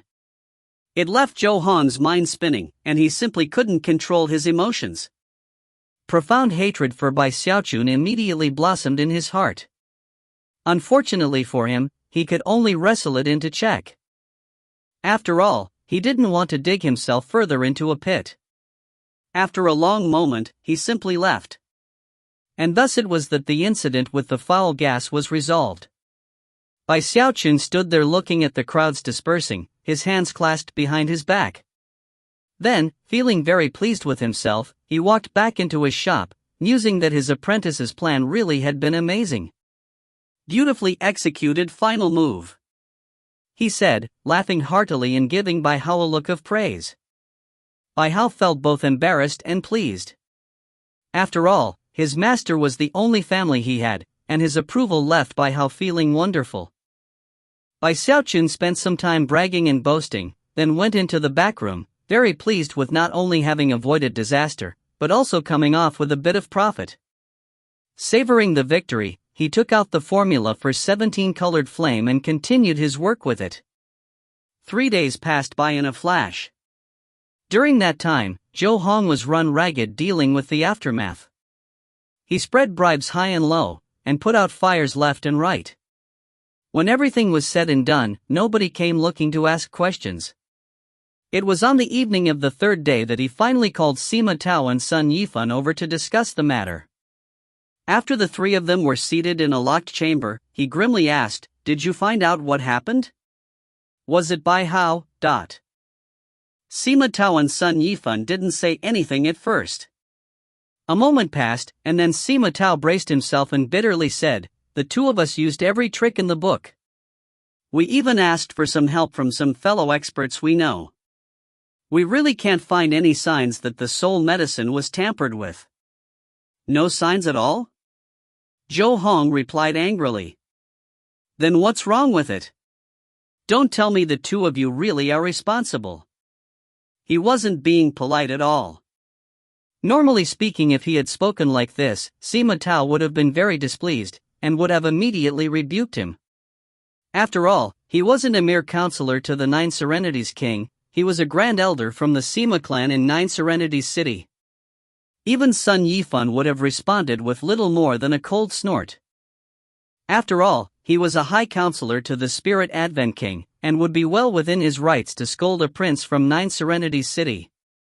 But in the current circumstances, both of them had little choice but to accept the treatment. Wording things carefully, Sima Tao said, "To be able to tamper with soul medicine and leave behind no evidence is a level of necromantic skill that neither of us has ever even heard of before. The only way it could be done is with some legendary secret magic of some sort or another." Although we weren't able to learn anything from the soul medicine itself, Sun Yifan added through gritted teeth, "We did come up with another clue. All of the soul medicine in question was purchased from our shops, and after looking into our records, Brother Sima and I were able to determine that over the course of the last month, we had quite a few suspicious customers." Bones aching with hatred, he pulled out a jade slip that he handed over to Zhou Hong. Zhou Hong's eyes flashed as he accepted it and looked it over. Then he rose to his feet and left to make various arrangements. Soon enough, the full power of the heir apparent of Nine Serenities City was on display as a massive investigation was carried out. Over the course of the following few days, clues were unearthed one by one. Although all of the suspicious people who had purchased the medicine were wearing disguises, Zhou Hong's network ran wide and deep. Soon, he uncovered the fact that on the day of the disaster, every person in that suspicious group had used Archemperor City's teleportation portal to travel to Giant Ghost City. Soon, it was also uncovered that the entire group of people had originally teleported into Archemperor City on the same day. Although the exact times were staggered, it was obvious that they were working together. "I don't care if I can't prove it directly, by how, I'm convinced that this was all you're doing." Anger burning, Zhou Hong gritted his teeth and sent messages to Sima Tao and Sun Yifan. Once Sima Tao and Sun Yifan got the news, their minds reeled, and their fury also began to rage. "You framed us, by how? How shameless, by how, The mere thought of Bai Xiaochun's act that day got their blood boiling, and they immediately rushed out of their shops and headed toward Bai Xiaochun's. If you find any errors, ads pop up, ads redirect, broken links, non-standard content, etc., please let us know. Report chapter so we can fix it as soon as possible. Chapter 738, I challenge you to a duel. Chapter 738, I challenge you to a duel. After the recent disaster, Zhou Hong had spent a lot of time and resources smoothing things over. Unfortunately, business for Sima Tao and Sun Yifan had been seriously damaged, and few customers came their way. Thanks to the efforts of Zhou Hong, much of the news of the events in Burrow 89 and the surrounding areas had been stifled. And yet, it was impossible to prevent word from spreading completely. Nobody seemed interested at all in Sima Tao and Sun Yifan. In contrast, the way that Bai Xiaochun had taken action on the day of the disaster ensured that many people approved of him more than ever. Almost immediately, a steady stream of customers was flowing into his shop. The other shops in the area who had helped Bai Xiaochun also benefited, so whenever soul cultivators arrived wanting high-quality spirit enhancements, they would refer them to Bai Xiaochun's shop. Bai Xiaochun was doing business like crazy, even more so than when he had initially become popular. Bai Hao was constantly running around, busier than ever. As for Bai Xiaochun, he was very pleased with everything, especially with how perfectly the plan had been executed. Clearly, Bai Hao was very useful when it came to coming up with plots and schemes. Bai Xiaochun was currently in the back room of his shop, doing research into 17-colored flame. It was with great contentment that he went about researching 17-colored flame. Thanks to his several months of hard work, he now felt that he understood this type of flame much better than before. As of this point, there were only two main problem areas that, once he resolved, meant that he could formally start trying to conjure the flame. Suddenly, his eyebrows danced up and down with delight as he finally resolved the first of those main problem areas. Everything made sense now that the problem faded away. However, it was in that very moment that, out in the main part of the shop, Bai Hao let out a cry of alarm. Then, two rumbling sounds like thunder echoed into the shop from the street. The entire shop vibrated, and cracks even appeared in the walls and ceiling, as though the shop might collapse at any moment. Bai Xiaochun was instantly startled out of his good mood. Irritated, he burst out of the back room just as the angry voices of Sima Tao and Sun Yifan rang out. "Get the hell out here, Bai Hao! Bai Hao, you contemptible rapscallion! You were the one who tampered with that soul medicine. How dare you slander our names? Things are not over between you and us, not." Their voices were so laced with rage that other shops in the area also began to tremble and vibrate. Everyone who heard the words being spoken were shocked, and looked over hesitantly. Bai Hao tampered with the soul medicine. Well, he certainly had the motive, but I don't think he's good enough to do something like that.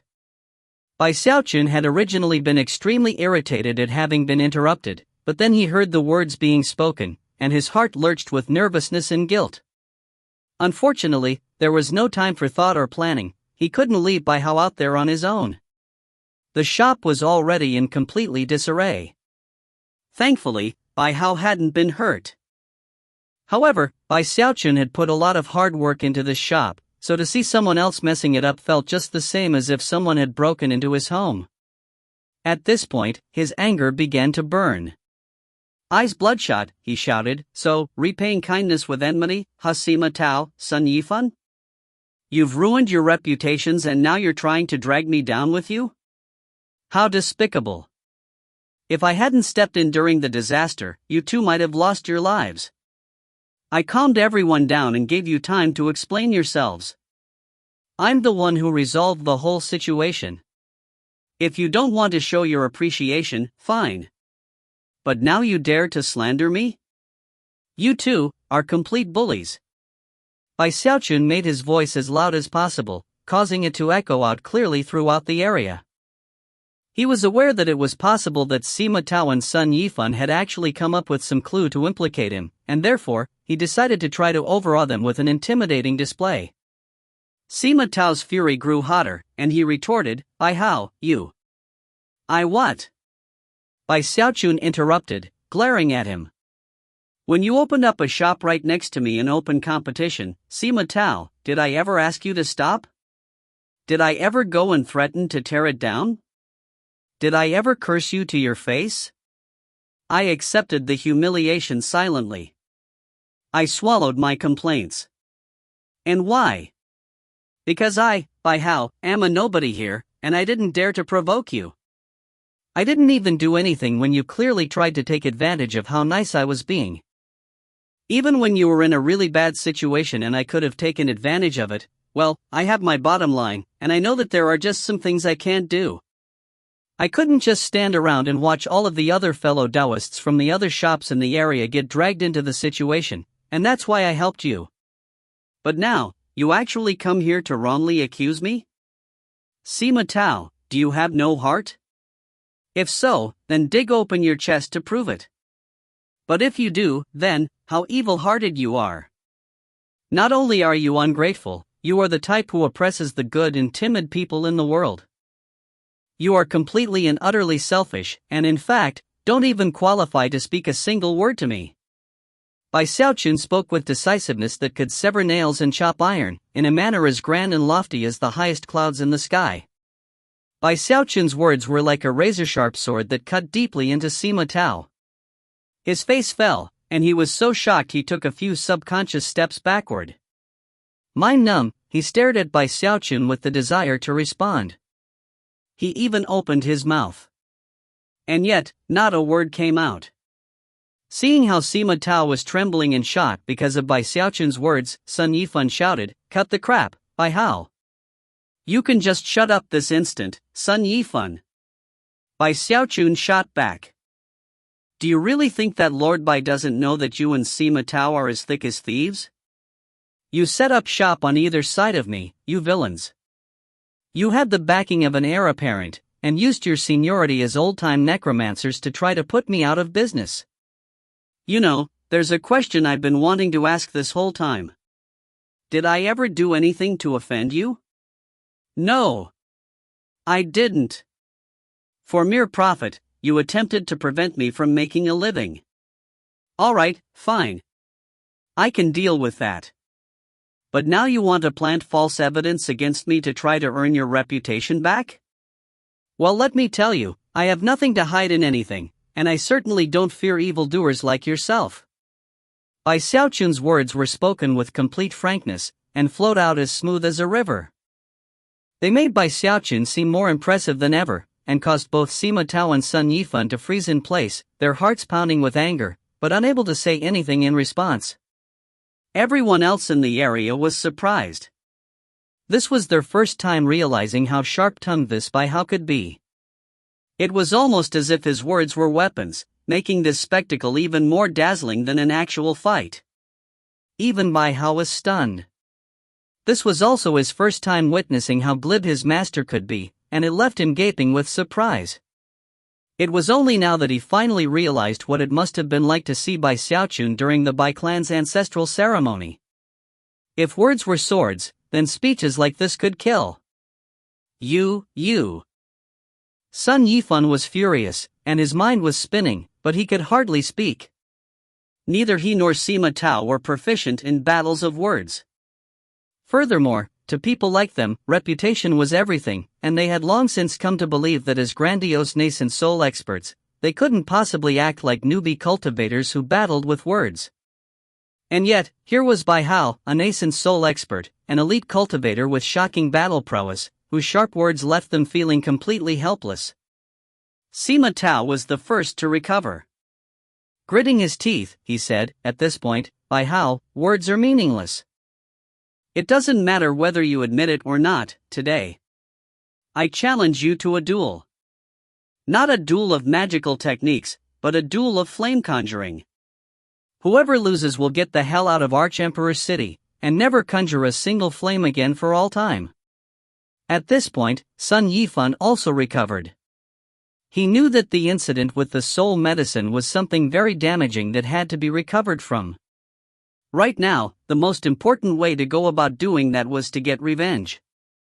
If they could crush this Bai Hao once and for all, they could wipe away their disgrace, and slowly recover from the humiliation of recent days.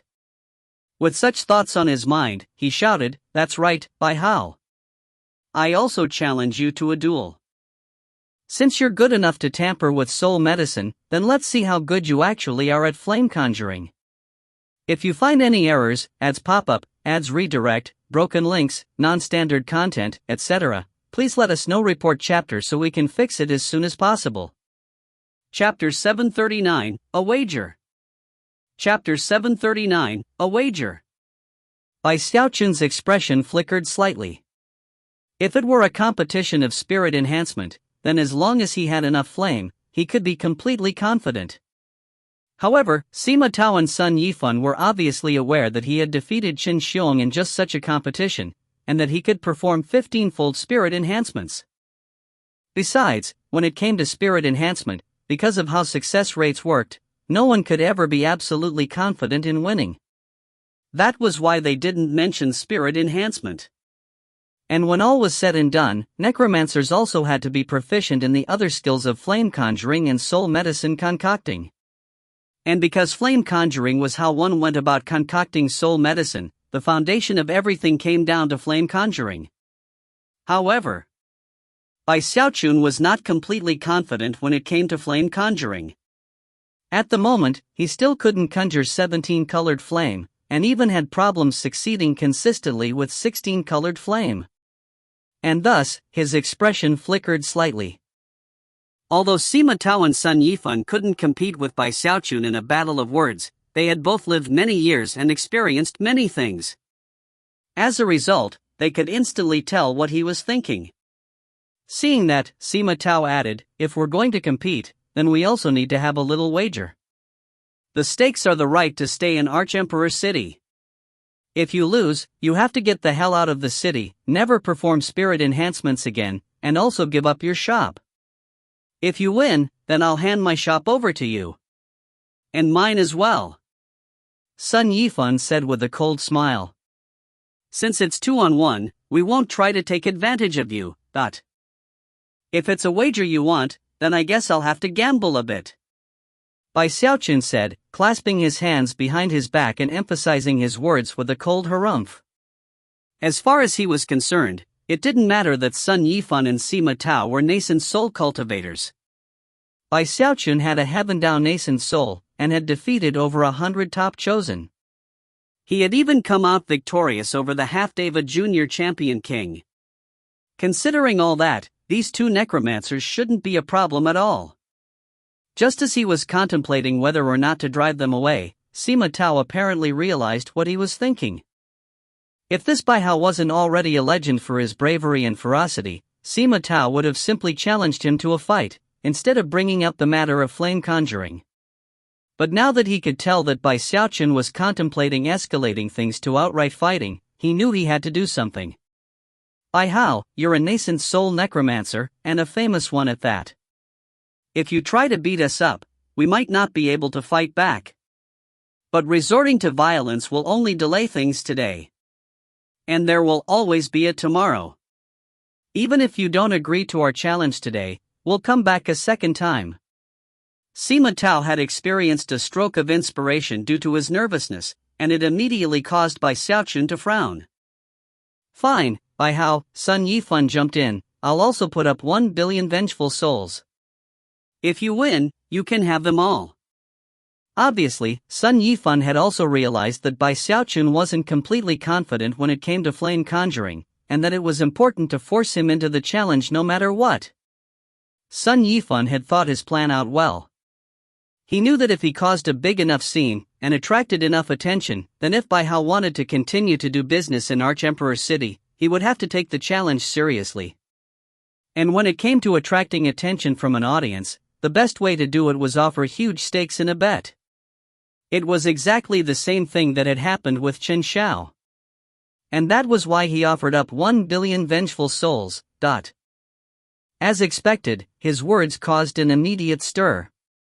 After all, 1 billion vengeful souls was a mind-boggling number. It was the same number that had propelled Bai Xiaochun to the rank of Major General back on the Great Wall. Even the true spirit back there had been completely shocked and moved by that number. Another shocking wager is taking place because of Bai Hao's shop. Last time it was 800 million portions of soul medicine, and this time it's 1 billion vengeful souls. This is monumental. There was already a clamor of conversation, and many people were excitedly taking out jade slips to send message to their friends. Meanwhile, Sima Tao realized what Sun Yifan was thinking. Gritting his teeth, he said, "I'll also throw in 1 billion vengeful souls." His words only served to throw oil onto the fire. Numerous cries of astonishment could be heard erupting from the crowd. Heavens! Another 1 billion. That's 2 billion vengeful souls. That number is staggering to even think about. This goes way past the 800 million portions of soul medicine. Hurry, this news is priceless. We have to spread word. More and more soul cultivators began sending messages to friends, and it didn't take long before all of Burrow 89 was shaken. Other surrounding boroughs were similarly affected. By this point, Bai Xiaochun's neighborhood, which had once been a relatively remote and out-of-the-way location, was now getting packed with excited crowds. When Bai Xiaochun looked around and saw that people were rushing into the area from all over, he suddenly felt a lot of pressure, and his eyes even turned a bit bloodshot. Looking back at Sima Tao and Sun Yifan, he realized that he had been backed into a corner. If he didn't accept the wager, then these two would be free to spread rumors about him tampering with their soul medicine, which would get the whole city mad at him. "All right," he said through gritted teeth. "How are we going to do this?" Sima Tao chuckled coldly in his heart at how they had forced Bai Xiaochun's hand. "Voice tranquil," he said, "we'll set a certain type of flame, and a time limit. Whoever can conjure the most during that time will be the winner. Brother Sunday by how? What do you think, Dot?" Generally speaking, there were two main types of competitions that would occur between necromancers.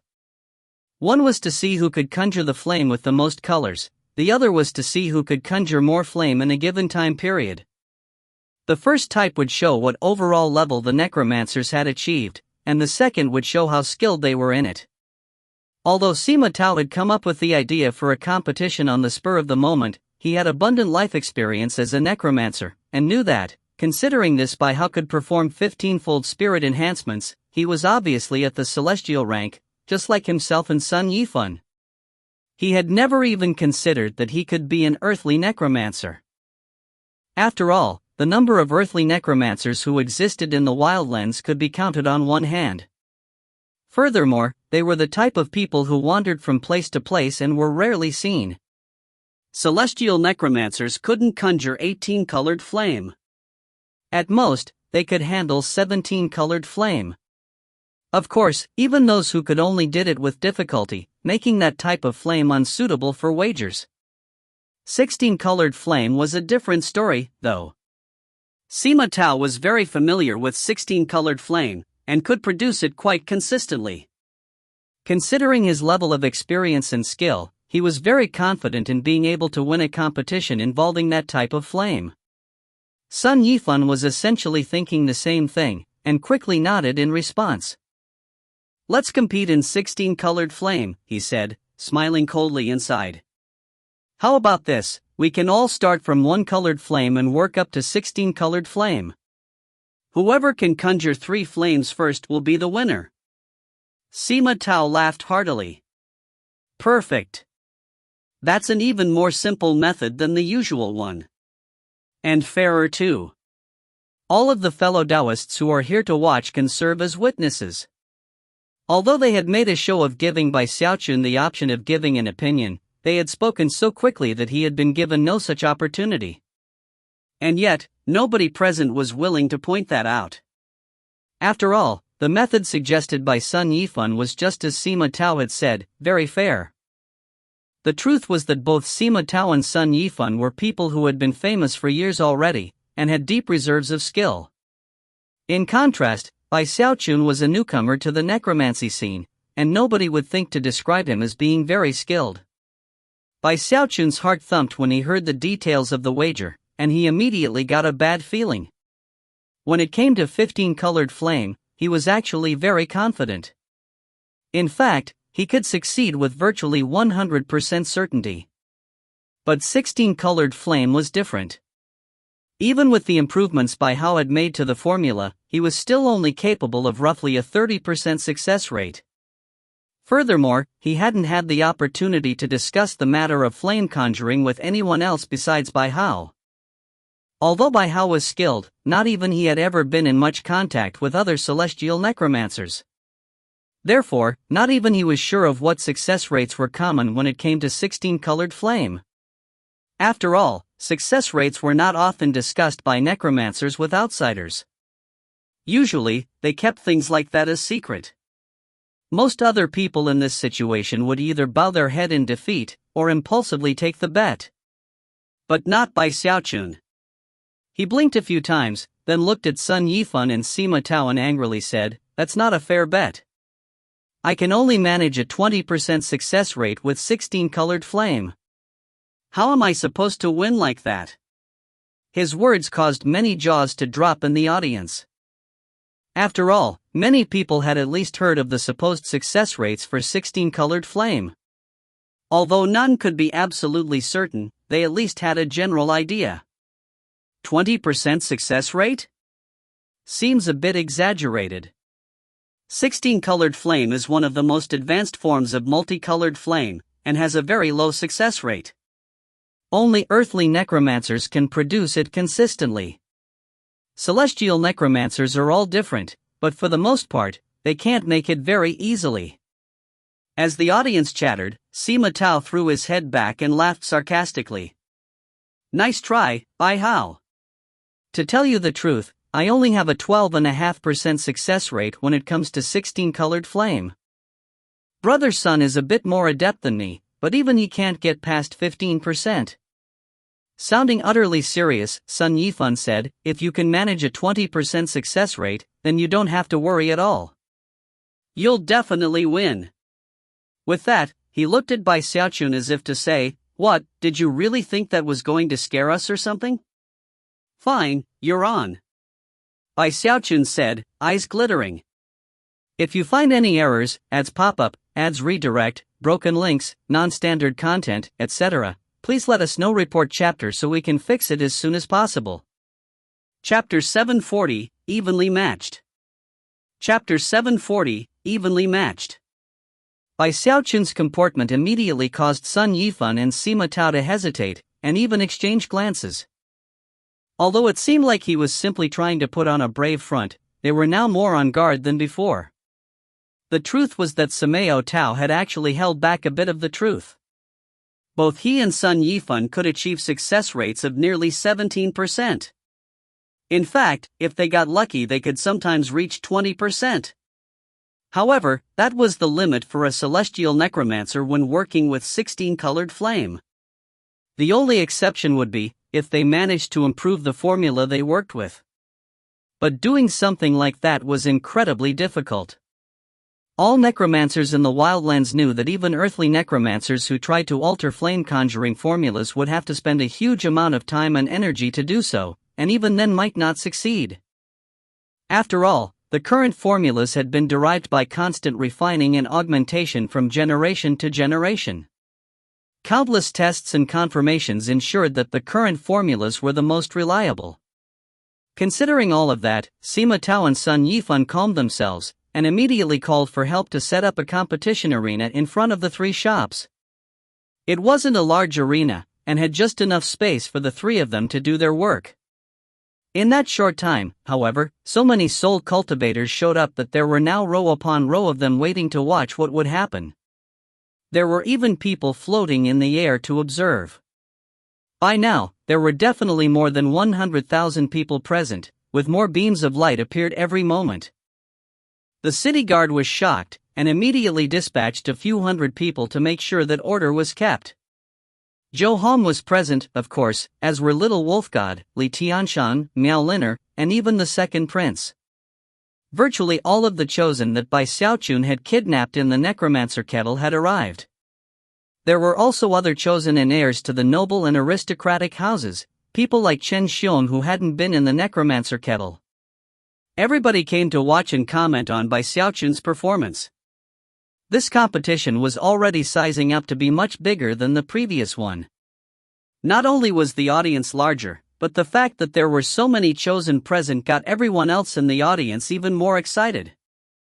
Chen Manya was also there, alone in the crowd and away from the second prince and the other chosen.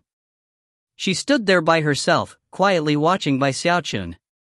To see so many people crowded together watching him made Bai Xiaochun a little nervous. Although he was capable of a 30% success rate with 16-colored flame, that still didn't leave him completely confident. And yet, there was nothing else he could do. Too bad we can't compete in 15-colored flame, he thought. Although he wasn't feeling very confident, he had to brace himself and hope that Sima Tao and Sun Yifan weren't capable of much more than 15% or so. Bai Xiaochun's visible nervousness caused Sima Tao and Sun Yifan to feel more relaxed than ever. They sat cross-legged on either side of him, meditating to settle their qi and clear their minds. Before long, the audience started to quiet down. Zhou Hong hovered in the air above them, eyes flashing. After casting a brief glance at Bai Xiaochun, he loudly announced, it is a great honor to have been invited here today by Grandmaster Sima and Grandmaster Sun to preside over this competition of flame conjuring. Very well, enough with the introductions. Let the competition begin. As his words rang out, countless eyes came to focus on the competition area and the three necromancers sitting there. The eyes of both Sima Tao and Sun Yifan snapped open, and without the slightest hesitation, they casually performed double-handed incantation gestures, causing soul-hoarding pagodas to fly out of their bags of holding. Then, with the wave of a finger, they each summoned hordes of vengeful souls. Neither of them delayed in the least bit. They began their conjuring work, creating something from nothing as they started with one colored flame, which would be the foundation upon which they worked all the way up to 16 colored flame. They were clearly both very familiar with the process. They were both celestial necromancers with significant skill sets, and that was fully on display right here. Both of them had suffered severe blows to their reputation recently, and knew that this wager was critical to repairing some of that damage. Therefore, neither of them held back at all. Within the space of a few breaths of time, both of them closed their fingers down, then almost simultaneously, opened them again to reveal tongues of one-colored flame. Of course, Bai Xiaochun had also produced his soul-hoarding pagoda as soon as Zhou Hong officially began the competition, and he was no slower than Sun Yifan and Sima Tao. In the end, all three of them produced a tongue of one-colored flame at the same time. Everyone watching the competition was stunned. It only took them a few breaths of time to produce a one-colored flame. They clearly deserved to be called Grandmasters, and definitely deserved to be celestial necromancers. Neither Sun Yifan nor Sima Tao revealed any reaction to what had just occurred. They knew that since this Bai Hao was in the celestial rank, he must be very familiar with the process of conjuring one-colored flame. Were he not, then he wouldn't deserve to be their opponent. Soon, all three of them were at work again, producing 2-3-4, all the way to 10 colored flame. The entire time, they all seemed to be racing neck and neck. The fact that they were all keeping the same pace was a bit worrisome to Sun Yifan and Sima Tao, and yet, at the moment, all it did was cause their hearts to tremble slightly. Next came 11-12- and 13 colored flame. When Sun Yifan and Sima Tao saw that Bai Xiaochun was still keeping pace, serious expressions appeared in their eyes. Everyone in the audience watched with bated breath, their hearts pounding. It wasn't that the onlookers had never seen people conjuring flame before. In fact, many in the audience were necromancers themselves. However, it was not an everyday occasion to be able to see celestial necromancers conjuring flame. Considering that most earthly necromancers were wanderers who nobody ever encountered, that meant that celestial necromancers were the ostensible peak of the necromancy world. Celestial necromancers are terrifying. They went from 1 to 13 colored flame with ease. And the speed. Furthermore, all three of them seemed to be on almost exactly the same level, but these three are definitely not ordinary celestial necromancers. They're all at the very peak of their rank. I feel like my eyes have been opened. Just watching them work is beneficial. I've already resolved a few areas I had problems with in the past. Bai Xiaochun ignored all of the discussions. He was now completely immersed in the flame conjuring, and sparing no effort in the process. Usually, he preferred to have all of the variables under control when he worked, but this time, he had no such luxury. The only thing he could do was maintain complete focus in the hopes that he wouldn't lose. Sun Yifan and Sima Tao were equally focused on their work, and completely ignored the crowd. Currently, they were now working on 14 colored flame, and couldn't afford any distractions. Moments later, it was for the first time that the audience saw a difference between the three necromancers. Although the methods used by Sun Yifan and Sima Tao varied slightly, they were mostly the same, and followed the prescribed pattern everyone was used to.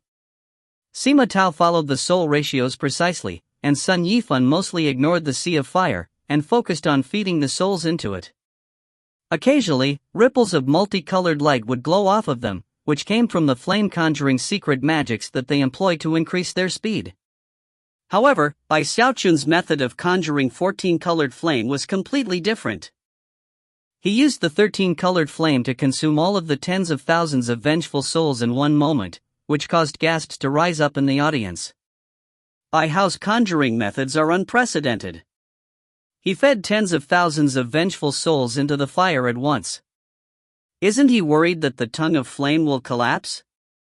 However, it was to everyone's wide-eyed shock that, not only did Bai Xiaochun's flame not destabilize, but it actually grew stronger. Furthermore, because of how he fed all the souls in at once, his speed greatly surpassed the secret magics used by Sun Yifan and Sima Tao.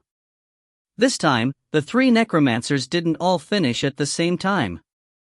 However, the disparity wasn't very dramatic, they all finished within roughly 10 breaths of time of each other.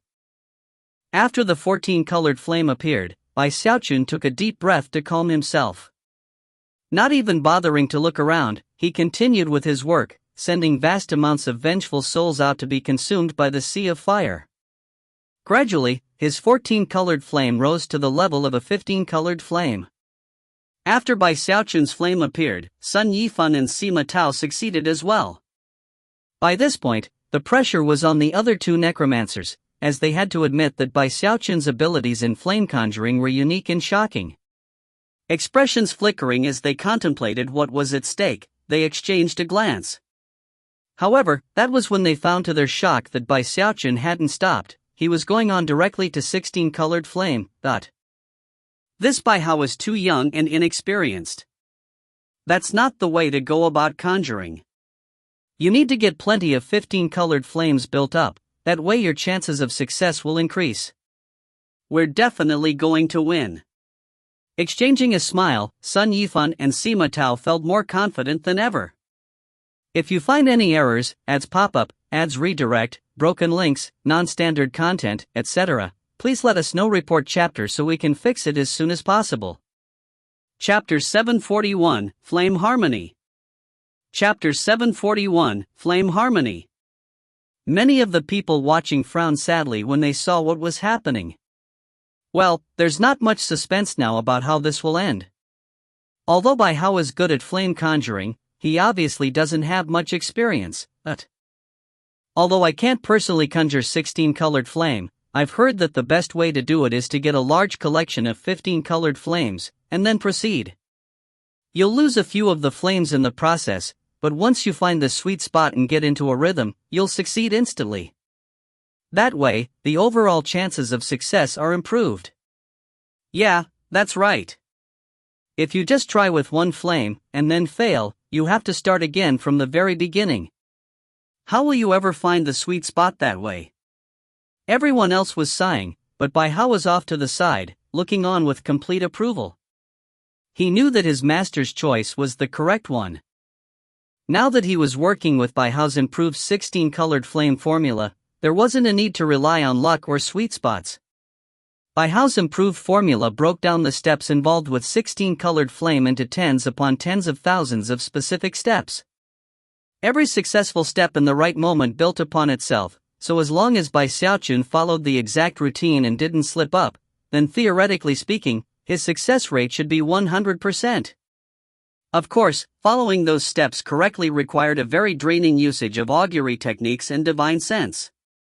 Although it seems simple, it involved a level of difficulty that was almost impossible to describe. Even Bai Xiaochun could only do it because of his heaven-down nascent soul, and divine sense that bordered on the level of a deva's. You can do it, Master. You've followed all of the steps perfectly so far. Of course, Bai Hao had been paying very close attention to everything that Bai Xiaochun had been doing the entire time. As for Sun Yifan and Sima Tao, it was with very casual motions that they placed their recently concocted 15-colored flame off to the side and started to work on new tongues of 1-colored flame. Their goal, of course, was to build up enough 15-colored flame to be completely confident in conjuring 16-colored flame. Another 2 hours passed. By this point, Sima Tao and Sun Yifan had both taken their second tongue of flame to the 14-colored level. As for Bai Xiaochun, sweat poured down his face as his 15-colored flame continued to consume vengeful souls. He was now down to the very last step.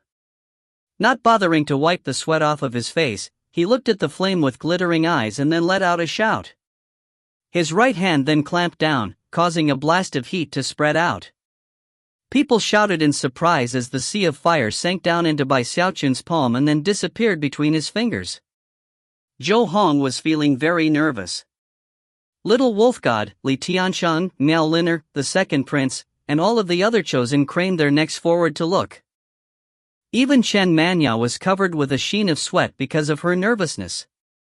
Sun Yifan and Sima Tao were both visibly shocked, and were looking over in nervous expectation. As for Bai Hao, his eyes were wild with joy. He was the only one who knew beyond the shadow of a doubt that his master had not made any mistakes. Tens of thousands of eyes were glued to Bai Xiaochun as he slowly opened his fingers. The instant he did, fiery light exploded out, and the silence erupted into pandemonium. 16-colored flame. Heavens! This Bai Hao did it in a single shot. What kind of luck is that? He did it on the first try. Awesome! This guy is awesome! Countless expressions of praise rang out.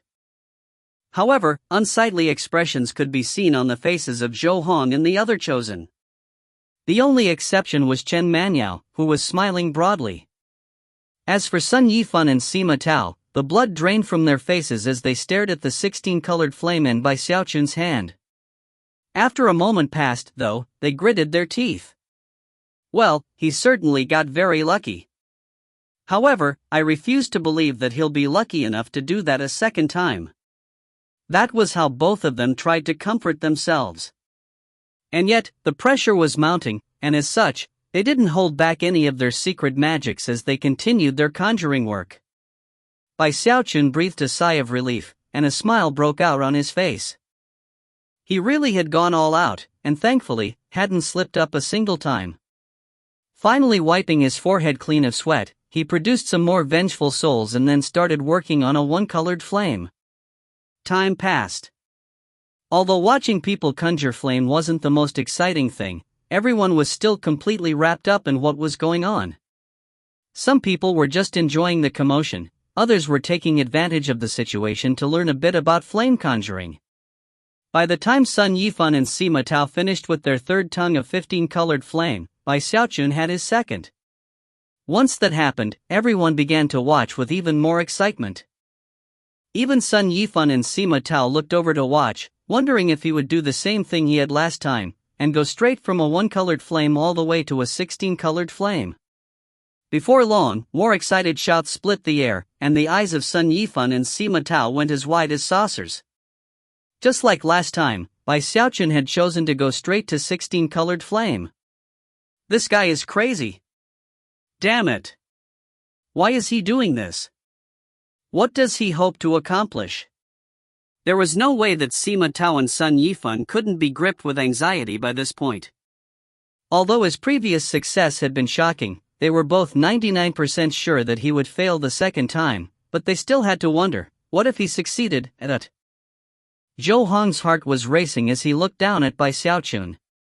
He felt like his head was swelling from the pressure, just like it had back in the necromancer kettle. Little Wolf God and the other chosen all had similar reactions. The fact that this Bai Hao went about things differently from everyone else was actually completely terrifying. What if he actually succeeded in the end? There's no way he'll succeed a second time in a row. Sun Yifan shouted inwardly, his eyes bright red as he put down his third 15-colored flame and started with the fourth one-colored flame. Sima Tao could hardly control his own breathing, and yet he gritted his teeth and also started working on a one-colored flame. However, neither of the necromancers could stop from glancing over occasionally at Bai Xiaochun and cursing him. Unfortunately, their cursing seemed to be very ineffective. Bai Xiaochun was working even faster than before, and actually felt less pressure than with the previous flame. He was more familiar with all the complicated steps, and also understood the augury technique even better. Even Bai Hao was stunned by how smoothly he worked. It seems Master is even better with 16-colored flame than he was before. Nobody understood Bai Xiaochun's flame conjuring techniques better than Bai Hao, and in this situation, he was completely correct. Bai Xiaochun had indeed improved. Perhaps it was the pressure of the occasion, or perhaps it was some measure of enlightenment he had received due to his study of 17-colored flame. Either way, he was definitely much better at working with 16-colored flame than he had been in the past. In this second flame of the competition, he was completely lost in his work, and had even forgotten where he was. He was completely focused, reveling in the feeling, his hair disheveled and his eyes completely bloodshot. He seemed to be descending into madness, much the way he would when concocting medicine back in the Heavenspan River region. It was a state he had not often entered here in the wildlands, but the current circumstances were perfect. The 15-colored flame in his palm almost seemed alive, as if the flame had a spirit. It seemed to be dancing in high spirits as it consumed numerous vengeful souls. As the flame swirled around him, Bai Xiaochun began to exude an indescribable air, as if he were somehow the sovereign of all flame. As for the audience, everyone held their breath as they watched. Not a single person spoke a word, as if they were worried that doing so would end the spectacular scene they were beholding. Sun Yifan and Sima Tao were shaking as they looked at the maddened Bai Xiaochun, their eyes shining with the utmost level of disbelief. "Flame harmony," hissed Sun Yifan. From the look in his eyes, he was clearly completely shaken. In the wildlands, there were different realms of flame conjuring, and flame harmony was one of them. It was a state in which one's mind became one with the flame, in much the same way that a deva would become one with all creation.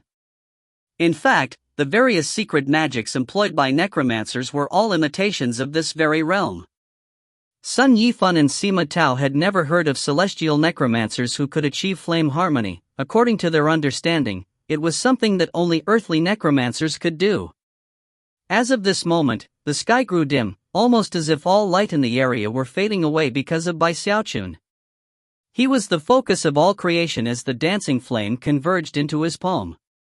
In the blink of an eye, another color appeared. It was now a 16-colored sea of fire. However, Bai Xiaochun didn't converge the sea of fire into a sea of flame. His eyes were currently sparkling with the light of augury as he contemplated the formula for 17-colored flame. All of a sudden, he was focused on the two different possibilities his apprentice had mentioned regarding the formula for 18-colored flame. If you find any errors, ads pop-up, ads redirect, broken links, non-standard content, etc., please let us know. Report chapter so we can fix it as soon as possible. Chapter 742, Breaking New Ground. Chapter 742, Breaking New Ground. Bai Xiaochun was immersed in the depths of augury. However, as for everyone else in the audience, when they saw the 16-colored sea of fire surrounding him, they erupted into pandemonium. A 16-colored sea of fire. All Bai Hao has to do is finish the last step, and he'll have a second tongue of 16-colored flame. This is completely fantastic. He's breaking new ground. I never would have thought that someone would do something so spectacular with flame conjuring. Is that, wait, don't tell me that's the legendary flame harmony? The clamor wouldn't stop. People really were completely and utterly shaken by what they were witnessing. Tens upon tens of thousands of voices all clamored together, creating a rumbling sound that was as loud as thunder. Thankfully, Bai Xiaochun was in a little world of his own, surrounded by a sea of fire and completely immersed in augury. Otherwise, the thunderous sound would likely have distracted him. Zhou Hong's eyes shone with mysterious light. Even little Wolf God and the other chosen could tell that something odd was going on. They even considered doing something to interrupt Bai Xiaochun, but knew that doing so would provoke too much public outrage. Besides, who knew whether or not Bai Xiaochun would do something drastic in response? Therefore, they were forced to simply watch broodingly. Damn it, Li Tiansheng said through gritted teeth. Since when did we have to be so worried about making a move on someone? However, he could do nothing but sit there bitterly. Based on the glint in Zhou Hong's eyes, Li Tiansheng could tell that he had already decided it wasn't worth it to try to interrupt Bai Xiaochun. This guy is crazy, Zhou Hong murmured inwardly. I could do something to interrupt this session of enlightenment, but for all I know, he might disregard all propriety and do something unspeakable. Gritting his teeth, he shook his head. The truth was that virtually all of the wildlands had been shaken by what Xiaochun did in the necromancer kettle, and all of the chosen who had been part of it had been profoundly affected. Meanwhile, Sun Yifan and Sima Tao both had looks of despair in their eyes. As celestial necromancers, they had more insight into the situation than anyone else present, and could tell that, given the current state Xiaochun was in, there was no way they could compete with him. When everyone else looked at the 16-colored sea of fire around Xiaochun, they assumed he was preparing to form it down into a 16-colored flame. However, Sun Yifan and Sima Tao could both tell that Xiaochun's level of control over the 16-colored flame had reached an unimaginable level. They knew that all it would take would be a single thought on his part to form that flame. How do we compete with this? That was what both of them were thinking. At the same time, neither of them were willing to just give up. Eyes crimson, they each looked down at the 4 15-colored flames they had conjured up to this point, and knew they only had one chance. To throw caution to the wind. If they went all out, they might get lucky and succeed in transforming their current batch of 15-colored flames into 16-colored flames, all in one shot. Although there was only a minimal chance of success, it was their only hope. Time to go for broke. Sun Yifan murmured through gritted teeth. Sima Tao's eyes were just as bloodshot as his. Both of them seemed ready to put their lives on the line to come out on top in the wager. However, even as they made up their minds, Xiaochun suddenly looked up and started laughing like a maniac. He threw his hands up above his head in delight, and his eyebrows danced with joy as he shouted, "I understand. I get it now. This technique will work. I'm gonna try it out. I have to try it out." His mind was currently filled with the two different methods his apprentice had come up with regarding the formula for 18-colored flame. One method involved getting a large collection of 17-colored flame and transforming them into something new. With that method, the focus was not on vengeful souls, but on the 17-colored flame itself. The other method was to take a 17-colored flame and spread it out into a sea of fire, and slowly add another color by using flame itself. When the 18th color appeared in full, then the sea of fire could be formed back into a tongue of flame. The second method was actually very shocking, and was something that had never been done before. It went completely contrary to the traditional way of conjuring flame. After all, the formula for 18-colored flame was very rare. Not even the giant Ghost King had it. Anyone who succeeded in conjuring 18-colored flame would instantly become an earthly necromancer. And earthly necromancers were the rare among the rare in the wildlands. All earthly necromancers occupied incredibly high positions that were no weaker than the heavenly kings. In fact, the wildlands currently only had 3 earthly necromancers in total. They were even more rare than demigods. Xiaochun was bursting with excitement, and yet he forced his breathing under control. At the moment, he had completely forgotten about the competition, and was completely focused on flame conjuring. With that, he waved his right hand, causing the surrounding 16-colored sea of fire to rapidly form down into a true 16-colored flame. Before any exclamations of praise could be heard, and before Sun Yifan and Sima Tao could even begin to try to conjure 16-colored flames, Xiaochun turned his attention on them, and the 15-colored flames which hovered around them. Eyes shining, and mind abuzz with the new technique, he completely ignored Sun Yifan and Sima Tao as he waved his sleeve, causing the power of his heaven-down nascent soul to sweep out. He instantly created a windstorm that Sun Yifan and Sima Tao were completely unprepared for, and sent them tumbling backward out of the competition area. "What are you doing, Bai Hao? Bai Hao?" Blood oozed out of the corners of their mouth as they reeled in confusion about what was happening. As for the audience, they were shouting in alarm, completely stunned by Xiaochun's actions. Only Bai Hao seemed to know what his master was thinking, and his eyes shone brightly as a result. Xiaochun didn't even hear the words uttered by Sun Yifan and Sima Tao. Instead, he focused on the 8 tongues of 15-colored flame they had left behind. Waving his sleeve again, he collected them up, even as Sun Yifan and Sima Tao shouted out in rage. Countless eyes went wide with disbelief as people tried to figure out what was happening. "What are you doing, Ai Hao? What's going on? Isn't this a competition? What are you suddenly stealing our flames for? What kind of a competition is this?" Although Sun Yifan and Sima Tao were yelling angrily, secretly they were breathing sighs of relief. Bai Xiaochun's impulsive action had actually resolved any feelings of embarrassment they had before, and gave them plenty of ammunition with which to attack him later. Zhou Hong and the other chosen were immediately bursting with joy. That was especially true of Miao Liner, who knew that this stupid move on the part of Bai Hao would definitely give people plenty of ground to talk about him negatively, no matter what he did from this point out. Chen Manyao looked on nervously.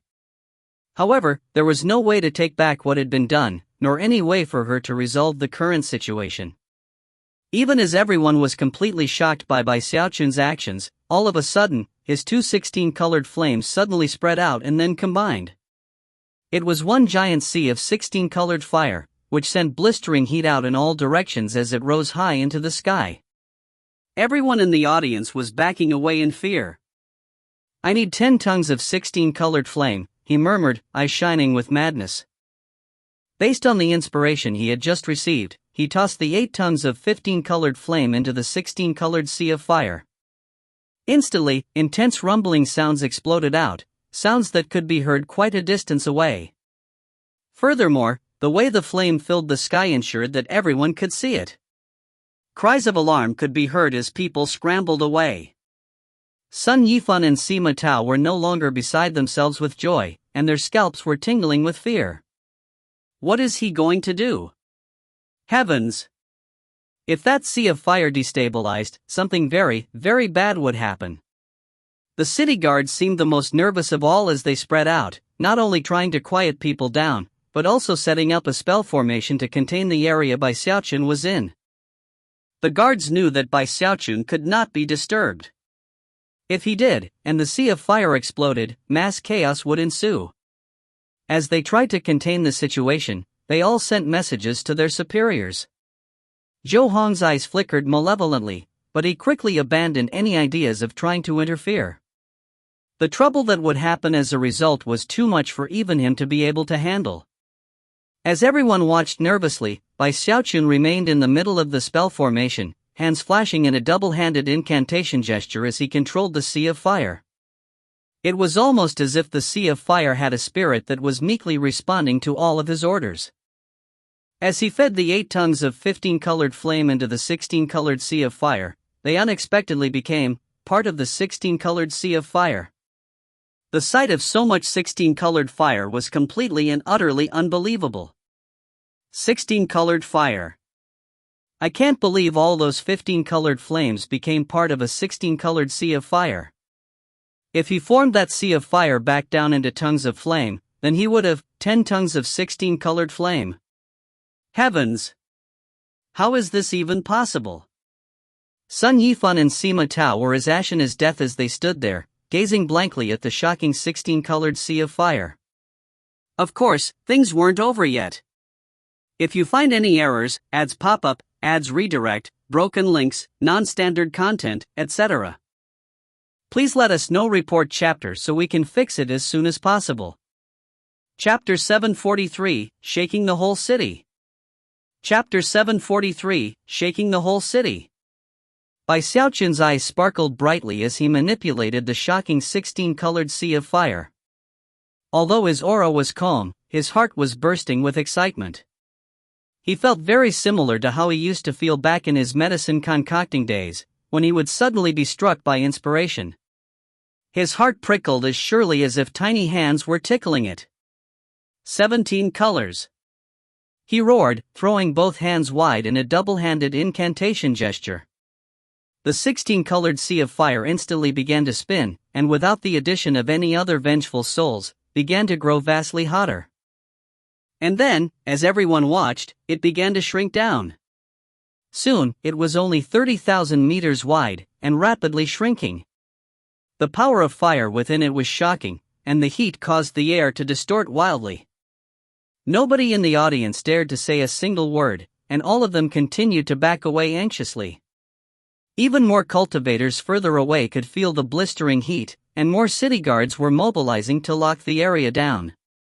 Bai Xiaochun had become a source of ultimate terror, and everyone knew that if he lost control of the Sea of Fire, and it exploded, the consequences would be unimaginable.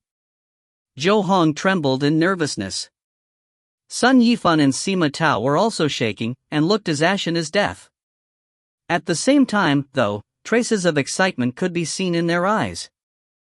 Although they viewed Bai Xiaochun as competition, they were also celestial necromancers, people who devoted themselves to the study and understanding of flame conjuring. To see a completely unheard of technique being used right in front of them was definitely a source of major excitement. Everybody had forgotten about the competition, and were now completely and utterly focused on that figure within the Sea of Fire. As the Sea of Fire spun, rumbling sounds echoed forth, and the fire shrank down. 24,000 meters. 18,000 meters. 15,000 meters.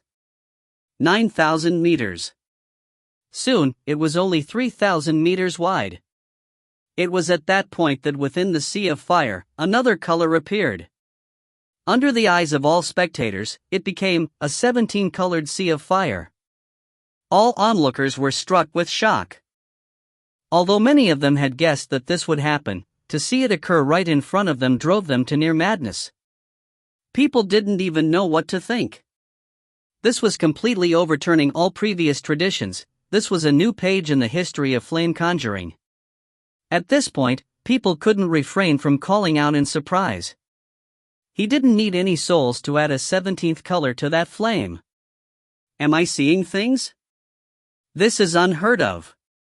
This Bai Hao is definitely going to be completely famous in the wildlands. He's creating a new paradigm. As for Sun Yifan and Sima Tao, they were shaking physically. The events of this day would be certain to alter their future path of flame conjuring. Because everyone was focused on Bai Xiaochun, nobody was paying much attention to Bai Hao, who remained off to the side as he had the entire time. His eyes were fixed on his master, and they gleamed with excitement and satisfaction. He couldn't have been happier that his master was proving that his own theories about the formula for 18-colored flame were correct. It was a critically important factor, and for the sake of the 18-colored flame formula, Bai Hao was burning every last detail of these events into his mind. As of now, he was completely confident of being able to finish that formula. 18-colored flame. When it came to that formula, he didn't really care about the glory or honor that would go with it. He cared mostly about how useful it would be to his master. With that formula, his master could become an earthly necromancer. Although he had come to realize that his master was somewhat unreliable in certain things, nothing had changed between the two of them. Bai Xiaochun was Bai Hao's only family. At this point, numerous streams of Deva-level divine sense locked down on the area, and their owners were all completely shaken by what they saw. However, even as people reacted to what was happening, the cries of astonishment suddenly increased. He's not stopping. He's not forming it into a tongue of flame. Is he going to? Don't tell me he's going to, If he conjures an 18-colored flame, he'll break out of the celestial rank and become the fourth earthly necromancer in the wildlands. In the blink of an eye, the pandemonium increased by tenfold. Earthly rank. Is Bai Hao really going to become an earthly necromancer? He's going to make a breakthrough with tens of thousands of people watching.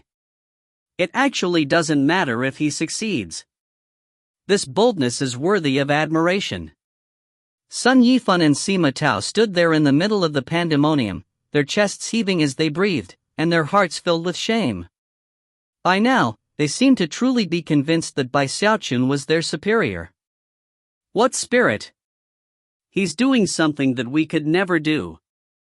This guy is a genius among wildlander necromancers. How could we possibly do anything to offend him? The two of them exchanged a glance, and each could see that the other was thinking the same thing. Even as speculation ran wild, Bai Xiaochun looked up, his cultivation base surging with explosive power as he spoke in a voice that boomed like thunder, 18 colors.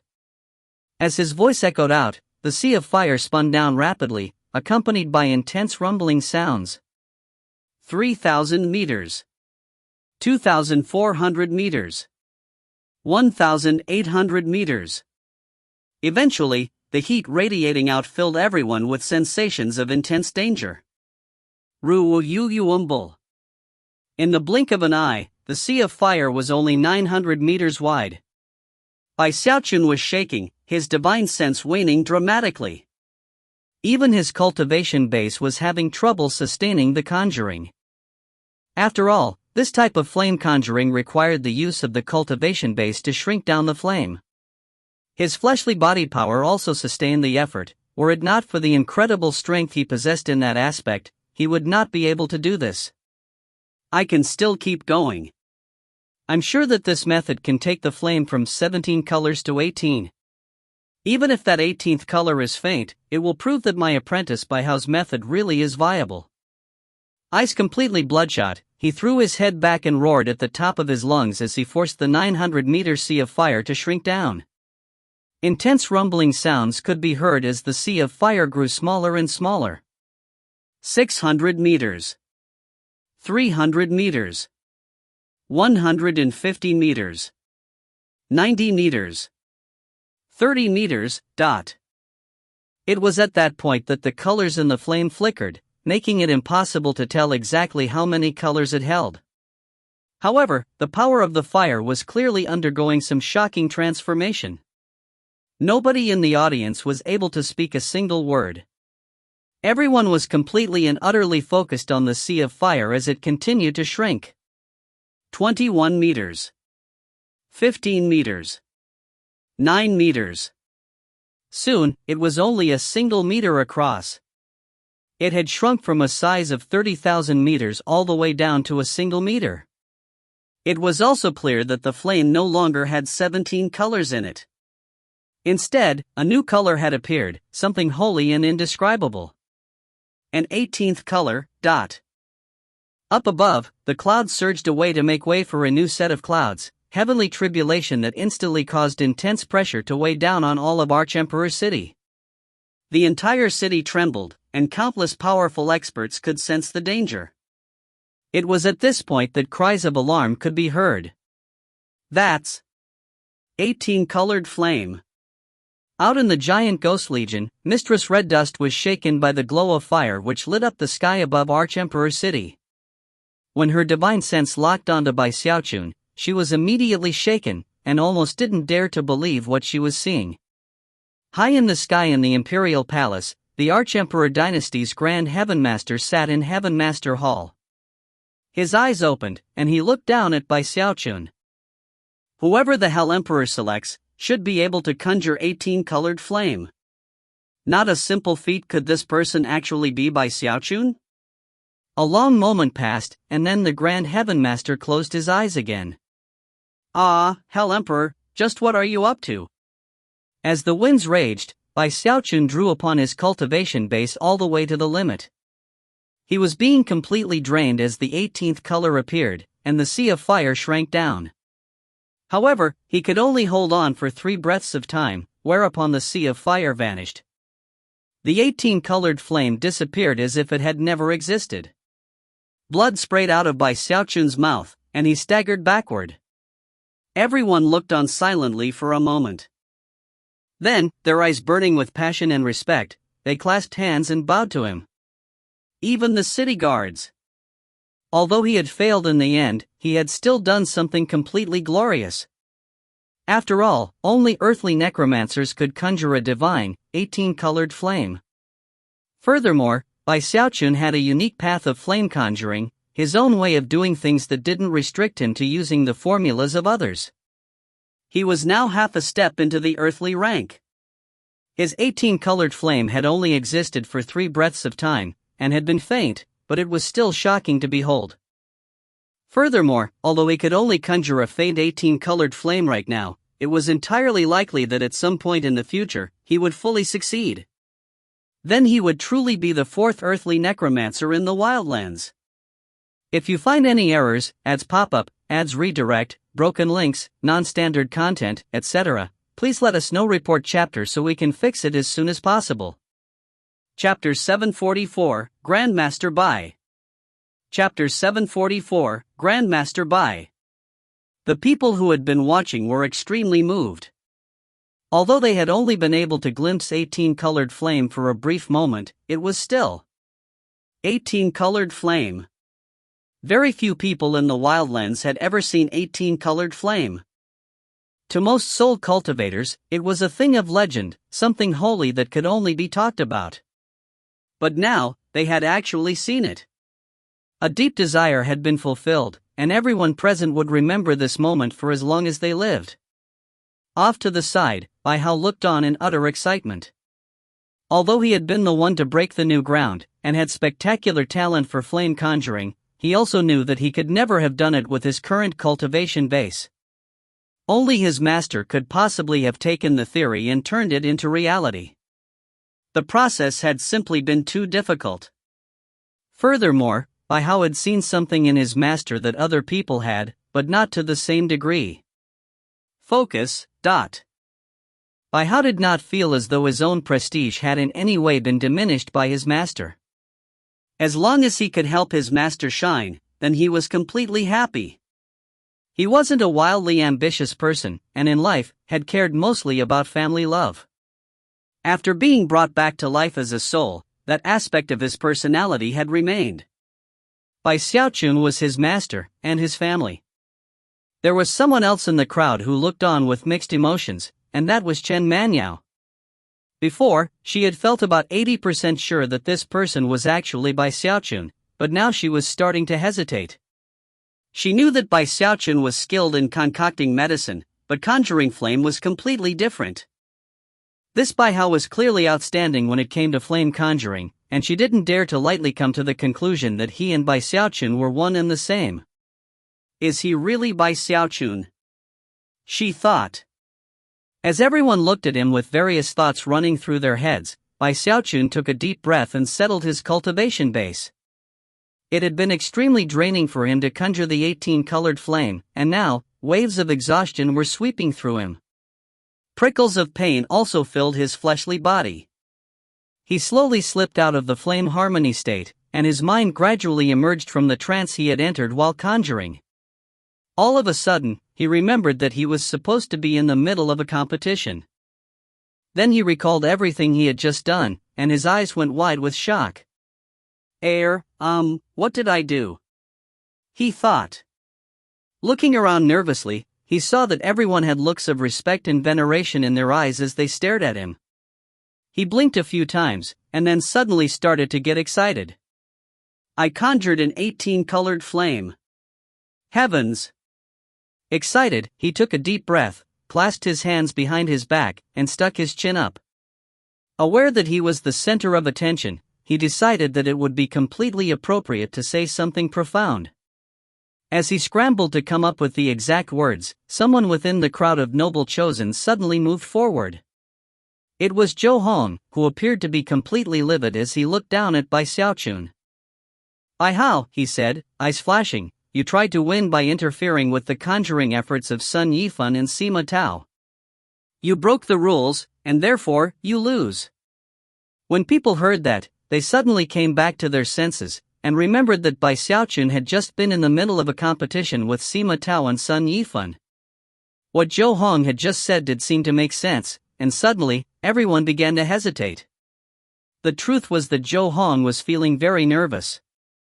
Never could he have imagined that Bai Xiaochun would put on such a stunning performance, that he would break tradition and manage to conjure a faint 18-colored flame.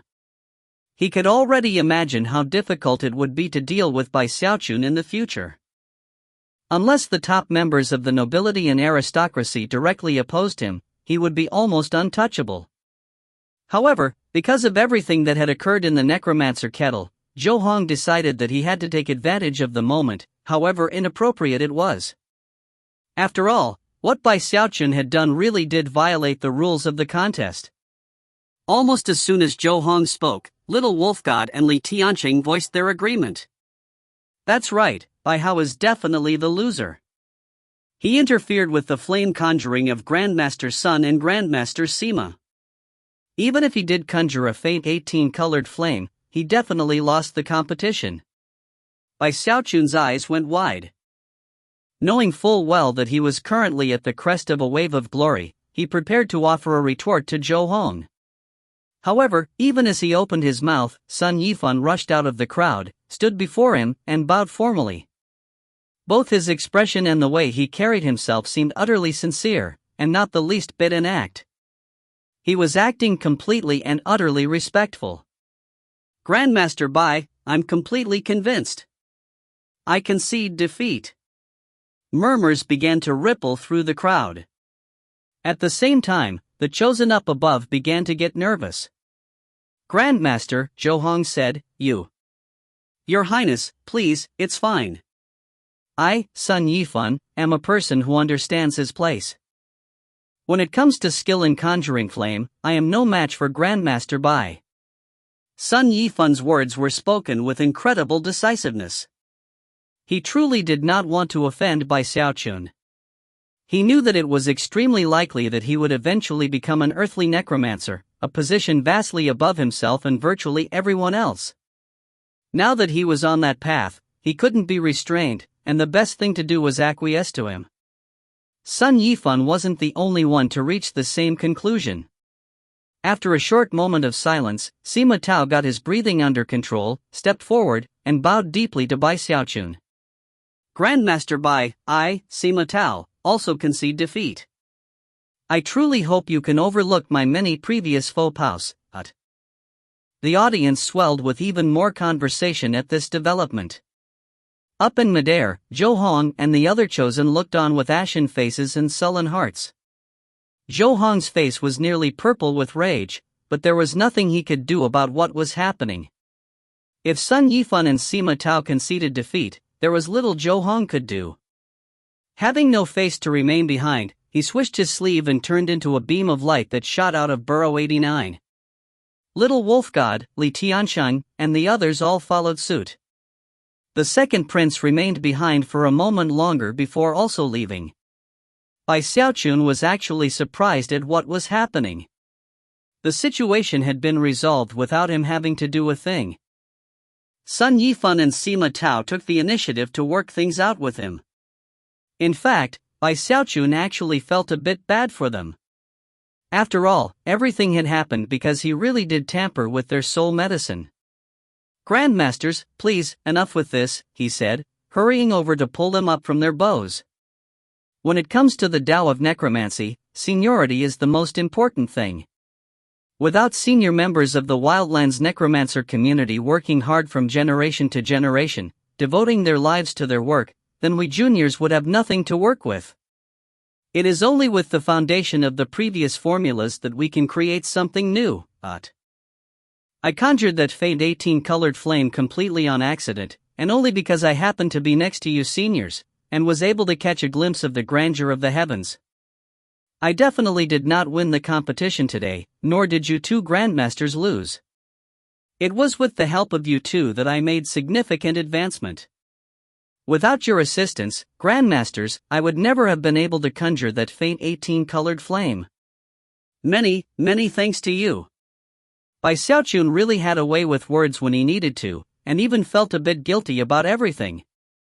Furthermore, as he spoke, he backed up and bowed deeply at the waist to Sun Yifan and Sima Tao, in even more sincere fashion than they had bowed to him.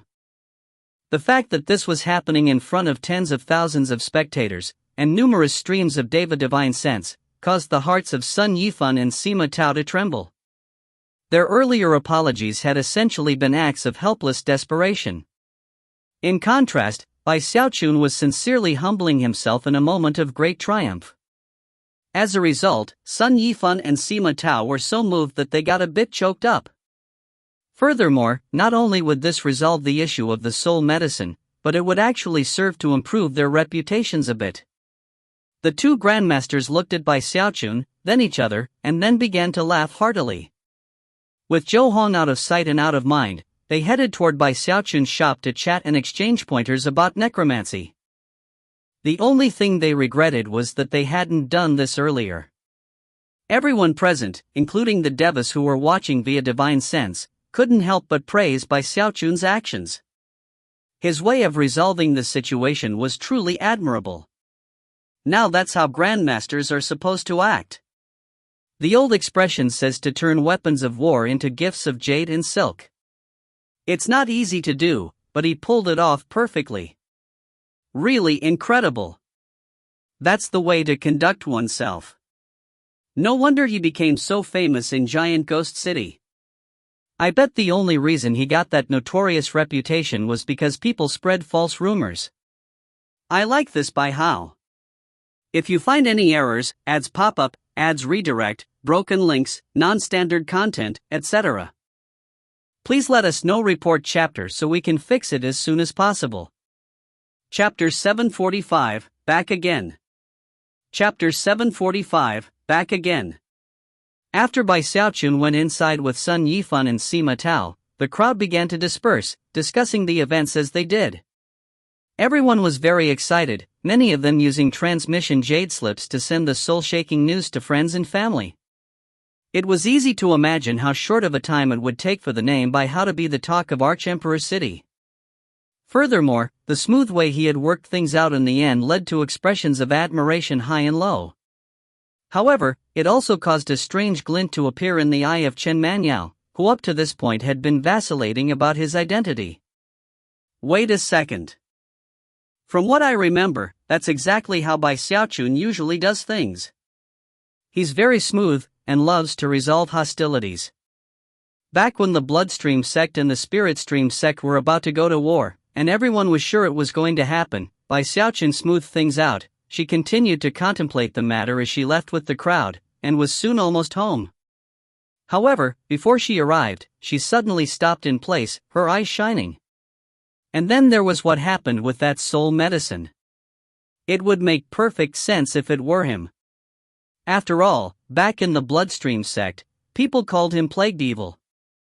However, the biggest clue is that what he did is exactly what the Celestial Sky Society did to him back in the Starry Sky Dao Polarity sect. Chen Manyao stood there, shaken as she thought back to how he had acted in the Necromancer Kettle when she tried to probe him for information. When combined with the Celestial Sky Society clue, everything made perfect sense. She smiled. Of course, Chen Manyao was a beautiful girl, so her smile was like the blossoming of 100 flowers. Many passers-by noticed, and their eyes sparkled. He's definitely Bai Xiaochun, she thought. For some reason, joy suddenly welled up in her heart, and she turned to look back toward Burrow 89, and Bai Xiaochun's shop. Another moment passed, and she left. Bai Xiaochun had no way of knowing that his smooth behavior and unique tactics had revealed his identity. If he did, he would have been scared witless, and would have been marveling at how terrifying women were. That sort of careful attention to detail was something that men were almost powerless to defend against. He was currently in his shop having a light conversation with Sun Yifan and Sima Tao. All three of them felt wonderful as they exchanged stories about their experiences with flame conjuring, and certain tricks they had come up with. In addition, the owners and clerks in the other shops and stores on the street were finally sighing with relief. The next day, Sun Yifan and Sima Tao clasped hands respectfully to Bai Xiaochun. Very pleased with what they had learned recently, they cheerfully bid him adieu, and then headed back to Nine Serenities City and Spirit Advent City. They also invited him to come visit as soon as he could, whereupon they both would attempt to pay the debt they owed him because of the wager. Bai Xiaochun agreed, and then Sun Yifan and Sima Tao left for the teleportation portal. Bai Xiaochun sighed as he escorted them out the door and watched them leave.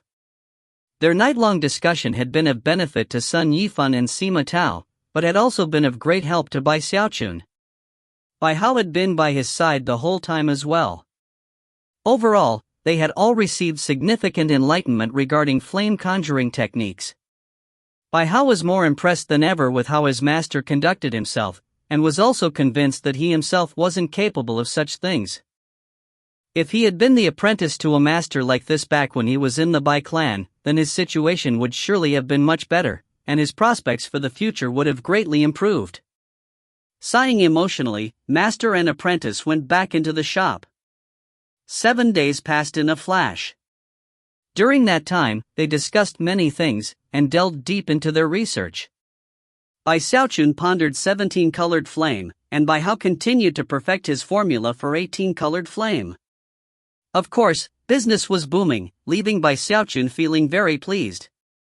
By now, this little shop of his truly did feel like home.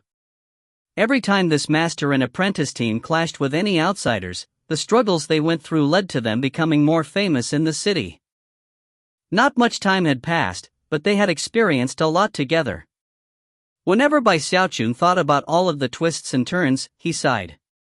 And yet, he was coming to find out that, apparently, he wasn't fated to be able to live a calm and peaceful life.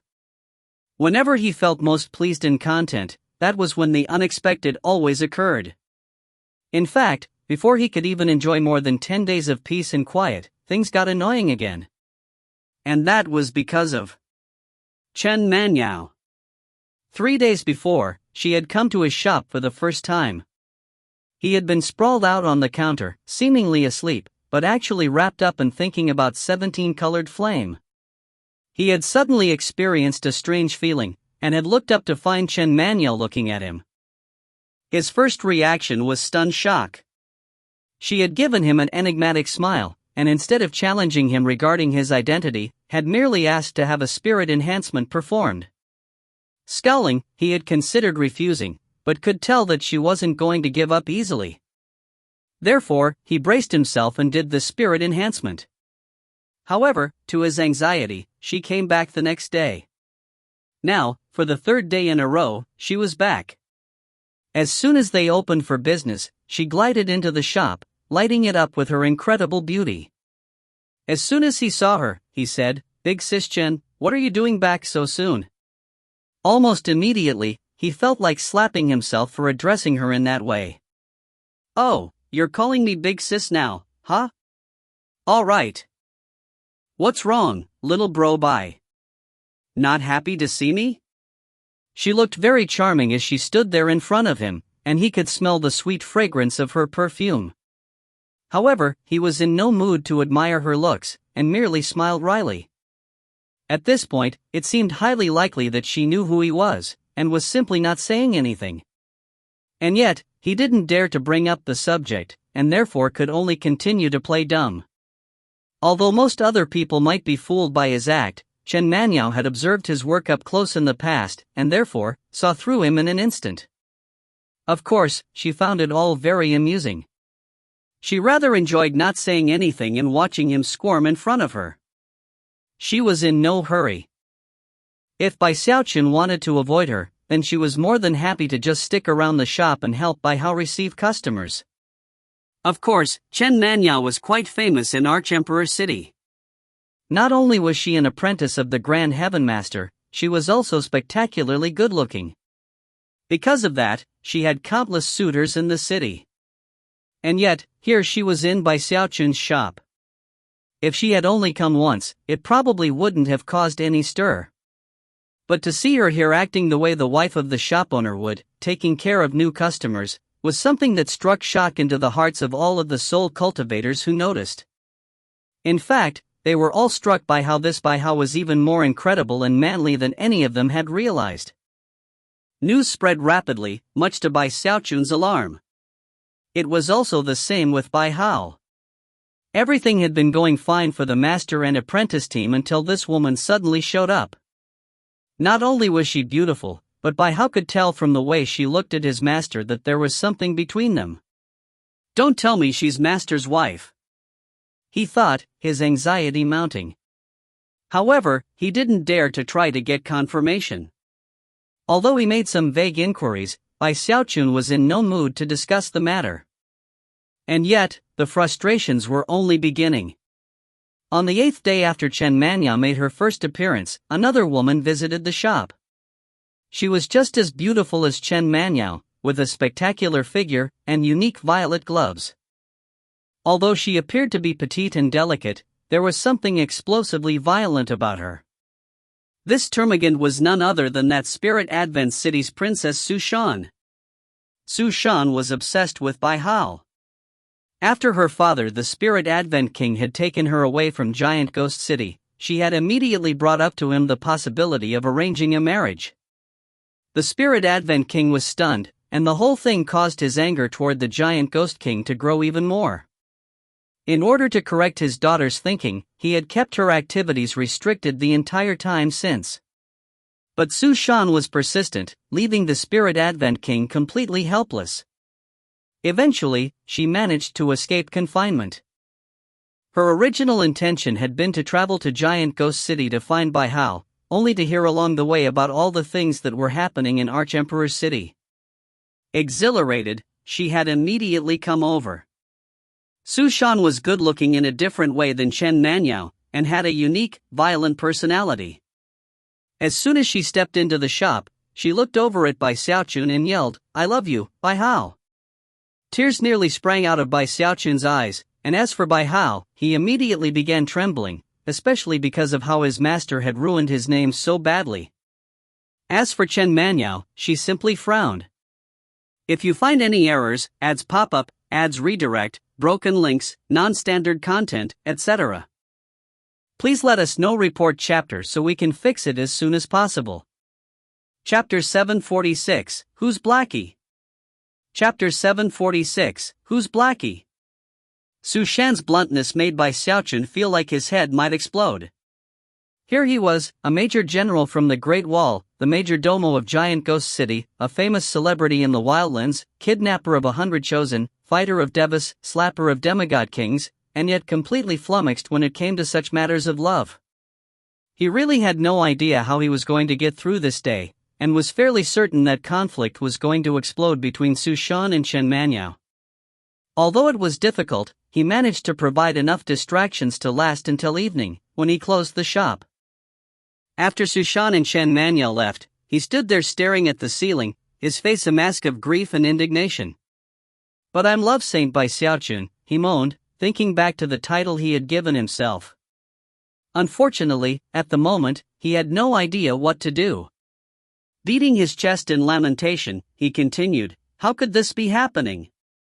Years ago it was Song Junwan and Ho Xiaomei who almost drove me to my grave. Now here I am in the Wildlands, and despite how careful I've been, my outstanding nature continues to attract young women. I'm even using my apprentice Bai Hao's face, which isn't nearly as attractive as my own. Why? Why does everyone fall in love with me? Dear heavens, why do you have to treat me this way?" He truly felt as though his supplications to the heavens were falling on completely deaf ears. Off to the side, Bai Hao looked on with wide eyes. Looking somewhat depressed and helpless, he rubbed his face with his hand, and pondered whether he should offer a response to his master. In the end, he decided that considering how strange his master was acting, it would probably be better to hold back. Could it be that I really am just too outstanding? Bai Xiaochun mused aloud. I look different, and it's a different time and place. I've cast the past aside. I can only rely on my mettle and my soul to strive forward. I guess that's what causes countless young women to go crazy for me. Don't tell me that I, Bai Xiaochun, have really reached such a supreme, ultimate level. What should I do? It's not my fault I'm so outstanding. As he stood there shaking his head, Bai Hao finally reached the point where he couldn't just stand idly by any longer. Master, he said, are you really blaming yourself? Or are you just showing off? Bai Xiaochun spun in place and cast a glare at his apprentice. Apprentice, can't you see that Master is truly wrapped up in bitterness? AI. You just don't understand. Did you know that I even had to deal with annoying things like this back in the mortal world? All of the girls in my village liked me. There was Kitty, and Lassie, and even Blackie. They chased me constantly, and I had to reject them over and over again. As Bai Xiaochun thought back to the past, his face filled with more bitterness. Bai Hao stood off to the side, a bit stunned. For some reason, it sounded to him like Kitty was a cat's name and Lassie was a dog's name. However, he couldn't for the life of him figure out what family would name a daughter something like Blackie. Completely unaware of what Bai Hao was thinking, Bai Xiaochun continued, originally, I thought that pursuing the path of immortality would free me from the curse of girls being attracted to me. But you know what happened? Almost immediately, Ho Xiaomei fell for me, and then my boo. I eventually went into hiding in the Bloodstream sect. Who would have thought that that's where Song Junwan would fall for me? What was I supposed to do?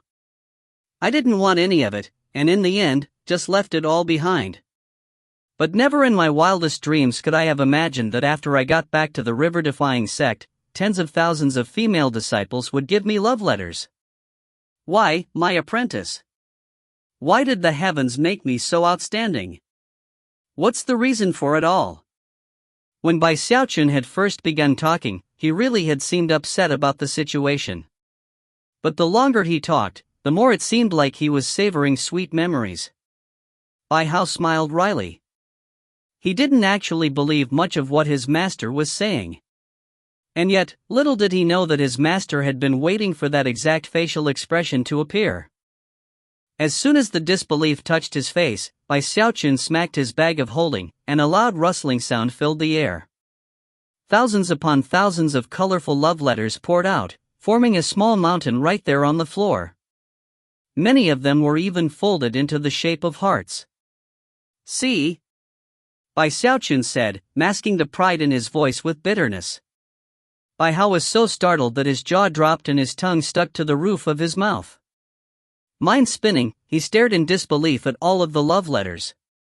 His vanity sated by the wonderful expression on his apprentice's face, Bai Xiaochun carefully collected the love letters back up and contemplated how it would be possible to use them again in the future.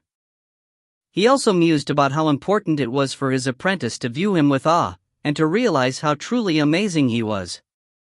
Ignoring Bai Hao, he stood there disconsolately for a moment before moping into the back room.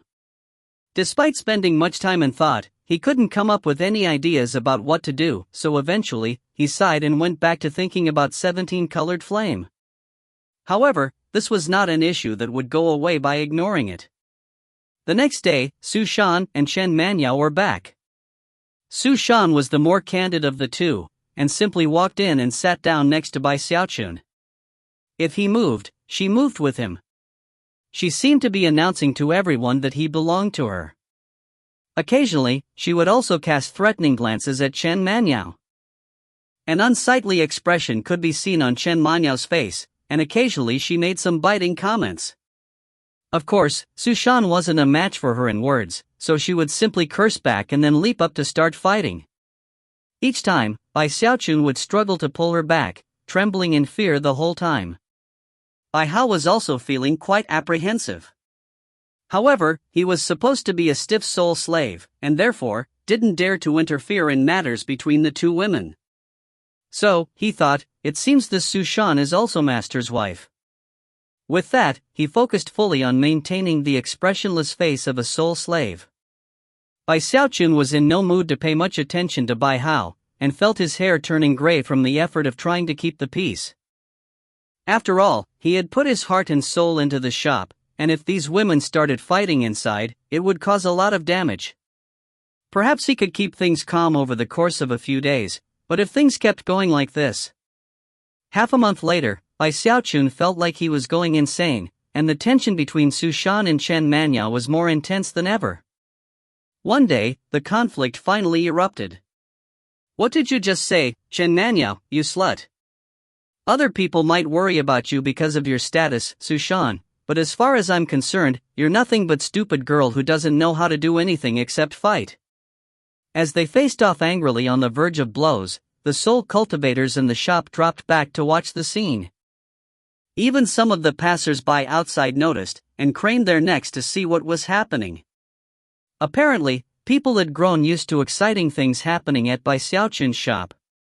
Bai Xiaochun was in the back room, working on 17-colored flame. When he heard the row outside, he shivered in fear, and almost started crying. But then, he hurried out and placed himself between Su Shan and Chen Manyao, where he tried to calm the situation down. However, nothing he said worked, and it seemed like the two women were just about to start fighting. Bai Xiaochun had been holding things in for half a month already, so at this point, he finally lost control. Enough! He shouted, his voice echoing like thunder.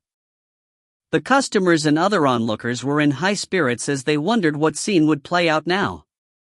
Stunned by the volume of Bai Xiaochun's voice, Xiaochun and Chen Manhwa both turned to look at him. Taking a deep breath, he turned to Xiaochun first and said, "Xiaochun, tell me right now what it is you like about me." Originally, she had been fuming, but as soon as she heard his words, a flush touched her face, and she looked down shyly. "But there are so many people watching," she said softly. Head pounding, he grabbed Xiaochun by the shoulder, looked her sternly in the eye, and said, "Tell me. What do you like about me? I'll definitely change it." When the onlookers heard that, they couldn't hold back from chuckling aloud. As for Xiaochun, her eyes went wide, and suddenly, Bai Xiaochun felt like maybe this wasn't how he should treat a girl who had fallen in love with him. But then, Xiaochun suddenly smiled. "This is what I like about you." Bai Xiaochun's jaw dropped. Even as she spoke, she lifted her hand, causing him to lose his grip on her shoulder. Then she grabbed him, leaned forward and whispered into his ear, "From now on, you're mine." Then she stepped back and cleared her throat. Bai Xiaochun truly wanted to weep. Xiaochun had thoroughly defeated him, and as he turned to Chen Manhwa and saw the enigmatic smile on her face, he suddenly felt even more alarmed than before. Sighing, he said, "If you want to fight, just do it outside." When it came to matters of love like this, he was truly helpless. Turning dismally to return to the back room, he decided that he wouldn't come back out no matter how fierce the fighting got. If you find any errors, ads pop up, ads redirect, broken links, non-standard content, etc., please let us know. Report chapter so we can fix it as soon as possible. Chapter 747, Get Rid of the Evil Scourge. Chapter 747, Get Rid of the Evil Scourge. Strangely enough, after Bai Xiaochun made up his mind, Chen Manhwa and Xiaochun did not start fighting. Instead, they staked out their own territory within the shop itself. From the look of it, they were less interested in paying attention to Bai Xiaochun, and more interested in having a competition between the two of them. It was a simple type of competition. They would see who could sell the most soul medicine. The customers who entered the shop had two choices. Go with the beloved apprentice of the Grand Heaven Master, or with the cherished daughter of one of the heavenly kings. Thankfully, Bai Hao was also present, and was often swarmed with customers because of the situation. That got him very nervous. Unfortunately, in this case, the act he was putting on for safety purposes actually ended up forcing him to stay right in the middle of a deadly situation. After all, he was supposed to be an expressionless soul slave. Such a soul slave would not retreat to the back room to ask for help, and therefore, he had no other choice but to brace himself, suppress the shivers he felt because of the incisive gazes of the two young women, and receive the customers. The business was in utter chaos by this point. Chen Manhwa and Xiaochun were sticking to their guns, and were even calling on their connections both in Archemperor City and Spirit Advent City. Many soul cultivators who would normally never patronize the shop were now flocking to it to buy soul medicine, many of them in boldly large quantities. Of course, profits skyrocketed. Bai Xiaochun was always shocked to hear the nightly reports from Bai Hao about the day's business. And considering how things were playing out, he was more determined than ever to not step out of the back room for even a moment. Thanks to his continued work with 17-colored flame, he was becoming more and more confident and proficient. He even did a few experiments, and although all of them failed, he was confident that success was just around the corner. Unfortunately, the situation with Chen Manhwa and Xiaochun only continued to escalate. Half a month later, the two young women had called upon so many friends to come buy soul medicine that even the nobility and aristocracy got involved. Obviously, both Chen Manhwa and Xiaochun were extremely influential. Whether it was their personal status, their place in the power structure of the wildlands, their cultivation bases, or their good looks, they were both among the best of the best. It was only natural that women like them would have plenty of potential suitors. Some people actually placed Chen Manhwa and Xiaochun in the same league as Mistress Red Dust, and regarded the three of them as the three celestial goddesses of the wildlands. It wasn't that there weren't other women who were similarly good-looking, but when all of the factors were considered, those three occupied the pinnacle. Even some of the imperial princes were taken with them. It was almost impossible to estimate how many young men had their eye on them. When it came to Bai Xiaochun, many young women had originally discounted him because of his connection to Mistress Red Dust. They knew that the giant Ghost King had intended for the two of them to be Taoist partners. However, that plan was clearly not working out very well. Now that Chen Manhwa and Su Shan were openly vying for him, many other young women finally began to make their own secret inquiries about the matter. And many of them went over to Burrow 89 to confirm for themselves what was happening. When they personally saw Chen Manhwa and Su Shan in such open and hostile competition, it really got people thinking. Many people realized that Chen Manhwa was acting very differently than she usually did. At the same time, feelings of envy and jealousy toward Bai Xiaochun began to grow even more prominent. Thankfully, he had quite a reputation. Whether it was because of the incredible battle prowess he had put on display in the necromancer kettle, or the faint 18-colored flame he had produced, many people feared him. However, it was roughly at this time that rumors began to spread. They started within the nobility and aristocracy, and slowly began to become more widespread. And of course, with each telling, they got more sensational. According to one rumor, Chen Manhwa hadn't fought Bai Hao in the necromancer kettle. She had been captured by him, and then taken to a secluded location. That alone might not have meant much. However, Bai Hao had a horrible reputation in Giant Ghost City. He was a wife stealer, and clearly a perverted person. And according to what everybody said, those descriptions were no exaggeration. For a man like that to be alone with a sexy woman in a secluded location. Well, there was little question as to what would happen. And that was the perfect explanation for why Chen Manhwa, who was normally a quiet and docile girl, would suddenly act so brashly after Bai Hao came to Arch-Emperor City.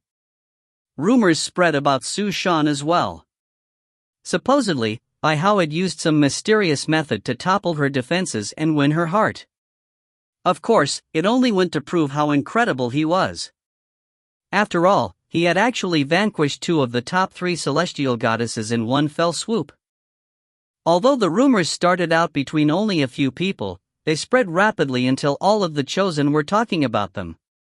In reaction, some of them howled in rage, and others gritted their teeth angrily.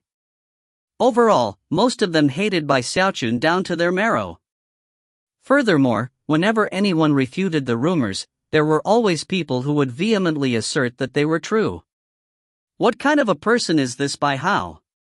He steals wives and then kidnapped the peerlessly beautiful Chen Manhwa for several days? I think we all know what must have gone on between the two of them during that time. Yeah, the evidence is conclusive. There's no other explanation for the strange behavior of both Chen Manhwa and Su Shan. Damn it, this guy is a walking scourge. The gossip intensified, until eventually there were people claiming that they had actual evidence. And of course, it didn't take long for the rumors to spread beyond the circle of the nobility and aristocracy. Soon, even the lowliest soul cultivators had heard. It was a scandal that was the talk of the town. When Chen Manhwa and Su Shan heard the rumors, they were enraged. However, the explanations they provided did no more to stop the flood of rumors than a pebble could stop the tide from coming in. Eventually, things reached a breaking point. The Spirit Advent King was so angry that he sent one of his subordinates, his Deva-level earthly duke, to Arch-Emperor City to bring Su Shan home. Almost at the same time, Chen Manhwa's master, the Grand Heaven Master, issued orders requiring her to return to him, after which he placed her on lockdown. Although one might think that the matter would end there, the gossip only intensified. Eventually, the chosen members of the nobility and aristocracy in Arch-Emperor City reached the point where they couldn't control their rage. This Bai Hao has to die. Rid the people forever of this evil scourge. It was hard to say who took up the call first, but before long, all of the chosen were up in arms.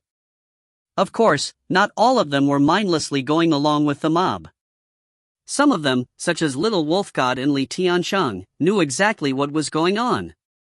They were actually hoping to take advantage of the situation to their benefit. They egged people on, and also fanned the flames of the rumors. Before long, a crowd of chosen that was about half nascent soul cultivators and half core formation was marching toward Bai Xiaochun's shop in Burrow 89, killing and tent burning. Zhou Hong was among them, his eyes glittering coldly. Let's see how you fight back this time, Bai Hao. It won't matter how incredible your battle prowess is. This isn't the necromancer kettle, so if you hurt or kidnap people, their clans will definitely fight back with full force. If you piss off the upper echelons of leadership in Arch-Emperor dynasty, then even if the giant Ghost King wants to save you, he'll have to pay a heavy price, And if you aren't on top of your game, then this time, you'll be cut down like the stray dog you are. Whether you make the first move or not, you're going to lose, and nobody will be able to save you. Zhou Hong was more excited than ever. He was definitely the type who would seek revenge over the smallest grievance, and being crushed by Xiaochun in the necromancer kettle was a humiliation and a nightmare that he could never be rid of. He hated Xiaochun with a passion, and all of his efforts at revenge had failed.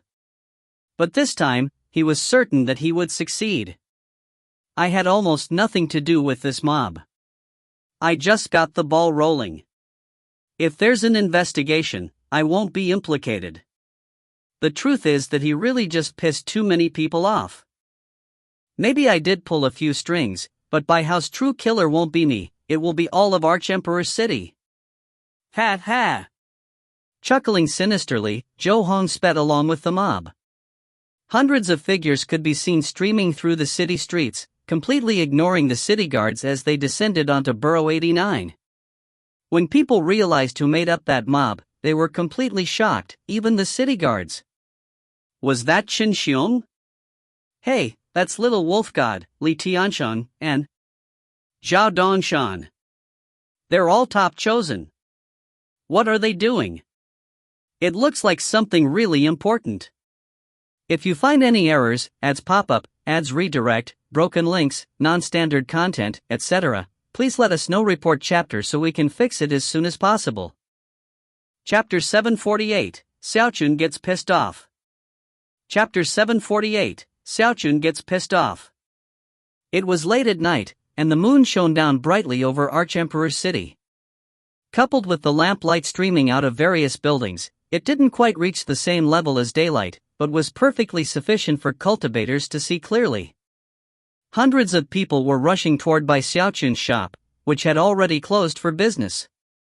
In the back room, Bai Xiaochun and Bai Hao were currently working together on conjuring some 17-colored flame. Bai Xiaochun had resolved almost all of the current issues. Although several of his recent conjurings had failed, they had also served to increase his confidence. The flame harmony state he had entered when conjuring the 18-colored flame had given him significant inspiration. He had also benefited greatly from the subsequent discussion with Sun Yifan and Sima Tao. Because of those factors, his work with 17-colored flame had sped up significantly. The most important factor was Bai Hao's help. Master and apprentice would discuss all of the problems that cropped up, and would work together to solve them. As Bai Xiaochun went about the actual conjuring, Bai Hao would watch with rapt attention, ready to point out any mistakes that he saw. By this point, Bai Xiaochun had reached the point where he made virtually no mistakes to begin with. However, Bai Hao continued to stand watch in all earnestness. The sight of his master working so hard at flame conjuring, his expression focused and serious, caused Bai Hao to sigh inwardly. Although master usually seems fairly unreliable, he really takes flame conjuring seriously. That's an area where a lot of other people fall short. He also has incredible levels of control. He won't even think about working on the actual conjuring until he completely understands it first. Then he focuses on solving every last little problem. That's one of the reasons why he succeeds where others fail. Bai Hao knew that, while it was true that he was offering a lot of valuable help, such help would not be very useful to another person. Only someone of his master's level and ability could benefit from it. Master, I'm definitely going to help you become a heavenly necromancer. Bai Hao wasn't even concerned about his own cultivation anymore. Although he couldn't be sure if there were other ghost cultivators in the world, for all he knew, he was the only one. Because of that, no cultivation techniques existed for ghost cultivators. Bai Xiaochun was aware of that problem, and had even made some secret inquiries in Archemperor City. Unfortunately, he hadn't turned up any clues. However, he had other ideas about what to do, and told Bai Hao not to worry. He would definitely find a set of ghost cultivator techniques for his apprentice to use. When Bai Hao thought about that, he felt a lot better. Although he knew his master was unreliable in some respects, if he made a promise, he would do everything he could to keep it. Putting away such thoughts, he focused on helping his master as he conjured the flame. As of this moment, Bai Xiaochun was at a critical juncture. The sea of fire was contained in a specific way, and the vengeful souls were being carefully fed into it. As time passed, a 17th color slowly appeared within the 16-colored sea of fire. It's gonna work! Bai Xiaochun almost couldn't contain his joy, and was just about to proceed with the final bit of conjuring work when, all of a sudden, a huge boom shook everything. Then, enraged shouting could be heard that was clearly laced with killing intent. Your life is over, Bai Hao. The front door of the shop exploded, and the roof caved in as more than a dozen cultivators blasted their way inside. Bai Xiaochun's heart lurched with shock. This really was a critical moment in the conjuring of the 17-colored flame, and to have more than a dozen interlopers suddenly appear left him stunned. The sea of fire was connected in some ways to Bai Xiaochun's mental state, and immediately destabilized. And in the same moment that he lost control, the door to the back room of the shop was blasted open. Damn it! Bai Xiaochun's face fell, but there was no time to ponder what to do. As he lost control of the sea of fire, intense rumbling sounds filled the air. He had no time to do anything other than grab Bai Hao and then hide under his turtle walk. In almost the same moment that the turtle walk settled down, the multicolored sea of fire exploded outward in all directions. More than a dozen chosen were in the middle of bursting into the back room, and before they could react, intense heat blasted against their faces. Although they tried to leap backward, there was no time, and they were immediately swept over by a 17-colored sea of fire. Miserable screams echoed out as the chosen burst into flames. 3 of them had been so slow to pull out defensive items that the shocking intensity of the fire reduced their fleshly bodies to nothing but ash. After that, the raging fire then wiped their souls completely out of existence. They were dead. Those who had managed to retreat looked on in astonishment as the sea of fire engulfed the shop. In an instant, the back room, the courtyard, and the main part of the shop were reduced to blackened rubble. Furthermore, other nearby shops were also affected. As the glow of fire rose into the sky, shouts of alarm filled the area. Dozens more chosen were flying toward the area from further away, and when they saw what was happening, they gasped in shock. Never could they have imagined that something like this would happen, and yet, they had already started down this path, and couldn't back down now. Little Wolf God was in the crowd. He had originally intended to hold back a bit, and then join in the action toward the end. But now, he gritted his teeth and shouted, "Attack together!" However, that was when a roar of rage echoed out into the air that caused all hearts to tremble. Bai Xiaochun had lifted up the edge of the turtle walk to find his beloved shop a charred, smoldering ruin. Next to him, his apprentice was shaking in fear. At that point, Bai Xiaochun's eyes became so bloodshot with rage that he couldn't control himself. This shop was his home, and the only place in the wildlands that belonged to him and him alone.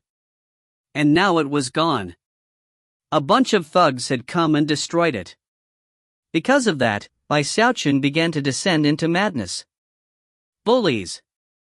He yelled, slowly rising to his feet. Complete and utter bullies. Despite how he was shaking with rage, he first made sure to put Bai Hao away so that he was safe. Struggling for control, he sent his divine sense out and confirmed that there were a few dozen people in the area, with a few hundred more a bit further away, closing in. That in itself confirmed to him that these people were attempting to kill him. It was made even more clear considering that there were people already preparing to attack. However, instead of simply starting to fight, he pulled out a transmission jade slip and sent a voice message to the giant Ghost King. When the giant Ghost King heard what was happening, he was initially stunned. However, he was fundamentally a domineering and haughty person, so after a brief moment of thought, he sent a reply. Bai Hao, you're the son-in-law of the giant Ghost King. There's no way you can just stand around and let them bully you. Beat the crap out of them.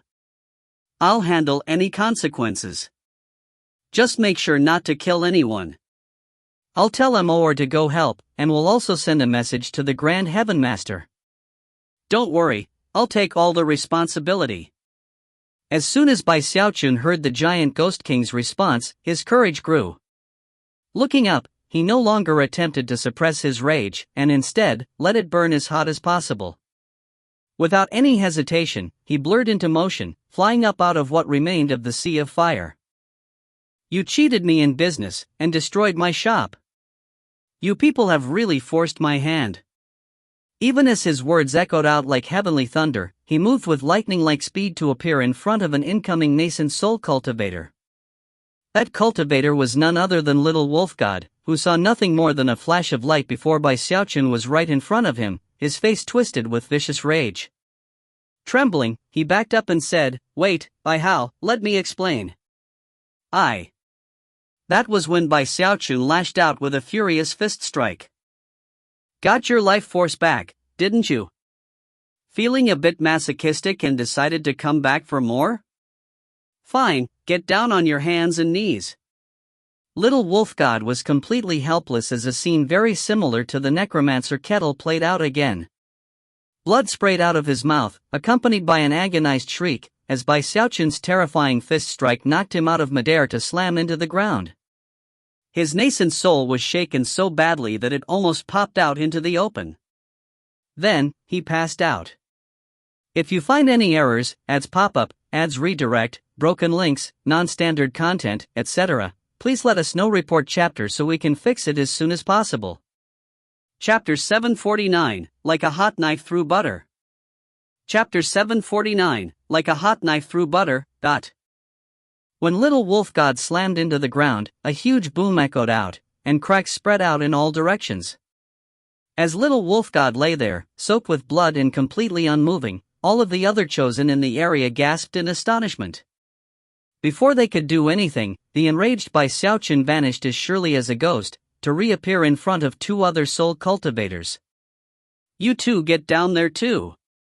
He shouted angrily.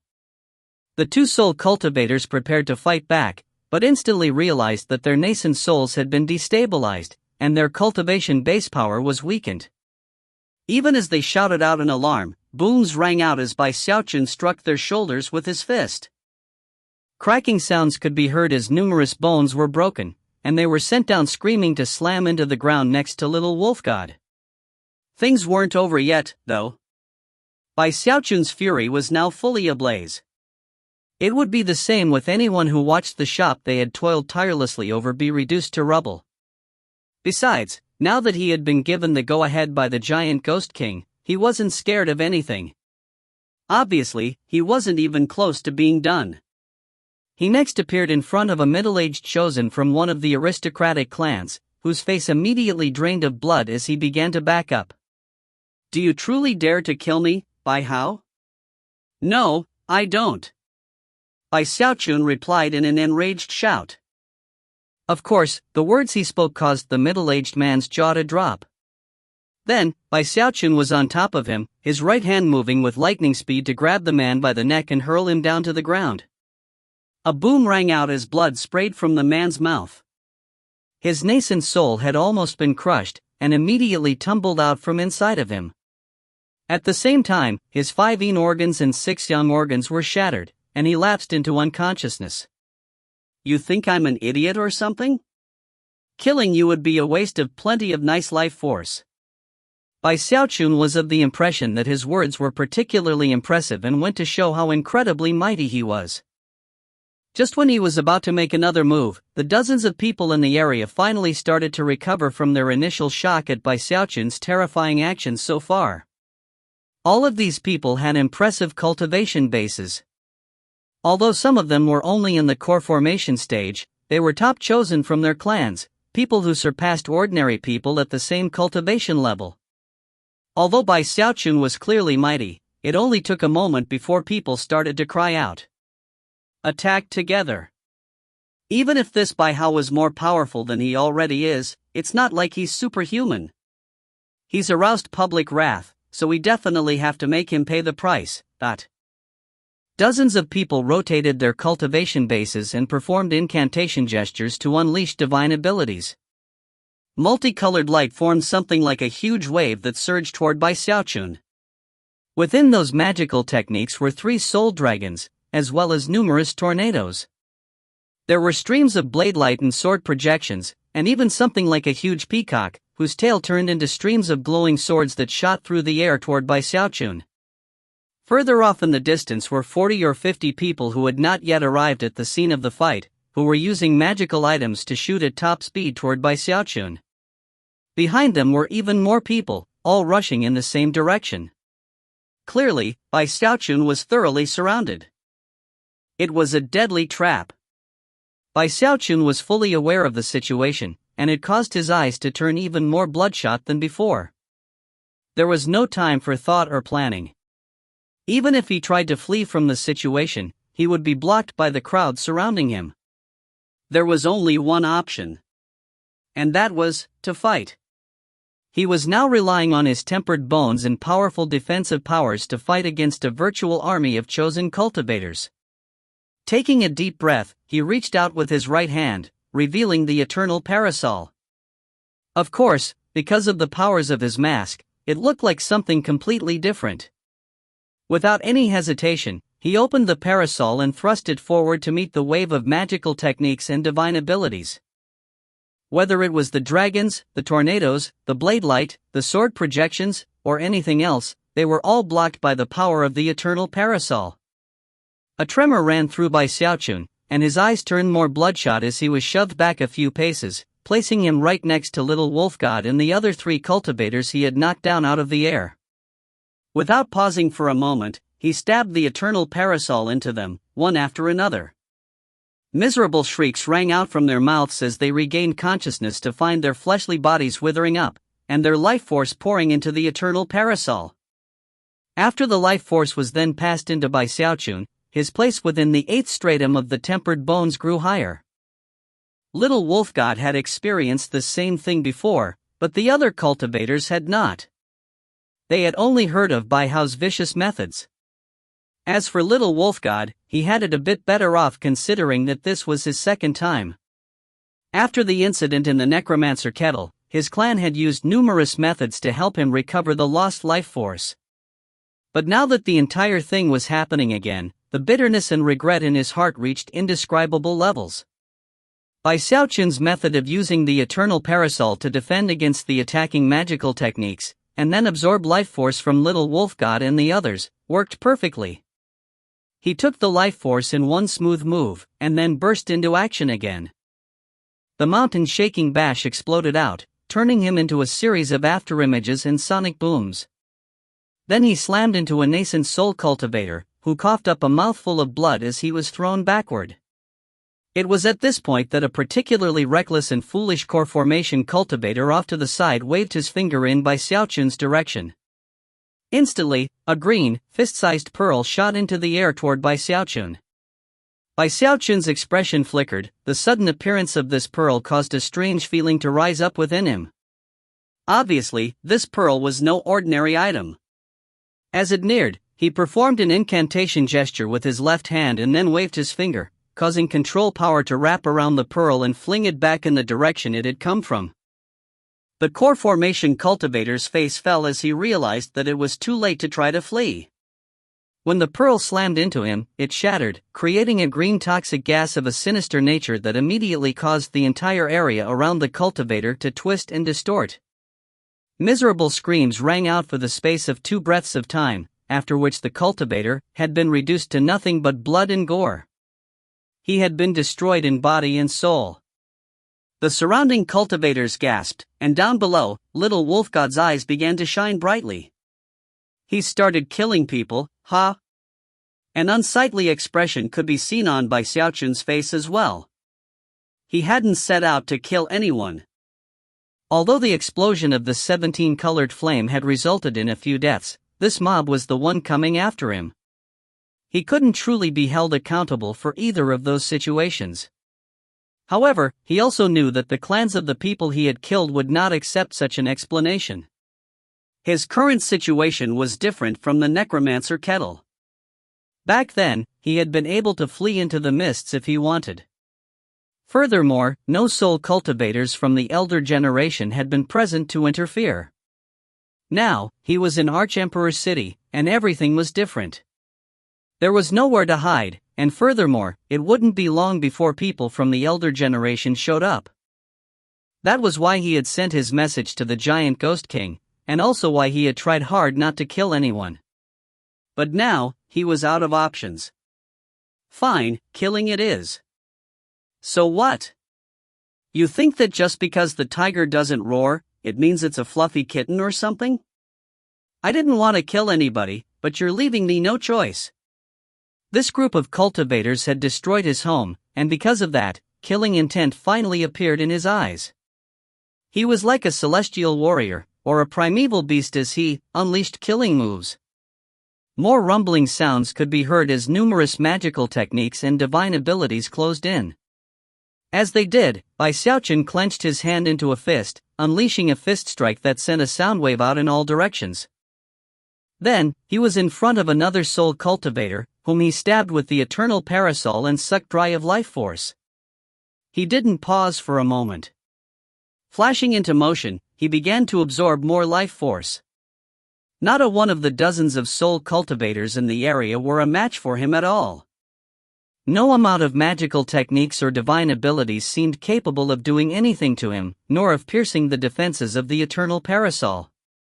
Wherever he went, he cut through his enemies like a hot knife through butter. The glow of blood and fire illuminated all heaven and earth.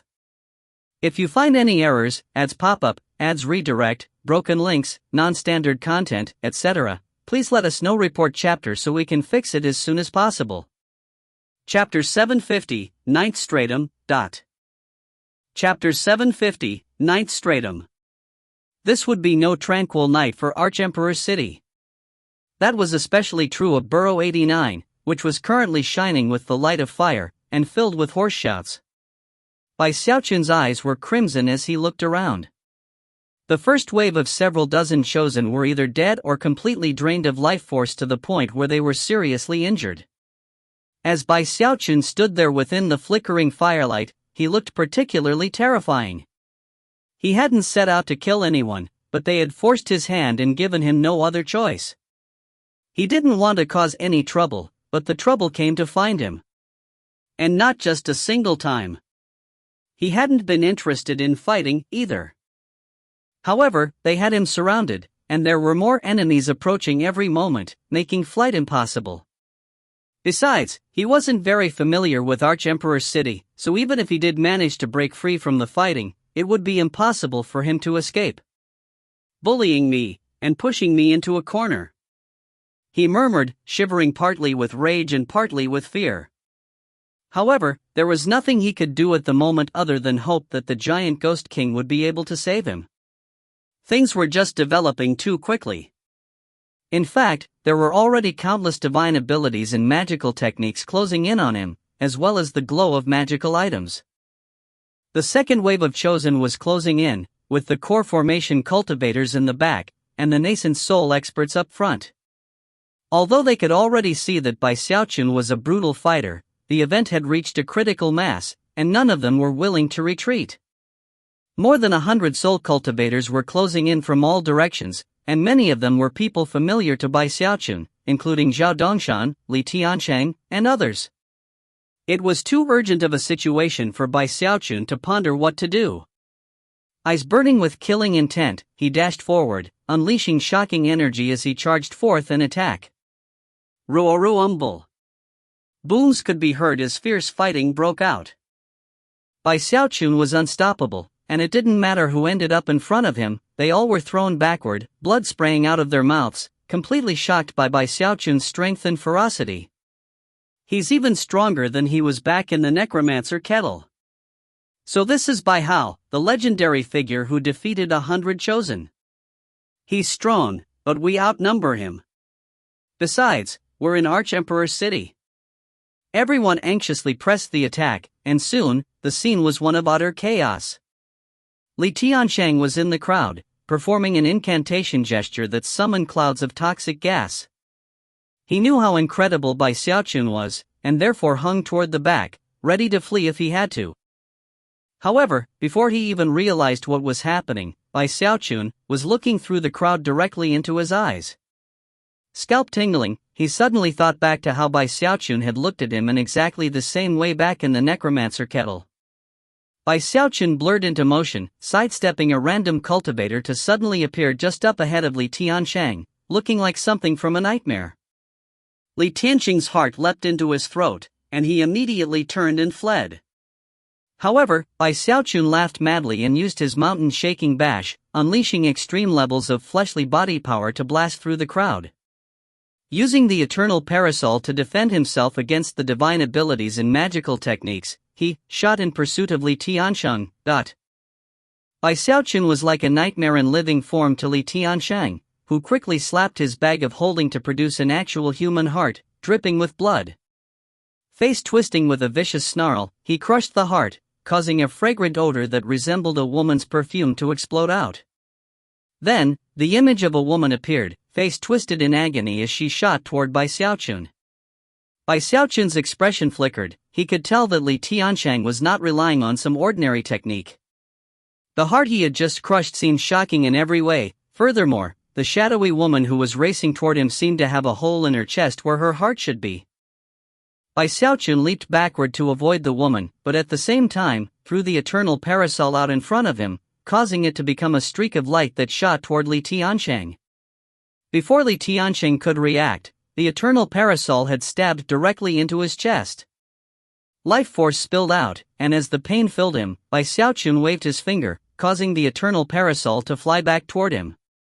Then he slammed his hand down into the ground, causing a barrier of sharp spikes to spring up from the ground to defend himself from the incoming divine abilities. Considering how much life force power was pouring into Bai Xiaochun, his tempered bones were rapidly approaching the ninth stratum. Just a bit more, and I'll break through. Even as he reached this point in his train of thought, the spikes around him shattered, and dozens of cultivators shot toward him. Everything was a blur, but that didn't matter too much to Bai Xiaochun. He knew that everyone in the area was his enemy. Rumbling sounds could be heard as he relied on incredible speed that bordered on teleportation. By not using his cultivation base, he conserved spiritual power, and could thus keep fighting longer. Besides, there were plenty of people in the area who could help keep his fleshly body power bolstered. Fierce fighting could be heard, and at the same time, more soul cultivators appeared on the scene. It was getting difficult for Bai Xiaochun to block all of the incoming divine abilities and magical items with his eternal parasol, and some began to make contact with him. However, the attacks landing on him didn't cause him to pause for even a moment.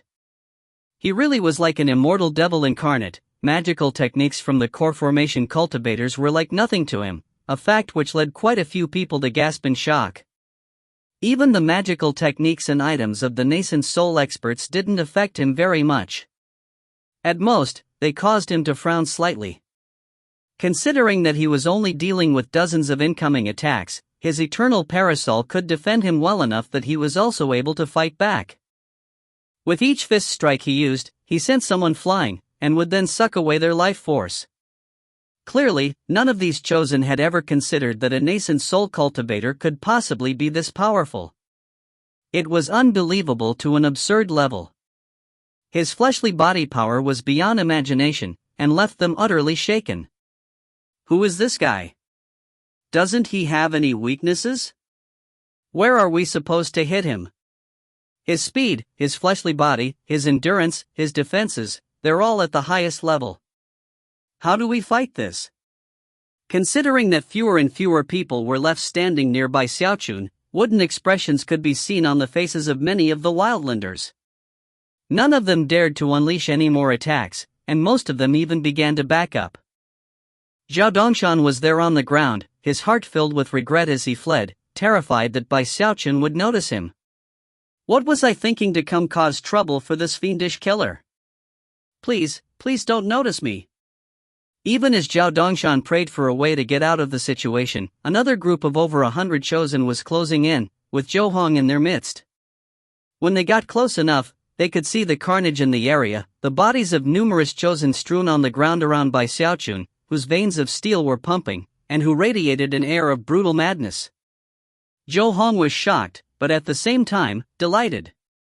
He finally killed some people. Nobody can save you this time, Bai Hao. Even as Zhou Hong arrived, Bai Xiaochun pulled the eternal parasol out of the body of one of the soul cultivators. With the life force he had just acquired, he could tell that his tempered bones were no longer in the 8th stratum, but rather, in the 9th. With that, he looked up slowly at Zhou Hong. Zhou Hong, he said, his eyes burning with killing intent as he blurred into motion. Meanwhile, outside of Archemperor's city in the Giant Ghost Legion, Mistress Red Dust was sitting in her red command tent, her brow furrowed grimly. In her hand was a transmission jade slip that sent the Giant Ghost King's voice echoing into her mind. This Bai Hao is a complete disaster, she murmured through gritted teeth. As far as she was concerned, she had already helped him once. Without her intervention, the heavenly duke from the Chun clan would definitely have looked into the matter.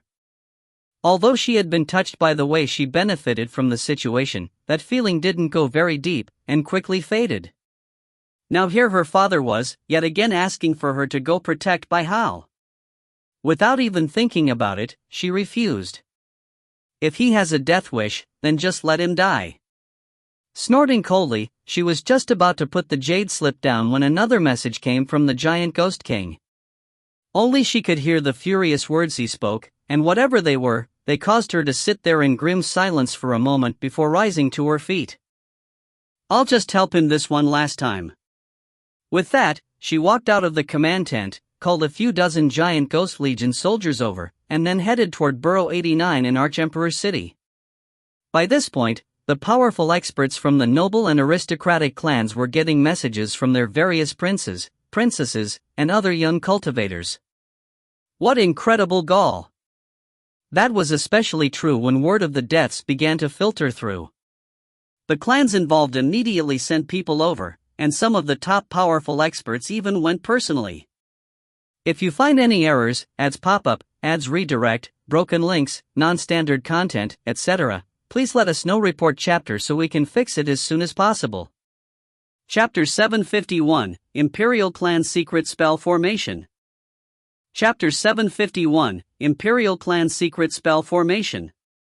As both Mistress Red Dust and the almighty figures from the nobility and aristocracy all took to motion, Bai Xiaochun was shooting through the air in a beam of light, his eyes bloodshot as he targeted Zhou Hong with deadly force.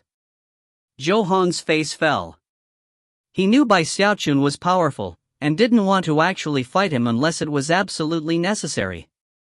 Therefore, he immediately fell back. This Bai Hao has already killed people, and therefore must die. All we have to do is delay for a bit. Everybody, attack together and force him back. Everyone could see the truth in his words, especially those who had been a part of the incident in the necromancer kettle. They knew that this was the best chance they had to get their revenge. It only took the briefest of moments for another round of even more powerful magical techniques to fill the air, creating a wave that surged unstoppably toward Bai Xiaochun. In response, Bai Xiaochun opened up the eternal parasol and, instead of slowing down, actually sped up. He also slapped his bag of holding, producing his 16-fold spirit-enhanced black spear. Letting out an angry shout, he charged onward, defending himself with the parasol in one hand and stabbing out with the spear in the other. The spear caused a huge vortex to spring out, which provoked a gasp from Zhou Hong, who fell back again. Off to the side from Zhou Hong was a young man who had been accompanying him.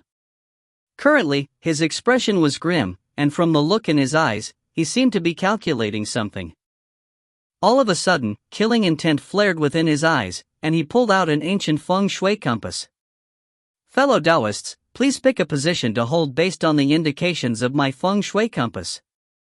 Even as the words left his mouth, brilliant light shot out from the feng shui compass, creating a projected image of the compass surrounding by Xiaochun. Over 100 glowing dots could be seen, which moved along with him as he attacked. When the chosen in the area saw that, their eyes glittered, and they immediately began to take up the positions marked by the glowing dots.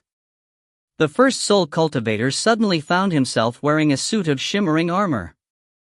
At the same time, the armor caused a misty fog to start building up around Bai Xiaochun. Almost as soon as he was in place, Bai Xiaochun could feel intense pressure weighing down on him. Within moments, more and more people were arriving, and as they did, suits of armor appeared on them. Each suit of armor was linked to the others by streams of light, which simultaneously caused the misty fog to grow denser. Incredible pressure was now weighing down on Bai Xiaochun from the spell formation, making it increasingly difficult to move. Furthermore, this was simply crushing weight, not a ceiling, which meant that his undying hex was completely useless. When Zhou Hong took a place in the formation, its power grew even more intense. However, not everyone present chose to join in, especially some of the people who had been part of the first two waves of attackers. For example, Zhao Dongshan. They were people who had been shaken by Bai Xiaochun's battle prowess, and still hesitated to get close to him, even with a spell formation locking him down. What a bunch of useless fools! Zhou Hong thought, snorting coldly. Ignoring Zhao Dongshan and the others, he focused on powering the spell formation and launching divine abilities and magical techniques.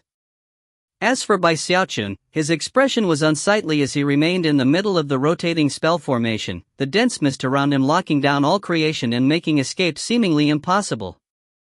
In addition, the pressure grew stronger by the moment. Then, a hail of sword light began to scream in his direction, provoking a frown on his part as he extended the eternal parasol to defend himself. Moments later, booms rang out, and he felt his chi and blood surging inside of him. At the moment, he couldn't see anyone outside of the spell formation, but those people could see him. Zhao Dongshan and the others who weren't participating watched as the more than 100 soul cultivators who were part of the formation continued to move, causing the space around Bai Xiaochun to shrink down. It was easy to imagine that, once the spell formation shrank down to a certain point, a deadly attack would be unleashed. What formation is that? Zhao Dongshan thought with a gasp, stunned by what he was seeing. Zhou Hong simply laughed coldly, feeling the power of his cultivation base being absorbed into the glowing dot of light, and at the same time, watching Bai Xiaochun hesitating inside. Then, his gaze shifted to the young man outside of the formation who held the feng shui compass. The young man the second prince sent to offer assistance really is an almighty master of spell formations, he thought. Bai Hao. It's too bad you'll never have the chance to find out that, in addition to myself, the second prince and even the grand prince are all in on this. You offended far too many among the nobility and aristocracy. You even offended the imperial clan. As Zhou Hong chuckled coldly, Bai Xiaochun's facial expression turned more unsightly. Then, he blurred into motion, picking a direction and drawing on the mountain-shaking bash. A boom echoed out, and the spell formation shuddered. However, a massive backlash also hit Bai Xiaochun, causing his expression to turn even more unsightly. Clearly, the defenses of this spell formation could not easily be broken. So it's pooling together the defensive powers of everyone outside the formation. He continued to dodge the sword light that continued to slash at him, the aura of which was growing stronger every moment. It wouldn't be long before that sword light was as strong as a deva. Bai Xiaochun sucked in a breath when he realized how powerful this spell formation was. This is a pretty spectacular spell formation to form so quickly. Usually big, powerful formations like this take a long time to put into place. Frowning, he thought back to the young man with the feng shui compass who had been standing next to Zhou Hong, the one who had set up the spell formation. He was definitely a stranger to Bai Xiaochun, not one of the people who had been present in the necromancer kettle. Do you people really think that a crappy spell formation like this can hold me down? A wild look appeared in his eyes. He knew that this was not a moment to be sitting around wasting time. It was hard to say whether or not the giant Ghost King could convince Mistress Red Dust to come help him, and the power of the spell formation was building with every second that ticked by. That in turn meant that the danger to him was growing rapidly. Let's see which is more powerful, your spell formation, or my undying Emperor's Fist. He took a deep breath, and as he did, his aura, his cultivation base fluctuations, and everything else about him vanished. They shrank down, focusing all of his being, even his life force, back to its origin. To any type of divine sense, Bai Xiaochun would appear to be without any aura whatsoever, almost as if he were a corpse. Zhao Dongshan's eyes widened, and Zhou Hong's face fell. He's going to use that fist strike. Zhou Hong and everyone else in the spell formation who had also participated in the events of the Necromancer Kettle were immediately alarmed by what they were seeing, and sent more power flowing out of their cultivation bases. After all, the things they had seen that fist strike do were things they would never forget for their entire life. The only one who didn't react in such a way was the young man with the feng shui compass. Although he could see how Zhou Hong and the others were reacting, he was fully confident that this spell formation could not be broken by anyone under the Deva realm. How could this measly Bai Hao possibly break the Imperial clan's secret spell formation? Of course, there was no way for anyone, not even Zhou Hong and the others, to know that Bai Xiaochun's undying Emperor's Fist was actually far different from the version they had witnessed in the past. Back in the Necromancer Kettle, Bai Xiaochun had used the full power of his fleshly body to power the fist strike. But now that he was in the ninth stratum of the tempered bones, his undying Emperor's Fist could actually unleash double the amount of his full fleshly body power. The previous amount had been shocking, but double was a level of power that not even Bai Xiaochun was certain about. All he knew was that even Mistress Red Dust could be injured by it. Bai Xiaochun's eyes seemed completely lifeless, and his body looked like a withered tree. However, it was in that moment that his hand clenched into a fist.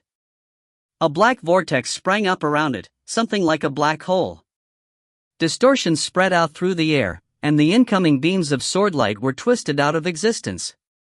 A terrifying aura sprang out of the black hole that seemed too mysterious to define. As soon as it began to spread out through the spell formation, the people inside felt their hearts pounding with fear and sensations of deadly crisis. The young man with the feng shui compass was clearly shocked, and as for the feng shui compass itself, it began to vibrate unstably. Impossible! He shouted. After all, his opponent had done nothing more than clench his fist. If you find any errors, ads pop-up, ads redirect, broken links, non-standard content, etc., please let us know. Report chapter so we can fix it as soon as possible. Chapter 752, Deva Level Fist Strike. Chapter 752, Deva Level Fist Strike. Even as Zhou Hong, the young man with the feng shui compass, and numerous other chosen began to cry out in alarm, a massive, domineering air sprang up inside the spell formation. A huge, shadowy figure appeared, clad in imperial robes, and wearing an imperial crown. Of course, thanks to the power of Bai Xiaochun's mask, that image looked different to the people in the spell formation. However, the domineering air it exuded was still there, and caused even the minds of Zhao Dongshan and others further away to reel. Gasps could be heard. Everyone felt as if, in front of this shadowy figure, they were nothing more than bugs, looking up with complete powerlessness. Zhou Hong felt it most clearly of all. Back in the Necromancer Kettle, he had faced Bai Xiaochun's undying Emperor's Fist, and could immediately tell that this shadowy figure was vastly more shocking than the one from before. Not only was it more corporeal, it was also more domineering. In fact, the version he had faced in the Necromancer Kettle almost couldn't compare at all to this new version. Zhou Hong was physically trembling, as were the others who were powering the spell formation.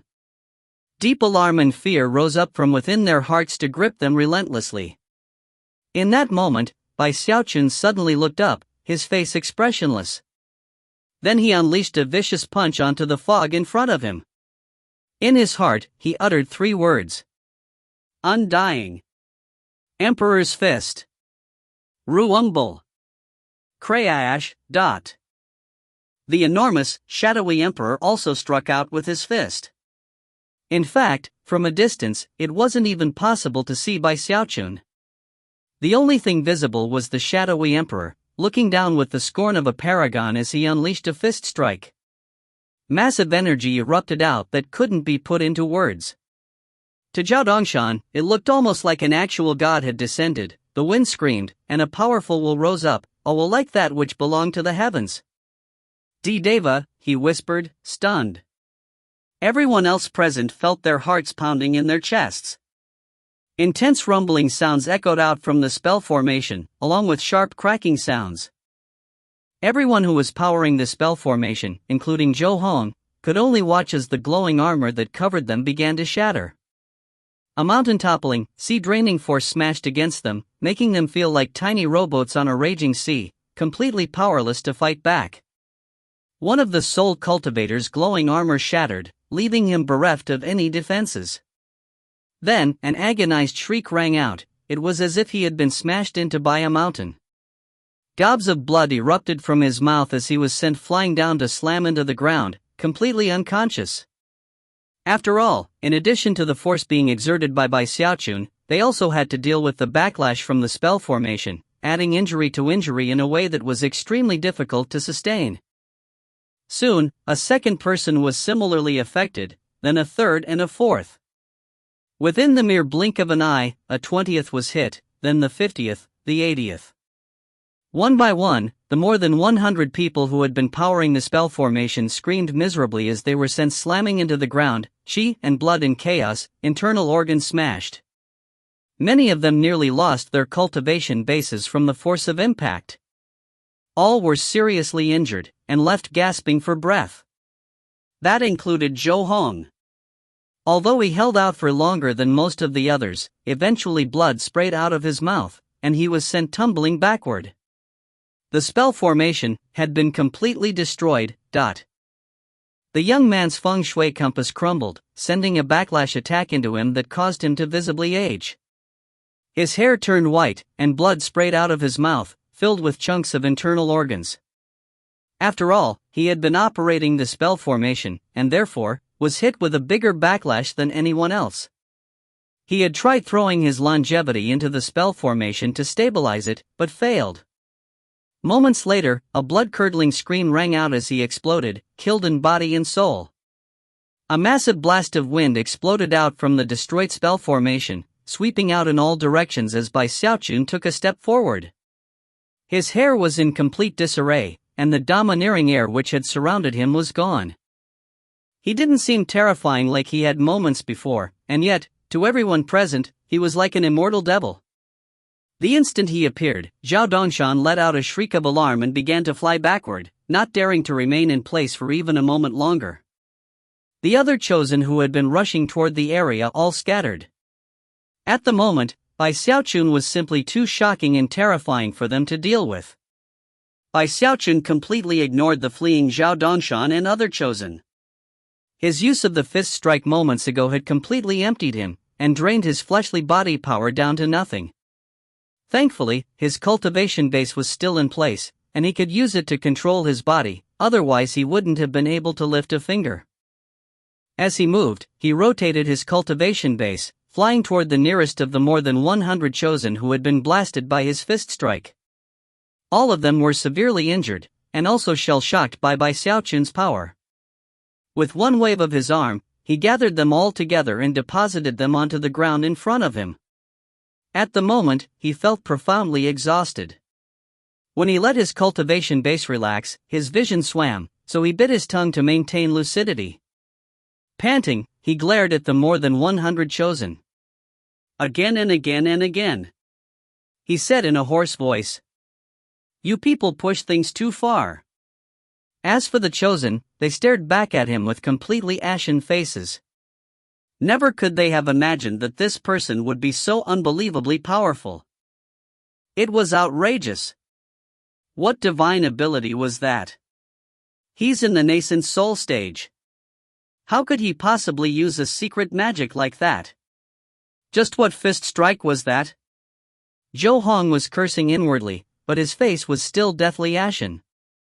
In his bitterness, he realized that this Bai Hao had grown stronger since their last encounter, leaving him far, far behind.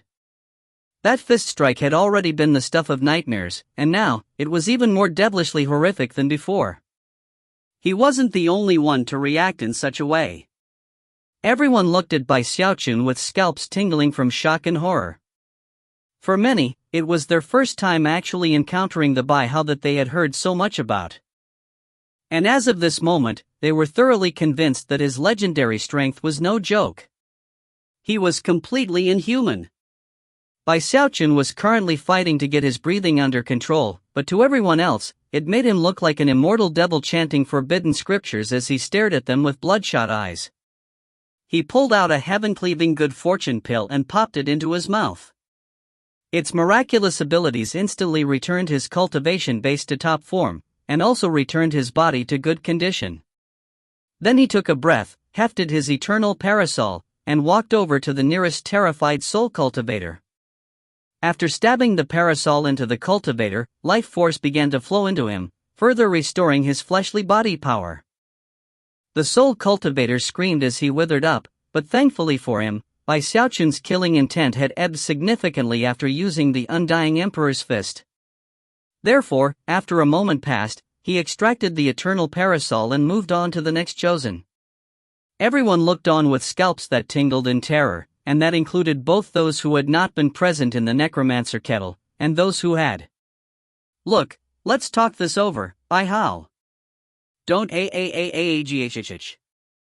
Don't be like this, Bai Hao. You already sucked me dry in the necromancer kettle. You don't have to, hey don't, Do you truly dare to kill me, Bai Hao? How dare you? My clan's patriarch is a heavenly duke. This isn't the necromancer kettle, Bai Hao. This is Archemperor City, Please, curses, threats and all other types of words could be heard. The doors of many nearby shops opened up a crack as people looked out to see what was happening, whereupon gasps could be heard. So far, nobody had dared to look out, but now that they could, a shocking scene met their eyes. There Bai Xiaochun stood, pulsing with vitality, having single-handedly reduced his enemies to a completely pitiable state. All onlookers felt chills running up their spines. This Bai Xiaochun was uncharacteristically, unfathomably profound. The truth was that he actually wasn't that indescribably powerful. If the entire group of several hundred soul cultivators had all attacked simultaneously, then he would have been seriously injured or even killed.